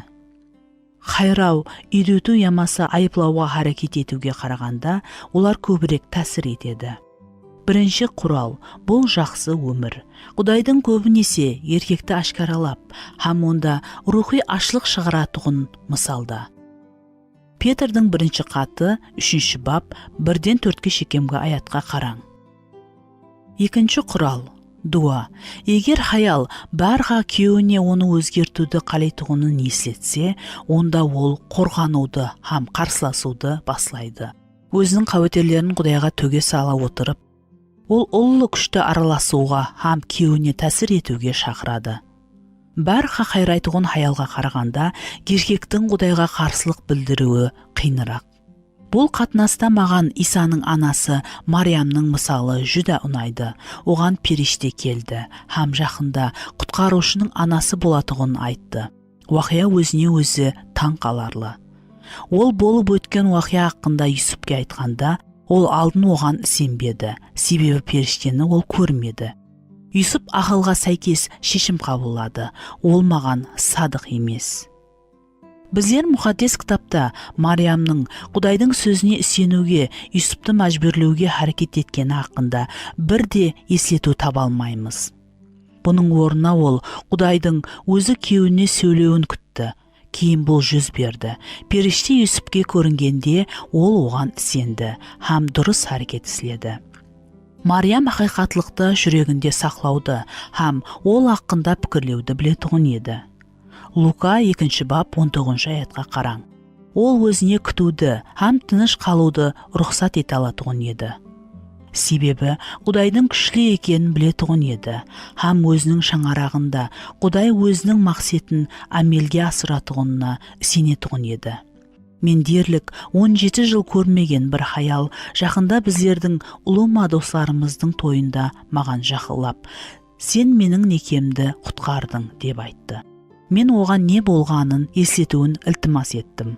Ол 17 жыл алдын күйеуінің рухи жағдайына тәшвишленгені хақында бөліскенін айтты.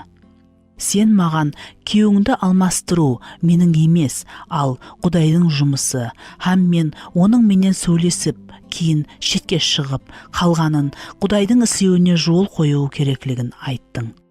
Ол дауам етті. Мен сенің маслихатыңа құлақ салдым, һәм осы жылларда ол хақында өзімнің танысыларым менен бөлістім. Кейін ол маған Құдайдың күйеуін өзгертіп баслауын күтуі қаншелі минет болғанын айтты. Ұзақ 16 жыл дауамында еткен дуаларын Құдайдың ескелігі ямаса оларға жауап беруге кіріскенін дәлел етуін еш нәрсе көрмей, ол дуа етіп күтті. Күйеуі өзін масихиман деп есапласа да, хаял оның хақиқаттан Құдайға сенетұғынына гумалланды, себебі я рухи шөллеуін, я жеміслерін көрмеді. Кейін күтілмегенде, ұзақ жылдардан кейін рух күйеуімнің жүрегінде шырақ жақты, һәм оны толық өзгертті. Ол комадан шыққан сияқлы еді. Ешбір көрінетұғын себеплерсіз ол Құдайдың сөзіне құштар бола баслады. Мұқаддес кітаптан көзін үзе алмады, күнделік пайдалануды баслады, һәм сөзі арқалы алған Құдайдың ашылысларын оған жаза баслады. Ол алдынмен оны азанғы уақытта төсегінен тұрғыза алмайтұғын едім.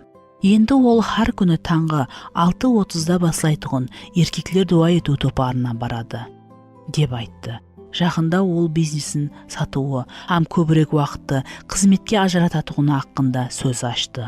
Бұл кісі мен жүз берген уақияға ешқандай ақыллы түсіндірулер жоқ. Бұны тек Құдай һәм күйеуі үшін хақиқатлықтан дуа етуді үйренген хаял істей алады. Менің күйеуім маған қызмет етуі керек. Міне 2-10 жылыққа шамалас масихи дүнияда үсеніші еркеклерді Құдайдың жүрегі бойынша еркек болу, өзінің хаялын һәм балаларын сүю, һәм бұл сүйіспеншілікті құрбалық қызметпенен көрсетуге шақыратұғын күшлі қозғалыс бар. Құдайдың еркеклерді өзгертіп, һәм олардың жүреклерін өзіне һәм шаңырағына қарататығын күзету сондай қуаныш. Бірақ біздер хаяллар Құдайдың өздерімізге тапсырған рөлі хақында ұмытпауымыз керек. Заманауи қошқабарлық дүнияда еркеклерді үйіне баруға һәм оларды хаяларына қызмет етуге шақыру дұрыс болып есептелінеді. Бірақ негедір хаялларға күйеулеріне қызмет ету вазипасын еслету надұрыс болып есептелінеді. Бірақ Құдай еркекті хаялға жәрдемші болу үшін жаратты ғой. Керісінше, ол хаялды еркекке жәрдемші қылып жаратты. Әлбетте, бұл күйеулер өзінің хаялы һәм балаларына қызмет ету керек дегені емес. Күйеулер Масихтың ибадатхананы сүйгеніндей өзінің хаялын сүю керек болса, онда олар Масих өзінің қалыңлығына қызмет еткеніндей олар үшін өмірін беруге һәм қызмет етуге таяр болу керек дегенді білдіреді.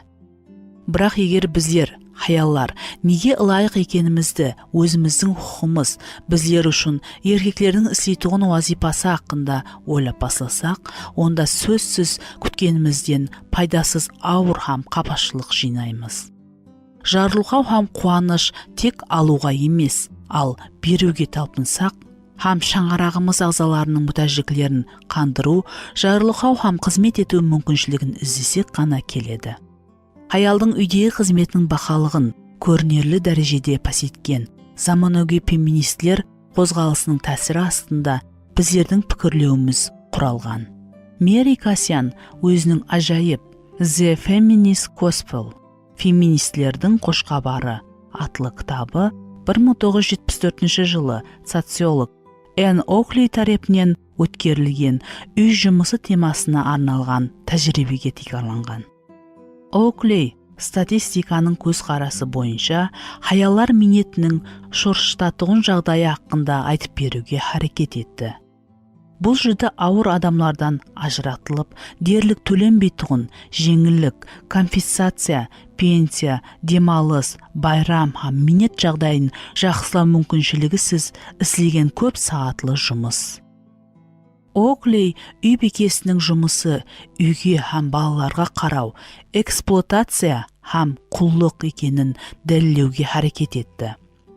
Оклидің пікірі бойынша барлық хаяллар өздерінің еркеклердің қалай азап беретұғын түсінбегенше феминистлер қозғалысы өзінің мақсатына жетпейді. Менің анам ұсындай азапланғанлардың бірі еді. Кітап үшін аналар һәм қызларға арналған бапты жазудың менен ілтимас еткенінде мен анамның өмірін былай суретледім. Менің анам таңлау мүмкіншілігіне ие зейінлі хаял болса да, ол күйеуіне лайықлы жәрдемші болу үшін көп нәрсені уәде ететұғын қосықшы карьерасынан қуанышпен бас тартты. 60 жыллары хаяларды ғаресіз болуға, жеке карьерасы менен шұғылануға, хүрметке ерісу һәм өзін іске асыруға сендірген уақытлары менің анам бүткіллей басқа рөлді атқарды. Ол өзінің күйеуінің шақырғы астында жасады. Ол күйеуінің өмірі өзінің жеке мұқтаждіклері һәм қызығушылықтарының атрапында айналуын күтпеді. Ал өзінің өмірін күйеуінің қызығушылығы есебінен құрды. Әкем анамнан жәрдемші рөлін орындауды талап етпегенін түсінуі ахметлі. Анам бақырмады һәм қанаттанбаушылық білдірмеді. Ол бұл еркекті шын сүйді һәм оны қолап қуатлап, жігерлендіріп, өмірді бірге жүруде қанатлану тапты. Әкеме Құдайдың еркін жақсырақ орындау мүмкіншілігін беру үшін анам біздердің жүдә үлкен қожалығымыздағы барлық жұмысты қуанышпен істеді. Көпшілік заманауи хаяллар бұндан өмірде азаплану деп бақалаған болар еді. Бірақ менің анам пасетілген һәм қорланған сияқлы еш көрінбейді. Керісінше, әкем Құдайдың өзіне сауға еткен жәрдемшісін жоғары бақалады һәм қадірледі. Һәм Құдайдан оған берген қабілетлері һәм талантларының қандай көбейіп атырғанын көріп қуанатұғын еді. Хақиқат, оған емаса басқаларға қызмет етіп, біздер Исаға ұқсайтұғынымыздан тұрады. Қызмет етуге шақырылғаннан жоғарырақ еш нәрсе жоқ. Сулайманның Нақыл-мақал кітабының 31 бабында айтылған хаялдың маған һәммесінен де оның өзі еш ойламайтұғынын таң қалдырады. Ол өзін көрсетуге талпынбайды. Жеке карьерасына, жеке банктағы шотына міннеттаршылық һәм ұлылыққа қызықпайды. Керісінше, ол жеке мүтәжі һәм қызығушылық хақында еш ойламайтын сияқлы. Бұның орнына ол күйеуі һәм балаларының мүтәжілігін, сондай-ақ қасында жасап атырған адамдар хақында ғам шегеді. Алдын жоғарыда көрсетілген үзіндіні оқып, Энн Уоклидің үй бекелерін бақытсыз, азапланған жаратылыстай деген шешіміне қосылуы мүмкін. Бірақ бұл хаялға және бір мәрте қараң. Ол жақсы киінген. Нақыл-мақал 31 бап 22 аятқа қараң. Оның үйінде азық жетерлі, басқалармен бөлісуге де бар. Нақыл-мақал кітабы 31 бап 15-20 аятқа қараң. Ол эмоционаллы бір қаліпте һәм келешек алдындағы қорқыныштан азат. Нақыл-мақал кітабы 31 бап 21-25 аятқа қараң. Оның күйеуі оған ашық, ол оған садық, ол миллионлардың ішінде де біреу, дейді. Ол оған бұл хақында айтады, һәм достарының алдында хаялым менен мақтанады. Нақыл-мақал кітабы 31 бап 11 аят және 28-29 аят және 31 аятқа қараң. Оның балалары оны хүрметлейді һәм алғыслайды. Нақыл-мақал кітабы 31 бап 28 аятқа қараң. Негедір ол қорланған хаялға ұқсамайды. Қайсы хаял өзінің минетіне ұсындай сый алғанда бақытлы болмайды. Бірақ ол бұған қалай ерісті? Ол күйеуінің жеңін түріп, үй жұмысларын істеуіне табан тіремеді. Күйеулер хаяларына үй жұмысында жәрдем бергенінің еш жаман жері жоқ болса да, ол қызмет ету жолын таңлады. Һәм оның біріншілігі Құдаймен қатынасынан кейін шақыларының мүтәжін қандыру болды. Вики атлы хаял күйеуі оған қызмет ету керек деген өтіріктен Құдайдың қалай азат еткені хақында айтып беріп атыр.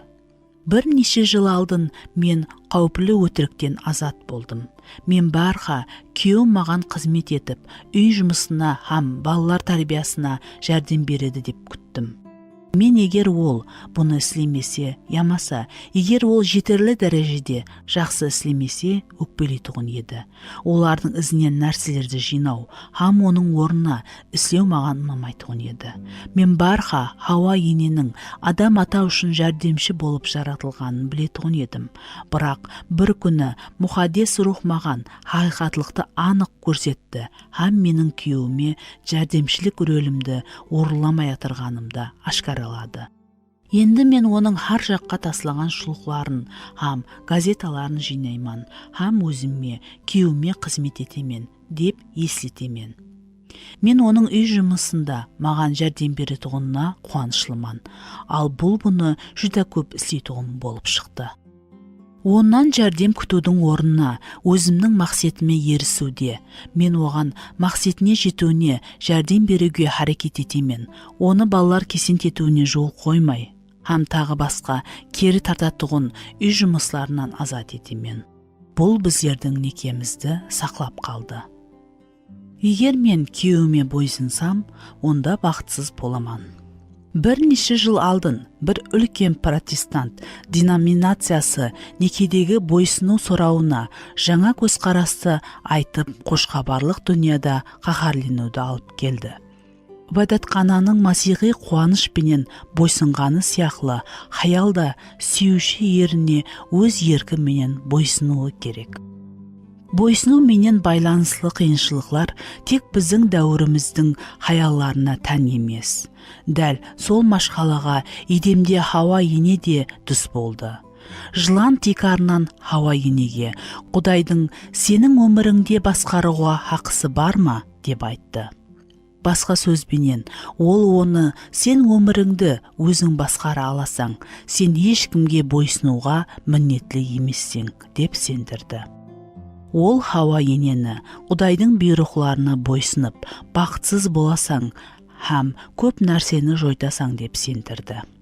сол күннен бастап шайтан шеберлік пен хаялларды бойсыну, жаман реңлі сөз, өмірді бұндай түсіну жүда тар һәм оларды азатлықтан айырады деп сендіреді. Ол ажайып, мұқаддес һәм күшлі хақиқатлықты көріксіз қорқатұғын һәм итеретұғын нәрсеге айландырды. Шайтан егер біздер бойсыну хақында мұқаддес кітаплық хақиқатлықты Құдайдың ең азат ететұғын хақиқатларынан бірін түсінсек, онда оны қуанышпен қабылайтұғынымызды біледі. Ол біздердің бойсыну жолын таңлауымызға жол бере алмайды. Себебі бұндай болса да біздердің өміріміз һәм біздерге қадірдан адамлардың өмірі үстінде биліктен айырылады. Адамлардың күнәкар табиатының тикары, сондай-ақ мен феминистік идеологияны ойлайман, жағымсыз билік. Біз біздерге не істеуімізді көрсетуін ұлыма қалаймыз. Біздер өзіміздің өмірімізді өзіміз басқаруды һәм шешім қабылдауды қалаймыз. Енді жүруді баслаған гөдеклер нәзік нәрселерді ұслауға жол қоймағанды жүда жаман көреді. Жас өспірімлер оларға үйге сағат нешеде қайту керектігін айтқанды қалемейді. Біздер үлкендер біздерге ауыларалық жолда сағатына 60 километрден тезірек жүруге болмайды. Ямаса қауіпсіздік белбеуін тағу керек деп айтқан жақпайды. Көпшілік хаялар өздерінің күйеулеріне бойсынбайды, һәм олардың арасында көбісі қошқабарлық вәдәтханадан. Мен бұл мұқаддес кітаптың үйретулерін жетерлі түсінбегені, тикарын һәм бұндай бойсынудың бақалығын дұрыс түсінбегені менен байланысты деп ойлайман. Және шайтанның өтірігі ең көп түрлі формаларды қабылдайды. Бойсыну хақында өтірік. Бірінші, хаял күйеуінен пәс. Мұқаддес жазу, еркек һәм хаял Құдайға ұқсатылып жаратылған. Құдайдың алдында бірдей бақалы һәм тәубе ету һәм сенім арқалы оның құтқарушы жарылқауын қабылдай алатұғынын үйретеді. Жаратылыс кітабы 1 бап 27 аят, Галатлықтар 3 бап 28 аят. Петрдің 1 хаты 3 бап 7 аятқа қараң. Хаялдың вазипалары өзінің күйеуіне бойсыну һәм бұннан ол жеке болуын тоқтатпайды. Екінші, басшы сыпатында еркек хаялға болған қатынасында қатал ямаса зұлым болуға хақысы бар. Күйеулерге хаялларын өздерін сүйгендей, иеміз Иса өзінің ибадатханасын құрбалық һәм өзінен кешу сүйіспеншілігі менен сүйіп, ол үшін өзінің өмірін бергендей сүю уасияты етілген. Ефесіклерге арналған хат 5 бап 25-29 аятқа қараң. Үшінші, хаял күйеуінен өзінің пікірін ямаса көз қарасын айтпау керек. Құдай хаялды күйеуге лайықлы жәрдемші етіп жаратты. Бұл ері оның жәрдеміне мұқтаж дегенді білдіреді. Ол хаялының аная мына жағдайға қалай қарайтұғынын білуі керек. Бұл, егер хаял өзінің жүрегіндегі барын күйеуіне мүлайым һәм сүйіспеншілікпенен айтса, онда күйеуі бәрібір оның пікіріне қосылмай шешім қабылдаса, ол бағыну һәм оның шешімінің барлық ақветін Құдайға тапсыруы керек. Төртінші, күйеу барға хақ. Елші Петр күйеулері сөзге бойсынбайтұғын хаялларға мұражат етеді. Күйеу сенбеуші болуы, ямаса өзінің өмірінің айрым тарауларында Құдайға құлақ аспауы мүмкін. Петрдің 1 хатында текарланып, 3 бап 1 аятында бұндай күйеуге тәсір етудің басты ұсылы жылап жалбарынудан, бұрылмайтұғын логикадан ямаса бәрха естітулерден емес, ал бойсыну күшінен ібарат. Ей хаяллар, Масих Құдайға бойсынғандай, сіздер де күйеулеріңізге бойсыныңлар. Сонда олардың кейбіреулері Құдайдың сөзіне құлақ аспаса да, сіздердің Құдайдан қорқып, пәк өмір сүріп атырғаныңызды көріп, сөздеріңіз арқалы емес, ал сіз хаяллардың үлгілі өміріңіз арқалы сенуші болады. Петрдің 1 хаты 3 бап 1-2 аят. Бойсынудан азат ететұғын хақиқатлық. Құдай бийлікті не үшін жаратқанын түсініп, мен бойсынудың тикарына басқаша қарай басладым. Құдай бийлікті рухи жарылқаушы һәм қорған ұслы етіп белгіледі. Сіз 2 жасар балаңызға жолды үлкен адамсыз кесіп өтуді қадағалағанда, сіз жауыздық етіп атырған жоқсыз.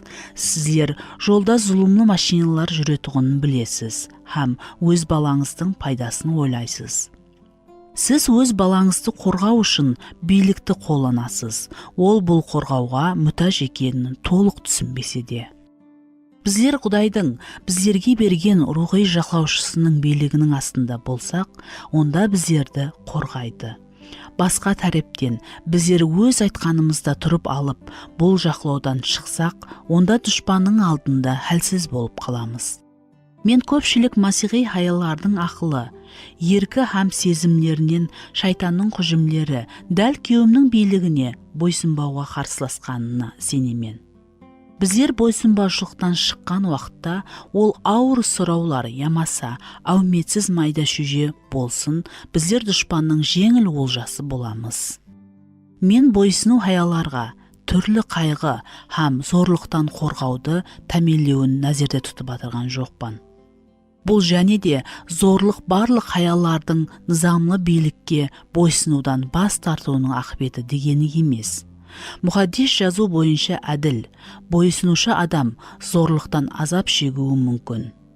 Петрдің жазған 1 хатында Құдайдың не үшін қиыншылық жіберетұғынын һәм егер әділдік үшін азап шегіп атырсаң, өзіңді қалай тұту керектігін түсіндіріледі.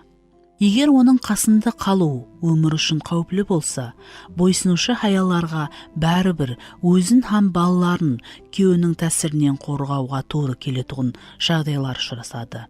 Бірақ хатте бұндай жағдайда хаял күйеуінің тұтқан орнына хүрметін сақлап қалады һәм сақлауы тиіс. Оның мақсаты оны күйеуі сипатында кемсіту һәм оған қарсы тұру емес, ал оның өзгеруін һәм Құдайға бойсынуын тілеу. Егер хаял оны азғыртып, ямаса өзінің қатынасы менен жағдайды қиынластырса, егер өзінің сөздері ямаса мінезі менен ол Құдайға кесент етсе, онда Құдайдың қорғауы һәм араласуына ерсе алмайды. Егер сіз таныстарыңыздан кім болса да осындай қиын жағдайда болса, Құдайдан сізлерге дана мәслихат бере алатұғын адамды көрсетуін сораң. Жақсысы, бұл сіздің ибадатханаңыздың жетекшісі болсын. Анық жағдайларда жәрдем беруге ұқыплы және басқа да ұсыллар һәм хақиқатлықлары бар. Бұл кітаптың ақырында осындай жағдайларға түскен хаяларды қызықтыратұғын қосымша деректер көрсетілген. Кейінгі үйрену үшін атлы бөлімі кірітілген. Мен үшін тикарғы мәселе менің Құдайға сену һәм оның билігіне бойсынуға разы болуынан әбарат екенлігін түсіндім. Егер мен оны тыңлауға таяр болсам, онда маған оның менің алдыма қойған адымына бойсыну әдеуір аңсат болар еді. Сулайманның нақыл мақалалар кітабында 21 бап 1 аятта патшаның жүрегі су ағысы сияқлы Құдайдың қолында. Ол оны қаяққа қалесе, сол жаққа бағытлайды деп айтылған. Құдайдан берілген билікке бойсынуды қалеуіміз біздің сенімізді пайда етеді. Біздер үшін Құдайдың қаншелі ұлы екенін көрсетеді. Ұлы билік қалеген инсанлық биліктен жоғары тұрады.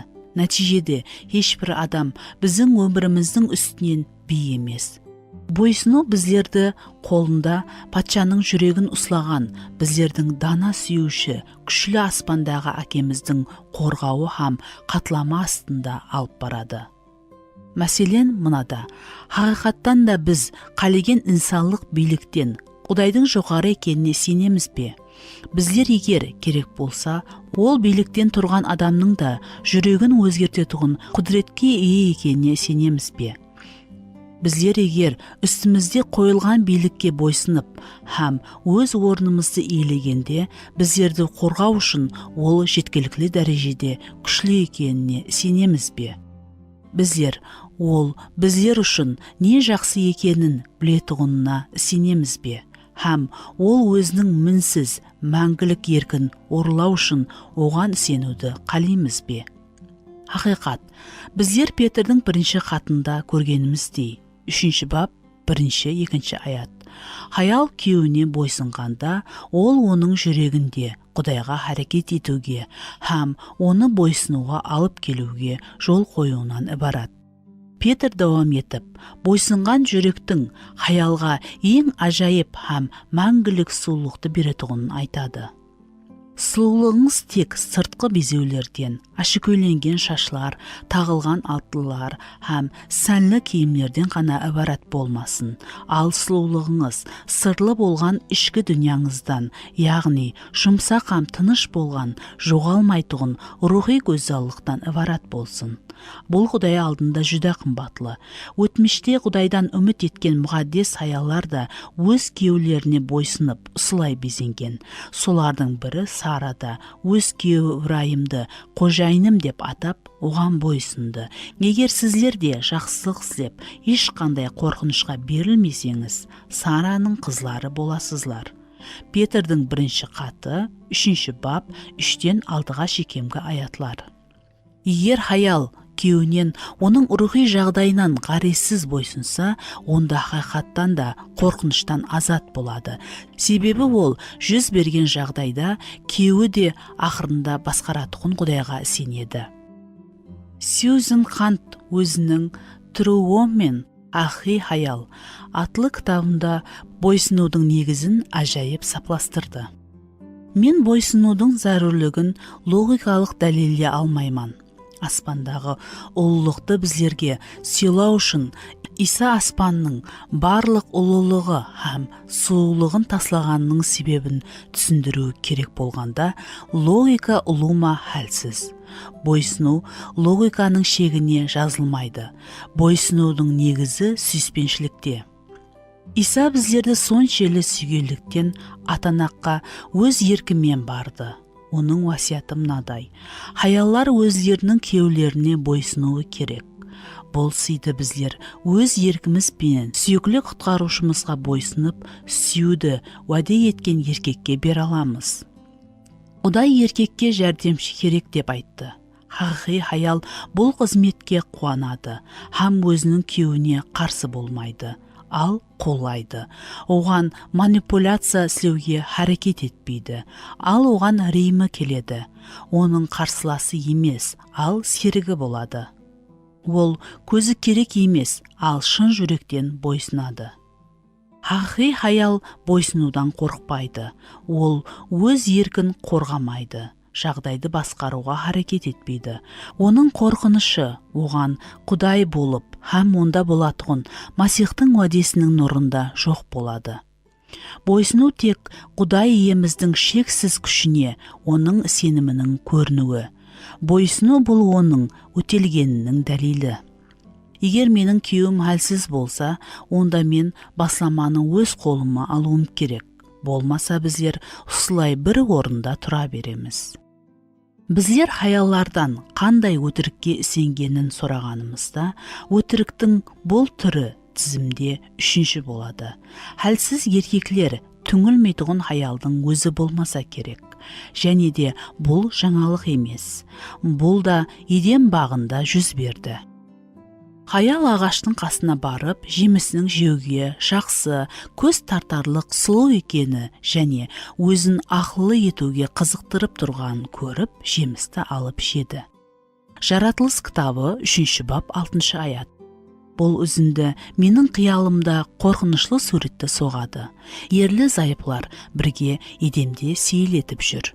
Жылан оларға жақылады. Күйеуін пісент етпей, Құдай хаялдың үстіне күйеуін қойғанын, һәм екеуі де Құдайдың билігінде екенін білгеліктен дәл хаял менен сөйлесуді баслады.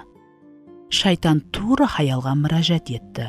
Құдайдың тәртібін бұзуға харекет еткенін есте тұтың. Шайтан гәпті сұраудан баслады.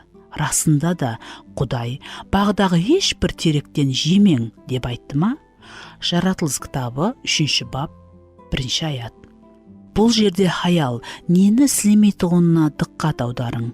Ол қасында тұрған өзінің күйеуі хақында еслемейді. Ол жыланға мен сені күйеуім менен таныстырғым келеді деп айтқан жоқ. Ол күйеуіне бұрылып, сүйкілім, сен бұл ақында не ойлайсың, ямаса, адам ата? Бәлкім сен Құдайдың өзіңе деген айтқанын оған айтарсың деп сұрамады. Ол жыланмен қасында күйеуі жоқтай сөйлесуді давам етіп атыр. Кейін таңлаудың алдында тұрып, ол хаммесін өзінің қолына алды. Ол күйеуімен ойласпайды, оның пікірін сұрамайды. Ол апуайы харекет етеді. Оның жемісін алды, хам жеді. Жаратылыс кітабы 3 бап 6 аят. Ал адам ата бұл уақытта не істеді? Ол көпшілік аялардың сөзі бойынша өзлерінің күйеулері бәрха істейтұғынын істеді. Еш нәрсе. Ол сәубетлесуге қатынаспады, тек хаялы берген жемісті жеуден басқа еш нәрсеге араласпады. Тосаттан бірінші рөллердің орнын алмасу жүз берді. Құдай еркекті бірінші жаратты, һәм оның мойнына қорғауы астында тұрғаларды алып жүру, һәм азықландыру вазипасын салды. Аял еркектен дәл өзінде етіп жаратылған. Ол өз күйеуінің бірінші болып әрекет етуін қолдап қуатлау үшін жаратылған. Әтте еркек һәм аялдың физиологиялық жақтан әрқилылығы да бұл фундаментал өзгерісті суретлейді. Бірақ кім басшы һәм бұл уақиғада кім-кімді бағып атыр?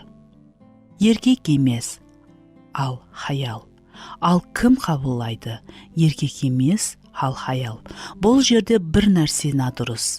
Һәм сол уақыттан баслап бұндай тәртіпті бұзу бірінші шаңарақ жұбының балалары һәм қызларының өмірінде жүз береді. Бұл орны өзгертілген рөллер.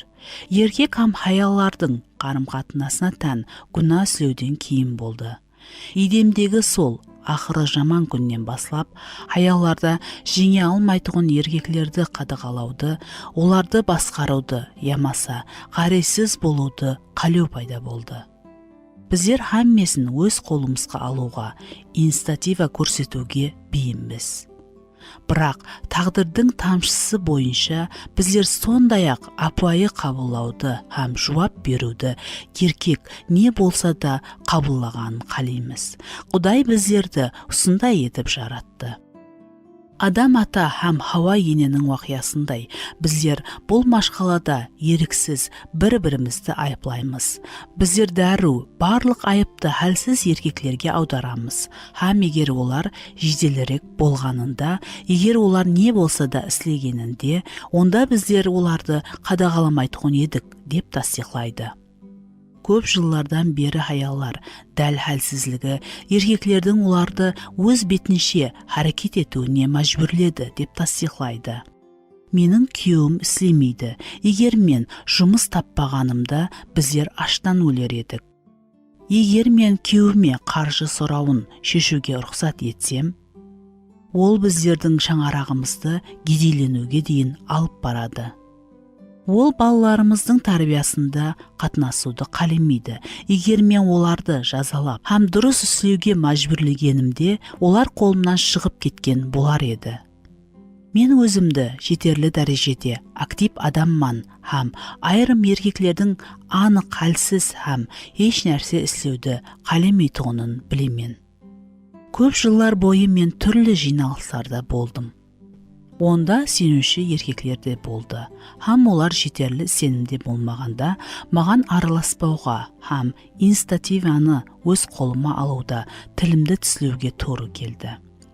Бірақ еркеклер һәм аяллардың қарым-қатынасын күзетіп, һәм бұндай жағдайларда жеке қылмысларымыздың ақыбетін ақыл менен бақаласақ, мен біздер аяллар еркеклерге актив болуға кесент етіп, Құдайдың оларды әрекет етуге оятуын күтпестен өздеріміз әрекет етіп, оларды инициативліктен айырмаймыз ба екен деп ойлаймын.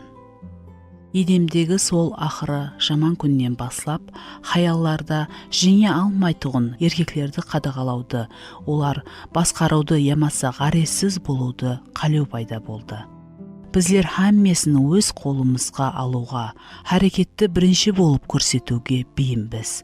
Бірақ тағдырдың тамшысы бойынша bizler сондай-ақ апайы қабылдауды һәм жауап беруді еркек не болса да қабылдағанын қалаймыз. Құдай bizlerді осындай етіп жаратты. Адам ата һәм Хауа ененің уақиасындай bizler бұл машқалада еріксіз бір-бірімізді айыплаймыз. Bizler дәру барлық айыпты хәлсіз еркектерге аударамыз. Һәм егер ол жеделірек болғанда, егер олар не болса да істегенде, онда bizler оларды қадағаламайтұғын едік деп тастиқлайды. Көп жылдардан бері аяллар дәл хәлсізлігі еркектердің оларды өз бетінше әрекет етуіне мәжбүрледі деп тастиқлайды. Менің күйеуім істемейді. Егер мен жұмыс таппағанымда, біздер аштан өлер едік.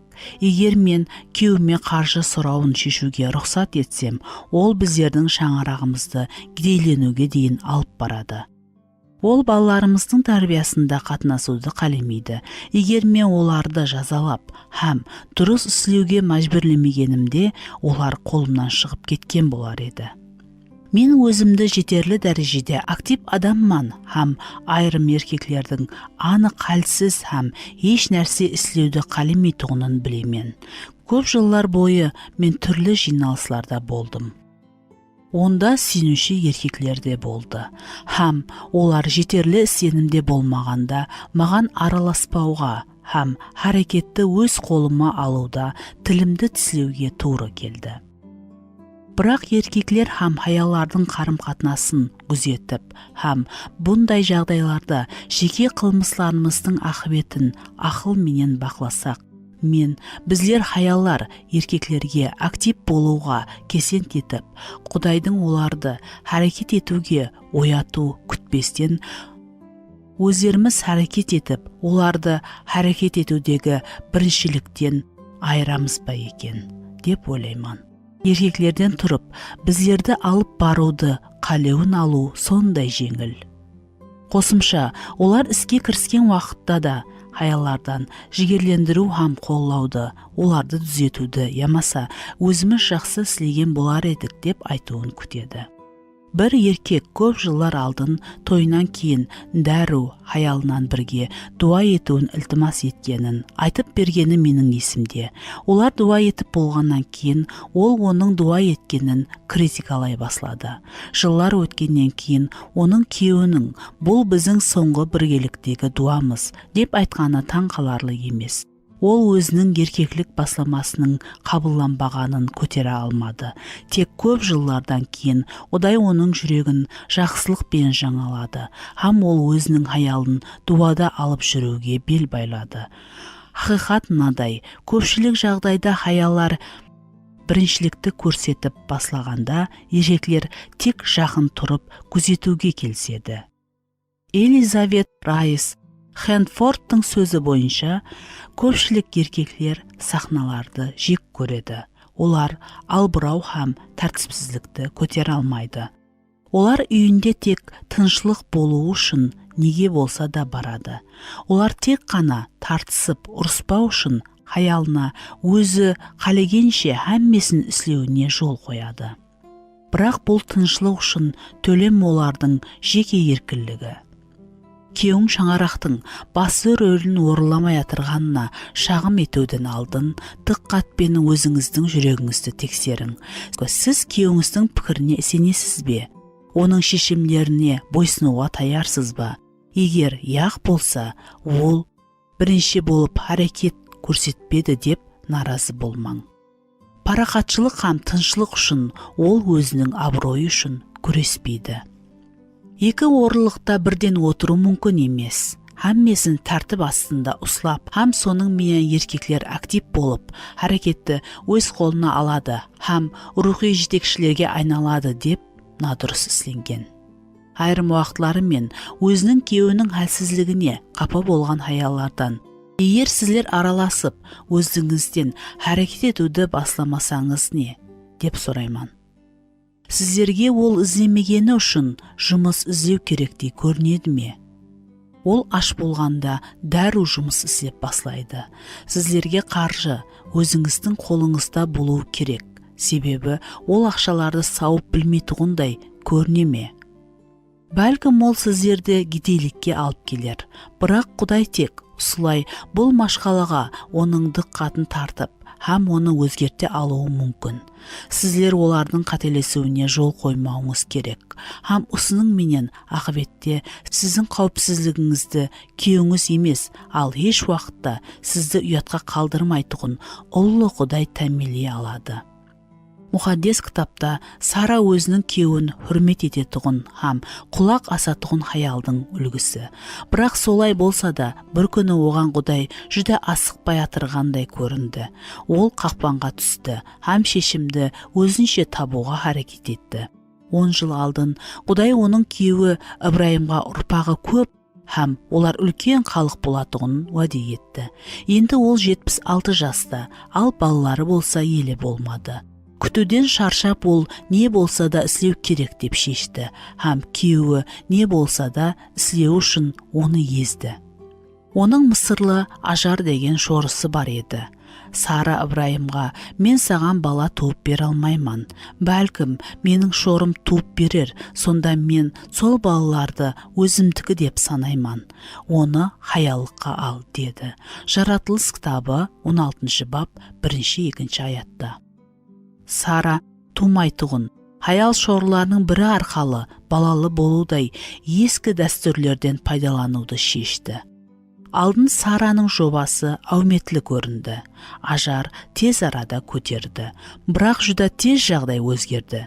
Баласыз хаял һәм бала күтіп атырған шорының қатынасы шыдап болмайтығындай болды. Һәм Сара және Ибраимға мұражат етіп: менің қапашылығымда сен айыплысаң, деп айтты. Жаратылыс кітабы 16 бап 5 аятта. 13 жылдан кейін Сара 90 жаста болғанда, Құдай және оларға Ибраим һәм оның хаялына өзінің баласын беруге келді. Исақ қартайған ерлі зайыпқа, сондай-ақ келешектегі әулетқа, барлық адамларға ұлы жарылғау алып келу керек еді. Бірақ Ибраим һәм Ажардан туылған бала Исмаил бәрқа ата-аналарының ұрысының себепшісі болды. Көбінесе Сара өзінің өтмішіне қарап: неге мен Құдайды күтпедім, неге мен істі өз қолыма алдым, деп өкінетұғын еді. Біздер машқаланы өзіміз шеше аламыз һәм тез нәтижеде ерісе аламыз, бірақ ақыр ақыбетте біздер бәрінен бос қаламыз. Қауіплі қылмысты істеуге біздерді, итергелерді жек көріп һәм айыплаймыз. Біздерді қоршап тұрған еркеклерді басқаруды қалеуден біздерді не азат ете алады? Біздер Құдайға үміт етуді һәм күтуді үйренуіміз. Себебі өз уақытында һәм өз мақсаты бойынша ол өзіне сенгендер үшін болсады. Құдайға үмітіңді арт, мәрт бол, һәм сенің жүрегің бекемленсін, һәм Құдайға үмітіңді арт. Забур кітабы 26 бап 14 аят. Айрым уақытлары бақытсыз некеде жасаудың орнына ажырасу жақсырақ. Дұшпан біздерді бұндай біздердікіндей үмітсіз сияқлы көрінген жағдайда дұрыс шығу жоқлығына сенуге мәжбүр етеді. Бұл өтірік пенен бұзылған некенің мәдениетін пайда етті. Ауа неке ауыр іс, ал жақсы неке оннан да ауыр. Еркеклер һәм хаяллар ұлыма басқаша болғаны себеплі қалеген неке бұл өзінің табиаты бойынша өзін ойлайтұғын екі адамның бірлігін айтпағанда барлық ерлі зайыплар қандай да мәністе бір-біріне туры келмейді. Бір үйде жасайтұғын адамлар уақыты менен бір-біріне рейімсіз, бір-біріне ауыр келтіретұғын болады. Олардың арасында айрым уақытлары түсінбеушілік пайда болады. Олар бәрқа бір-бірінің мүтәжін қандырмайды. Тұрмыс құрып һәм ұзақ һәм бақытлы жасау тек ертеклерде болады. Ешқашан Жаратылыс кітабының 3 бабында суретлеген күннен бері жерде идеал неке сияқлы көрініс болған жоқ. Ашық болғалар той мәрәсімінде ауа деп айтудан.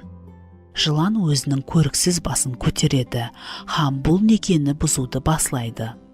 Ол әрбір ажырасу бұл Құдайға һәм құдайлық құтқарылудың жердегі образына хұжым екенін біледі. Той мәрәсімі тамам болмастан алдын дұшпан жас ерлі-зайыптылардың жүрегіне өтіріктің тұқымларын егуге мүмкіншілікті іздеп бастайды. Өтірік көбінесе тез тауып, бас тартатұғындай анық һәм ашық емес өтіріктен басылынады. Ол ярым хақиқатлықтан, ярым өтірікпенен аралас басылынады. Ол растай көрінген, ойлар һәм хақиқатлықтай көрінген сезімдермен белгісіз пайда болады. Демек, сіздің жаңа болған күйеуіңіз сіздің танысқан күніңізді ұмытады, ямаса ол шырасуға 1 сағат кеш келеді һәм қоңырау қылуды ұмытады. Сізбен алдын ойласпастан екеуіңізді вәдатханадағы балаларға ерікілік қызмет етуге жазады. Рождествоны жақындарыңызбенен өткеруге үміт еткеніңізде өзінің ата-анасына Рождествода оларға баратұғынына уәде береді. Ямаса мүмкін болған қорлаулардан 1000-нан 1-ін келтіреді. Кешірім һәм өзінің қарсылығынан бас тартудың орнына өкпелеп жүру. Уақыты мен өсетіғын өтірік алдында әлсіз болуды аңлатады. Ол барға тек өзінің ойлайды, мені қапа қылғанын, оны ойландырмайды. Оның менен жасау мүмкін емес, ол ешқашан өзгермейді. Жұмыста ямасы вәдатханадағы қандай да бір еркек қамқор һәм мүләйімдірек. Ол өзінің хаялымен бұндай қатынаста болмайды. Біздердің некемізді құтқару мүмкін емес. Мен тұрмысқа шыққанда бақытлырақ болар едім. Басқа еркек. Егер менің күйеуім мені сүймесе, һәм hürmetlемесе, мен оннан кетуге хақлыман. Айрым уақытлары екі адамның жасауы мүмкін емес. Біздер бір-біріміз үшін жаратылмағанбыз көрініп тұр. Бақытсыз некеде қалғанымнан гөрі менің ажырасқаным жақсырақ. Менде таңлау жоқ. Мен оның менен жасай алмаймын. Осы сценарий бойынша хаял өзінің күйеуінің толық, ямаса көбірек бөлігі айыплы екеніне сендіреді. Ол оның мұқтаждіклеріне һәм өзінің надырыслығын соқыр, ямаса өзінікіне қарағанда оның айыбына көбірек диққат аудырады. Ол өзінің айыбын телескоп, ал күйеуінің айыбын микроскоп арқылы көреді. Ол өзін күнәлар һәм күйеуінің Құдайдың жарылқауына мұқтаж екенін мойыламайды. Бұнан тысқары, оның өмірі жеке өзінің айналысына туырланған, ал тек өзінің бақыты һәм өкпесі хақында ойлайды. Ол күйеумен жарасу һәм олардың біргеліктегі өмірін Құдайдың жарылқауынан гөрі өзінің машқаласының шешілуі һәм өзінің мұқтаждіклерін қанатландыруына ғам шегеді. Ол өзінің күйеуі менен Құдайдың жарылқауының бұлағы болалатығын көрмейді, ямаса бұған нырық төлегісі келмейді. Ең басылысы, ол жүз беріп атырғаннан Құдайды шығарып таслады. Ол некенің Құдайдың белгілеген мақсеті менен жаратылғанын түсінбейді. Ол және де Құдай өзінің мақсетлеріне күйеуінің машқалаларын һәм кемшіліктерін пайдалануы мүмкін екенін түсінбейді.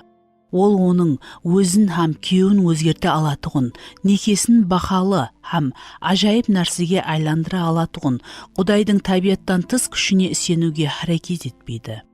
Ажырасуға талпынып, Құдайдың некенің ақиметлі уәдесі һәм олардың бұзылуы хақында пікіріне қарағанда, ол өзінің жеке бақытын һәм әуметін жоғары қояды.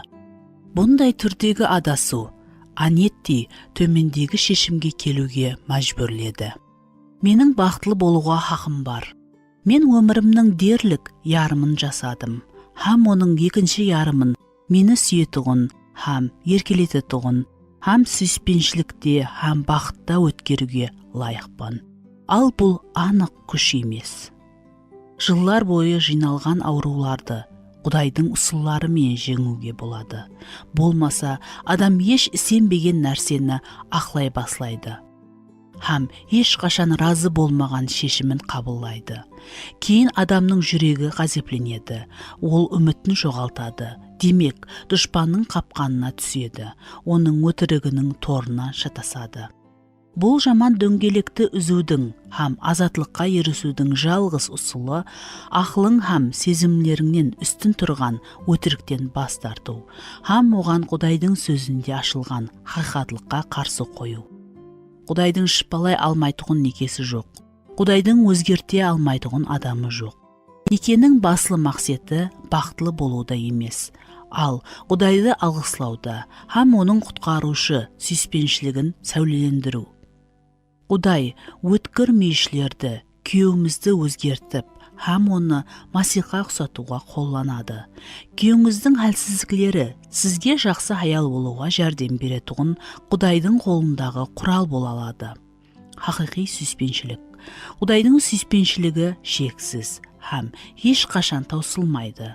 Біздер өздеріміз Құдайдың жәрдемсіз хақиқатлықтан сүйе алмаймыз. Бірақ Құдай біздердің жүрегіміз бенен қалеген адамды сүйе алады, егер біздер оған рұқсат етсек. Сүйіспеншілік бұл сезім емес, ал басқаның пайдасына харекет ету шешімі. Құдайдың мейірімі мен біздер, егер оған жылы сезім болмаса да, ол адамды сүюді үйрене аламыз. Неке бұл келісім. Біздің Құдайымыз келісім Құдайы. Ол Израиль алдында рухи өзіне қиянат етіп, һәм өзінің ойнасларының ізінен жүргенінен. Еремия кітабы 11 бап 10 аят. Езекииль 20 бап 16 аят. Осия 2 бап 13 аятқа қараң. Қарамастан өзінің уәдесін орындады. Егер біздер оған садық болмасақ та, иеміз Иса өзінің қалыңлығы ибадатхана алдында уәдесінде тұрады. Ол өзінің уәдесіне садық болғанлықтан, біздер де Құдай һәм оның халқы арасында құтқарушы келісім суретлегендей ойлаған неке келісімін бұзбауымыз керек. Құдай біздерге бәрқа кешіруді бұйырды. Сіздің садықлығыңыз һәм күйеуіңізді құрбалық, сүйіспеншілікпен сүюге талпынуыңыз оның рухи шипалануына жәрдем беруі мүмкін. Дәл солай, Масихтың азаплары біздерді шипалады. Петрдің 1 хаты 2 бап 24-25 аят. Коринфилерге арналған 1 хат 7 бап 12-14 аятқа қараң. Сіздің машқалаңыз шешілмейді, егер сіздер күйеуіңізді басқасынан алмастырсаңыз. Статистика бойынша қайталанған некелер біріншісіне қарағанда жиі тамамланады. Күйеуіңізге садықлық, сүйіспеншілік сақлауға һәм оны шексіз кешіру үшін Құдайдың жарылқауы жетерлі. Құдай еш уақытта біздерді таслап кетпейді. Сіздің өміріңіздің жағдайынан қарайсыз. Ол қасыңызда тұрады һәм сізді жақтыға шығарады. Бәлкім, бұл өмірді сіздер садықлық үшін сый алмаған шығарсыз. Ол сізді тек мәңгілікте күтеді, бірақ садықлық бәрібір сыйланады һәм бұны күту керек. Бірнеше жыл алдын бір аял конференциядан шығып сөйлегеннен кейін маған хат берді. Бірінші қатар мынаны айтады. Кешіру, бұл Құдайдың біздер үшін таярлағанын алудың жақсы ұсылы. Оның ізінде бірнеше дара сөздер, әрбірі таза қатардан бұл хаялдың тәсірлі уақиясын айтқан. Ол өзінің өтіріктен хақиқатлыққа, құллықтан азатлыққа жолын іздеп тапқаны хақында. Көп жылдар алдын күйеуім менің кеуілімді жүдә қатты қалдырды. Мен ажырасуға хүжет тапсырдым. Кейін мен хаялы қайтыс болған достымнан хат алдым. Онда тек 2 сөз жазылған еді: өзіңді көндір. Мен солай істедім. Қуанышсыз, қалеусіз. Өзімді көбірек көндіріп, һәм күйеуімді сүюге талпынған сайын, ол ажайып Құдайға ұқсаған күйеуге жақындасты. Тезде мен оның хаялы екеніме мақтана басладым. Бұл маған жүдә ұнайтұғын еді. Бір күні түнде Рождествода біздер құшақластық, һәм бір-бірімізге таң қалып қарадық. Құдай біздердің некемізді толығыменен тікледі, һәм оны біздер ең күшлі армаларымызда көз алдымызға келтіре алғаннан көре ажайып қылды. 26 декабрьде біздер бірге дуа еттік, һәм құшақластық. Мен оны қошласу алдында сүйдім. 1 сағаттан кейін ол өлді. Құдай маған ажайып еш нәрсеге өкінбеу сыйын берді. олсыз жасау қандай қиын болмасын, бұл бәрібір мүмкін. Себебі мен күйеуім менен жасаған өміріме өкінбеймін. Мен әрбір некелі аялға былай айтқым келеді: бақалы уақытыңызды жойтпаң. Құдайдың сіздерге беріп атырған жақсылығын қабылдаң. Өзіңізді көндірің. Өзіңіздің күйеуіңізде, Құдайда күйеу болуына уақыт һәм орын берің. Бұл үшін уақыт һәм құрбан керек, бірақ жарылғау ажайып болады. Дұшпан шаңарақ түйінінің қорқытатұғын һәм итермелейтұғын нәрсеге айналдырды. Оның өтірігі жүдә тәсірлі болып шықты. Оған дәлел бұзылған саншы шаңарақлар һәм азапланған тағдырлер. Тек хақиқатлық құтқарып, тіклеп һәм сіздің некеңізді жаңарта алады. Өтірікке хақиқатты қарсы қой. Өтірік. Бақыт үшін маған күйеу керек. Хақиқат. Бақыт некеге емес, һәм некеден сыртта емес. Менің терең мұтажиклерімді қандыра алатұғын бірде адам жоқ. Құдайдан басқа ешкім һәм еш нәрсе мені хақиқатлықтан бақытлы қыла алмайды. Құдай маған керектілінің һәммесі хақында ғам шегетұғынын уәде етті. Егер менің некем Құдайды алғыслайтұғын болса, онда ол маған күйеу береді. Құдайдан үміт ететұғылар оннан барха жақсыны алады. Ал өзінікінде тұрып алатұғыларда тек күйеул қалу қалады. Өтірік. Мен күйеуімді өзгертуім керек. Хақиқат. Жақсы өмір һәм дуа күйеуінен тәсір етудің тикарғы ұсылы. Өзің істеуге әрекет етудің орнына күйеуіңді өзгерту үшін Құдайды шақыру тәсірлірек. Өтірік. Күйеуім маған қызмет етуі керек. Хақиқат. Маған қызмет етуін күтсем, онда әлбетте күйеуім қалады. Егер мен орнына еш нәрсе күтпей басқаларға қызмет етуге талпынсам, онда ешқашан күйеуім қалмайды. Құдай хаялды еркекке жәрдемші қылып жаратты, ал керісінше емес. Біздер басқаларға қызмет еткенімізде, біздер Масихтың образына өзгереміз. Өтірік. Егер мен күйеуіме бойсынсам, онда мен бақытсыз боламан. Хақиқат. Бойсыну маған қолында патшаның жүрегі бар. Құдайдың қорғауын береді. Мен күйеуімнің билігі астынан шықсам, дұшпан алдымда әлсіз болып қалады. Менің Құдайдан берілген билікке бойсынуды қалеуім. Құдайды хүрметлеудің жақсы ұсылы. Өтірік. Егер менің күйеуім әлсіз болса, онда мен іс-әрекетті өз қолыма аламан. Болмаса біздер бір орында тұрамыз. Хақиқат. Хүрметленетұғын бойсыну. Құдайдың алдында жүрмейтұғын күйеуге ұлы тәсір етуші күш.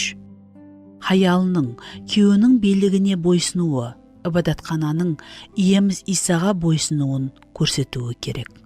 Құдай еркектің іс-әрекетін көрсетуін, ал хаялдың оған жауап беруін қалайды.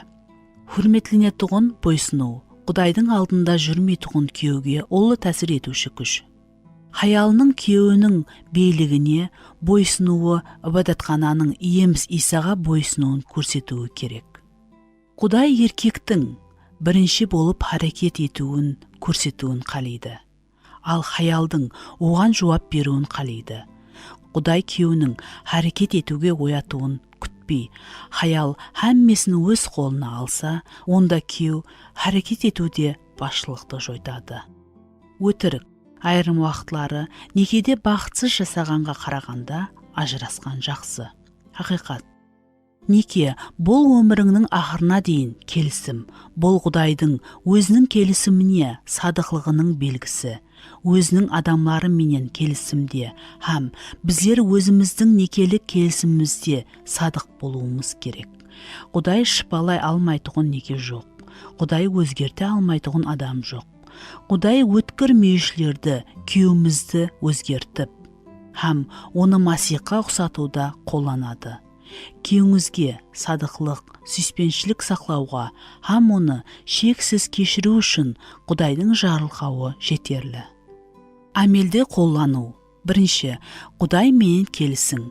Өзіңіз хақында қандай өтірікке сендіңіз? Екінші, жауапкершілікті өзіңізге алың. Бұл өтірікке сену сіздің жасау образыңызға қалай тәсір етті? Сіздің қатынасыңыз һәм әрекетіңіз. Үшінші, хақиқатты жариялаң. Төменде келтірілген хақиқатлықтың әр бірін дауыслап оқың. Осылардың қайсысы қазір сіз үшін айрықша ахметлі. Өзіңіздің ақылыңызды Құдайдың сөзі менен жаңартың. Дауыслап келесі үзінділерді оқың. Бұл аятлар улума құдайлық түсінікте неке һәм хаялдың рөлі хақында не айтады?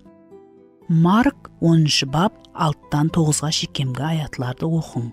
Нақыл мақал кітабы 31 бап 10-12 шекемгі аятларды оқың. Ефесліктерге арналған хат 5 бап 22-24 шекемгі аятлар және 32-33 аятты оқың. Петрдің бірінші хаты 3 бап 1-6 шекемгі аятларды оқың. 4. Хақиқат дикарында әрекет етің. Өміріңіз хақиқатлыққа торы келу үшін қандай адым атуыңыз керек? 5. Хақиқатта жүруіңіз үшін Құдайдан жәрдем сұраң. Әке, жерден екені орнатқаның үшін саған рахмет айтамын. Рахмет, ол сенің сүйіспеншілігіңнің жерлік көрінісі, сенің ұлы құтқарушы ниетіңді, һәм иеміз Исаның өзінің ибадатханасы менен қарым қатынасын түсінгенім үшін ілтимас, маған некені дұрыс түсініп атырманба көрсет.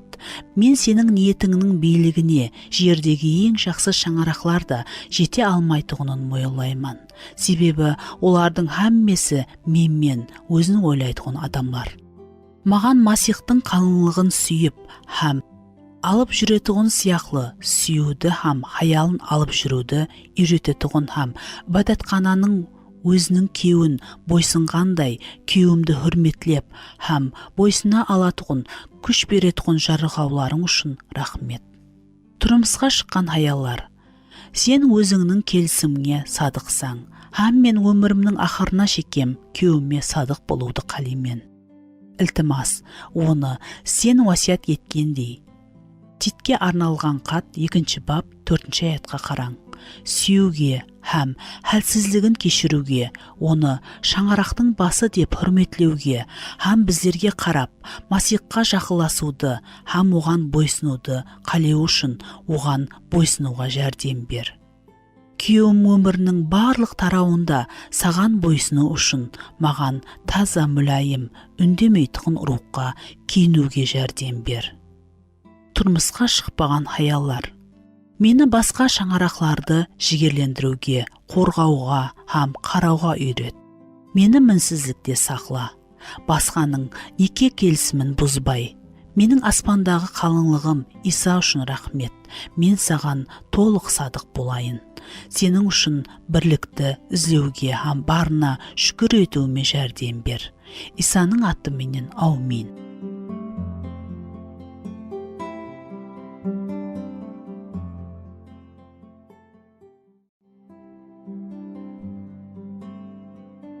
Жетінші бап. Хаялар сенетұғын өтірік, балалар хақында. Қадірлі күнделік. Жақында адам ата 3 баланың туылуы хақында ойлай баслады. Мен бұған онша қосылмайман. Мен балаларымызды дүнияда әмме нәрседен бетер жақсы көремен. Бірақ ана болу сондай ауыр. Кейінгі уақытлары олардың қатынасы қиыласты. Қабыл Барха кішкене інісі менен жарысады, һәм Барха ұтылады. Ол әммеге не болса да дәлелеуді қалайтұғындай сезіледі. Оның мінезі ауырлас батыр. Ол өзі де үндемейді. Қайғылы жүреді, һәм уақыты депрессияға түседі. Онан сөз де тартып ала алмайсың. Мен оны жігерлендіруге әрекет етіп атырман. Бірақ менің сөздерім еш нәрсені өзгертпейтұғындай көрінеді. Алдын ол Құдайға жақын еді, бірақ енді оған сене ме білмейтұғынын айтады. Әкесі айрым уақытлары ол үшін қатты қауетеленеді. Олардың арасында бір нәрсе бар. Маған адам ата оларға жүдә қаталдай көрінеді. Мен оған біздерде де сондай қиыншылықтарды басымыздан өткерген уақытларымыз болғанын еслетемен. Мен өз балаларымызды өзгертетұғындай жағдайда емеслігімізді сеземен. Бұл жағдай абылға тәсір етеді, деп мен қауеттердемен. Өзіміз әзір және бір балалы болуымызды көз алдыма келтіре алмаймын. Ананың жүрегі бұл үлкен қуаныш, һәм ең жауыз кеуіл қалулар һәм аурулар ғазинесі. Ахметі жоқ, баласы үлкен спортта жарқырай ма, ямаса, жақсы жүретіғын жағдайда болмаса да, жыллар бойы ақылы ма, ямаса, рауажлануда артта қала ма, ол ірі кархананың хүрметлі директоры бола ма, ямаса, сүйегіне сіңген жинаятшы болса да, ана еш уақытта үмітленіп, арман етуден һәм қашаллардыр бесікте шайқаған баласы үшін ғам шегуді тоқтатпайды. Хамме жерде болғандай, бұл жерде де шайтан хаялға балаларын һәм ана рөлі хақында өтірік сенімлердің бүтін арсеналы бар. Бұл өтірікке сендіріп, шайтан тек аналарды құл етуге ұрынып қоймастан, бірақ хақиқатлықты білмеу һәм өзінде азат ететұғын күшті өткермеу үшін бұл өтірікті келесі әулетқа да береді. Бұл бапта біздер сіздердің диққатыңызды масихи дүнияда көп таралған бірнеше өтірік сенімлерге һәм ярым сенімлерге алжастыратұғынына қаратуды қалаймыз. Бұл сендірулер масихи шаңырақларда көплеген машқалаларды тудырады. Егер біздер сенімде бекемленіп, бұл өтірікті шығармасақ һәм онан бас тартпасақ, онда әрбір кеатырған әулетта олар қар үйіндісі сияқлы өседі. Қанша бала көруді тек біздер шешеміз. Бүгін азанда маған басқа штаттан достым қоңырау қылып, 4-ші баласын күтіп атырғанын хабарлады. Олар күйеуіменен бұл жаңалыққа қуанышлы, бірақ олардың энтузиазмына һәмме қосылмайтұғынын көрінді. Білесің бе? Деді. Ол ең кескін сөздерді мен басқа жерден емес, ал біздің ибадатханада естім. Ол жаман шақырықлар, айрым уақытлары өзін гуманлануға мәжбүр ететінін мойылады. Бәлкім мен қандайда басы іслемейтұғын шығарман. Құдай жаратушы һәм өмірдің жаратушысы. Құдай дұшпаны болған шайтанның өмірді жаман көретіғыны таң қаларлы емес. Ол бәрха оны жоқ қылуға әрекет етті. Олардың Құдайдың уәде еткеніндей өлетіғынын білсе де, ол адам ата һәм Хауа енені қадаған етілген жемісті жеуіне сендірді. Адам ата һәм Хауа ене де 2 ұлды туды. Шайтан ажағасына інісін өлтіруі хақында ой берді. Шайтан ұры, бұл хақында Иса былай дейді. Ол тек ұрлау, өлтіруші һәм набыт ету үшін келді. Йохан 10 бап 10 аятқа қараң. Оның ниеті һәм жобалары Құдайдікіне қарама-қарсы. Себебі сол аятта Иса мен өмірге артығы менен ие болу үшін келдім деп айтады. Соның үшін шайтан балалардың туылуына еш қашан қуанбайды. Әрбір туылып атырған бала келешекте Құдайдың жарылқауын қабыллап, һәм Құдайдың патшалығына қараслы болып, оның жобасын шатастыруы мүмкін. Соның үшін хаялдың бала көруіне кесент беру үшін һәмме нәрсе ісленеді. Мысалы, олар Құдайдан берілген көтеру, туу һәм өмірін қорғауға арналған орылауды қалемейді береді. Бала алдыру, бала өлтіру һәм гомосексуализм. Міне, біздің мәдениетімізде қабылданған һәм әдетке де айналған өмірді бұзудың тек айрым мысаллары. Мұхаддес кітапқа сенетұғын масихилар шайтанның бұл істеріне дәру бас тартты. Бірақ қошқабарлық өмір, соның менен бір қатарда көплеген белгілі өмірді қорғаушылар бұл сұраулардың басқа аспектілері хақында сөз болғанда өзінің көзқарасын қорғай алмайды һәм жүктіліктің алдын алуға қарсы еш нәрсеге ие емес. Феминистлердің идеологиясының фундаментлі тастиқлауларының бірі бәрха хаял бала тууды һәм егер ауа болса қашан һәм нешеу екенін өзі шешуге хақлы. 60-70 жыллардың белгілі пессимист жазушысы Суламиф Файрстон бұны былай сапластырды. Хаялдың шаршауының һәм еріншектігінің тамыры балаларды туу һәм тәрбиялау вазипасы. Масихи өмір бұл концепция менен еріксіз келісті. Ал солықтан контрацепция тазалау һәм шаңарақты жобаластыру әдеткі іс болды. Нәтижеде миллионлаған масихи хаяллар һәм масихи жұплар өздері түсінбей шайтанның балалардың туылуын шектеуге һәм солай етіп өмірге зиян етуіне талпынысының жәрдемшісі болды. Бұл хақында Мэри Фрайт өзінің тәсірлі «Шаңырақты жобаластыру аборттың анасы». Аборт модаға айналмастан алдын бүткіл әулеттегі адамларға өзінің жағдайына қарай балалардың туылуының уақытын һәм санын жобаластыру зарур екенін сендіру керек еді. Біздер заманауи масихилар абортқа қарсы дауыс көтереміз, һәм бұл дұрыс. Бірақ біздер бұл машқала менен тек 30 жыл алдын басқа күрестен ұтылғанымыз себеплі күресуге мәжбүрміз. Шаңырақлар өз қолдарымыз бенен балаларды жараттық деп өзінің қалеуі бойынша жобаластыруы мүмкін екенін ойлағаннан баслап, адамлар ұлыма инсанның өмірін бақылауды тоқтатты. Аборт бұл һәммесінен бұрын сіздің жүрегіңіздің жағдайы. Мен ахметлірекпен, менің карьерам ахметлірек, менің абыройым ахметлірек, менің қолайлықларым ахметлірек, менің финанс жобаларым ахметлірек, һәм тағы басқа. Бірақ дәл осындай сенімдерде 3-10 жылдықтан бері біздің ибадатхана уаз ететұғын шаңырақты жобаластыру түйкарында жатады.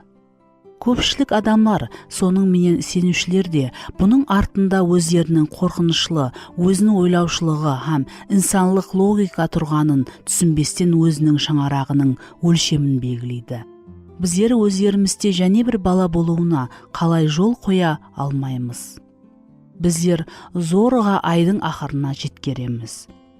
Олардың білім алуына төлейтұғын уақыт келгенде не болады?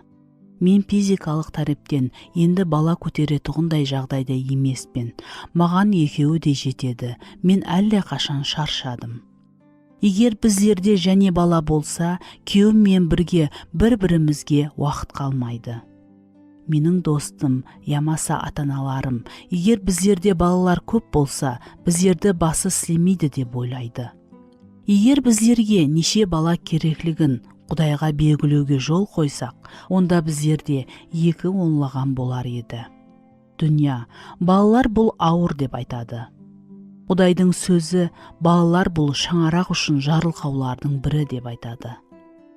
Ал біздер еле аспанға қарап дуа етеміз. Құдайым, біздерге бұндай жарылқауларды басқа жіберме.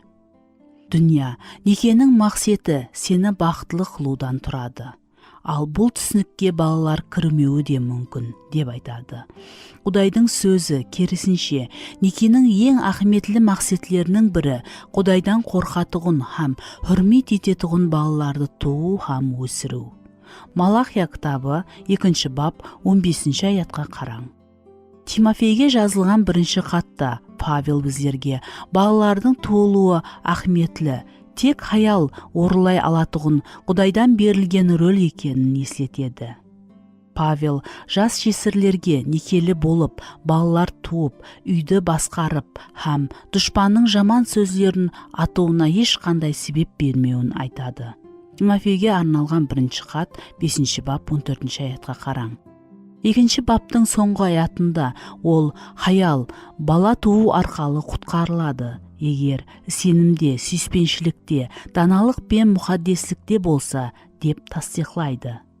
Әлбетте, бұл хаял бала тек туу арқалы мәңгілік құтқарылуға жетеді дегені емес.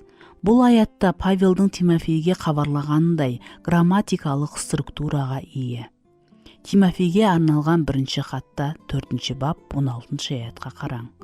Өзіңе һәм беріп атырған тәліміңе диққат аудар.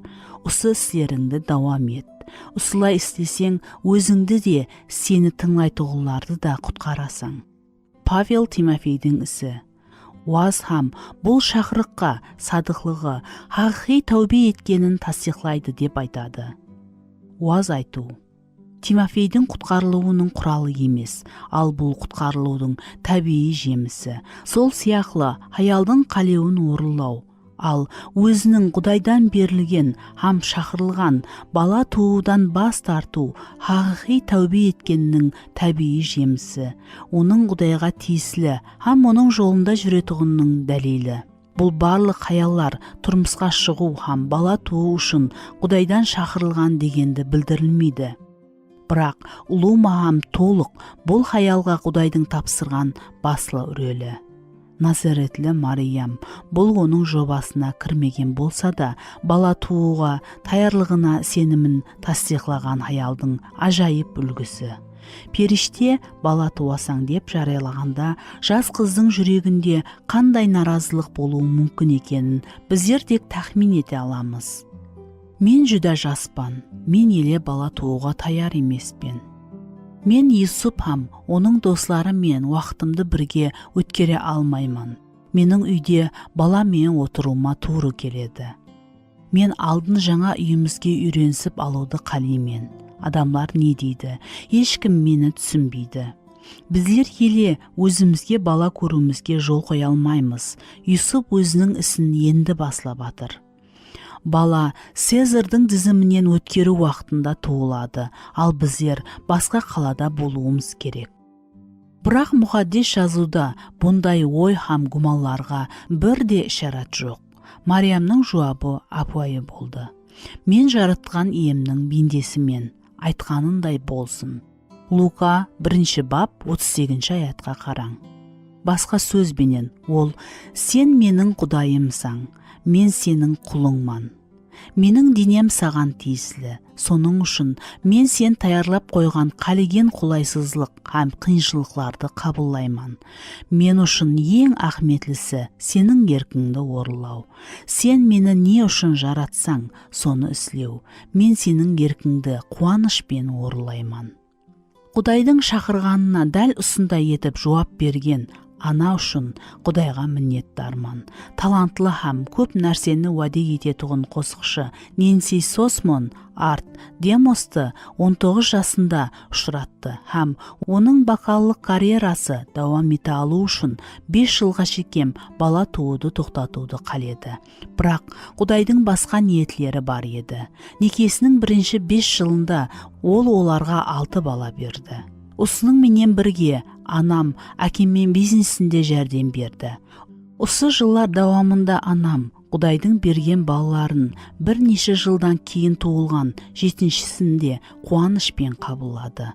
Мен онан ешқашан тек бала көруге һәм ана болуға жаратылғаны үшін Құдайға міннеттаршылығынан басқа ешқандай шағыс естпедім. Назаретлі Мариям һәм менің анам бұл хаяллар балаларды қабылдаған, оларға уақыт ажыратқан һәм өзінің ізінен ерушілердің істегенін істеуге шақырған иеміз Исаны алғыслайды. Өмірді білу үшін балалар хақиқи дүнияда жасауы керек. Егер шайтан масиғи шаңарақта бала туылуының алдын ала алмаса, ол өзінің тәрбиесі хақында өтірік көзқарасларға сендіру үшін әммесін істейді. Бұл жерде Хауа енемен сөйлесудегі тактиканы қолданады. Ол оны қадаған етілген жемісті жесе, ахметлі нәрсені білетұғынына сендірді. Сіздер жеген күніңізден көздеріңіз ашылады, һәм сіздер Құдайдай жақсы һәм жаманды білетұғын боласыз. Жаратылыс кітабы 3 бап 5 аятта. Шайтан хақ еді. Хауа ене жемісті жегенде оның көздері ашылды. Жаратылыс кітабы 3 бап 7 аятқа қараң. Ол алдын білмеген жауызлықты білді. Бұл білімнің ақыбеті ұялу, айып һәм Құдайдан һәм кеуінен айырылу болды. Құдай біздердің өзіміздің тәжірибемізде жауызлықты білуімізді қалемеді. Ол біздердің жақсылық істеуде дана һәм жамалық істеуде сада болуымызды қалейді. Римліктерге арналған хат 16 бап 19 аятқа қараң. Бірақ шайтан, сен әммесінің дәмін өзің татып көруің керек, дейді. Ол ата-аналарға, сіздердің балаларыңыз әммесін өздері татып көру керек. Егер сіздер оларды хақиқи өмірдің өзіне не көрсететұғынын білдірмей ұсласаңыз, олар онда өзінің орнын таба алмайды, һәм тірі қала алмайды. Бірақ хақиқатлық ұлыма басқа нәрседен тұрады. Ол өзінің орнын таба алатұғын балаларды өсіру, ямаса бұл дүния апуайы тірі қалудан тұрмайды. Әрбір масиғи Шаңарақтың вазипасы Құдайды бүткіл жүрегі менен, бүткіл жаны, бүткіл күші һәм бүткіл ақылы менен сүйетұғын, иеміз Иса менен бек кем қатынасты түзетұғын һәм атырапындағы қараңғылықты тесіп өтетұғын өмірі жарық балаларды өсіру. Масихи атаналар тек жақсы балаларды өсіруге әрекет етіп жасайтұғын, әділдікті жақсы көретұғын, һәм жаманлықты жек көретұғын, дүнияны өзгерту үшін Құдайдың қолданатұғын балаларын өсіруге әрекет етуі керек. Мен Құдайға атанам үшін миннеттаршылық білдіруді тоқтатпаймын. Олар біздерді мұқаддеслікті сүюге, һәм заманауи мәдениет біздерге зиян келтіреді деп қорыққаннан емес. Құдайға хүрмет һәм сүйіспеншілік пенен күнәға жек көрушілік сезуге үйретті. Олар біздерді ажайып, жеке, асылзада мектеплерге беру мүмкін еді. Олар біздердің сапалырақ Масихи мектепте оқуымызды шешті. Айрымлары біздердің жоғары дәрежедегі білімді алуымыз керектігін айтты. Бірақ атанам даналықтың басы Құдайдан қорқу һәм Құдайдың сөзінің үйретулерінен басқа еш нәрсе біздерді өмірге жақсы таярлай алмайды деп есаплады. Олар біздердің жас ақылымыз һәм жүрегімізді осы дүнияның тәсірінен қорғау үшін анық қадамдар керектігін анық білетұғындай даналық берді. Һәм бұлар көпшілік заманауи сенуші атаналар тыныш қарайтұғын нәрселер. Мысалы, біздердің дерлік әрбір қатарларымыз қуыршақ. Барби менен ойнаған уақытта біздер дерлік олар хақында еш нәрсе білмедік. Біздердің анамыз егер кішкене қыз үлкен хаялға лайықлы сәйкеслігі бар қуыршақ пенен ойнаса, бұл еркек һәм хаялдың физикалық айырмашылығына, дұрыс қатынасының өсуіне кесен етеді деп ойлады. Менің кішкене уақытымда біздің жәмиетіміз көтеріліс, қозғалаң һәм революцияның агониясына ұрылатұғын еді. Диссидентлер көшелерде жүріп, һәм плакларды өртеп, Вьетнамдағы ұрысқа қарсы шықты. Миллионлаған жас адамдар наркотиклер, жынси қатынаста һәм рокнамада шөкті. Жоғары суд хаялардың аборт істеуге хақысы бар деп қарар шығарды. Хрущев бірлескен мемлекеттерді жоқ қыламан деп қорқытты. Біздер бұл уақиғалар хақында білетұғын едік. Бірақ кешкі жаңалықтардан емес, менің атанам айрым темалар баланың ақылы үшін емес дейтұғын еді. Һәм олар дүнияда жүз беріп атырғалар хақында өздері біздердің көз қарасымызды сапластыруы керектігін сезді. Нәтиже, мен теплица баласы болып өстім. Мектепті біткеремен дегенше мен ешбір әдепсіз сөз естіпедім. Мен танықлы күлкі, фильм ямаса сол уақыттағы теледәстүрлердің қаһарманлары хақында еш нәрсе білмейтұғын едім. Бірақ Құдайдың мейірімі менен һәм дана атанамның тәсірі арқалы мен өзімнің қатарымның көпшілігі білмегендерді білетұғын. Мен жақсылық һәм жаманлық арасындағы айырмашылықты түсінетұғын едім. Мен мұқаддес кітапты жақсы білетұғын едім. Мұқаддес кітапты үйде күнделікті оқу һәм ғибадатханадағы оқулардан басқа мен мұқаддес кітапты басынан ақырына шейін үйренуді 2 курсын өттім. Олар біздердің мектеп бағдарламамызда кірітілмеген еді. Мен мұқаддес жазудағы үлкен үзінділерді яттан білетұғын. Масихи сенімнің текарғы доктриналары менен таныс һәм куплетлері аз болмаған көплеген масихи емелерді яттан білетұғын едім. Мен Хадсон Тейлор, Джордж Мюллер, Уильям Карри һәм Глэдис сияқты көплеген хақиқи қаһармандардың өмір баянын оқыдым. Бірақ барлық білімдерден ахметлісі мені қоллаған, мені дүнияға шығып, ғаресіз өмірімді баслағанда үйімнің диуаллары сыртында шешім қабылдауға жәрдем берген иеміз Исаға сенімім еді. Мен бұған мақтанбаймын, себебі бұл жерде менің үлесім жоқ.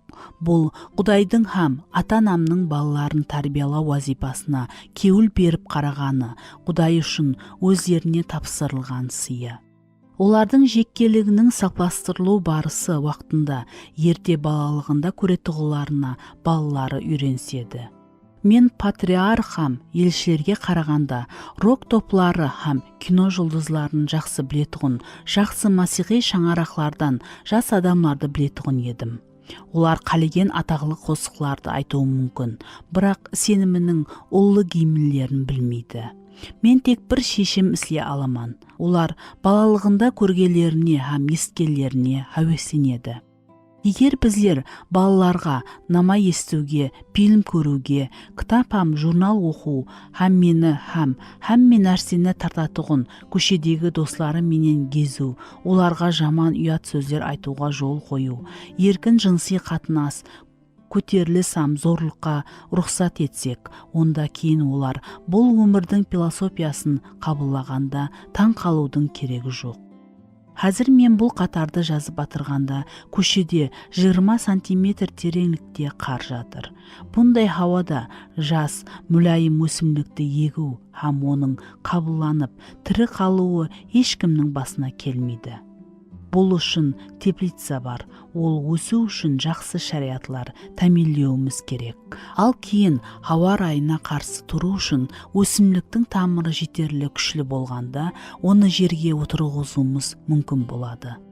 Мен 17 жаста болғанымда ата-анам мені Бірлескен Штатлардың басқа шетіне жоғары Құбыла Калифорниядағы университетке оқу үшін жіберді. Мен жақсы масихи шаңарақта жасадым. Ал бұл жерде менде тосаттан өмір бойы болмаған сонша еркінлік пайда болды. Мен қаяққа қалесем, сол жерге баруым һәм қалегенімді істей алатұғын едім. Бірақ менің қалегенім әлде қашан сапластырылды. Мен Құдайды жақсы көретұғын едім, һәм оған ұнайтұғынды істеуді қаледім. Мен шешімімді ата-анам не ойлайды деп қауітерленбей қорқынышты қабылламадым. Ал Құдайдың мұқаддислігі һәм сүйіспеншілігінің барлығын сезінгенімнен, сол жыллары мен алдын қолым жетпеген түрлі философиялық теорияны үйрендім. Бірақ Құдайдың сөзіне туры келмейтұғыны мені қызықтырмады. Мен басқаша жасаған адамларды жақсы көретұғын едім, һәм олардың Құдайға келгенін қаледім. Бірақ олардың жоллары маған ұнамайтұғын еді. Мен өз көзім менен өз үйімде Құдайды шын жүректен сүйіп, һәм қуанышпенен оның еркіне бойсынуы қандай жарылқау. Бұндай тәрбие менен Құдайға ұнау һәм хақиқатлықта жүруге қалеу тудырады. Елші Павел барлық уақыттағы һәм халықтағы сенушілерге ескертті. Бұл дүнияның адамларына еліклемеңлер. Римліктерге арналған хат 12 бап 2 аятта. Бұның орнына біздер ой пікірімізді жаңалауымыз керек. Римліктерге арналған хат 12 бап 2 аят. Біздер көпшілік заманауи масихшылар сияқты өзіміздің мәдениетіміздің тәсірі астында болуымыз керек. Бірақ бұның орнына мұқаддес рухқа һәм Құдайдың сөзіне біздердің өміріміз, мәдениетімізді өзгертетұғындай толуымыз керек. Масихи ата-аналардың алдында бүгін мынадай мәселе тұр. Бұл дүнияға еліклейтұғын, ал оны өзгертетұғын әулетті тәрбиелау.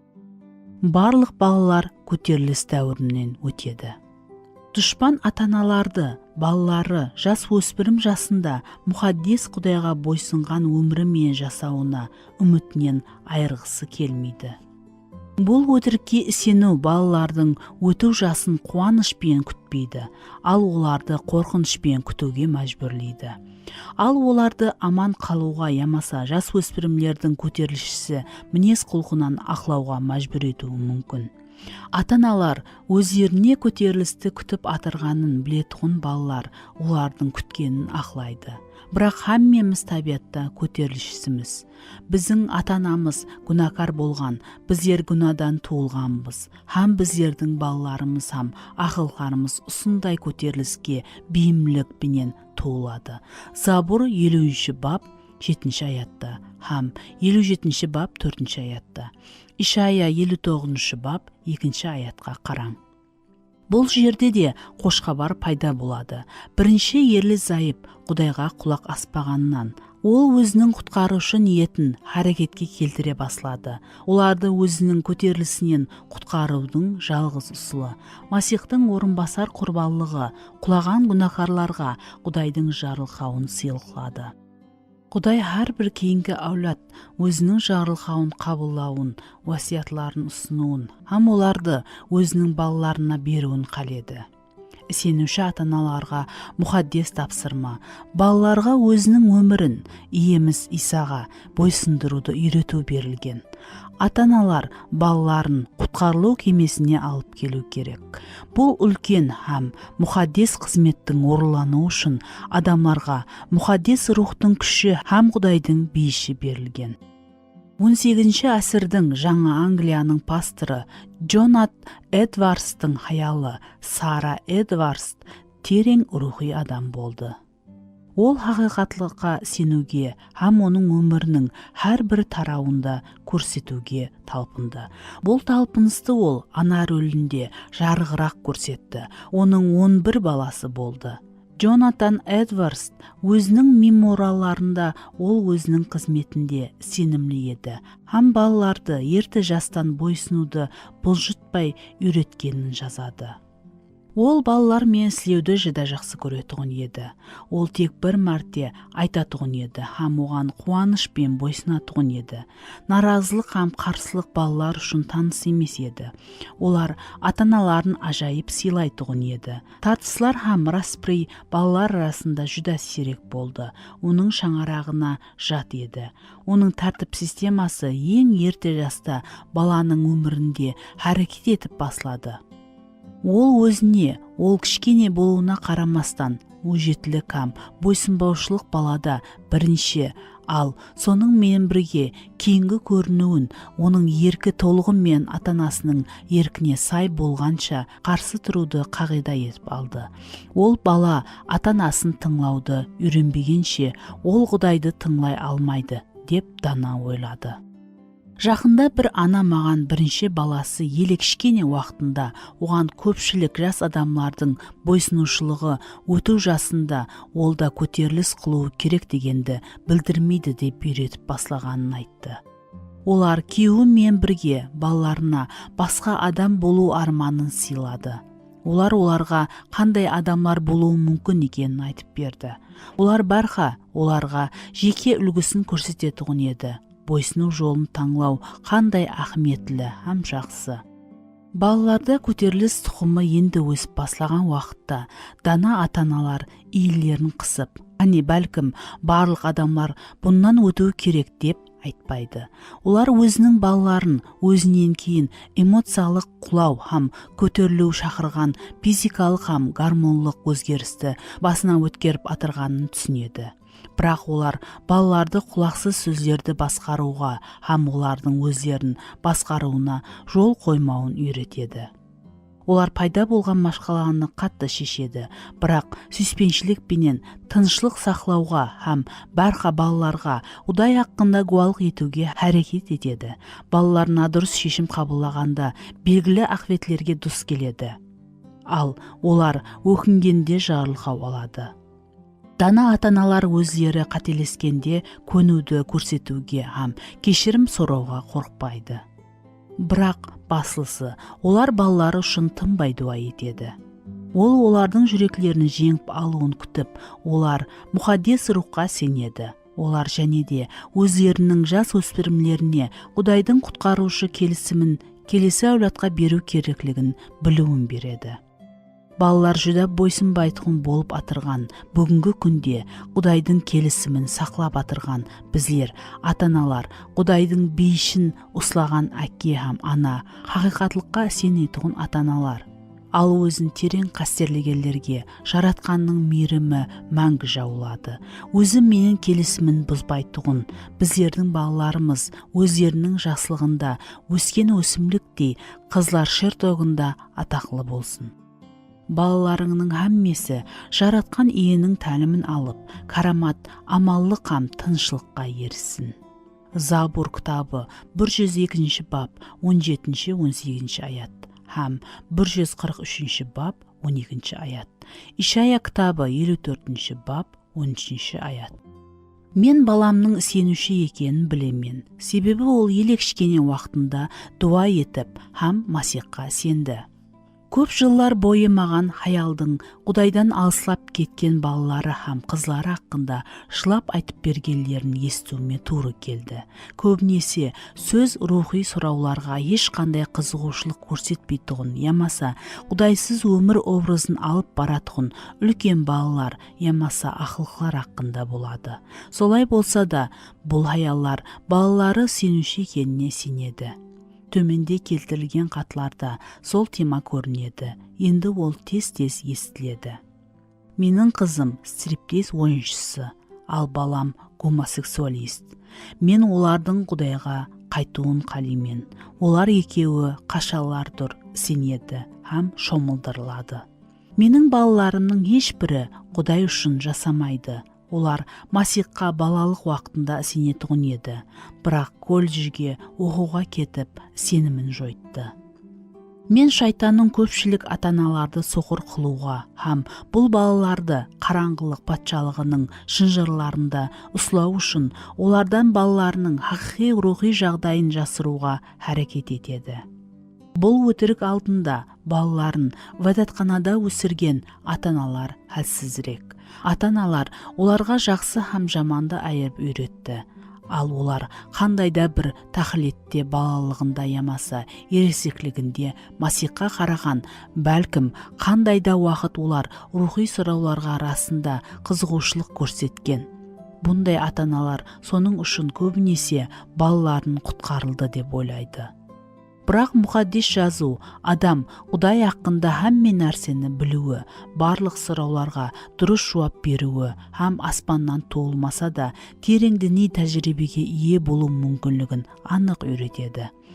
Тек Құдай адамның жүрегін біледі, бірақ ол біздерге сенімнің жүректен екенін, өзіңдікін ямаса басқаныкін өлшей алуымыз үшін белгілі стандартларды берді.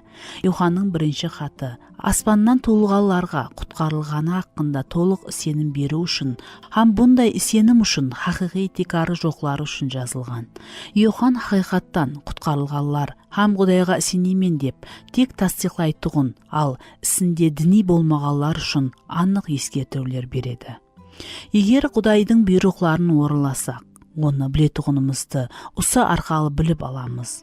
Оны білемен деп, оның бұйрықтарын орындамаған адам өтірікші, онда хақиқатлық жоқ.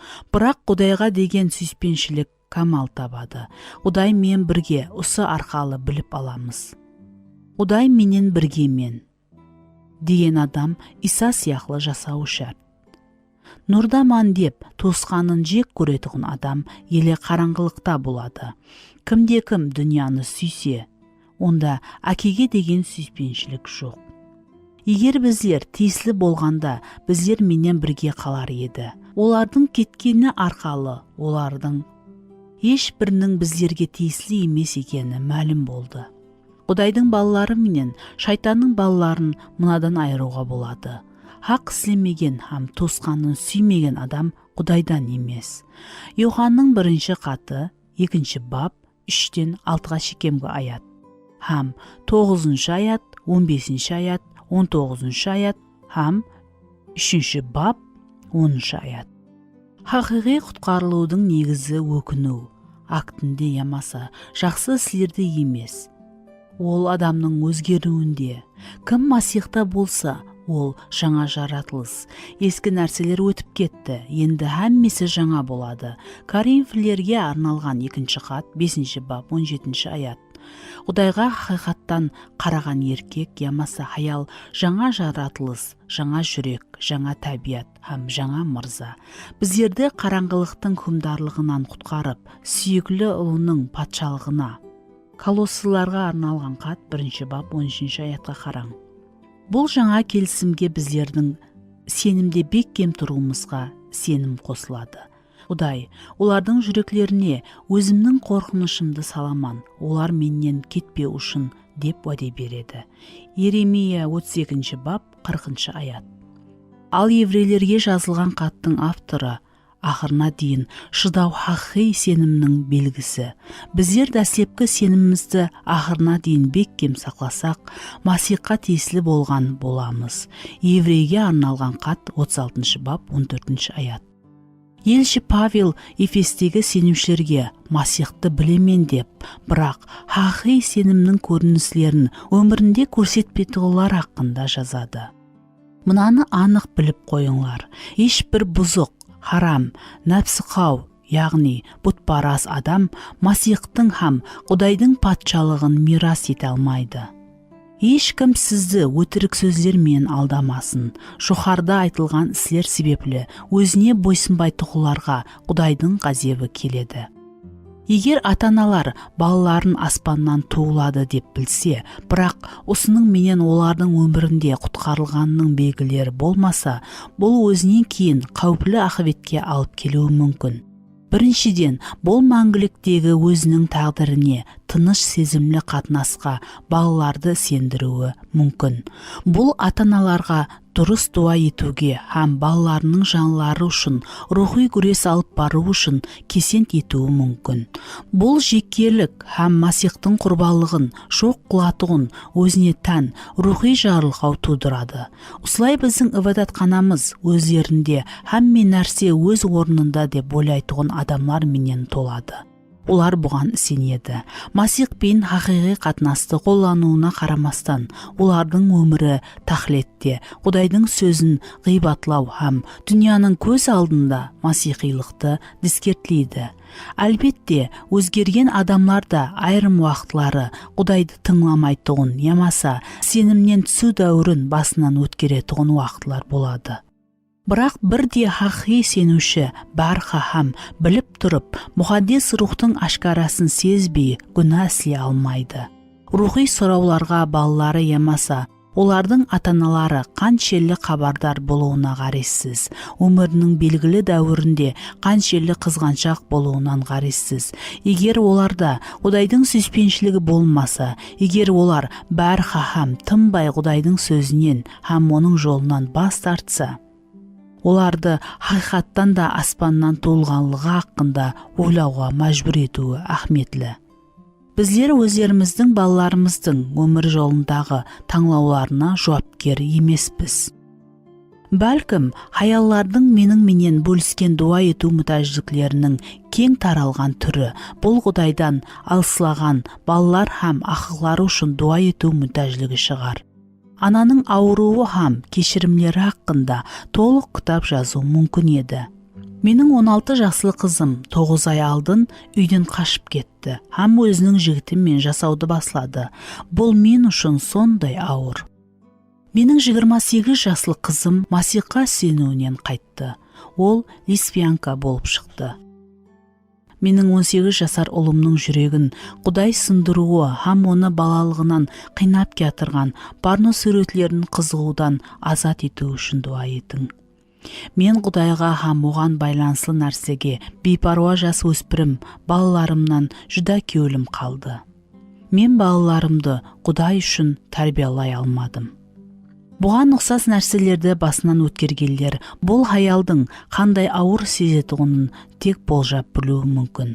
Ата-аналарды құлдыққа алу үшін дұшпан екі бір-біріне қарама-қарсы өтірік сенімін қолданады. Бірінші, олар балаларына шынтылап тәсір ете алмайды. Олар үшін жауапкершілікті алмайды һәм өздерін әлсіз құрбандай сезуіне алып келеді. Екінші өтірік сенім балалардың қандай болғанына 100% ата-аналар жауапкер һәм бұл толығымен олардың айыбы. Олар адамның ата-анасының қандай болуына қарайсыз. Ол өзінің таңлауы үшін өзі жауапкер болуы керек екенін олар түсіне алмайды. Балалар көтеріліс шығарғанда шайтан ата-аналарды ана ямаса мына шекке түсуге мәжбүр етеді. Олар бірде азап сезімінен қиналады, бірде өзін айыплы деп есаплай баслайды. Егер өтірікте адамға тек қапашылық һәм сенімсізлік алып келуі мүмкін болған хақиқатлықты жұға бұрмалау. Алма алмадан. Мұқаддес жазуда ұятсыз балалар болған көплеген әділ ата-аналардың һәм керісінше Құдайдың шын жүрегі мен сүйетұғын балалар бар ұятсыз ата-аналардың тарихы суретленген. Бұны дерлік түсіндіру мүмкін емес, бірақ балалар Масихтың шәкіртлері болуын қалейтұғын ата-аналарға жәрдемге бірнеше көрсетпелері бар. Ыбрайымның жиені Луттың оқиясы ата-аналардың үлгісі һәм бақалығының тәсірі қаншелік қатты болатығынын көрсетеді. Лут жеңіл өмірді, байлықты һәм атақты қадірлейді. Оның жердегі бақалықлары, оның тұрғылары өзінің менмелігі, әдепсізлігі һәм бұзылықшылықтары менен белгілі болған қалаға шаңырағымен көшіп баруға мәжбүр етті. Оның қызлары Луттың діни сенімлерді жек көретұғынын һәм оның душар болған қаланы таслап кетуін айтқанда, түсінбеген еркеклерге тұрмысқа шыққаны таң қаларлы ма? Содомнан қашқаннан кейін Луттың қызлары әкесін араққа тойдырып һәм кезекпен баласыз болып қалмау үшін оның мен қатынасқа кіріскені біздерді таң қалдыруы керек пе? Жаңа келісім біздерге Лут әділ адам болды деп айтады. Ол Содомның ашық низамсыздықтарында қатынаспады. Олардың нақақ істерін көріп һәм естіп тұрып, пәк кеулі күн сайын қиналатұғын еді. Петрдің 2 хаты 2 бап 8 аят. Бірақ сенуші адам болып, ол өзінің жүрегін сақламады. Ол дүниялық нәрселерді сүйетұғын еді. Лут Құдайдың патшалығында бір аяғы менен, ал дүнияда 2 аяғы менен тұруға харекет етті. Өзінің үлгісі менен ол өзінің балаларын дүния менен келісім іздеуге үйретті. Өзінің келген бақалықлары үшін Луттың төлеген бақасы үлкендей көрінеді. Бірақ һәммеге белгілі низам былай айтады: не ексең, соны орасаң. Пикарға былай айтпады: онша үлкен емес санда ата-аналардың жол қоятұғынын балалары мол етіп жол қояды. Елейдің шаңырағының тарихы ата-аналарға балалардың мінез-құлқына Құдайдың стандартларын орнату, ал кейін белгілі тәрепті ұслау керектігін айтатұғын хақиқатлықтың анық суретлемесі. Израилдің руханийі Елей елді билер басқарып атырғанда қызмет етті. Ол Құдайдың садық қызметшісі болды. Бірақ 2 баласы Офни һәм Финистің жүдә діни шаңарақта өсуіне қарамай, мұқаддес кітапта олар еш нәрсеге пайдасы жоқ адамлар, олар Құдайды білмейтұғын еді деп айтылады. Патшалар хақында 1 кітап 2 бап 12 аятта. Руханийдің балалары болғаны үшін олардың өздері тек рухани болуы мүмкін еді. Бірақ олар өздерінің шаңарағын масқаралады. Олар адамлардың Құдайға сенімін жүк көрдірді. Өздеріне құрбанлықтың ең жақсысын алып, һәм шатырда қызмет ететұғын хаялармен қатынаста болды. Патшалар хақында 1 кітап 2 бап 13-17 шекемгі һәм 22 аятқа қараң. Құдайға садық адамның балалары қалайынша бұндай болып өсті. Гумансыз оларға бұзылған, күнәға батқан мәдениет тәсір етті. Бірақ мұқаддес жазу әкесінің де жаман үлгісін қосқанын естетеді. Біздер Елейдің қартайғанда ауыр болғанын білеміз. Патшалықлар хақында 1 кітапта 4 бап 18 аятқа қараң. Бәлкім, оның өзінің ауқатта ұстамсыз болғаны, балалары адамлардың құрбалыққа алып келген көшін тойып жегені шығар. Мұқаддес жазуда біздерге бір сапары Елей балаларының не істеп атырғанын біліп, оларға жаман қылықтары үшін ұрысқанын айтады. Патшалар хақында 1 кітап 2 бап 22-25 шекемгі аятқа қараң. Бірақ осы уақытта ол жүдә қартайған еді. Бұл ұсындай көп уақыт күткеннің һәм балаларының мінез құлқына диққат аудармағанның себебін тек білуі мүмкін еді. Қандай жағдай болса да, оның ұллары өзінің әкесінің дауысын тыңламады. Патшалар хақында 1 кітап 4 бап 25 аятқа қараң. Құдай 2 мәрте бұнда не бар екенін һәм оның айыбын көрсетіп, Елейге адам жіберді. Елейдің ұлларының күнәсі ашық һәм қорқынышлырақ болса да, негізінен бұл олардың әкесінің өмірінің низамлы ақыветі еді. Ал енді менің жер бетіндегі тұратұғын жеріме әкеліп беруге уасиятлаған құрбалықларым һәм сый тартуларыма сіздер неге ашкөздікпен қарап, оларды қорлайсызлар? Неге сен өз ұлларыңды менен артық көресең? Қалқым, Израилдің маған арнап шалған құрбалықларының ең жақсы бөліклерін алып, тойып жеп семіресізлер. Оларның зұлымлығы үшін оларды біратола жазалайтұғынымды Илиге қабарладым. Ол оларының Құдайды қорлағанын біліп жүрсе де, оларды тоқтатқан жоқ. Патшалар хақында 1 кітап 2 бап 29 аят һәм 3 бап 13 аят. Или жол қойғанына толығыменен төледі. Бұл мысал балалардың рухилығы ата-аналардың рухилығына ғарезлі деп дәлелдемейді. Бірақ олар ата-аналары балаларына үлкен тәсірге ие һәм олардың тәрбиесіне жауапкер қалаба хабарландыру ұсылы. Ибадатханадағы жастар топары ямаса ақ сүйеклер мәдениетіне төңкеру жүдә апуайы. Бірақ солай болса да, біздер Құдайдың біздерге сеніп тапсырған отарының рухи жағдайы үшін жауап береміз. Мен сіздерменен өзімнің терең сенімдеріммен бөлісуді қалаймын.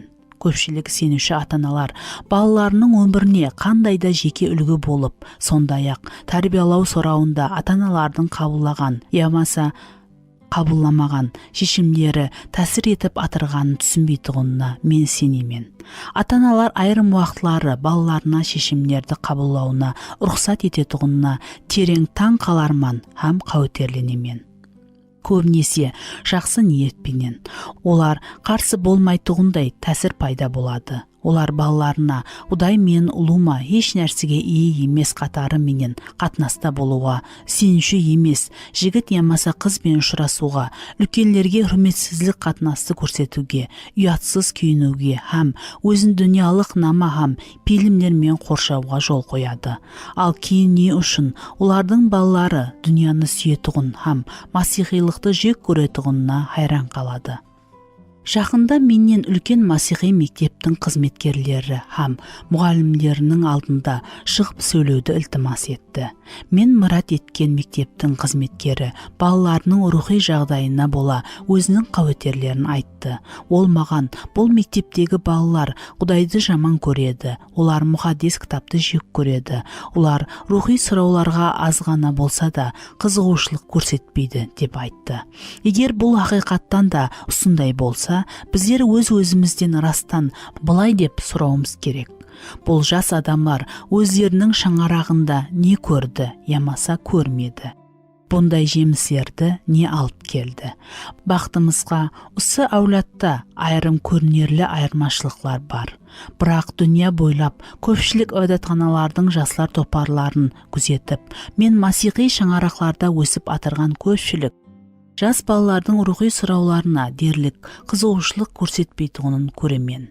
Егер балаларымыз ер жетіп, Құдаймен ешқандай ұлымалықты қалемесе, ямаса өздерін масихимыз деп санап, бірақ Құдайдың сөзіне қарсы жасап атырған болса, онда машқала өзімізде, біздің әулетіміздағы ер жеткен масихиларда. Бұл әрбір жақсы масихидің тек жақсы баласы болады дегенді білдірмейді, бірақ ата-аналарын сенімнен бас тартатұғын масихи шаңырақтардағы жас адамлардың саны өсіп атыр. Олардың ата-аналарының қолдан жібергенін тән алу керек. Біздер балаларымызға жауап бермейміз деген өтірікке сенуді давам етсек, онда өзінің патшалығы үшін келесі әулетті жеңіп алуға әрекет етіп атырған дұшпанның қолында ойнаймыз. Мұхаддис жазу әрбір әулет келесі әулетқа сенім һәм Құдайды хүрметлеуді мирас етіп өткеру керектігін үйретеді. Бұл бір уақытта хүрметлі хуқ һәм сенімлі вазипа. Біздерді кейінгі хақиқатлық сергек етуі керек. Біздер еккен нәрсемізге жауапкер болуымыз керек. Һәм ақыр ақбет біздерге жемісті оруға туры келеді. Біздер һәм соның мен бұл кейінгі әулетқа тәсірін тигізбеуіне үміт етіп, салқын, тәртіптестірілмеген дүниялық өмірді алып бара алмаймыз. Әлбетте, бұны басқа мұқаддес кітаплық, хақиқатлық пенен теңдестіру керек. Әрбір әулет Құдайдың алдында өзінің жүрісі үшін һәм оған бойсынуына жауап береді. Ата-аналарының не істеуіне ғарезсіз әрбір адам бір күні өзінің жеке таңлауы үшін Құдайға жауап береді. Низам қайталау 24 бап 16 аятта, Иеремия кітабы 31 бап 29-30 аятқа қараң. Ата-ана болу үлкен һәм мұқаддес қызмет. Мұқаддес рухқа толық сүйенеді. Міне не үшін ең күшілі құрал ананың қолында. Бұл дуа. Дұшпан хақиқатлықты бір әулеттен екіншісіне өткеруге, кесент етуге әрекет етіп, ата-аналарды алдайды. Оның өтірігіне сеніп, һәм оның текарында әрекет ететін ата-аналар өздерін һәм балаларын құллыққа душар етеді. Бірақ хақиқатлыққа сеніп, һәм онда балаларын тәрбиялап, һәм Құдайдың мейірімімен оларды Құдайдың сөзін һәм жарылқауын кейінгі әулетқа өткеруге ақ батиясын бере алады. Өтірікке хақиқатты қарсы қой. Өтірік. Неше балалы болуды тек біздер шеше аламыз. Хақиқат. Құдай жаратушы һәм өмірдің жаратушысы. Хаялларға Құдайдан берілген өмір беру һәм оған қамқор болу қызметін орындауды халеуге кесент ететұғын, ямаса сендіретұғын һәммен нәрсені шайтанның мақсетлерінің орынлануына жәрдем береді. Некенің мақсетлерінің бірі жақсы әулетті тәрбиялау. Балаларының туылуы Құдайдың хаялларға тапсырған ең ахметлі рөлі. Балаларды Құдайдың жарылқауы деп қабылдау керек. Өтірік. Балалар өмірді білу үшін хақиқи дүнияда жасау керек. Хақиқат. Біздің вазипамыз тек жақсы балаларды өсіруге әрекет етіп қоймастан, ал хақиқатлыққа қуанышпен жасайтұғын, әділдікті жақсы көретұғын, һәм жамаллықты жек көретұғын, дүнияны өзгерту үшін Құдайдың қолданатұғын балаларын өсіруге әрекет етуіміз керек. Жас мүлайым, өсімлік сияқлы рухи өскен һәм дүнияға өздігінен қарсы тұра аламан дегенше балалар дүнияның тәсірінен қорғалуы керек. Құдайдан қорқу һәм Құдайға сену, ақ сүйеклер мәдениетіне һәм бұл дүнияның өзгерістеріне қарсы тұра алуға балаларды таярлауда жақсы ұсыл. Өтірік. Барлық балалар көтеріліс дәуірін өтеді. Хақиқат. Егер ата-аналар балаларынан көтерілісті күтсе, ол жүз береді. Құдай өзінің келісімін сақлайтұғын һәм балаларын ұсыған үйрететұғын ата-аналарды жарылқайман деп уәде береді. Ата-аналар балаларын Құдай менен жасауына мәжбүр ете алмайды. Бірақ балалар Құдайдың хақиқатлығын сүйіп қалатұғындай, олардың рухи өсуіне жақсы тәсір тәмелейтұғын атмосфераны жаратуы мүмкін. Өтірік. Мен баламның сенуші екенін білемен, себебі ол кішкене уақытында дуа етті һәм Масихқа сенді. Хақиқат. Құдайды сүймейтұғын һәм оны күсемейтұғын, Құдайдың сөзін һәм жолынан бас тартатұғылар өзінің құтқарылғанында сенімлі бола алмайды.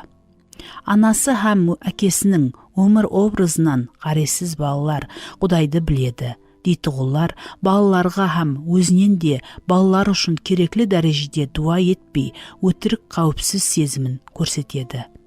Өтірік. Біздер өзіміздің балаларымыздың өмір жолындағы таңлауларына жауапкер емеспіз. Хақиқат. Ата-аналар өздерінің жеке үлгісінде, үйретуінде һәм басқаруында балаларының өміріне тәсір ету мүмкіншілігіне ие. Әрбір әулет келесі әулетқа білім һәм Құдайға сенім өткеруге жауап береді. Ата-аналар Құдайдың қамқорлығына тапсырған жүреклердің рухи жағдайы үшін Құдайға жауап береді. Әрбір адам өзінің Құдайдың алдындағы жүрісіне һәм оған бойсынуына жауап береді. Оның ата-анасының қандай болуына қарессіз. Әрбір адам өзінің Құдайдың алдындағы жүрісіне һәм оған бойсынуына жауап береді. Оның ата-анасының қандай болуына қарессіз. Әрбір адам өзінің таңлауы үшін Құдайдың алдында жауап береді. Амелде қолдану. Бірінші, Құдай менен келсің. Өзіңіз хақында қандай өтірікке сендіңіз? Екінші, жауапкершілікті өзіңізге алың. Бұл өтірікке сену сіздің жасау образыңызға қалай тәсір етті? Сіздің қатынасыңыз һәм әрекетіңіз.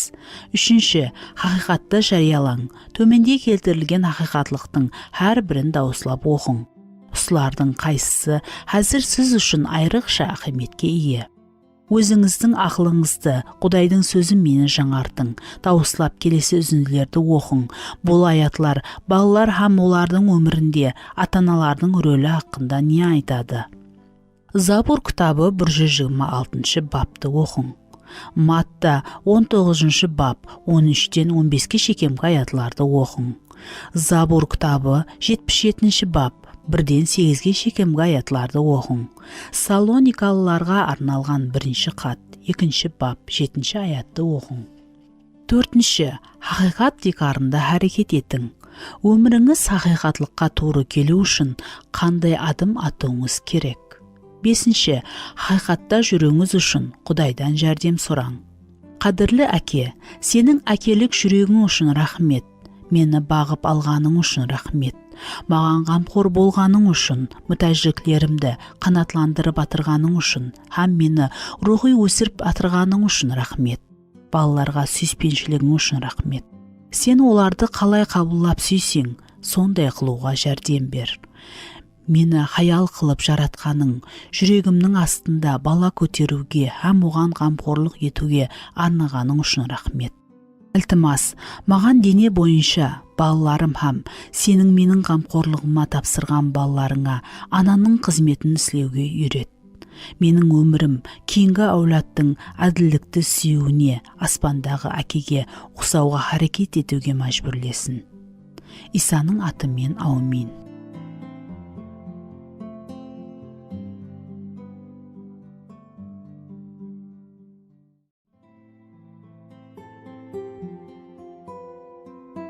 Сегізінші бап. Хаяллар сенетұғын өтірік сезімлер хақында. Қадірлі күнделік. Біздер абылды жойтқаннан бері міне 2 жыл өтті. Мен барлық уақытта ол хақында ойлайман. Һәм маған әзірге дейін ауыр. Біздер көп айдан бері қабылдан еш нәрсе естіпедік. Айрым уақытлары мен оның біздерге істегеніне ашуым қаплайды. Ал айрым уақытлары мен апуайы оны құшақлап, шайқап, һәм балалығындағы сияқлы қосық айтқым келеді. Адам ата өзінің сезімдері хақында еш нәрсе айтпайды. Айрым уақытлары мен оның ұлуыма бір нәрсе сезетұғынына гумалланаман. Мен оған өзімнің сезімдерім хақында айтуға әрекет етсем, оның ашуы келеді. Мен жалғызлық һәм босылықта жоғалудан еш шыға алмайман.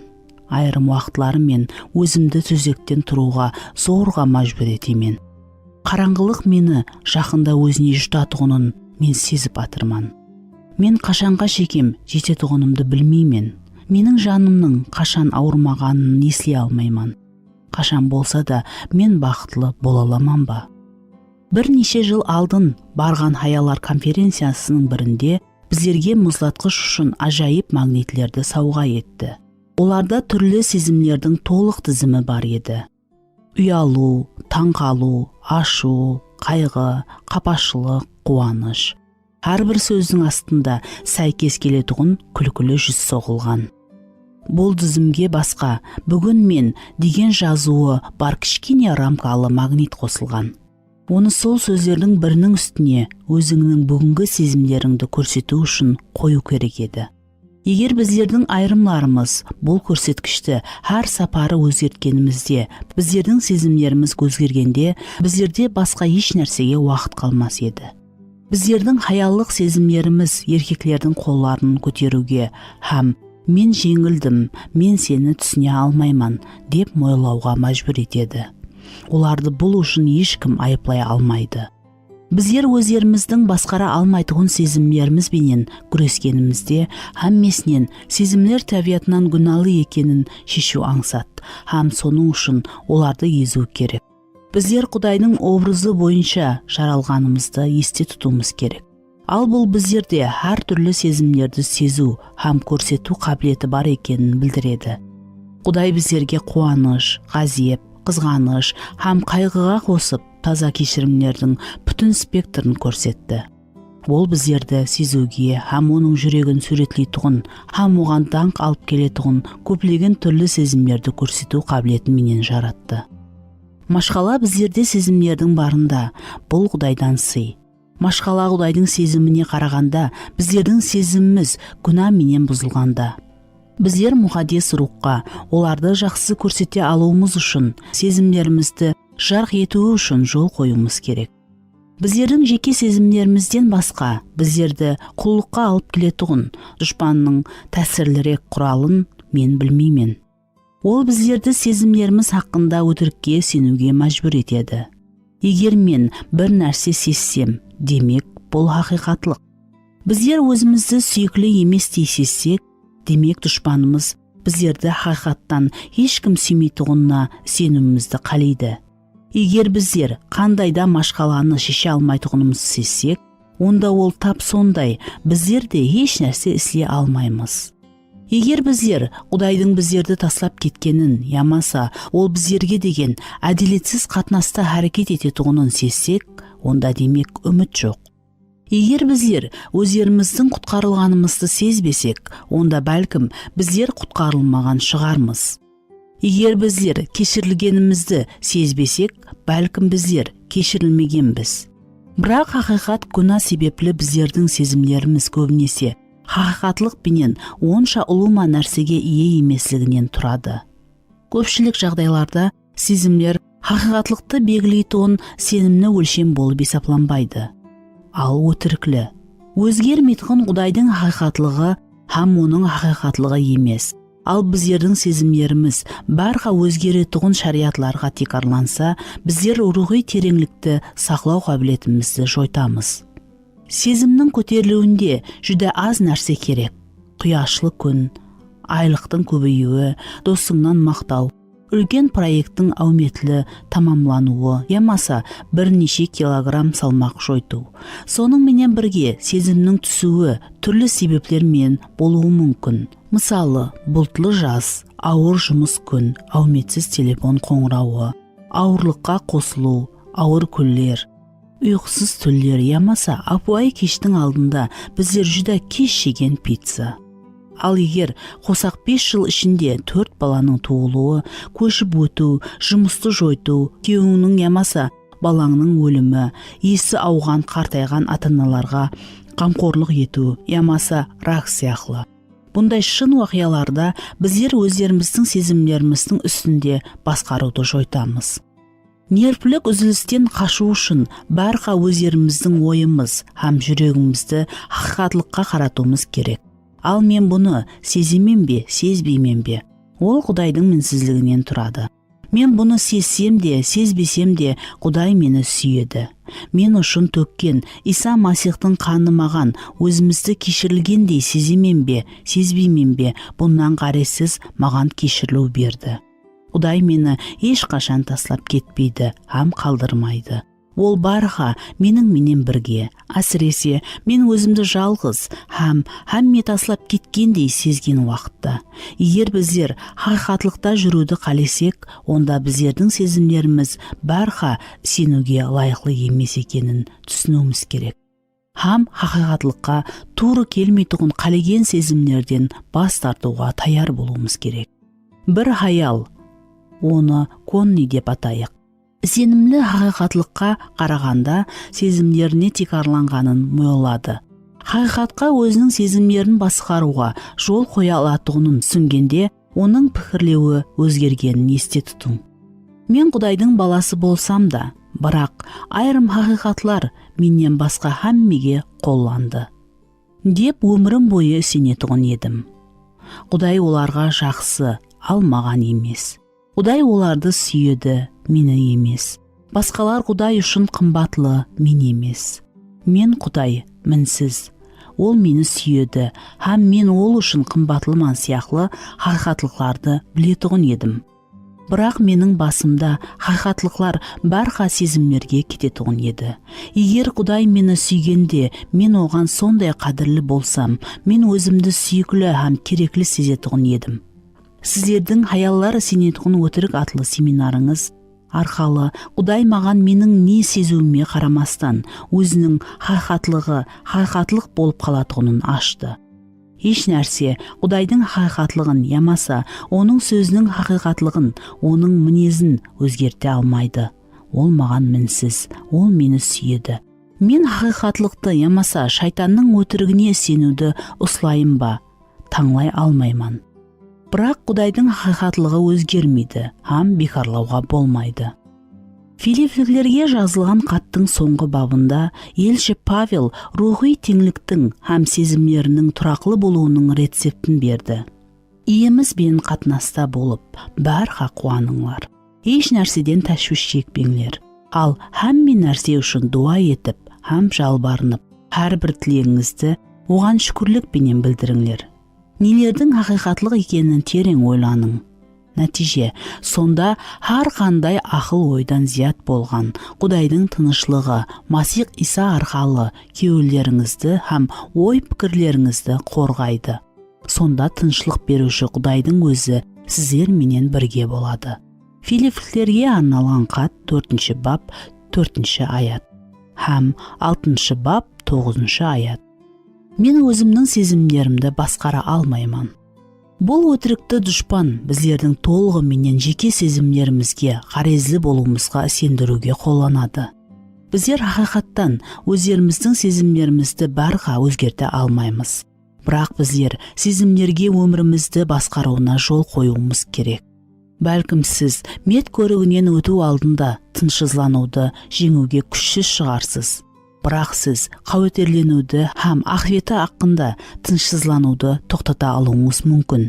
Бәлкім айдың белгілі күндерінде ашуыңызды жеңу жағдайында емес шығарсыз. Бірақ сіздер жолыңызда ұшырағандарға бақыруды тоқтата аласыз. Сіздің жалғыздылық уақытыңызда үйленген еркек сізге қызығушылық көрсетуді басласа, сіздер бәлкім хәлсізлік һәм күшсізлік сезімінен құтыла алмайсыз. Бірақ сіздер өзіңізді тұтып, оны сүйіп қалмауыңыз да мүмкін. Біздерде толқыланып атырған сезімдерден қарайсыз. Біздер Құдайдың мейірімі менен шешімін қабылдап, һәм оған қарауымыз, сенуіміз, һәм оған бойсынуымыз керек. Бұл біздерге ешқандай қиыншылықтарға қарамастан садық қалуға жәрдем беретұғын, оның тыныштығы һәм жарылқану алып келеді. Менің жақсы көрген жазушым Ханна Уайтон Смиттің өмірінің жағдайлары кімде болса да нерпілік үзіліске алып келуі мүмкін еді. Ол рухи һәм эмоционал сабырсыз адам, һәм оған бірнеше рет қиянат еткен уашшыға тұрмысқа шықты. Оның 5 баласының 2-і құр өзектен өлді. Бір қызы күйеуінен суретшіге қашып кетті. Басқасы атақлы атеистке тұрмысқа шықты. Ханнаның өзі артриттің қиын тұтуынан қиналды. Бірақ ол өмірін өзінің сезімдері текарында түзбеді. Оның кітаплары Құдайдың ізінен еруге, сезімдерінен қарайсыз, оған бойсынуға, өзгермейтұғын сенімді көрсетті. Біздердің Құдаймен қарым-қатынасымыз сезімдерімізге текарланбау керек. Сезім біздердің еркіміздің тек құлы екенін түсіну зарur. Ерік сезімдерді басқару мүмкін, тек егер біздер әсте тиісті шешімді біліп тұрып қабылдасақ. Көп рет менің сезімдерім хақиқатлыққа тура келмегенде мен хақиқатлықты жарияладым. Толқылаған сезімдер дауыл уақытындағы корабль сияқлы, оларды ұстап тұратұғын якорьге мұқтаж. Егер сіздердің еркіңіз оларды Құдайдың ұлылығына бойсындырса, онда ақыр-ақыбет олар пәсиеді. Мұқаддес жазуда ешқандай дауылға қарамай сезімдерді басқаруға жол қоятұғын көплеген құдайлық бейшілер һәм уасиятлар бар. Құдайдың сөзі: «Мен һәмме уақыт сіздер менен бірге боламан» деп уәде береді. Матта 28 бап 20 аятта. Соның үшін біздер өздерімізде жайлаған жалғыздылық сезіміне бойсынуға міндетті емеспіз. Құдайдың сөзі: «Ол сіздерге қамқорлық қылады». Петрдің 1 хаты 5 бап 7 аятта деп уәде береді. Соның үшін біздер ертеңгі күнді ойламай тыныш ұйықлай аламыз. Құдайдың сөзі: «Таулар қозғалады, һәм төбелер шайқалады, ал менің мейірімім сенен кетпейді» деп уәде береді.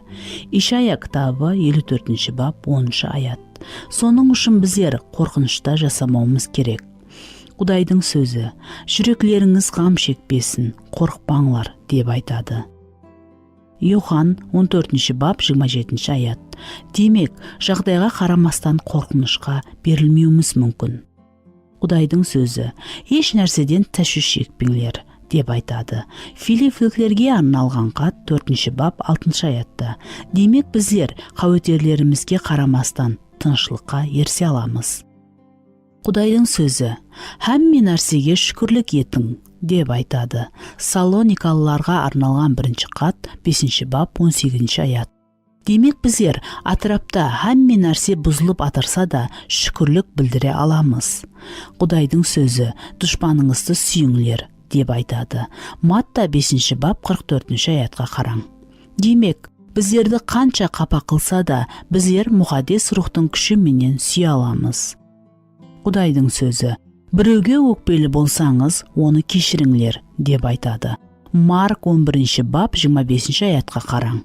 Демек, bizlerге канча эле ауыр келтирмесин, ямаса bizlerге каршы катты гунаа сегенинин акымети жок. Bizler кечире алмайтыгын адам жок. Bizler Масихка караганыбызда һәм һәр бир оюмузду hakikatlыкка бойсундурганыбызда мукаддес рух bizlerдин сезимлерибизде жарк этеди һәм bizlerге табияттан тыш жарылкау, жубаныш һәм тынччылык береді. Солай етіп, Масих менен бирге тирилген болсаңыз, онда аспандагы нерселерди излеңилер. Масих сол жерде, Кудайдын оң жагында отурупты. Жердеги эмес, ал аспандагы нерселерди ойлаңлар. Колоссалларга арналган кат 3-бап 1-2 аят. Һәр бир ой пикирди Масихка туткун этип бойсундурамыз. Коринфилерге арналган 2-кат 10-бап 5 аят. Рухий бекемлерди сен минсиз дүйнөдө саклайсаң, себеби ол саган жалбарынады. Ишаянын китабы 26-бап 3 аят. Менде гармонлук жыйналуу болса, мен өзүмө жооп бере алмайман. Эгер bizler бул өтірікті кабыласак, онда тез арада өзүмүздү халсиз һәм ашулангандай сезгенибизде, өзүмүздү колумузда услай алмайтыгыбызга сенемиз. Bizler өзлерimizdin сезимлерибизге сенүүгө гана эмес, ал уларга бойсунууга да бейимбиз. Солай этип, эгер кечки онда bizler тосаттан шоколадлы муз каймак жегimiz келсе, bizler дару музлаткычка барамыз. Эгер уйкулагыбыз келмесе, bizler түнгө шекем кино көрүп чыгабыз. Эгер азанда турууду каалемесек, bizler басымызга көрпе орайбыз һәм өзүбүздү ауыргандай көрсөтөбүз. Эгер bizlerде кечки аукат даярлауга айрыкча калуу болмаса, онда үйгө пицца буйрамыз. Эгер жыйнауду каалемесек, bizler тартипсиздик депрессиясы үчүн себеп боламан дегенче күтөбүз. Машкала сонда, эгер bizler сезимлерибиздин изинен жүрсек һәм өмүрүбүздү баскарууна бийлик берсек, онда кыйынчылык келсе, және уларга кулак асамыз. Кейинги жыллары хаяллардын өмүр дәүрүнүн бир нечеси хакында көп айтылады. Айрым иззетлөөлөр hakikattан bizlerдин ажайып жаратылганыбызды түшүнүүгө, өзлеринин жеккелиги һәм билимданлардан алган хүжөтлөрү тикарында өзлеринин адамларга деген кечире алмайтыгындай катнасын аклауы менен банд. Айрым хаяллар жаман кейпиятка һәм этек келүү дәүрүндөгү адепсиз минез кулкуна жоопкерчиликти жүклөйдү. Ава, мен буну көбүнесе ислегим келеді. Бул алжасуу, Мариямдын некесин бузууну сәл калды. Мен 52 жастаман, һәм мен сиздер көрсөткөн өтүрүк өмүр бою менин жүрөгүмдү баскарганын көрүп турман. Күйөөм мени ашкарлагысы һәм hakikatlыкты ачкысы келди. Бирок мен сондай акланган едим һәм ПМС коргоочусунун шешимлерине сондай сендим. Сондуктан оны эстүүдү да каалемедим. Менин күйөөм менден кетүүгө жыйналган убакытта гана көзүм ачылды. ПМС бул айылдерде этеккери келместен алдыңғы жагдай. Айрым аяллар кейпиятынын барха өзгөрүүн һәм ауыр жүктүктүн харакетин түшүндүрөдү. Аклайды деп санаң. Мен өзлерине климакс башланганда нервлик үзүлүсүн алдынан жоболастыратыгын хаялларды да ұшыраттым. Сөзсүз bizlerдин организмибизде болуп атырган барсылар bizlerдин сезимлерибизге, оюмузга һәм рухумузга да таасир этеди. Bizler өзлерimizdin жеккелигимиздин айрым аспектлеринин күчүн пасите аламыз. Олардын хаммеси бөлүнбөй тургандай өз ара айналышкан. Бирок bizler физикалык жагдайыбызга ямаса гормондуу өзгөрүштөргө тикарланып, денелик күнәкар минез кулкумузду акланган убактыбызда душмандын капканына түсөбүз. Мен 12 жыл давамында себепсіз жылағанымды естілеймен. Қазір артқа қарап, мен организмімде ахметлі өзгерістер жүз бергенін, хам хаял болғанымды естілеймен. Бірақ қазір мен сол жыллары жол қойған ғазепленуіме, хам қапыланғаныма кешірім болып қызмет ете алмайтұғынын түсінемен. Көп жыллар алдын шығулардың ауыр тізімлерінен мен физикалық хам сезімлік жақтан шаршаған едім. Мен адамларға жаман қатынаста бола басладым. Мен барха хам мені, хам нәрсені критикалай басладым. Хам атыраптағылардың менің қасымда болуы ауыр болды. Сол уақытта менің бір достым, шаршағалық сенің өзіңді денелік тұтуыңа құқ бермейді, деп айтты. Тәубе етемен. Сол уақытта маған бұл ашқарылау ұнамады. Бірақ дәл сол уақытта ол зәрүр еді. Бұл ауырлық болды. Бірақ хақиқатлықты еслету зәрүр. Құдай біздердің организмімізді өзінің жылы маусымлері, хам жәуірлері бар етіп түзген. Әлбетте, қиыншылық өміріміздің әр бір дәуірінде бар. Күнәқарлықтың ақветлерінің бірі аурулы туу. Бірақ сіз тек туудың өзі хақында емес. Мысалы, етек келгенде көпшілік аяллардың өтетіғын азаплары да біздерге күнәқарлықты еслетеді. Бірақ айлық дәуір, Құдайдың біздерді хаял қылып жаратқанын еслетеді. Соның үшін біздер бала көтеріп, хам оларға өмір бере аламыз. Мен тұрмысқа шықпаған болсам да, бәрбір өзімнің не үшін ұсында екенімді, Құдайдың не үшін мені жаратқанын, хам жерде оны қалай ұлылайтуғынымды есімде тұтаман. Құдай біздердің денемізді жаратпады ма? Оның қалай жайласқанын ол білмей ме? Сіздер біздердің гормонларымыз, етек келулеріміз, екі қабатлық хам климаксларымыз Құдайды таң қалдырады, хам ол сол уақытлары ол хақында қалай қамқорлық ететұғынын білмейді деп ойлайсыз ба? Забур жырлаушысы Құдайды оның қамқорлығы үшін, хам біздердің организмімізді қалай орналастырғаны үшін алғыслайды. Сен ішкі құрылысымды қалыплестірдің, ана құрсағында мені жараттың. Ажайып жаралдым, сені мақтайман. Мен ана құрсағында қалыплестім, сырлы жерде жатқанда жаралып. Сеннен сүйекілерім таса болмады. Ұрық уақытымда маған көз тасладың. Сен маған бұйырған күллеріңнің бірінде, елі туылмастан бұрын олардың хаммесі кітабыңда жазулы тұрған еді. Забур кітабы 138 бап 13-16 шекемгі аятлар. Қандай ажайып пікір. Туылмастан көп алдын денеміздегі әр бір молекула сіздің өміріңіздің әр бір күні жақсы жобаластырылған. Ол етек келудің бірінші күнін белгіледі. Қашан хам неше мәрте бала көтеру ауқалында болатығыныңызды, хам овуляция қашан тоқтайтығынын белгілейді. Ол әр бір минутта денеңізде не жүз беріп атырғанын анық біледі. Дана сүйетіғын жаратушы сіздің гормонларыңыз бенен не болып атырғанын, ямаса өміріңіздің әр бір дәуірінде сіз хақында қамқор бола алмай ма? Ол жеңіл өмірді ұсыныс етпейді, бірақ сіздің мүтәжіклеріңізді қандыруға, хам әр бір этапта қиыншылықтарды жеңуге жетерлі жарылқаулар беруді уәде етеді. Менопауз ямаса эстроген хақында кітаплар жазылмастан алдын Франциск де Сале 1567-1622 жылы қалеген жастағы хаялар үшін дана сөздер айтты. Өміріңіздің өзгерістерінен қорықпаң. Жақсысы, олар келгенде сіз тиесілі болған Құдай сіздерді апатлардан азат ететұғынына үмітпенен алға қараң. Ол сіздерді осы күнге шекем сақлады. Демек, оның қолынан қатты ұслаң, хам ол сіздерді өмір бойы алып өтеді. Ал сіздер жүре алмаған уақытыңызда ол сіздерді қолында алып жүреді. Дәл сол, қазір сіздерге қамқорлық болып атырған мәңгілік әке сіз хақында ертең һәм әр бір күні ғам шегеді. Ол сізді я қайғыларыңыздан қорғайды, я оны көтеруге күш береді.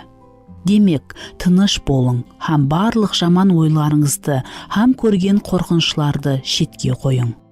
Салоникалыларға жазылған бірінші хаттағы Павелдің дуасы тек бірінші әсірдегі сенушілер үшін арналмаған. Ол тек еркеклер үшін да емес. Мен бұл дуаның хаялдың өмірінің әр бір дәуірінде тура келетұғынына сенемен. Бұл дубаға жауап әлбетте келеді. Біздер тек оған сеніп, һәм біздердің илтимасларымызды орындауына жол қоюымыз керек. Тыныштық беруші Құдайдың өзі сіздерді толық мұқаддес қылсын. Бүткіл рухыңыз, жаныңыз һәм денеңізді иеміз Иса Масихтың келуіне кемшіліксіз қылып сақласын. Сіздерді шақырған Құдай садық. Ол ұсыны әмелге асырады. Салоникалыларға арналған 1 хат 5 бап 23-24 аят.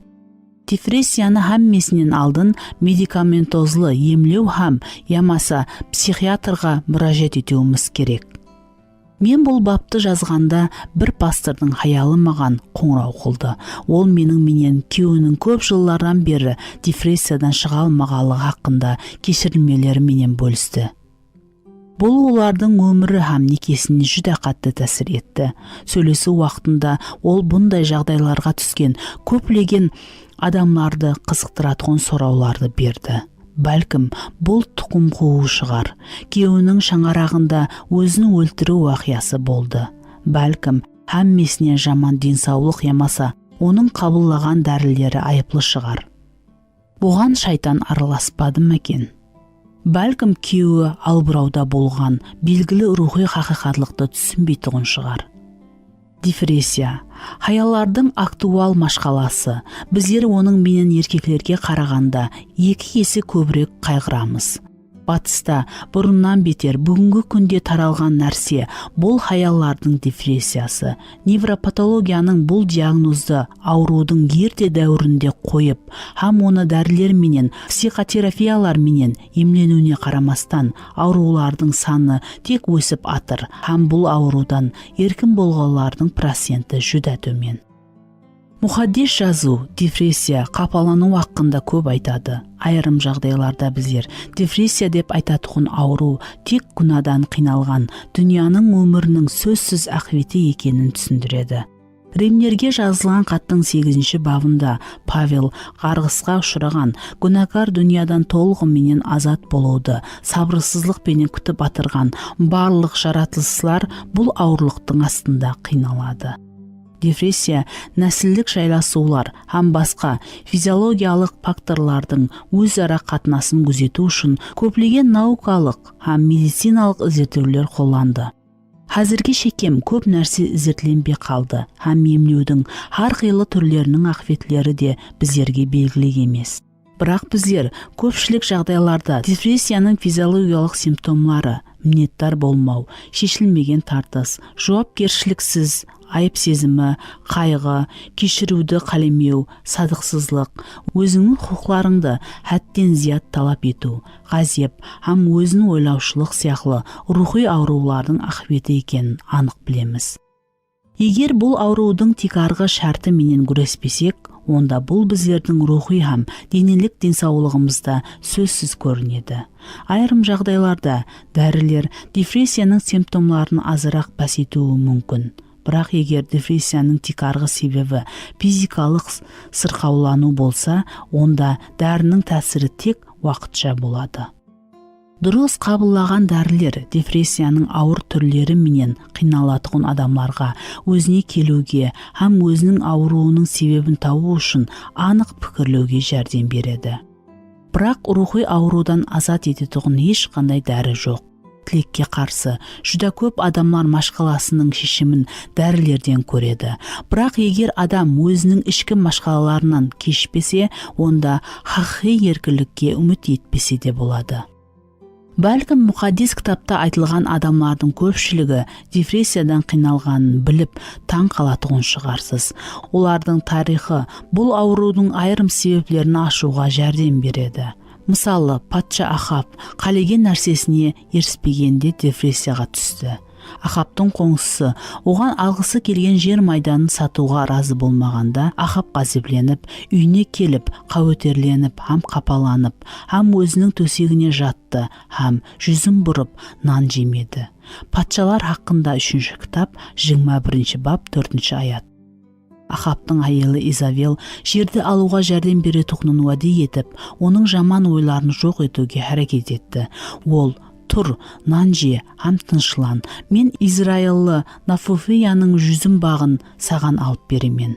Патшалар хақында 3 кітап 21 бап 7 аятта деп айтты. Менің жеке өмірімдегі эмоционалдық түсулерім һәммесінен бұрын белгілі әуметлерге қатынасым екенін мойындауым керек. Жүрегімнің түкпірінде мен ғазепті сеземен, бірақ оны көрсетпеймін. Ал кім болса да бұны біліп, һәм Изавелдің Ахавқа жәрдем бергеніндей, жәрдем беруіне үміт етіп, өзімнің сезімдерімді басаман.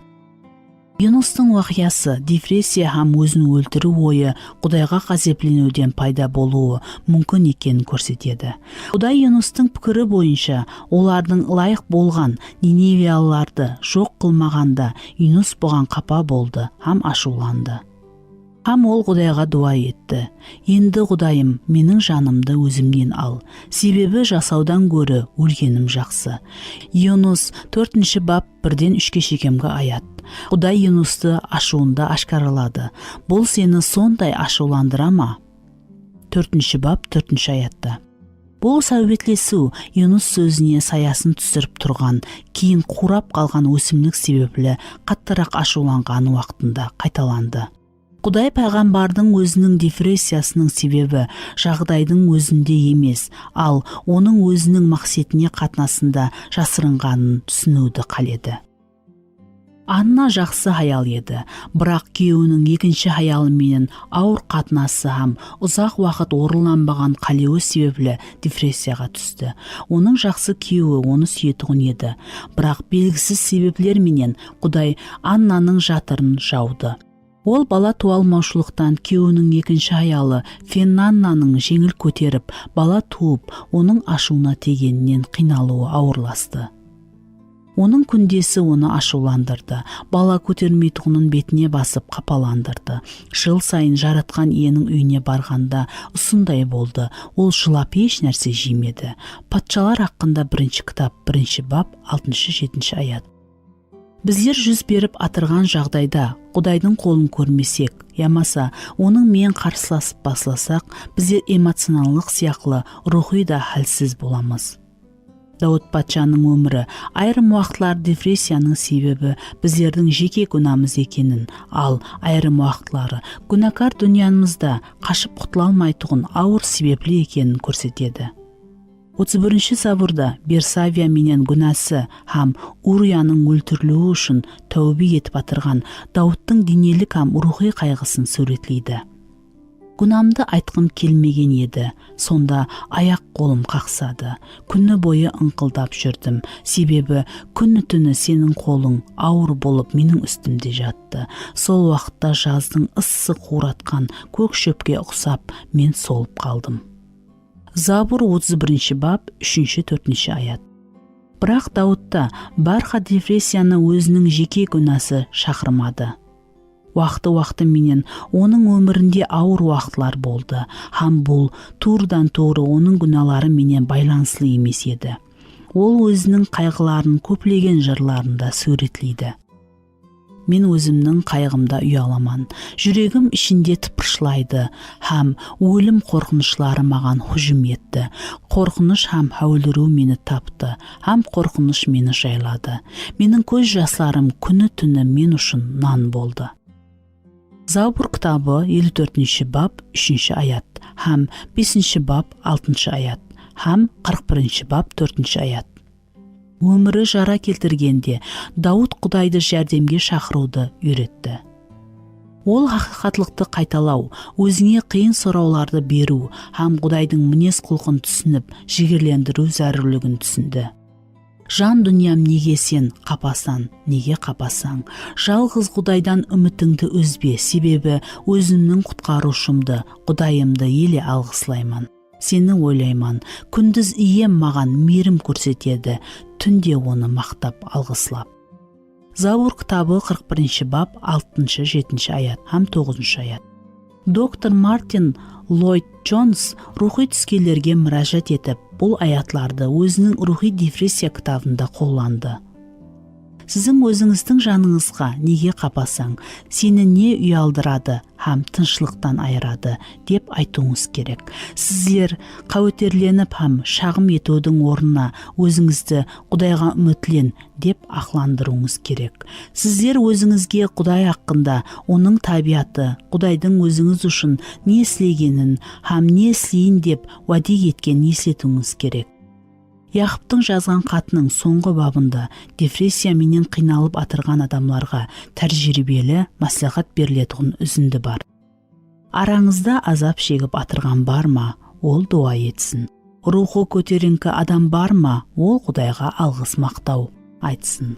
Араңызда ауру адам бар ма, ол сенушілер жамаатының ақсақалларын шақырсын. Олар иеміз Исаның атыменен оны майменен сылап, ол үшін дуа етсін. Сеніммен етілген дуа ауруға шипа береді. Иеміз оны аяққа тұрғызады. Егер ол күнә істеген болса, күнәсі кешіріледі. Солай етіп, шипа табуыңыз үшін бір-біріңіздің алдыңызда күнәларыңызды мойылаңлар һәм бір-біріңіз үшін дуа етіңлер. Хақ адамның дуасы жүдә күшлі тәсірге ие. Яқыптың хаты 5 бап 13-16 шекемгі аятлар. Алдын ала бұл жерде біздердің сезімлеріміз ямаса жағдайымыз қандай болуына қарамастан, біздер алдын Құдайға жәрдем сорап баруымыз керектігі айтылады. Біздер әуметтеміз бе, ямаса қайғыда ма, бақытлымыз ба, ямаса қапамыз ба, саумыз ба, ямаса аурумыз ба, бірінші адым бәрқа Құдайдың бар екенін білу болуы керек. Ауыр жағдайларда бірге болуына һәм оның жеңу үшін біздерге керек нәрселерді беруін Құдайдан сұрауымыз керек. Бірақ көбінесе біздер Құдай хақында еслемейміз. Егер біздер ауру сезсек, онда жұбаныш іздеп дәру аурудан құтылу үшін қаржы деректеріне müracaat етеміз. Ақыр ақыбет ашылған мұхаддис кітаппенен зерлеп тұрып, һәм Құдайдың рухымыздың қараңғы түніне не айтатығының естудің орнына естіп һәм айыплайтығын достымызға қоңырау қылуымыз аңсат. Денеңнен бас тартып, һәм рухта жасаудың орнына біздер ауруды ашкөзділік һәм ұйқыменен жасыру әрекет еткеніміз жеңілірек. Өзіңді бойсындырып, һәм Құдайды іздеп, өзіңнің ғазебің үшін адамлардан кешірім сұрағаннан, өзіңнің сезімлеріңді телевизордың шауқымыменен басқан жеңілірек. Құдайдан келіп шыққан машқаланың, бәлкім, бұл біздің міннеттар болуымыз, талапшаңлығымыз, ямаса қатты өкпенің себебін сұрағаннан, депрессияға қарсы белгілі дәрі құтысын сатып алған жеңіл. Дүниялық ұсыллар айрым жеңілдіктерді алып келуі мүмкін, бірақ хаммесінен бұрын олар жетіліксіз болады. Һәм олардың тәсірі тез тамам болады. Бұндай уақытларда біздердің терең мұқтаждықларымызды тек һәмме нәрсеге жұбаныш Құдай қанатландыра алады. Мен басқа барлық ұсыллар күнәлі деп айтажақ емеспен. 2 мектеп жасындағы һәм жаңа туылған балалары бар жас анаға бәлкім ұйықтау керек шығар. Айрым уақытлары өз кезегінде эмоционалдық һәм рухи жағдайды жақсылайтуын біздердің өзімізді, сезуімізді, азықлануды өзгерту жақсылануы мүмкін. Депрессияның айрым симптомларын физикалық шынығулар менен хәлсіз ету мүмкін. Біздерді достарымыз жігерлендіру мүмкін, әсіресе егер олар біздерге хақатлық хақында естілеткенде. Депрессияның себебі болған ауруды доктор тауып емдей алады. Бірақ денелік һәм рухи машқаларды шешу үшін тәжірибелерге һәм дәрілерге müracaat етуге, бейімлік, миллионлаған хаялларда кеуіл қалуға, ақшасыз қалуға, керек емес дәрілерді ішуге һәм алдыңғыдан жаман ауқалда болуға алып келеді. Тағы Яқып бұзылған жүректің шипалану барысында ахметлі рөлді Масихтың денесі жамаат атқаратығын айтады. Кейінгі бірнеше жылда түрлі эмоционал ямаса психикалық бұзылу менен ауырған адамларға тек тәжірибелікілер жәрдем береді деп ойлау қабылданған. Айрым пасторлар да өздерін бұндай адамларға жәрдем беру үшін жетерлі білмейтұғындай сезеді. Ал соның үшін оларды тәжірибелі психиатрларға ямаса психотерапевтлерге жібереді. Бұл тәжірибелі таярланған адамлар пайдасыз. Егер әлбетте олардың кеңесі Құдайдың сөзіне һәм оның уақиғаларына текарланса дегенді білдірмейді. Бірақ келің Құдайдың Масихтың денесін қапаланған, мұқтаж адамдарға беруіне ниет еткенін ұмытпайық. Біздер Құдайдың сөзі мен ауырып батырған адамдардың жараларын емлеуді үйренуіміз керек. Демек, Яқып, егер сіздер азап шексеңіз, егер жаныңыз ауырса, Масихтың денесіне өзіңізді Исаның атымен жарылқауына рұқсат етің деп айтады. Сіздер дуа етіп болғаннан кейін инициативаны өз қолыңызға алың һәм мұқтажыңыз хақында достарыңызға айтың. Айрықша сіздің рухи жетекшіңізге өзіңіз үшін дуа етуін сораң. Өзіңіздің эмоционалдық халсіздігіңізді ямаса ауруыңыздың себебі болуы мүмкін болған күнәға тәубе етің һәм Масихтың денесі алдында жауапкершілікті алың.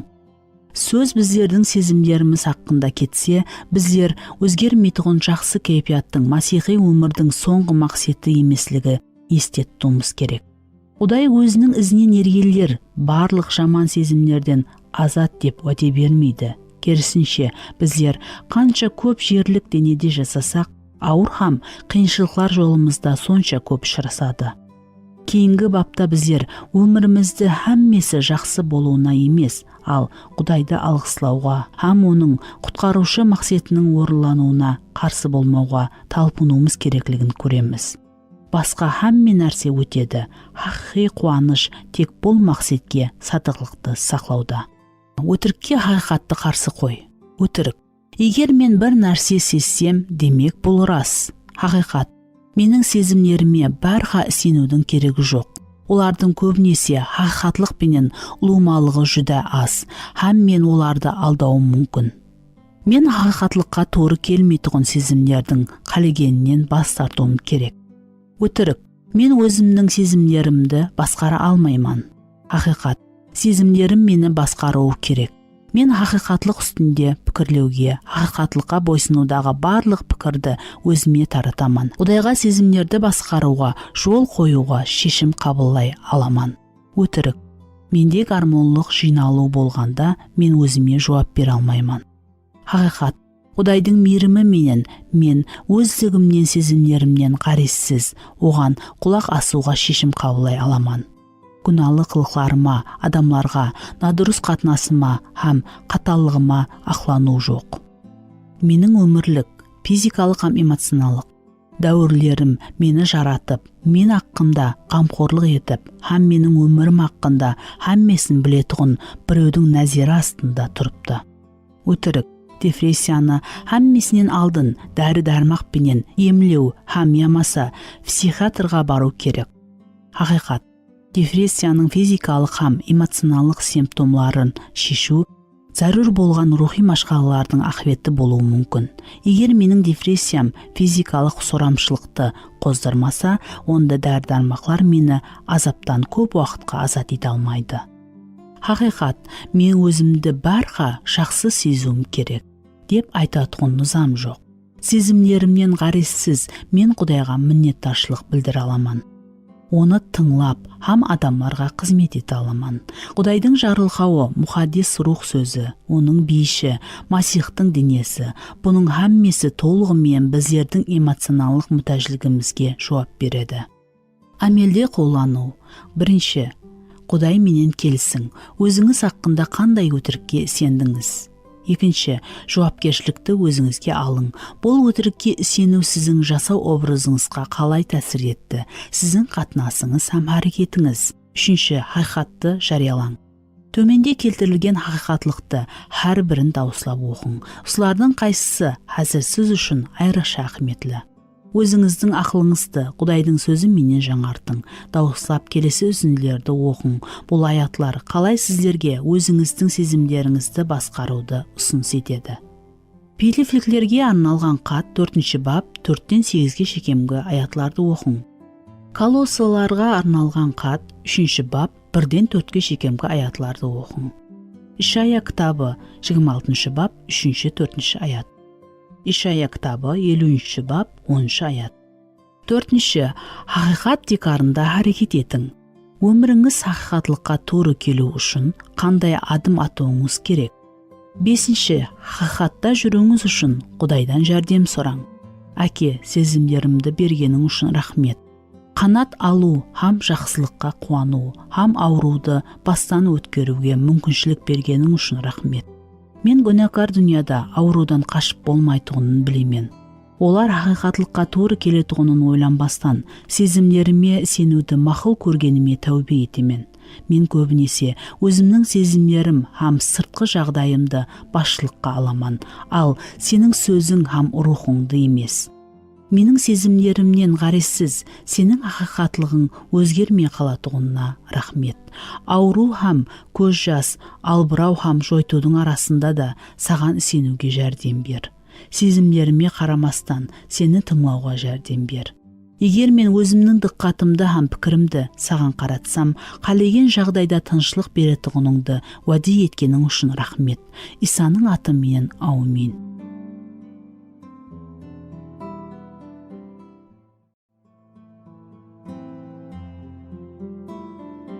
9 бап. Хаялар сенетұғын өтірік, өмірдің жағдайлары ақында. Қадірлі күнделік. Уай, биыл да жыл болдау. Қабылдың ақылқларының бірі әкесі мен ісілеп атырған құрылыста жоғары бекіліктен құлады. Ол ауыр сынық алғанға ұқсайды. Біздер көп нәрсе біле алмадық, себебі қабыл һәм оның шаңарағы менен аз қатынасамыз. Біздердің қатынасымыз елеге шекем жүді ауыр, өтмішті еслеу маған қатты ауыр келтіреді. Осы жылы өнім жүді жаман болды.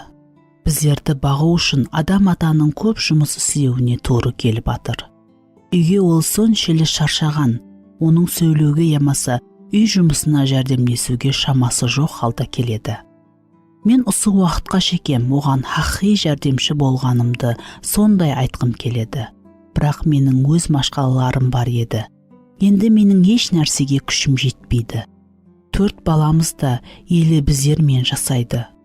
Біздің өміріміз толық былғасық.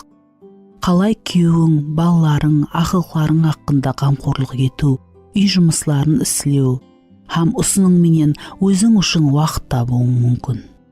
Айрым уақытлары мен соншелі шаршағалықтан һәммесі менен ізбе-із ұрысуды баслайман. Мен ұяламан, бірақ мен балаларға һәм адам атаға жарыламан. Мен жүдә шаршадым. Біздер адам ата менен көп уақыттан бері бірге дем алмадық.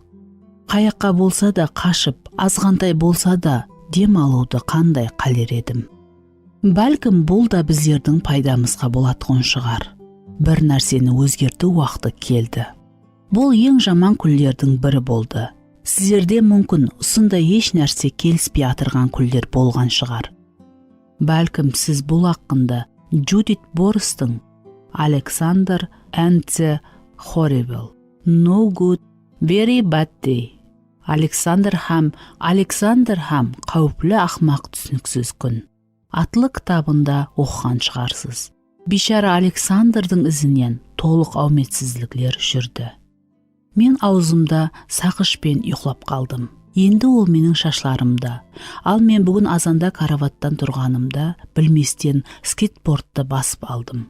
Ал кейін кран ашық тұрғанда раквинаға свитерімді түсіріп алдым. Және мен өзімде қауіплі ақмақ түсініксіз күн болғанын дәрі түсіндім. Һәм ол хақ еді. Александр мектепте жаман күнді өткерді. Тіс докторына һәм аяқ киім дүканына құрдан құры барды. Бұл елі һәммесі емес. Түслікте фасол болды. Ал мен фасолды жаман көремен. Көк экранда сүйісті, ал мен сүйіскенді жаман көремен. Ваннада су жүдә жаман ысы еді.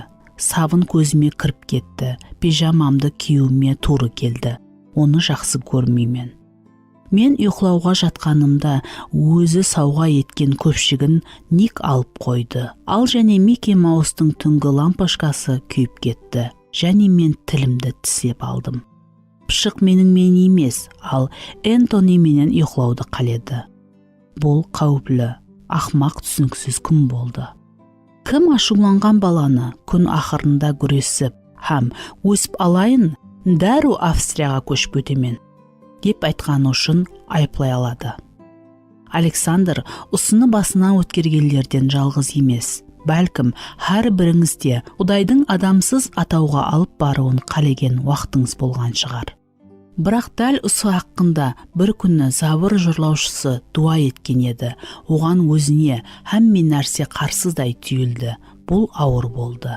Және ол былай деді: кім маған кептердікіндей қанат берер еді? Мен ұшып кетер едім, һәм тынышланар едім. Дүбілей һәм дауылдан паналауға асығар едім. Забур кітабы 54 бап 7-9 шекемгі аятлар. Құдай жерді жаратқанда ол оған қарады, һәм жақсы деп айтты. Барлық әлем кішкене молекуладан үлкен галактикаға шекем ажайып тәртіпте орналасқан. Дүнияда толық келісімлік патшалық етті. Ұялу, ауру, тартыс, кеуіл қалу болмады. Біздер адам ата һәм Ауа ененің ажайып дүнияда рахатленгенін білеміз. Олардың бірінші үйіне Марта Стюарттың да әуесі келер еді. Һәммесі ажайып еді. Еш нәрсені қайта істеудің керегі жоқ еді. Ешкім еш жерге кешікпеді.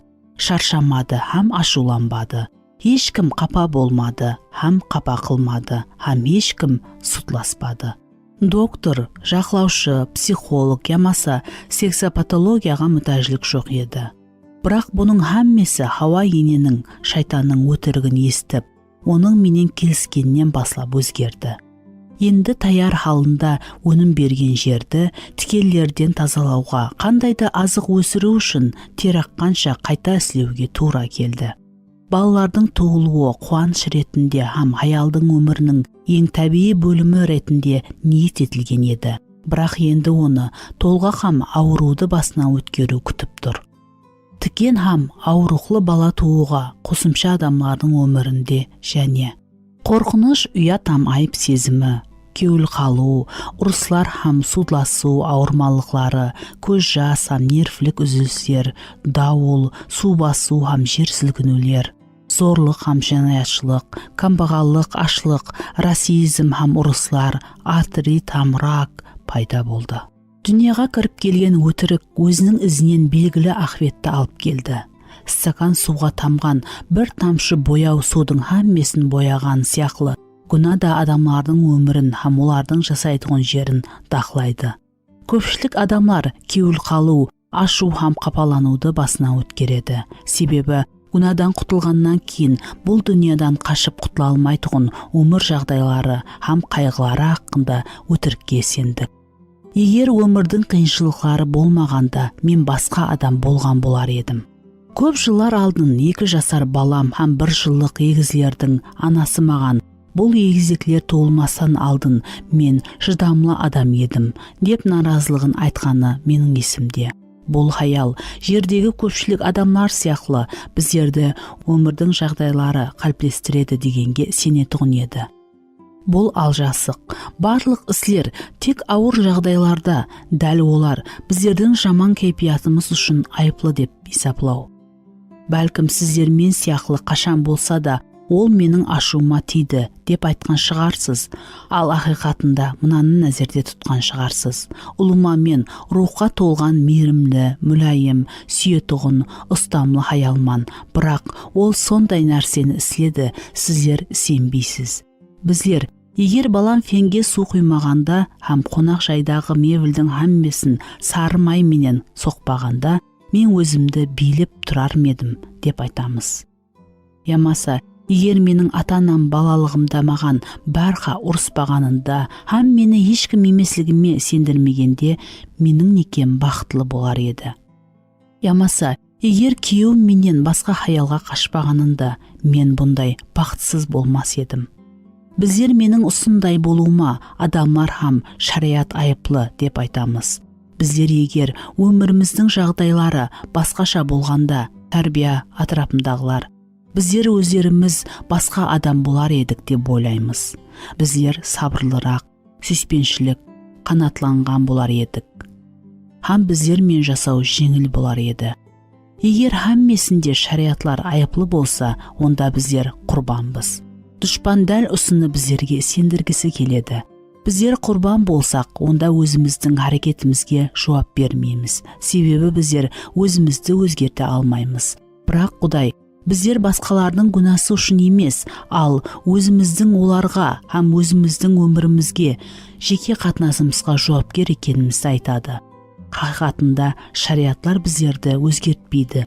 Олар тек біздердің хақи жүзімізді ашады. Сол қапаланған ана барға сабырсыз болғанын түсінбейтұғын еді. Бірақ Құдай оның хақи барлығын көрсетіп, һәм оны өзгертетұғындай жағдайлар жаратпағанша ол бұны түсінбеді. Дұшпан тек, егер өміріміздің жағдайлары өзгерсе, біздердің өзгеруіміз мүмкінлігіне біздерді сендіреді. Біздер егер болғанда атлы ойынын ойнай баслаймыз.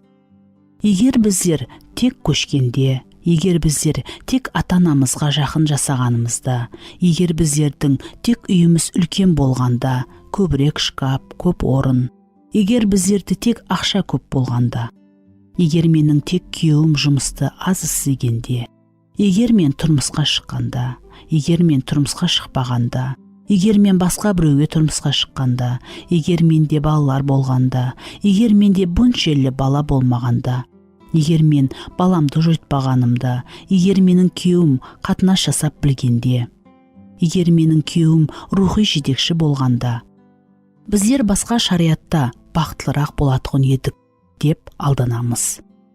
Бірақ егер біздер әзіргі шариатта бақытсыз болсақ, онда бақытқа ұлыма ерсе аламыз ба?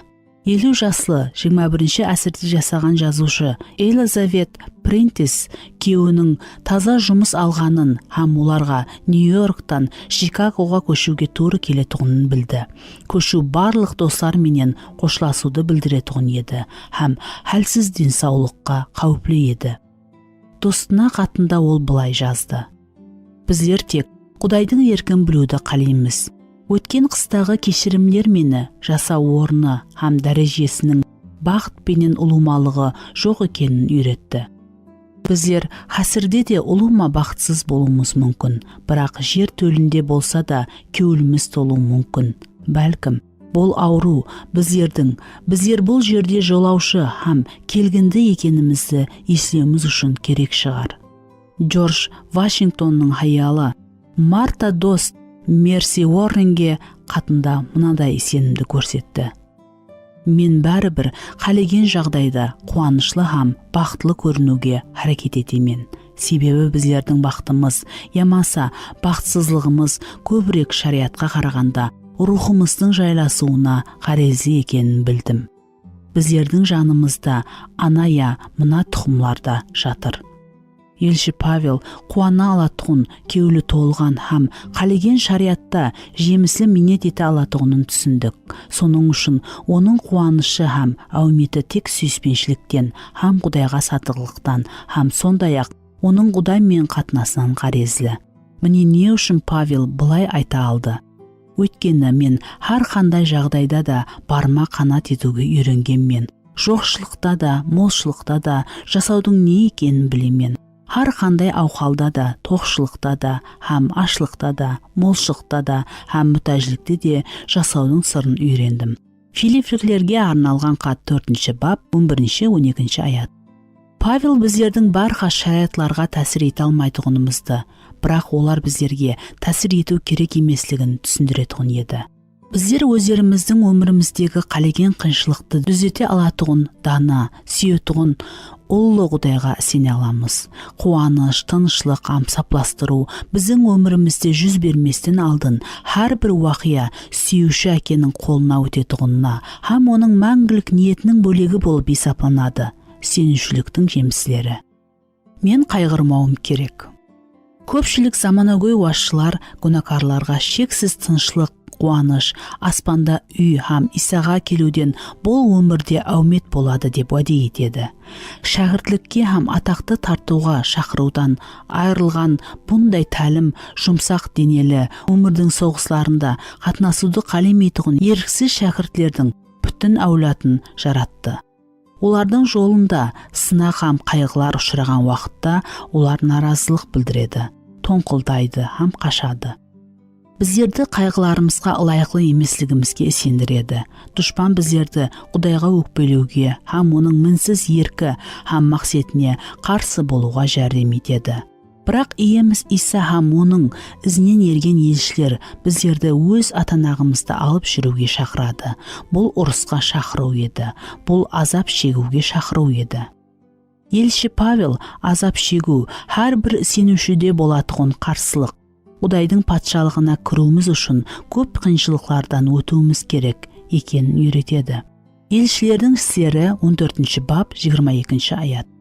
Қытайда коммунистер басқаруға келгенде Артур Мэтьюс сол жерде елші еді. 1938 жылдан 1949 жылға шеккен. Ол сол жыллардағы Қытайдағы соңғы елшілердің бірі болды. 1953 жылы аялы һәм қызы менен 4 жыллық үй арестінен кейін Қытайды таслап кетті. Оның кітаплары өзіңнен бас тартуға таярлықты һәм қиыншылықта да Құдайдың ізінен еруді, батырлықты сәулелендіреді. Біздердің жобаларымыз һәм қолайлықларымызға қалай тәсір етуі мүмкін деген көзқараспенен қарайтұғын өмір жағдайларына бейімдескенбіз. Осының тикарында біздер шешім қабылдаймыз.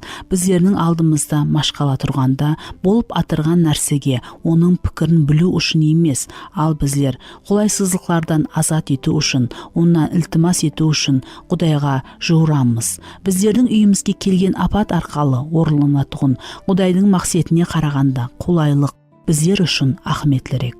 Қашқылар әулаты хақиқатлықтан Құдайдың жарылқауының дәлелі бұл қауіпсізлік. Әумет һәм физикалық жақсылық деп есептейді.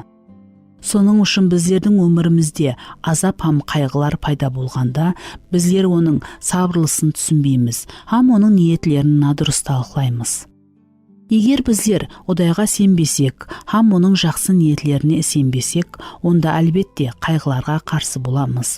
Бірақ 17-ші ғасырдың пуританлы жазушысы Уильям Ллойдтың біздерді сендіргеніндей, біздер азап шегуді жарықлыққа жол һәм Құдайға елі көбірек жақындау сияқты қуанышпен қабылдауды үйренуіміз керек.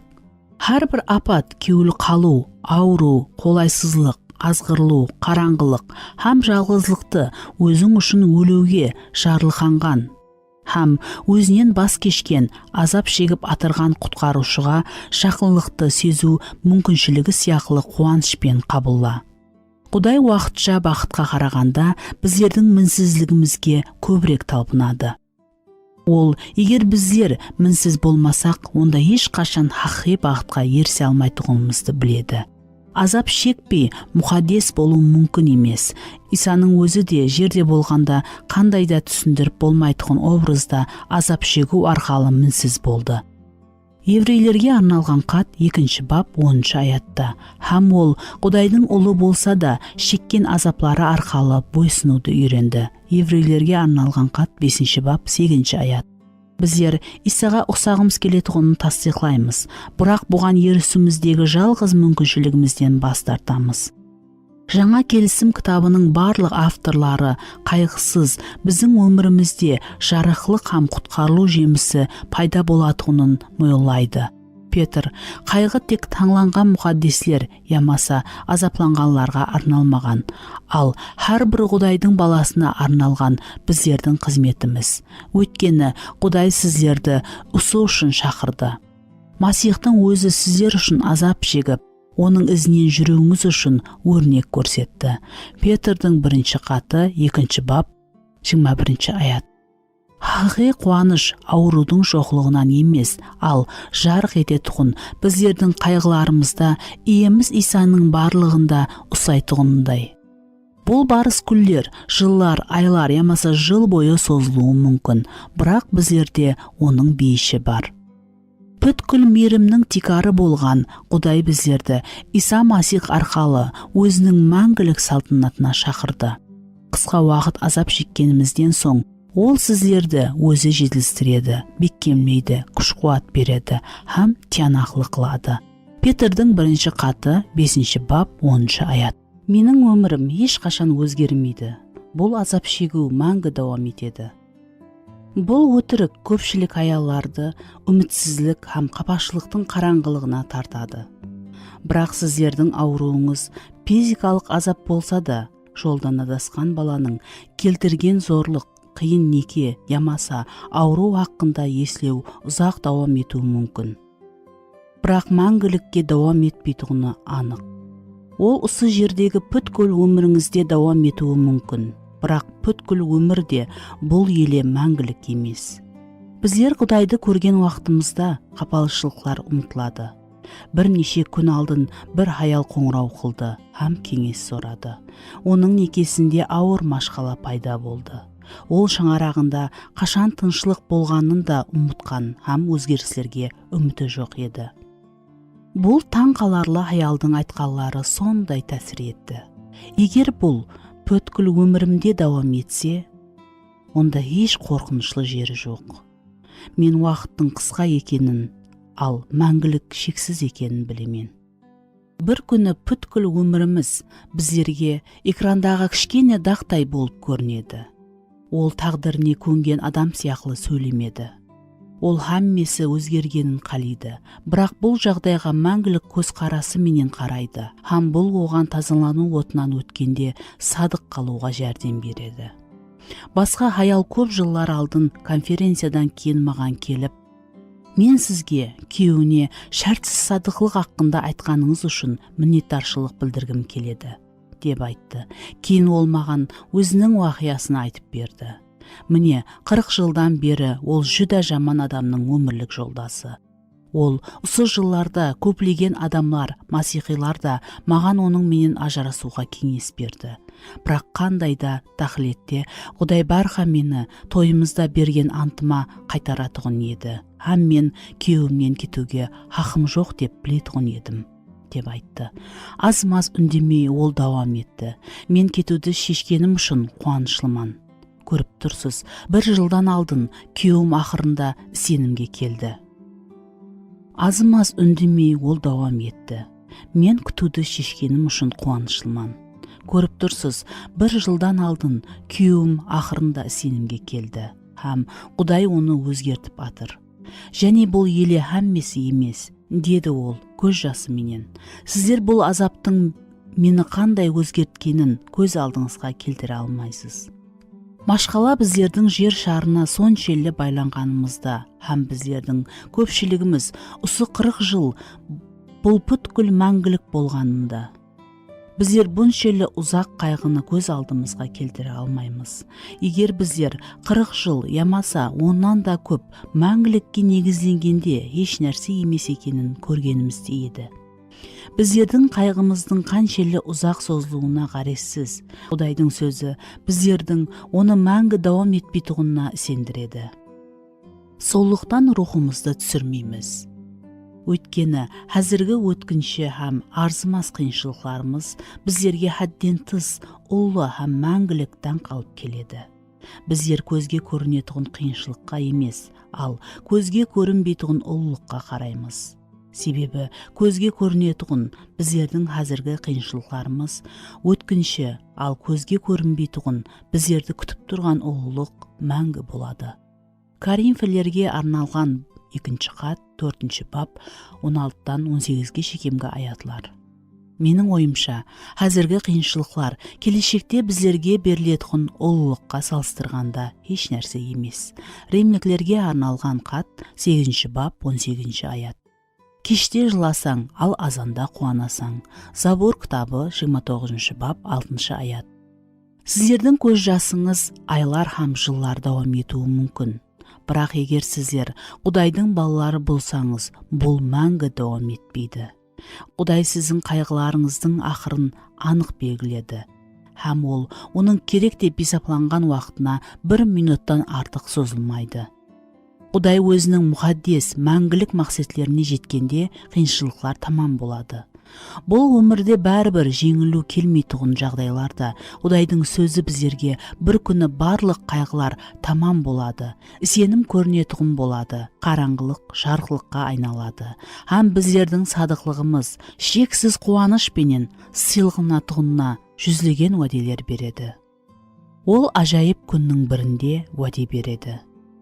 Шөлістен һәм құрғақ жер қуанады. һәм адамсыз ел қуанады, һәм нарцисс сияқлы гүллейді. Құдайдың азат еткелері қайтадан Сионға қуанышлы бақырысылар менен келеді. Һәм олардың басында мәңгілік қуаныш болады. Олар қуаныш һәм шадлық табады, ал қайғы һәм тұншығу жоқ болады. Ишая кітабы 35 бап 1 һәм 10 аят. Қараңғылықтың күші қаншелі қалыңласпасын, кейінгі бап әлі қашан жазылған һәм жеңіс Құдай тәріпте. Келешекке сенім біздерге үміт һәм жасауға күш береді. Мен басқа шыдай алмаймын. Міне, біздерді шайтанның сендіргісі келген һәм бұған бар күшін жұмсайтұғын және бір өтірігі. Себебі ол біздердің ұсылай үмітімізді жойтқанымызды һәм барха әуметсіздікте болатұғынымызды біледі. Бір хаял бұлай жазды. Менің 1 жыллық балаларым бар, егізеклер, һәм оларда міне 2 айдан бері өтілескен атит һәм аязлау болып атыр. Олар барха наразылық білдіреді. Мен өзіме, күйеуіме һәм мені тыңлауға таяр болған һәммеге енді бұндай бола алмайтұғынымды қайталайтұғын едім. Бұл өтірік пайғамбаршылық болды. Маған және де жаманырақ болды. Мен ақырында, ауа мен бұны көтере аламан, һәм өзімнің вазипаларымды орындаймын деп айтқанымда, ауырлық һәм стресс ұлыма жоқ болды. Айрым уақытлары һәм мемізге енді бұндай жасау мүмкін еместей көрінеді. Шайтанның қалеген өтірігі алдында жеңістің кілті өтірікке қарсы тұратұғыны ақиқатлық. Біздердің сезімдеріміз һәм қиыншылықтарымызға қарамай, Құдайдың сөзі менің жарылқауым саған жетеді деп айтады. Коринф филелерге арналған 2 хат 12 бап 9 аят. Арамыздағы көпшілік бұл аятты біледі. Бірақ гәп сынақам өмірдің қиын шариатларына келгенде азырағы бұған сенеді. Біздер басқа шыдау мүмкін емес екеніне сенеміз. Мен ауру баламның карабаты алдында және бір ұйқысыз түнді көтере алмаймын. Мен енді күйеуім менен жасай алмаймын. Егер және бір мәрте енем мені қорласа, мен өзімді тұта алмаймын. Мен 3 жас өспірімдер һәм ауру анама қарайтұғындай ауқалда емеспен. Бірақ егер мен оның баласы болсам, онда екеніне мен сенуді қалемейін.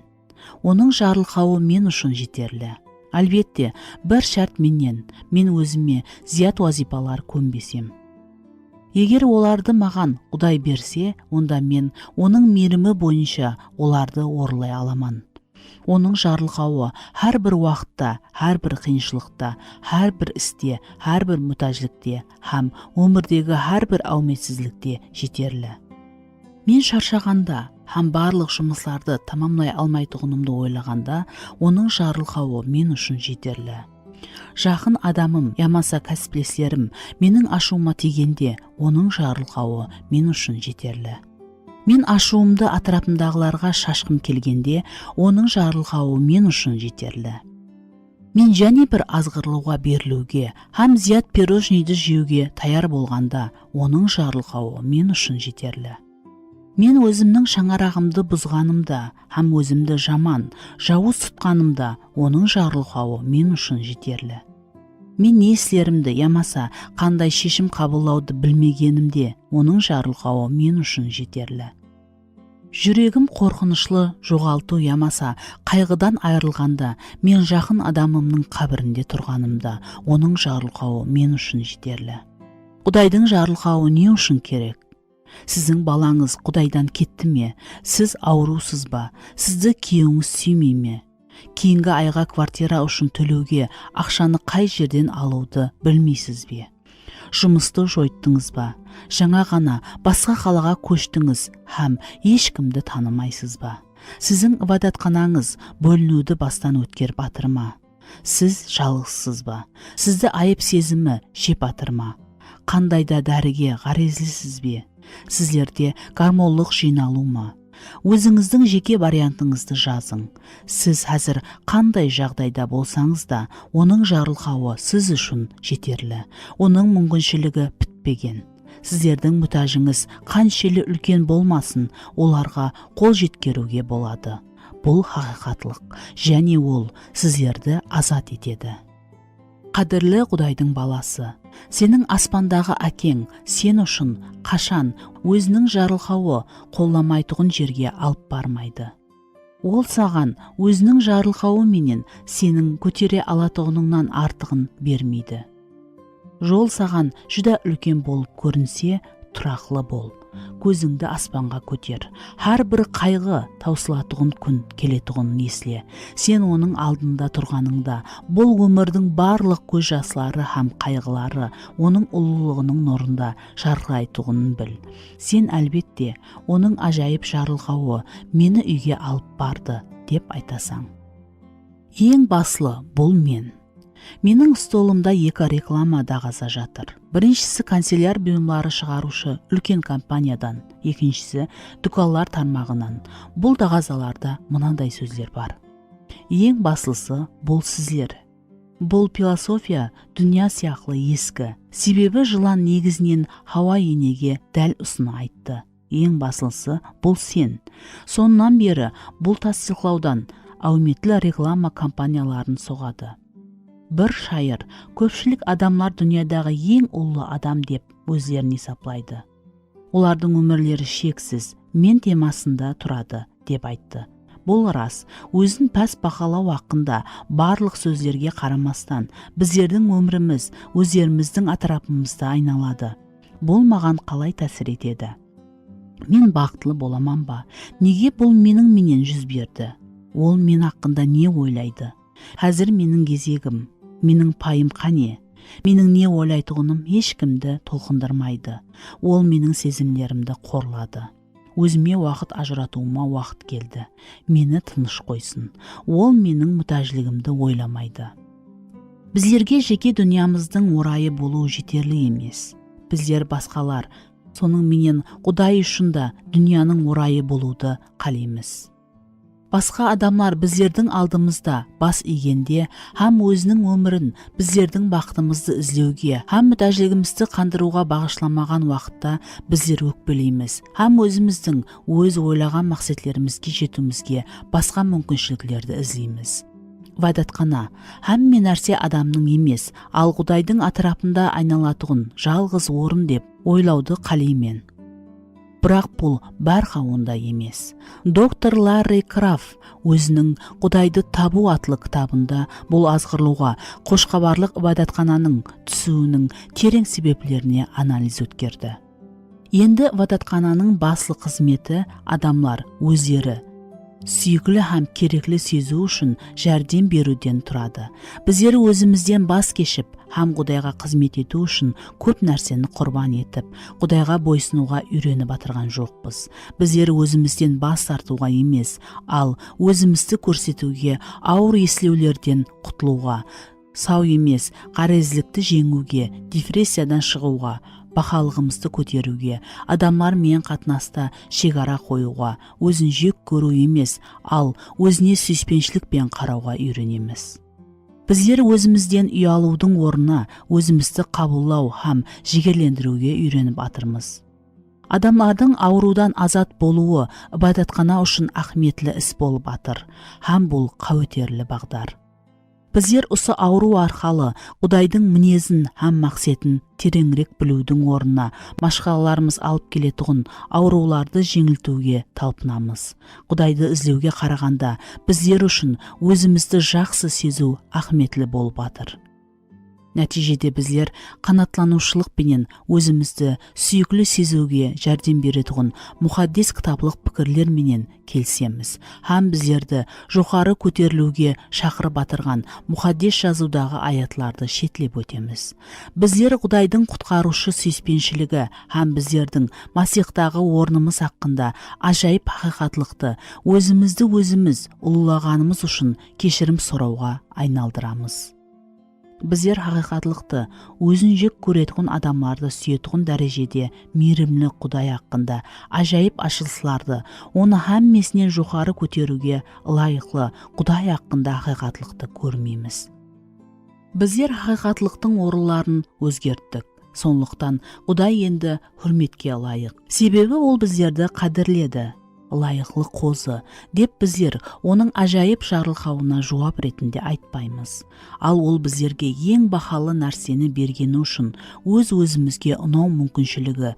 Енді біздер Құдайдың өзінен де көбірек керекпіз.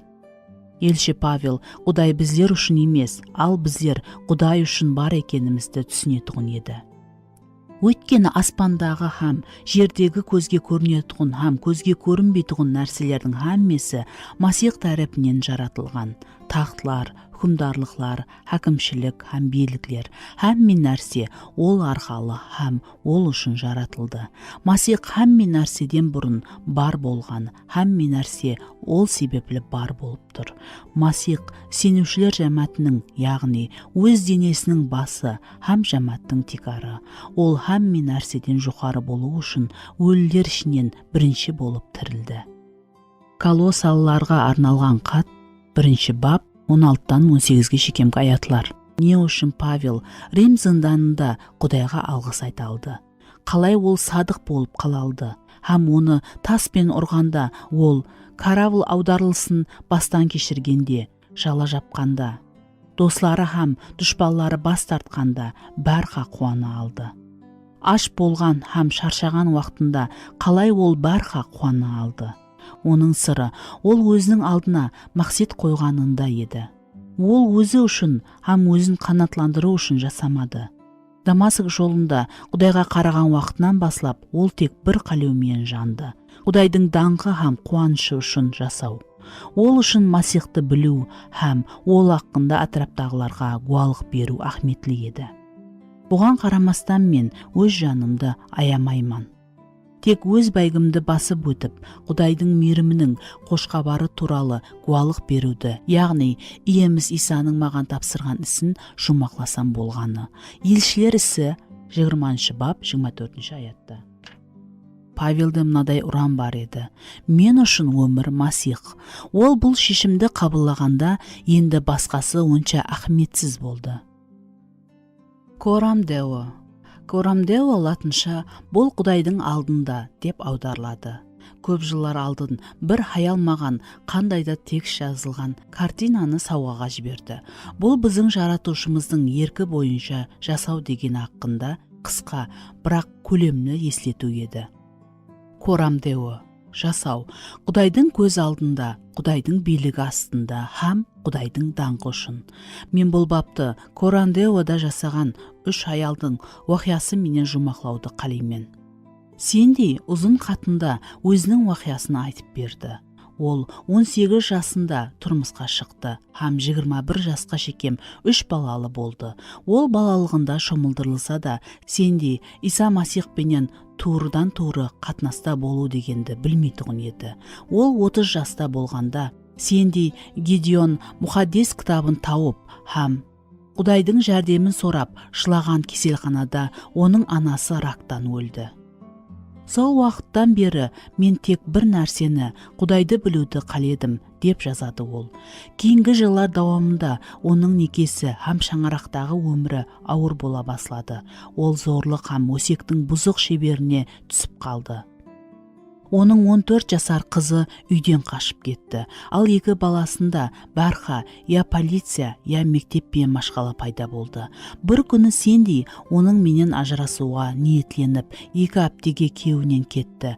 Бірақ Құдай оны күйеуін аяуға үйретті, һәм ол үйіне қайтты. Шаңырақтағы машқала давам етті, ал сендей жақын жерде жайласқан өзі Құдайдың сүйіспеншілігі хақында қошқабар һәм Исаның күнәкарлары үшін өлгені хақында есткен ибадатханасына бара бастады. Және ол өзінің жүрегін Масихқа берді. Үйде жағдай ауырласа баслады. Оның балалары толығыменен қадағалаудан шықты. Қызы ақыр ақбет далада қалды һәм ұсындай етіп 1 жыл жасады. Себебі әкесі бір күні үйге кіруге рұқсат етті. Кейін ол тұрмысқа шықты һәм 5 бала туды. Қазір 25 жылдық некеден кейін ол ажырасып атыр. Әкесі оның менен сөйлеспеді. Ол қазірге дейін өзінің ақылқларын һәм шаулықтарын көрмеді. Оның ұлыларының бірі армиядағы қызметінен абыройы төгіліп алыстатылды һәм 4 жыл қамақханада өткерді. Әкесі оннан да бас кешті. Олар көп жылдардан бері көріспеді. Басқа ұлы наркоман болды, һәм ол да армиядан абырой төгіліп алыстатылды. Ол да адам өлтірді, һәм 22 жыл қамақханада өткерді. Ол сол жерде тәубе етсе де, бірақ қазір рухи сұрауларға ешқандай қызығушылық көрсетпейді. Қатының соңында сендей өзінің жақынларының рухи мұқтаждіклері һәм өзінің шаңырақтағы рөлі хақында пікірлейді. Біздің үйімізде я Рождествоны, я міннеттаршылық күнін байрамламайды. Менің шаңырағым қашан болса да рухи һәм эмоционал саламат бола ма? Бұл хақында тек Құдай біледі. Бірақ ол менің өмірімнің иесі, һәм ол мені тірі куәлік һәм шаңырағыма нұр сипатында пайдаланғысы келетұғынына сенемін. Егер мен оларға Құдайдың ажайып жарылқауы хақында хақиқаттылықты көрсетпесем, онда кім бұны істейді? Қуаныш һәм тынышлық патшалық ететұғын адамсыз атауға қашу сондай апуайы. Бірақ Құдай мен бұл жерде сенбейтұғын күйеуім һәм балаларыма гуалық қызметте болуым керектігін шештім. Күйеуіме бір күні өзінің меймелігі пайдасыз болатұғынын һәм Масихпен жүзбе-жүз ұшырасуына тура келетұғын көруге қалай жәрдем бере аламан? Қызыма Құдайдың шексіз сүйіспеншілігі хақында хақиқаттылықты қалай көрсетейін? Қамақханадан шыққаннан кейін Құдайдан бас тартқан үлкен балама қалай жәрдем берейін? Күйеуіме екінші балам һәм қызым менен жарасу үшін қалай жәрдем беремен? Тек Құдайдың күші, даналығы һәм сүйіспеншілігі бұл караматты істей алады. Және мен бар сезімім менен, ауа Құдайым, өзің қалегеніңді істе деп айтаман. Дженни Томпсон 2 жыллық лейкемия менен күрескеннен кейін күйеуі Құдайға кеткен жас аял. Оның қолында 4 баласы қалды, һәммесі 7 жастан кіші. Күйеуінің өлімінен 3 айдан кейін жазылған жесірдің хатында Құдайдың мінезі һәм оның мақсатларын терең түсінуі ашылады. Осы уақытқа шекем Құдай садық болды, һәм оны қоллады. Мен бұл жолды өзім ямаса балаларым үшін еш таңламас едім. Бірақ бұл жағдайларда біздер басқаша болғанда ешқашан үйрене алмайтұғынымызды білдім. Басқа жағдайларда ешқашан ұлыланбағандай Құдай ұлыланды, һәм соның үшін мен оны ұлылауым керек. Құдайдың мақсаты мені бақытлы ету емес, ал біздің жаратушымыз һәм ұлы Құдайға тиісті ұлылықты қабылдау. Біздің бақытымыз екінші дәрежелі, бастысы біздер оның мақсатын һәм еркін орындауымыз. Соның үшін һәм тек соның үшін мен өзімнің жақын достымның, күйеуімнің һәм балаларымның әкесінің қабірінде жылап һәм бәрібір бақытлы қала аламан. 1998 жылдың күзінде менің қадірлі достым һәм көптен бері дуа ету серігім Дженнис Криссон ұйып қалу һәм кейін қолының һәммесінен таралған қолдың ұшларында шаншуды сезе баслады. 1999 жылдың басында шпакер оған шарко ауруы рауажланып атырған қабарлады. Дженнис сол уақытта 42 жасқа баратыр еді, һәм ол 4 жастан 12 жас аралығындағы 4 баланың анасы еді. Кейінгі 10 ай давамында ауру алдын бір кейін хәлсізденіп атырған денесінің басқа тарапіне таралды. Бұл айларда телефонда сөйлесулерінде Дженнис өзінің жағдайын талқылауды қалемеді. Әр сапары ол менің дауысымды естігенде, «Нэнси, мен сен хақыңда жүда көп ойлайман. Сен үшін қалай дуа етейін» деп айтатын еді. Сол жылдың октябрінде мен сол уақытта Дженнис һәм күйеуі жасап атырған Литли Роктегі үйіне көшіп өтті. Бұл уақыт давамында ол арбаға байланған еді.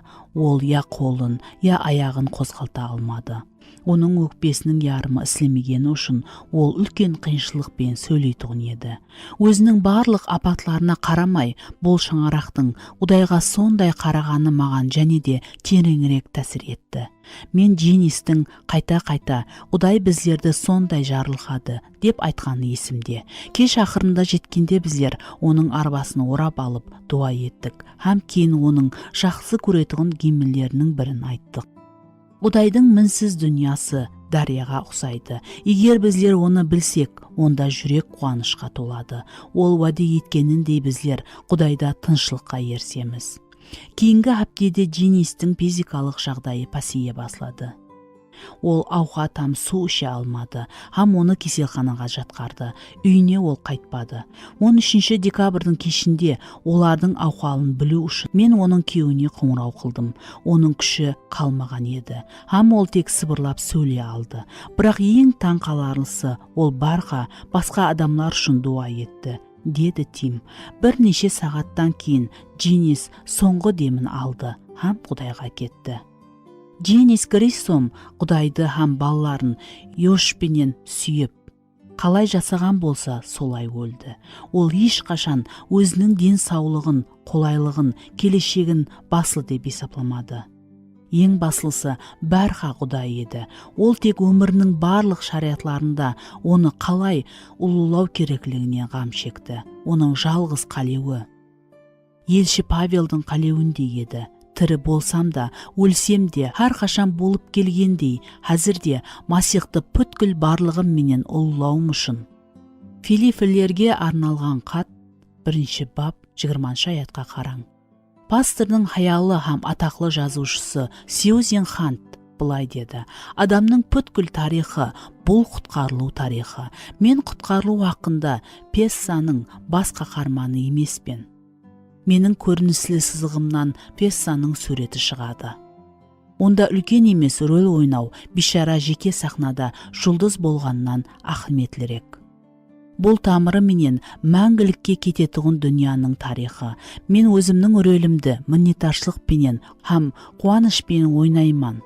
Ямаса хақиқатлықтан мәнсіз, жеке ахметсіз қысқа пьесамды таңлайман ба? Хақиқат, сіз пьесада баслы қаһарман емеслігіңізде. Сондай-ақ менде баслы қаһарман ол. Хақиқат, бәлкім біздердің өміріміздің шариатын өзгертпеуі мүмкін, бірақ ол сіздерді өзгертеді. Хақиқат сіздерді азат етеді. Өтірікке хақиқатты қарсы қой. Өтірік. Егер өмірдің қиыншылықтары болмағанда, мен басқа адам болар едім. Хақиқат, шариат мені сапластырмайды, олар тек маған өзінің хақиқи жүзімді ашады. Егер мен қазіргі өміріме қанатланбасам, онда ешқашан еш нәрсеге қанатланбайман. Бәлкім мен өмірімнің шариатларын қадағалай алмауым мүмкін, бірақ олар да маған тәсір етпеуі керек.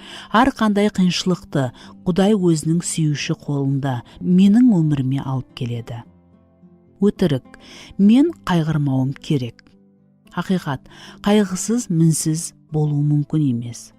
Біздің өмірімізде құтқарылу жемісі болуы мүмкін емес, егер біздер қайғыдан өтпесек. Біздер қайғыға шақырылғанбыз. Хақиқи қуаныш бұл аурудың жоқлығында емес, ал біздерде ауру болғанында. Иеміз Исаның жақынлығы. Қайғы бұл жарқылыққа жол, Құдай менен шақылыққа жол. Өтірік, менің өмірім ешқашан өзгермейді, бұл қайғылар мәңгі давам етеді. Хақиқат, менің қайғым ұзақ созылуы мүмкін, бірақ мәңгі емес. Маған ауру келтіретұғын шариатлар, Құдай өзінің мақсатіне жеткеннен дәрі өзгереді. Бір күні ауру, қайғы көз жас біртола жоқ болады. Өтірік, мен енді бұндай бола алмайман. Хақиқат, менің жағдайым қандай болуына қарамастан, оның жарылқауы мен үшін жетерлі. Құдай маған көтере алатұғымнан басқа сынақ бермейді. Өтірік, ең баслы бұл мен.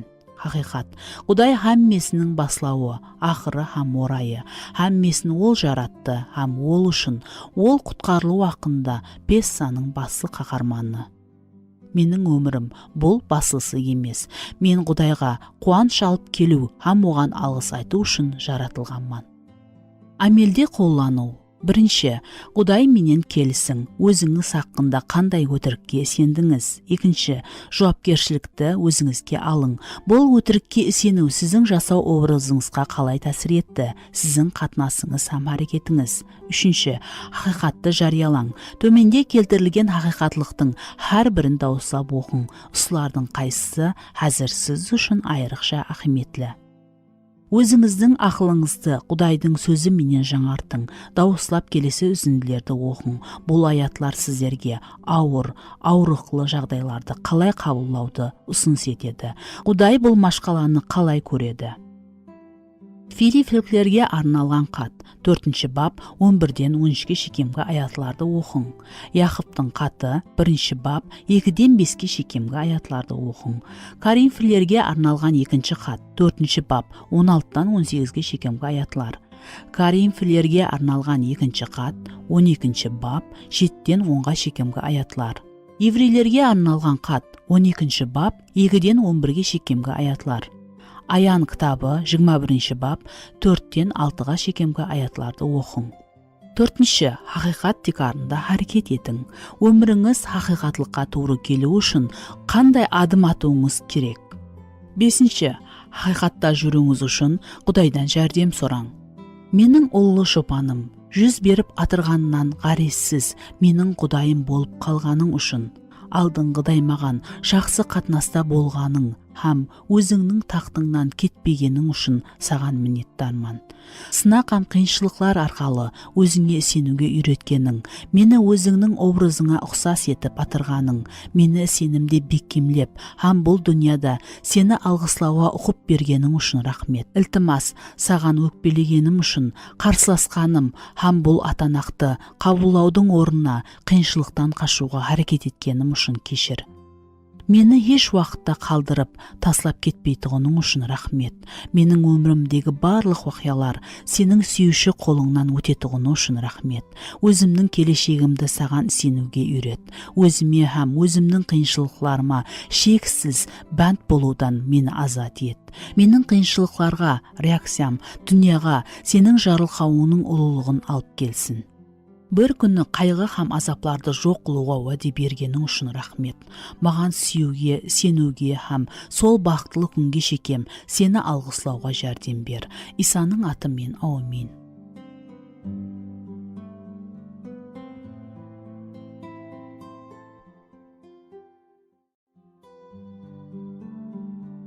Оныншы бап. Өтірікке қарсы хақиқат.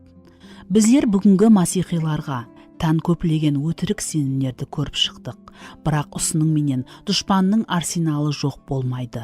Өтіріктің түрі көп, һәм шайтан дәл сіздерге тәсір ететұғын өтірікті таңлайды.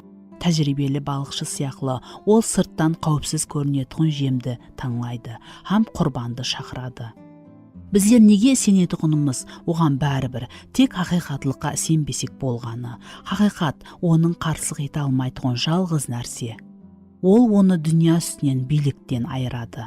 Шайтанның өтірігіне қарсы болатұғын хақиқатлыққа соңғы рет қарамастан алдын 11 бап.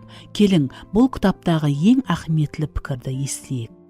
Өтірік біздерді құл қылады, хақиқат біздерді азат ете алады. Құллық біздердің шайтанның сендіретұғын өтірігіне құлақ асуымыздан басылатұғынын айтқан едік. Біздің өмірімізге телебағдарлама, фильмлер, намалар, кітап, һәм журналдардан кіретұғын дүниялық пікірлеуімізден біздер еш қорқынышлы нәрсені көрмейміз. Өтірік көзқараслар біздердің пікірлеу образымызды өзгертетұғынын біздер түсінбейміз. Міне не үшін Құдай сызлар кеңесіне бармайтұғын, күнәкарлар жолы мен жүрмейтұғын, мазақ қылушылардың қатарында отырмайтұғын. Забур кітабы 1 бап 1 аятта адамға айрықша жарылқауды уәде етеді. Біздердің ұрсатымыз бенен шайтанның өтірігі ақылымызға кіруден біздер оның үстінде ойлай баслаймыз. Егер біздер дәру өтірік пікірлеуден бас тартпасақ, оған ақылымызға кіруге жол қоямыз. Онда ерте ме кеш пе біздер өтірікке сенеміз. Біздердің сөзсіз болатұғын сеніміміз сәйкес келетұғын харекетке алып барады. Біздердің қылықларымыздың тикарында, ақырында құллыққа алып баратұғын қылықларды сапластырады. Сантыраның гуалығы өтірікке сену, Құдай һәм адамлар менен еркін қатынасты қиратуын тасиқлайды. Құдай мені хақиқатлықтан сүйіп, мені қабыл ететұғынна сенетұғын едім. Өзімді санда жоқ деп исаплайтұғын едім. Мен 1 минутта тыншылық білмей, атраптағылардың қоллауына лайықлы болуға харекет етіп, мінсізлікке талпына басладым. Егер жақсы масихи болсам, Құдайға ұнай алатұғындай маған түйілетұғын еді. Егер мен гүнә істесем, онда ол мені қабыл алмайтұғынына сенетұғын едім. Мен жаман масихи болып шықтым, себебі гүнәсіз емес екенімді білетұғын едім. Менің надұрыс пікірлеуім маған тек айыплау һәм құллықты алып келді.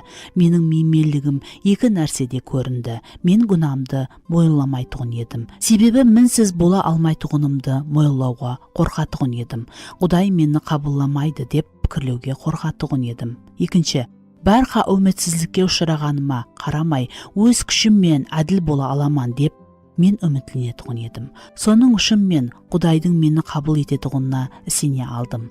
Мен бұл жауылған кругтан харекет, ұтылыс, күнә, айып шыға алмадым. Соның үшін хақиқатлықтан кешірімді, Құдай менен қатынаста еркіндік һәм қуанышты сезе алмадым. Мен атраптағылардың жігерлендіруіне лайықлы болуға харекет еттім. Соның үшін бар күшіммен һәммеге ұнауға харекет еттім. Мен адамға ұнайтұғын болдым. Һәм барға һәммеге ауа деп жауап беретұғын едім.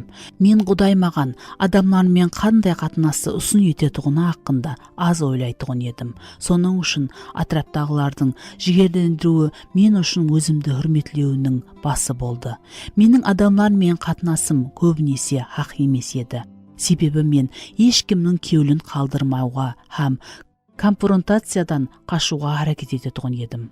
Мен нықаптың астында өзімнің хақи сезімдерімді жасырып жүретұғын едім. Соның менен адамларды өзімнің машқалаларым менен көрмеуді қалейтұғын едім. Мен өзімді жүда жалғыз сезетұғын едім. Соның үшін мені ешкім хақиқатлықтан білмейтұғын еді. Һәм мен өзімді пайдаланып атырған, бұған менің жеке мінез құлқым себеп болса да, адамларға ашу һәм ғазеп сезе басладым.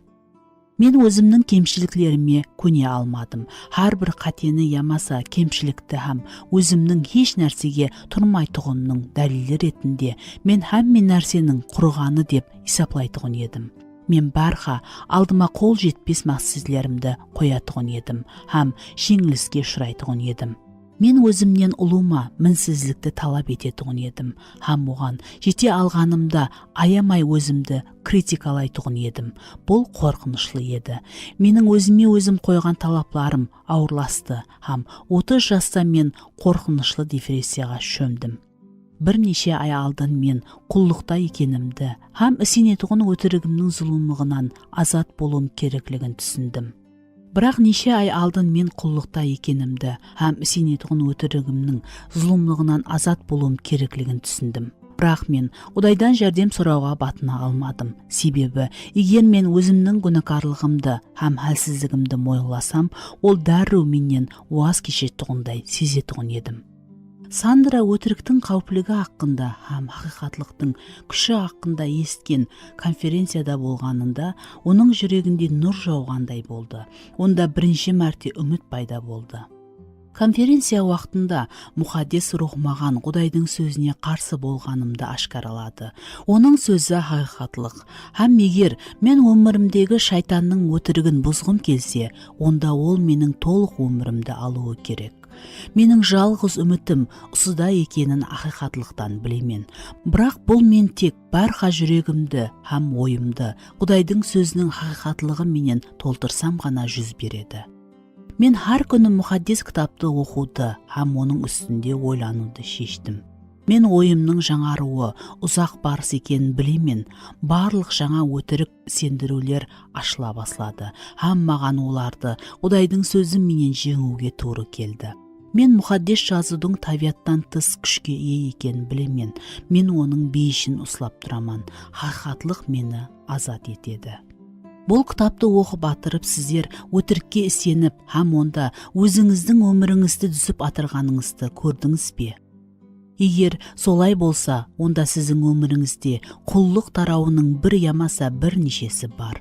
Бұл сіздерде ауыр, терең әдет болған машқала ямаса сіздерге әуметсіз болған сұраулар болуы мүмкін. Бәлкім сіз дұшпанға өміріңіздің ұзақ жылдардан бері құтылуды қалеген бұл тарауларын берген шығарсыз. Бәлкім сіздер бірінші мәрте ұсындай машқаланың бар екенін білген шығарсыз. Еркінлікке жолда қалеген жағдайда сіздерге шамаменен 3 адымдай үслеу керек. Бірінші, өзіңіздің құллық ямаса гүналы мінез құлқыңыздың тарауларын белгілең. Екінші, бұның тикарында жатқан өтірікті белгілең. Үшінші, өтірікті хақиқатлық менен өзгертің. Хақиқат түрлі өтірікті жеңе алады. Дәл соны шайтан біздерден жасырғысы келеді. Ол сіздердің бұған сенбеуіңіз үшін әмме нәрсені істейді. Бірақ сіз хақиқатлықты біліп, оған сеніп, әрекет етіп басласаңыз, қараңғылықтың қапысы ашылады, сіздер еркіндікте боласыз. Хақиқат біздерді еркін ете алады. Йохан 8 бап 38 аятқа қараң. Біздердің ойымызды, жүрегімізді өтірік сенімлер, сезімлерден қорғайды. Мен ғазепленген, қате ойлаған, қорыққан, мен нәрсені күзеткен, өкпелеген уақытлар болды. Сол уақытта мен хақиқатлыққа жуыраман, онда пана табаман. Құдайдың сөзі біздерге былай уәде береді. Өзінің пәрлері менен қаплайды, оның қанатлары астында қауіпсіздікте боласаң. Қалқан қорған оның хақиқатлығы. Забур кітабы 90 бап 4 аят. Хақиқат біздерді жарқ етуі мүмкін. Біздердің ақылымызды, жүрегімізді, рухымызды тазалайды. Атанаққа бармастан алдын оның сөзінің тазалайтын күші хақында Иса өзінің шәкіртлерінің есіне түсірді. Йохан 15 бап 3 аятқа қараң. 2 баптан кейін ол: «Әке, оларды хақиқатлық менен мұқаддес қыл, сенің сөзің хақиқатлық» деп дуа етті. Йохан 17 бап 17 аят. Көбінесе қолымда мұқаддес жазу менен мен: «Әке, ілтимас, мені өзіңнің сөзің менен жуындыр, сенің сөзің хақиқатлық, менің жүрегімді, ойымды хақиқатлық менен тазала» деп дуа етемен. Хақиқат жолын таңлап, дұшпан біздерге топлыш жасағанда, біздер жүрегімізді хақиқатлыққа қаратып, біздердің сезімдеріміз ямаса, ақылымыздың айтқанларына қарамай, оның тикарында әрекет етуді үйренуіміз керек. Мен шаршауға, әлсізлікке ямаса, денеге берілгенде, менің ақылым сезімдерім өтірікті қабылдағанда, мен тоқтап, өтірікке қарсы тұратығын хақиқатлықты іздеуге әрекет етемен.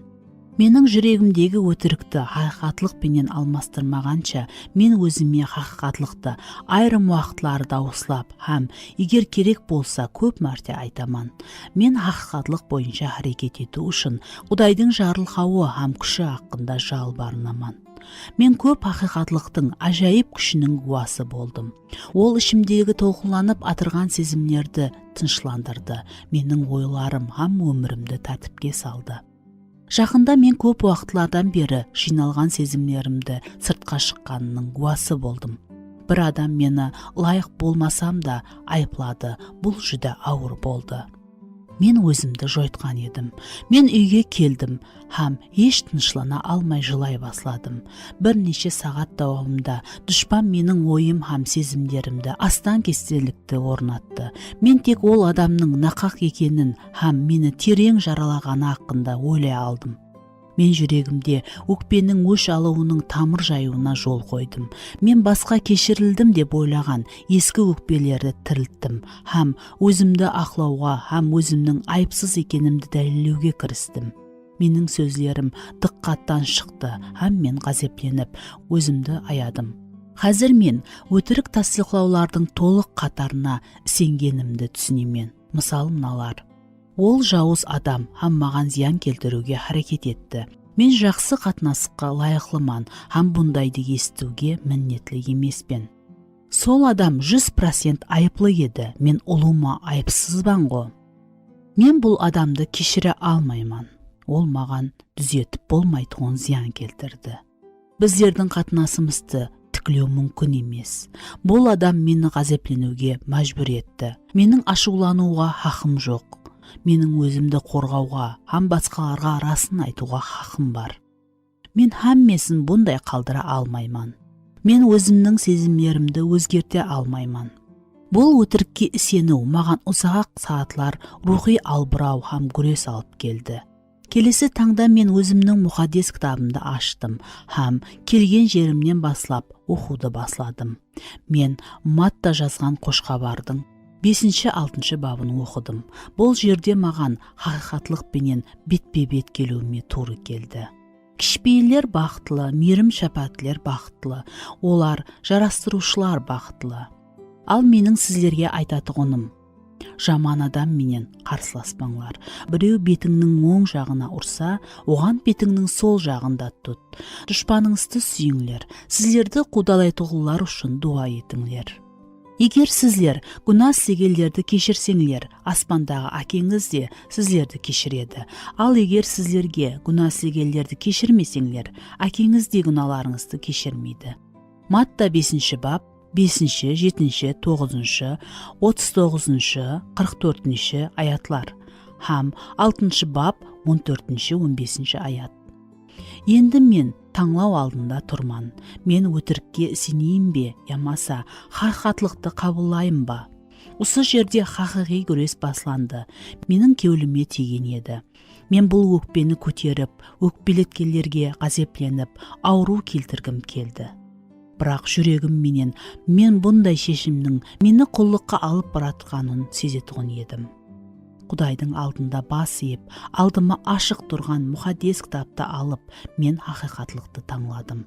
Мен кешіру керектігін, қорлағанды тыншылықпен жіберуді, оған ғазеп сақламауды білетұғын едім. Мен кешіре алмайтұғынымды сезетұғын едім. Бірақ гәп менің кешіре алмайтұғынымда емес, ал кешіруді қалемейтұғында екенін білетұғын едім. Егер мен хақиқатлықта жүруді қалесем, онда өш алу һәм бұл адамды өзінің сүйіспеншілігінен айыру құқынан бас тарту керек еді. Мен хақиқатлықты өзіме өзім қайталап, жүрегімде пікірлей басладым. Егер басқаларға мейірім көрсетпесем, һәм егер оның уасиятларына бойсынсам, алатұғын жарылқауым хақында мен өзіме кешірудің ақыветі хақында, шойтатұғын мейірім хақында естеттім. Мен кешіру үшін қалеуді күтудің керек емеслігін, Құдайға бойсынуды таңлау керектігін білетұғын едім. Мен сезімдерімнің басылатұғын білетұғын едім. Мен зерлеп тұрғанымда ішімде елі күрес давам етті, бірақ мен бәрібір ақ байрақты көтердім. Негізінде мен Құдайға мен жеңдім деп айттым. Мен өзімді һәм сол адамды Құдайдың қолына бердім. Һәм қорлаушыны кешіруге келістім. Бұл қандай қиын болмасын, мен өкпе менен қошласуға келістім. Эмоционаллық, азатлық дәуірі келмеді. Бірнеше уақыт давамында мен еле өкпелеуді сездім. Айрым уақытлары өзімнің сезімдеріме қайтуға, ямаса қалай болса да білдірме өш алу сезімін сезетұғын едім. Бірақ Құдайдың мейірімі менен мен жүрегіме хақиқатлықты айтуды, һәм онда жасауды давам еттім. Құдайдың сөзіне бойсынудан мен қатынастықты тікілеу мүмкіншілігін һәм мені қапа қылған адамның өмірін түзеуді, ізлеуді басладым. Кейінгі әптеде менің сезімдерім еркіме ерді. Өз уақытында Құдай маған жағдайды толығырақ түсінуді берді. Ол менің реакцияларымның себеплеріне нұр берді. Һәм менің жүрегімнің айрым терең, мен сезбеген һәм шешуім зәрур болған машқалаларын көрсетті. Мен Құдайға менің жағдайларыма дирижер болып, һәм бар машқалаларды көрсететұғындай жетерлі сүйгені үшін міннеттарман. Сол жағдайда менің Масихтың образына жақылауым үшін қолағанына оған міннеттарман. Хақиқаттың өзгертуші күші. Құллықтан ерік болу, бұл хақиқатлықты білудің масалы жемісі. Онда тикарланған хақиқатлыққа һәм өмір образына сену. Біздер хақиқатлықты қалай біле аламыз? Біздер хақиқатлықты бұл апуайы пікір, ямаса философия емеслігін есте тұтуымыз керек. Хақиқат бұл шеккелік. Иеміз Иса Масих. Ол өзі хақында былай деді: мен жол, хақиқат һәм өмірмен. Йохан 14 бап 6 аят. Иса адамларға қандай да діни система хақында уаз айтқан жоқ. Ол оларға өзі хақында уаз айтты. Ол өзінің ізінен ерушілер деп санағаларға ол былай деді: егер менің сөздерім бойынша жасасаңлар, хақиқи шәкіртлерім боласылар. Сіздер хақиқатты біліп аласылар. Хақиқат сіздерді азат қылады. Егер ол сіздерді азат қылса, хақиқаттан азат боласылар. Йохан 8 бап 31, 32, 36 аят. Хақиқи азатлыққа тек иеміз Исамен қатынаста ерісуге болады. Иса, Құдайдың тірі сөзі, өзін мұхаддис жазуда: жазылған Құдайдың сөзі ашты. Егер біздер оны білуді қалесек, онда өзімізді оқуға, Құдайдың сөзін үйренуге һәм оның үстінде ойлануға бағышлауымыз керек. Бұны еш нәрсе менен алмастыруға болмайды, һәм бұл жолды кесу мүмкін емес. Дұшпан біздерге басқа өтірікпен hüжім етеді. Бұл өтірікті жеңу үшін біздер өзіміздің ойымыз һәм жүрегімізді Масихқа толтыруымыз керек. Оның сөзін алуымыз керек. Бірақ тек хақиқатты білу жетерлік емес. Біздер хақиқаттылыққа бойсынуымыз керек. Бұл зарур болғанда біздер өзіміздің пікірлеу образымызды Құдайдың сөзіне текарланып өзгертуге таяр болуымыз керек дегенді білдіреді. Өздерін Масихи деп сынайтұғын миллионлаған адамдар хақиқатында алданады. Олар мұқаддес кітап бойынша жасамайды. Олардың өміріндегі бақалықлары, олардың жүз беріп атырған уақиға біріншіліклері, олардың алданғаны һәм дүниялық пікірлейтұғыны хақында куәлік етеді. Белгілі көзқарас һәмме ұсылай ойлағаны үшін дұрыс ямаса, біздер бәрқа бұған сенгеніміз үшін ямаса, белгілі Масихи автордың бұл жағдайда тұрғаны ямаса, жақсы дос һәм кеуіл қауендердің біздерге берген мәслихатларын ойлауына дұрыс. Өзіміздің істерімізді біздер Құдайдың сөзімен салыстыруымыз керек. Бұл біздердің жалғыз абыройымыз. Хақиқатқа тура келетұғын өмір. Бұл біліп тұрып өтіріктен бас тарту һәм хақиқатты қабылдау. Міне не үшін Забур жыршысы былай дуа етті: менен өтірік жолын алып тасла.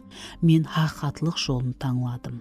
Забур кітабы 118 бап 20 һәм 30 аят.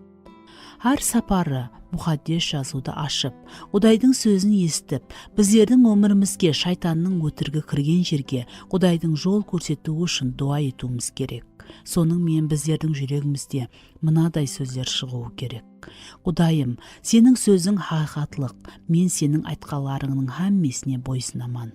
Маған бұл ұнаса да, ямаса, ұнамаса да, бұны мен орындауды қалемесем де, я қалесем де, бұның менен разы ямаса наразы болсам да, бұл маған ұнаса да, ямаса, ұнамаса да, бәрібір мен өмірімді сенің сөзіңе бойсындыруға шешім қабылдайман. Мен сені тыңлайтұғын боламан. Біздер хақиқатты біліп, һәм онда жүрген уақытымызда Құдай біздердің жәрдемімізбенен атраптағыларды хақиқатлыққа алып келеді. Ендігіден бұлай көдек болмайық. Адамлардың жалатайшылығы һәм хилекерлігі арқалы пайда болған һәр түрлі талиматлардың самалы менен ана жақтан мына жаққа шайқатылмайық. Керісінше, хақиқатлықты сүйіспеншілікпен айтып, дененің басы болған Масихқа қарай һәр тәріплеме өсіп барайық. Соллықтан, өтіріктен уаз кешіп, һәр біріңіз сенуші туысқаныңызға хақиқатты айтыңлар. Себебі һәммеміз бір дененің мүшелеріміз. Ефесліктерге арналған хат 4 бап 14-15 аят һәм 25 аят. Мен алдын айтқанымдай, бұл кітапты хаялардың хақиқатлықта еркіндікке ерісуін қатты қалегенім үшін жазуды басладым. Бұл қалеу Яқыптың жазған хатының кейінгі аятларында айтылған. Араңызда бір адам хақиқат жолында адасса, біріңіз оны хақиқатқа қайтарса, білсін, бір күнәкарды надұрыс жолдан қайтарған болады.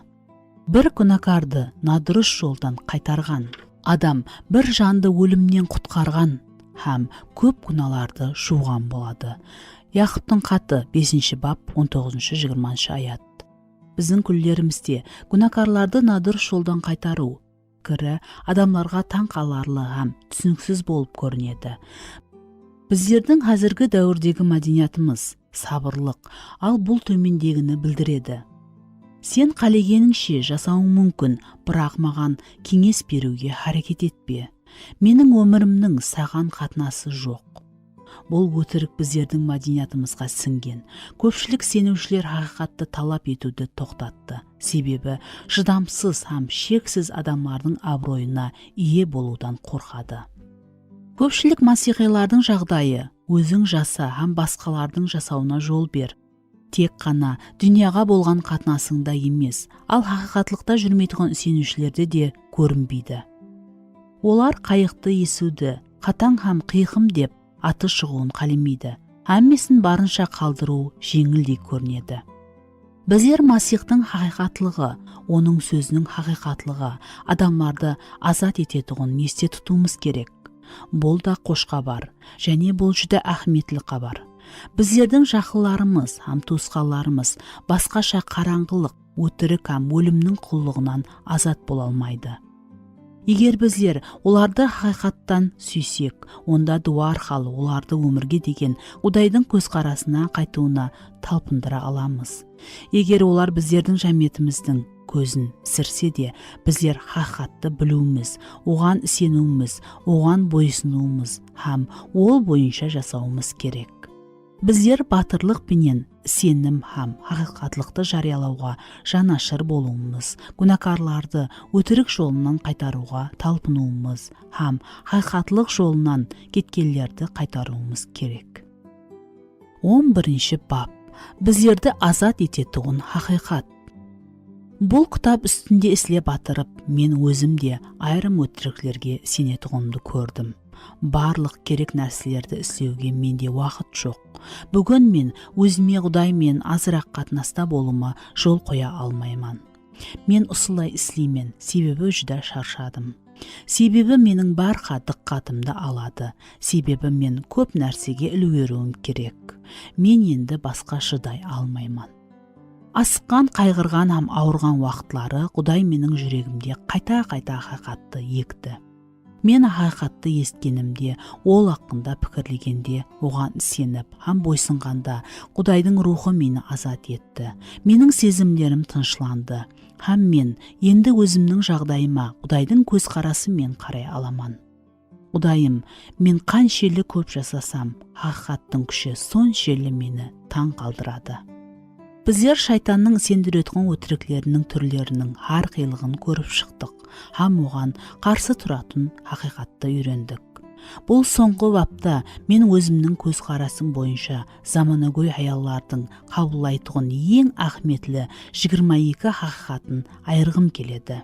Мен өзім де оған барға қайтаман. Олар менің ойымды, еркімді, сезімдерімді беккем қорғайды. Бұл хақиқат мені азат етті, ол сізді де азат етеді. Сіздер бұл кітапты тек көріп шығу қалеуін сезуіңіз мүмкін. Бұның орнына сіздер азат етуге, өміріңізді өзгертуге, ұқыплы әрбір хақиқатты ойлануыңызға шақыраман. Олардың әрбірін дауыслап оқың. Пікірлеу образыңызды өзгертіп, Құдайдікі менен туры келемен дегенше оларды қайта-қайта оқың. Бәлкім, бұл тізімді ядылап алу керек шығар. Сондай-ақ, мұқаддес кітаптың аятларына сілтемелер әрбір хақиқатты тасдиқлайды. Келешекте сіздер келесі өтірікке сенгеніңізді көрсеңіз, дәру бұл тізімге қайтың, оны оқып шығың, өзіңіздің пікіріңізді жаңалаң, өзіңіздің жүрегіңізді хақиқатқа үйретің. 1. Құдай мінсіз. Забур кітабы 118 бап 68 аят. 135 бап 1 аятқа қараң. Құяш жарқырағанда сіз сау саламат болғаныңызда, әмме сізді ажайып адам деп ойласа, Құдайдың жақсылығы мейіріміне сену жеңіл.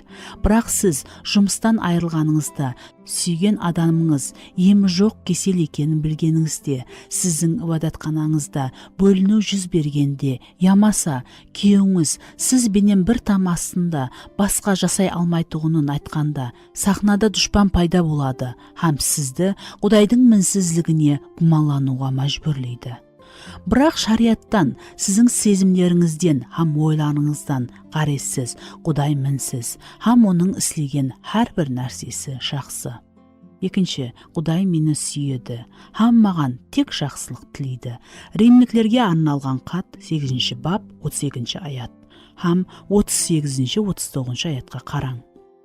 Құдай біздердің мүлайым лайықлы адам болғанымыз үшін ғана емес, ол сүйіспеншілікте болғанлықтан сүйеді. Біздер оның сүйіспеншілігіне лайықлы бола алмаймыз. Біздер оның шексіз сүйіспеншілігін түсіне алмаймыз. Бірақ, егер оған сенсек, оны қабылдасақ, ол біздердің өмірімізді өзгертеді. Құдай мінсіз һәм біздерді сүйеді. Ол өзінің біздерге ойлаған өмірінің қуанышын бастан өткеруімізді қалайды. Ол біздердің хақиқи һәм мәңгілік қуанышқа тек өзінде ие болуымызды біледі. Ол біздерді соншелі сүйгеліктен біздердің өзіне келуімізді үйретті. Себебі тек осылай біздер хақиқи қанатлануды сезуіміз мүмкін. Үшінші, Масих мені толығымен қабылдайды. Ефесліктерге арналған хат 1 бап 4-6 шекем аятларға қараң. Бәлкім, сізден ата-анаңыз, күйеуіңіз ямаса балаңыз бас тартқан шығар. Бірақ егер сіздер Масихқа сенсеңіз, онда қабылданғансыз. Оның біздерді қабыл алуына біздер әрекет етуіміз керек. Бұның үшін барлық рухи шыңларға ерісудің керегі жоқ. Біздер еш нәрсе менен мұқаддес Құдайдың хүрметіне лайықлы бола алмаймыз. Бірақ біздер өлімге күм етілген күнәкармыз, лайықсыз күнәкарлар. Құдайдың алдында таза һәм айыпсыз тұру мүмкін. Ол әлде қашан біздерді қабылдады.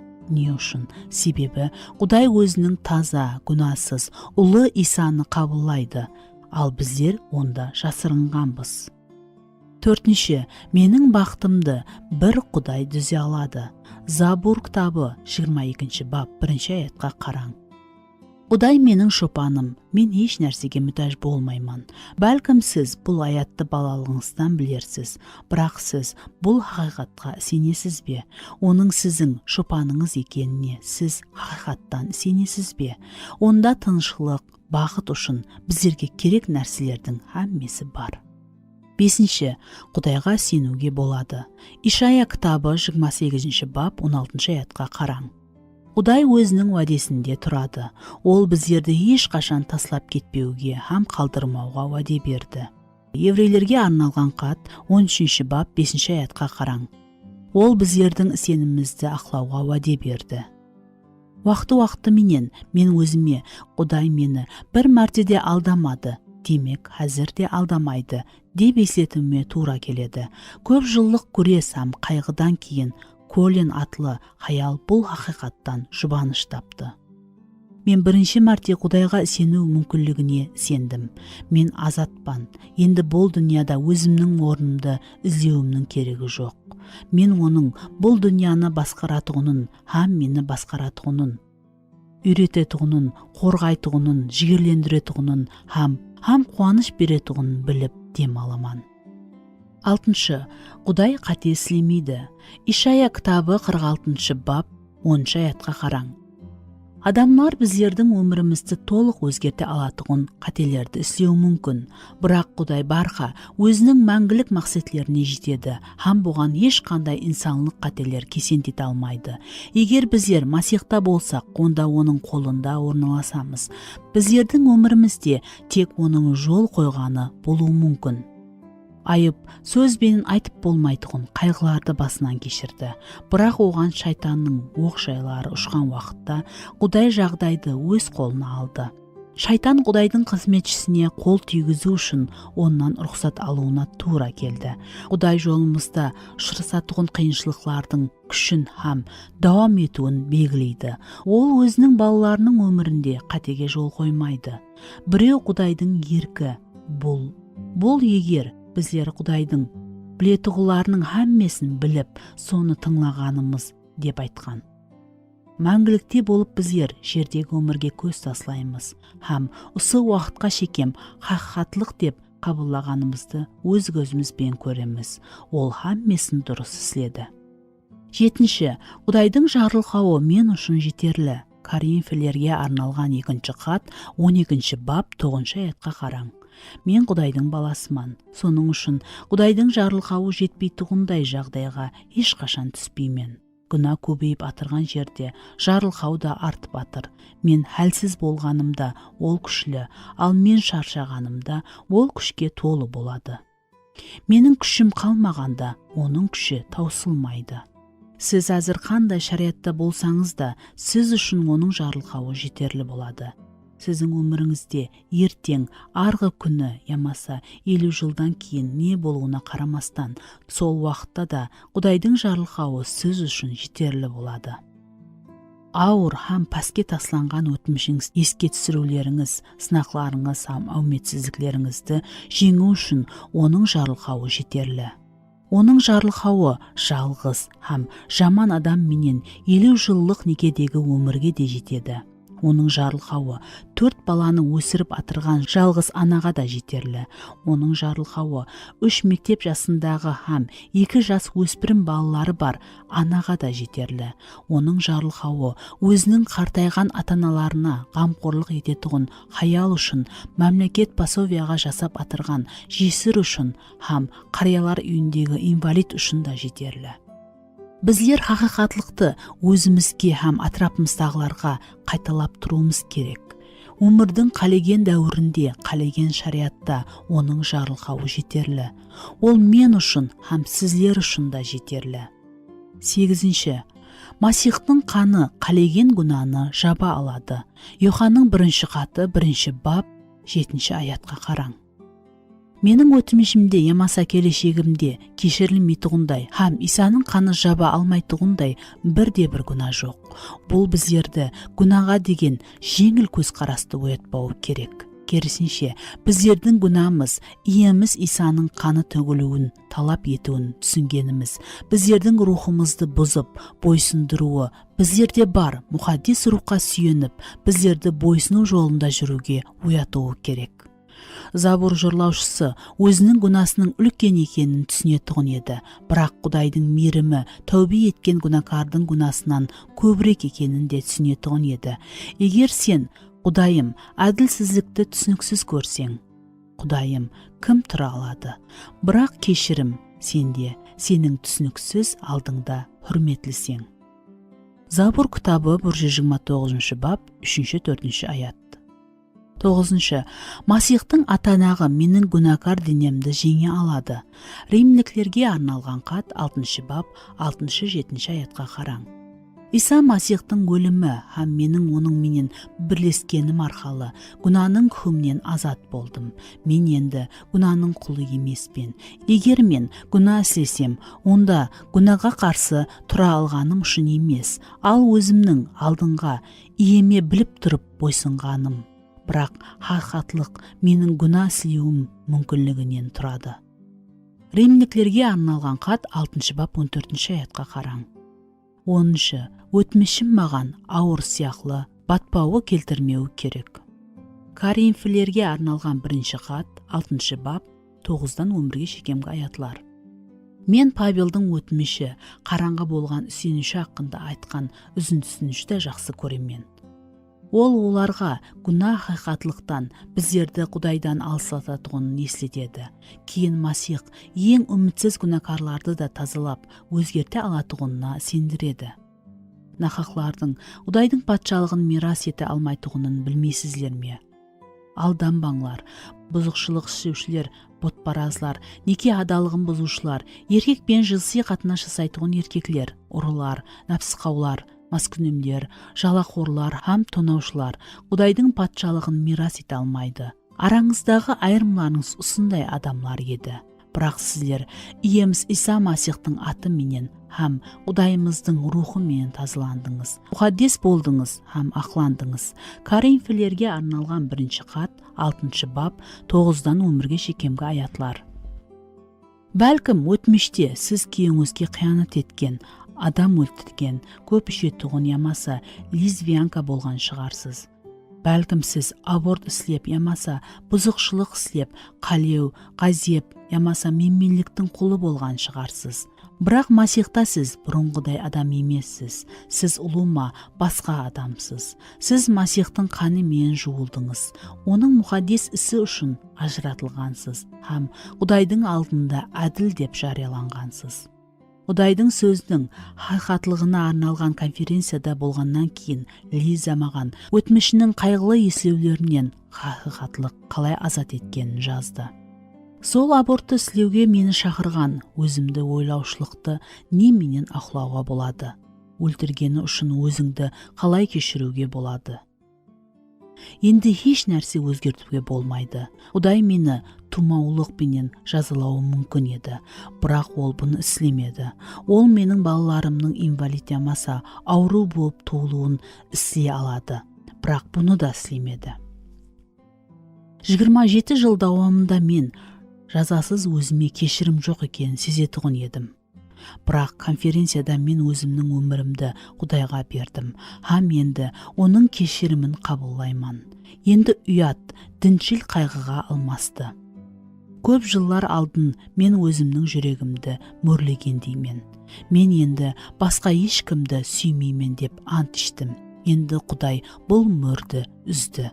Мен және азатпан, мен адамларды жақсы көре аламан, хам олардың мені сүюіне жол қояман.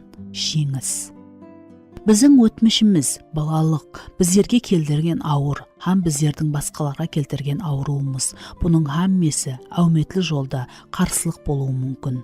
Лекін бұл Құдайдың мейірімі менен бұл жеңіске хам жеміслі өмірге келесі адым бола алады. 11. Құдайдың сөзі мені басқарды, оқытады, хам мені шыпалай алады. Забур кітабы 18 бап 8 аят, хам 106 бап 20 аят, хам 118 бап 105 аятқа қараң. Көпшілік сенімшілер бүгін Құдайдың сөзінің күшіне, өмірді үзіл кесіл, хам ұлыма өзгертуге құқылығына, адамларды құлдықтан шығаруына, хам Құдайдың еркін көрсетуіне сенімін жойтқан. Мұхаддес жазуды тек көплеген хақиқатлық бұлақларының бірі, ямаса басқа еш нәрсе шара қалмаған уақытта баратұғын ақырғы ұсыл деп санайды. Хақиқатында да Құдайдың сөзі тірі, хам тәсірлі. Ол біздердің азапланған жүрегімізді шыпалайды, хам біздердің шаршаған жанымызға тыныштық алып келеді. Ол біздің жолымыздағы жарық нұр. Біздердің мұқтаждықлеріміз, жағдайымыз қандай болмасын, Құдайдың сөзі біздердің мұқтаждықлерімізді қандыратұғындай жағдайда. Ол біздердің сүйгеніміз, хам жақыларымызға да жәрдем беретұғын жағдайда. Азапланып атырған адамлар біздердің пікіріміз ямаса ұсуларымызға мұқтаж емес. Олар Құдайдың не айтып атырғанын білуі керек. Олар бұның бұйрықтарын, оның бейішін, хам оның жолын білуі керек. Егер біздер адамларға хақиқаттан жәрдем беруді қалесек, онда оларды хақиқатлыққа бағындыруымыз керек. Кейін дуа етуді, сүйіспеншілікпен оларды анық жағдайларда пайдалануға үйретуіміз керек. 12. Мұхаддес рух маған Құдайдың бұйрығаларының хаммесін орындауға жәрдем берді. Салоникалыларға арналған 1 хат 5 бап 24 аят. Филиппилерге арналған хат 2 бап 13 аятқа қараң. Құдай біздерге жарылғау алып келмейтұғын нәрсені істеуге бұйрық бермейді. Соның үшін біздер оған үміт етуіміз керек. Демек, біздер кешіре алмайтұғындай адам жоқ. Марк 11 бап 25 аятқа қараң. Біздер сүйе алмайтұғындай адамар жоқ. Матта 5 бап 44 аятқа қараң. Біздер оған хамме нәрсе үшін миннеттар болуымыз керек. Салоникалыларға арналған 1 хат 5 бап 18 аятқа қараң. Біздер қалеген жағдайларда разы болуымыз мүмкін. Еврейлерге арналған хат 13 бап 5 аятқа қараң. Машқала, біздердің Құдайды тыңлай алмайтұғынымызда, біздерді терең жаралаған ата-аналарымызды кешіре алмайтұғынымызда, кәсіптестерімізді сүйе алмайтұғынымызда, дауыл ортасында Құдайға рахмет айталмағанымызда, бір қаналы квартирада жасап қанатланбағанымызда емес. Машқаланың негізі біздердің Құдайды тыңлауымызда емес. Көбінесе біздер кешіруді, сүюді қалемейміз. Құдайға міннетташылық білдіруден бас тартамыз, хам оның біздерге бергенлеріне қанатланбаймыз. Бойсыну бұл біздердің Құдайдың табиғаттан тыс күшінен сүйеніп істеген шешіміміз. Мұқаддес рухтың күшімен біздер кешіруді, оған біздер арқалы атраптағылардың сүюіне жол қоюды, қалеген шариатта Құдайға рахмет айтып, хам разы болып қалуды шешуіміз мүмкін. 13. Мен Құдайдың алдында өзімнің мінез құлқым, шешімім, хам өмірдегі қиыншылықтарға реакциям үшін жауап беремен. Езекиил кітабы 18 бап 19-дан 22 шекемгі аятларға қараң. Жас өспірім уақытымда мен Құдай басқалардың істерін менен сорамайтұғын, бірақ бұл істерге өзімнің реакциям үшін оның алдында жауапкершілікке тартылатұғынымды білдім. Бәлкім біздер өзіміздің өміріміздің уақияларын басқаратұғындай жағдайда емес шығармыз. Біздер қандай шаңарақта туылуды, сыртқы көрінісіміздің қандай болатұғынын, қандай тәрбие болатұғынын таңламаймыз. Біздер өмірімізді сапастырған көплеген жағдайларға дауыс беру құқығына ие емес едік. Бірақ Құдайдың мейірімі менен біздер шариаттың құрбаны болмауымыз керек. Біздер оның өмірімізде жол қойған қиыншылықтарын басқара аламыз. Біздер адамдарды, жағдайларды айыплауды тоқтатсақ, өзіміздің қылықтарымыз үшін басқаларға жауапкершілікті аударуды тоқтатсақ, өзіміздің тыңлауымызға өзіміз жауап беруді басласақ, біздер хәлсіз құрбан сияқлы сезімнен азат боламыз. Біздер шариаттан қарессіз Құдайды тыңлау құқығына ие боламыз. 14. Мен не ексем, соны ораман. Галатлықтарға арналған хат 6 бап 7-8 аятқа қараң. Мен қанша үлкейсем, сонша не ексең, соны орасаң, низамының харекетін өмірімде көремен. Толығыменен менің өмірім көп жыллардан бері менің қабыл еткен шешімдерімнің ақыбеті. Балалығымда һәм жаслығымда мен ең кішкене шешімдер менің өмірімде қандай ахметлі рөл атқаратұғыны хақында азғантай болса да түсінікке ие емес едім. Мысалы, кітаплар оқу, кіммен сөйлесу, хүметке қалай қарау, бос уақыт қалай өткеру, қалай оқу, бүгін мен сол һәм басқа да шешімдердің жемісін орып батырман. Дәл осы сияқлы біздердің бүгінгі қалеген таңлауымыз тек біздің өмірімізде емес, ал бірнеше кейінгі әулетлардың өмірінде де нәтижеге ие болады. Әрбір өзін ойлаушылық, мен бүгін қабылдап атырған гүналы ямаса денелік шешімдер, бұл өсіп жеміс беретұғын тұқым, тек біреу емес. Әрбір өзін ойлаушылық, мен бүгін қабылдап атырған гүналы ямаса денелік шешімдер, бұл өсіп жеміс беретұғын тұқым, тек біреу емес. Әрбірі бойсыну ақты, бұл да менің һәм жақыларымның өмірінде жарылқау жемісін беретұғын тұқым. Жиын бірден пайда болмайды, бірақ ол әлбетте болады. 15. Хақиқи қуаныштың сыры. Өзіңнің өміріңдегі құқықты Құдайға беру. Матта 16 бап 25 аят. Лука 1 бап 38 аят. Петрдің 1 хаты 5 бап 7 аятқа қараң. Біздер көргеніміздей, гүнадан құлағаннан кейін барлық хаялар өздерінің өмірін өздері басқарғысы келеді. Біздер атраптағылар менен өзіміздің өміріміздің үстінен билік етуге харекет етеміз. Бірақ бұл харекетлер бәрхама ахметлі емес. Соның үшін біздер қаншелі харекет етпейік, бұл билік біздерге алдын берілмеген. Біздер оған талпынамыз, манипуляция қыламыз, һәм адамларды басқарамыз, қауітерленеміз, бірақ қаммесі пайдасыз.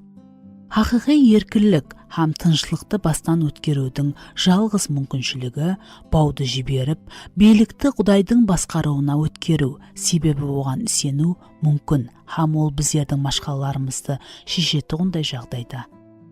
Өткен аптеде мен кәсіптестерімнің біріне өкпеммен күресуге харекет еттім.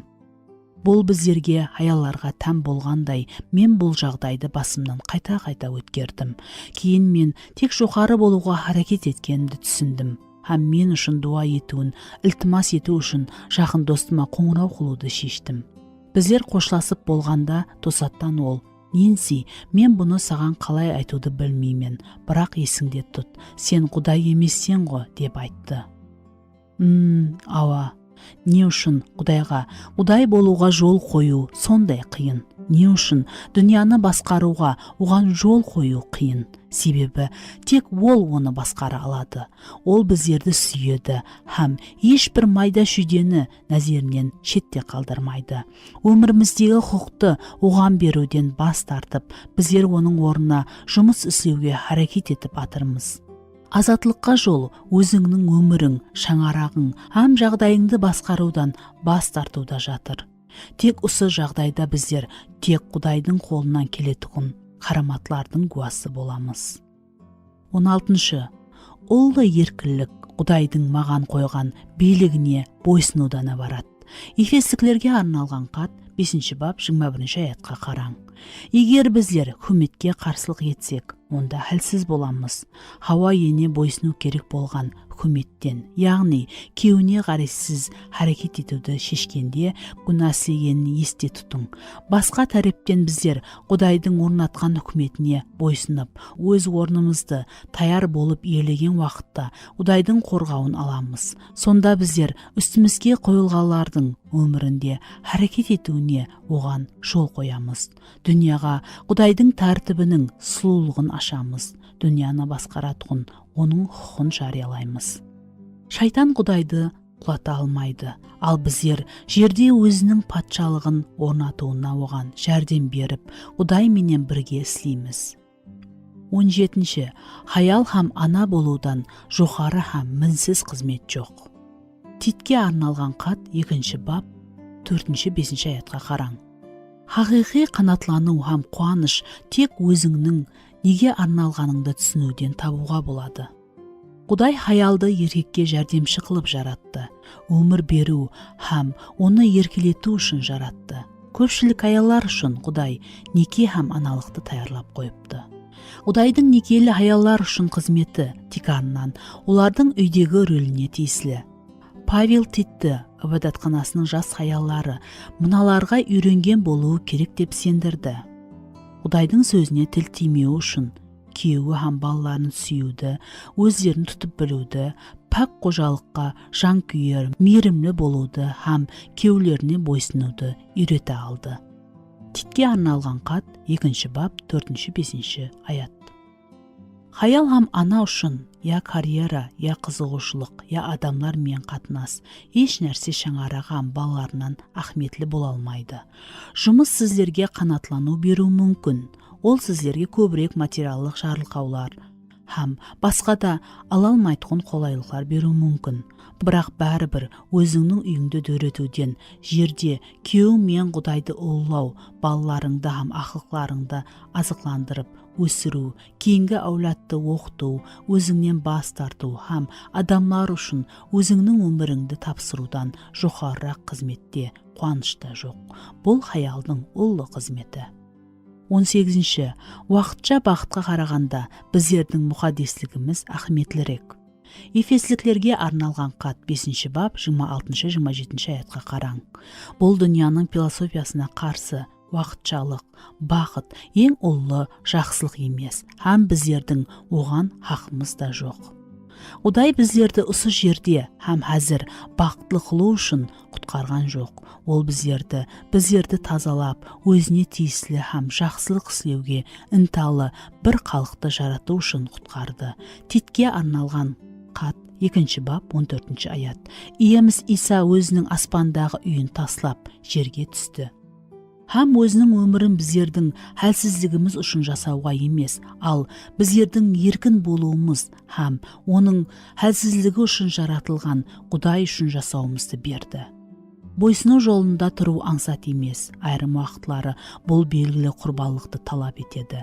Біздерге жеке қолайлығымыздан кешуге тура келеді, бірақ біздердің қалеген құрбалығымыз уақытша һәм мәңгілікте алатұғын қуаныш һәм қанатлануға тең келмейді.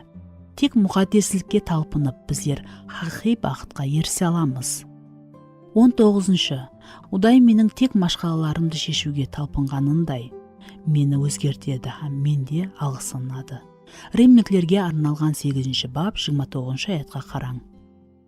Біздің жолымызда қиыншылықтар пайда болғанда, оларды дәру жоқ етуге харекет етуіміз табиғи. Егер біздер Құдайдың мақсатын көрмесек, һәм оның еркін қабылламасақ, онда ауыр жағдайдан шығу жолынан толық өзіміз харекет етеміз. Біздер оның дауысын естуді тоқтатамыз, һәм ол жәрдем бермегені үшін оған ашуымыз келеді. Бірақ Құдай тек менің машқалаларымды шешу үшін бар емес қой. Бұл оның менің сезімдеріме бейпаруа дегені емес. Бірақ өмірдегі біріншіліктердің шынжырын дүзіп, біздер Құдайдың өзіне не ахметлі деп есептейтұғын есепқа алуымыз керек. Ал оған әрбір адам өзінің ұлылығын көрсетуі ахметлі. Өзінің образына жақыламыз үшін ол мүмкін болған һәмме нәрсені істеуді қалайды. Біздерді көбірек тыншсызландыратұғын айрым машқалар ақиқаттан да біздерге оның мақсатында жүруге жәрдем береді. Егер біздер бұл машқалардың шешілуін талап етсек, шыдап болмайтын баслықтан, финанстың қиынласуынан, денсаулықпен байланысты машқала, некедегі машқалардан құтылуға харекет етсек, онда Құдайдың біздерге таярлап қойған жақсылығынан бос қалуымыз мүмкін. Біздерді өзінің ұлына ұқсатуды ойлап жіберген машқалаларынан ұзақты көрмей, жек көру қандай ақмақлық. 20-шы, қиыншылықсыз мінсізлікке ерісу мүмкін емес. Петрдің 1-ші хаты 5-ші бап 10-ші аятқа қараң. Қайғы біздерді өзгерту һәм Исаға ұқсату үшін жаратылған. Құдайдың қолындағы ахметлі құрал екенін түсінгенде басқаша қабыл етіледі. Өзгеру барысы тек біздердің қайғыдан бас тартуымызда емес, ал оны қабылдағанымызда жүз береді. Иеремия пайғамбардың кітабында біздер өзімізді тазалауға қызмет ететұғын қайғыларды жаман көрудің ақбетлерінің анық суретлемесін табамыз. Муап жаслығында тыныштықта болды, өзінің аштықсында отырды. Һәм ыдыстан ыдысқа құйылмайтұғын еді, һәм тұтқынға бармады. Солықтан онда оның мазасы қалды, һәм оның иісі де өзгермеді. Иеремия кітабы 48-ші бап 11-ші аятқа қараң. Иеремияның дәуірінде бино сіленгенде жүзімнің суын бино місіне құятұғын еді. Һәм ашысы кетемен дегенше бірнеше әптеге қалдыратұғын еді. Кейін жаңа қоқым пайда болу үшін биноны басқа меске құятұғын еді. Бұл барыста бино толығымен тазарып һәм мазалы боламан дегенше қайталанатұғын еді. Муап халқының тарихы өзіне тән тыныш еді. Олар бір қайғыдан басқасына тазалану барысының құйылуын өтпеді. Нәтижеде муабыларда гүнаның қою һәм ащы қоқымы қалды. Олардың мазасы өзгермеді. Қайғы бұл өзін ойлау һәм гүна жоқ болып, һәм мұқаддес рухтың биносы таза һәм мазалы боламан дегенше бір ыдыстан екіншісіне құю. 21-ші, менің қайғыларым мәңгіге созылмайды. Коринфилерге арналған 2-ші хат 4-ші бап 17-18-ші аятқа қараң. Біздер бәрха отта тұрғандай, біздерді бір ыдыстан екінші ыдысқа құйғандай көрінсе, біздердің сезімдеріміз бұл мәңгі дауам етеді деп куәлік етеді. Бұндай уақытлары өзіңе бұл барыстың мәңгілік емес екенін естетіп тұру керек. Бұл мәңгі дауам етпейді. Қалеген қайғы белгілі бір мақсатқа ие. Құдайда біздердің өмірімізге жіберген қиыншылықтарында айрықша мақсат бар.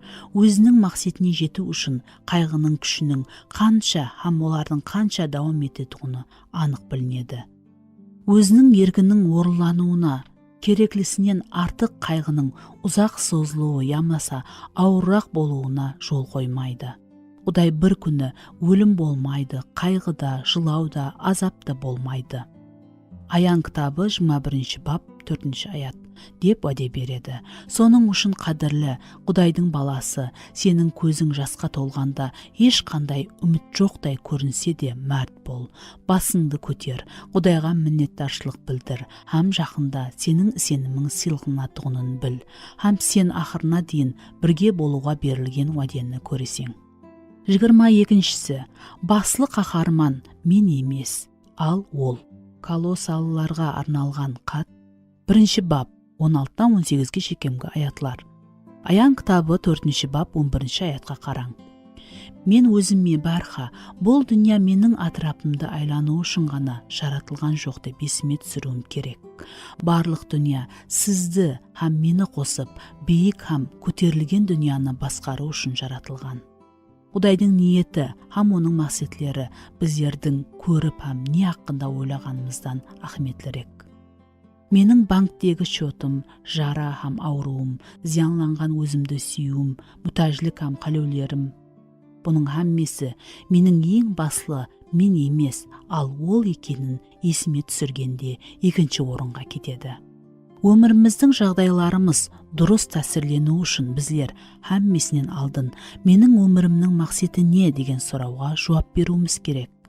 Егер менің мақсатым бақытлы болу, біреуге керек болу, ямаса сүйгілі болу болса, онда мен барлық қарсылықтарды қойылған мақсатке ерісуде тосқылық етіп атырған шайтанның топлыстары деп қабылдаймын.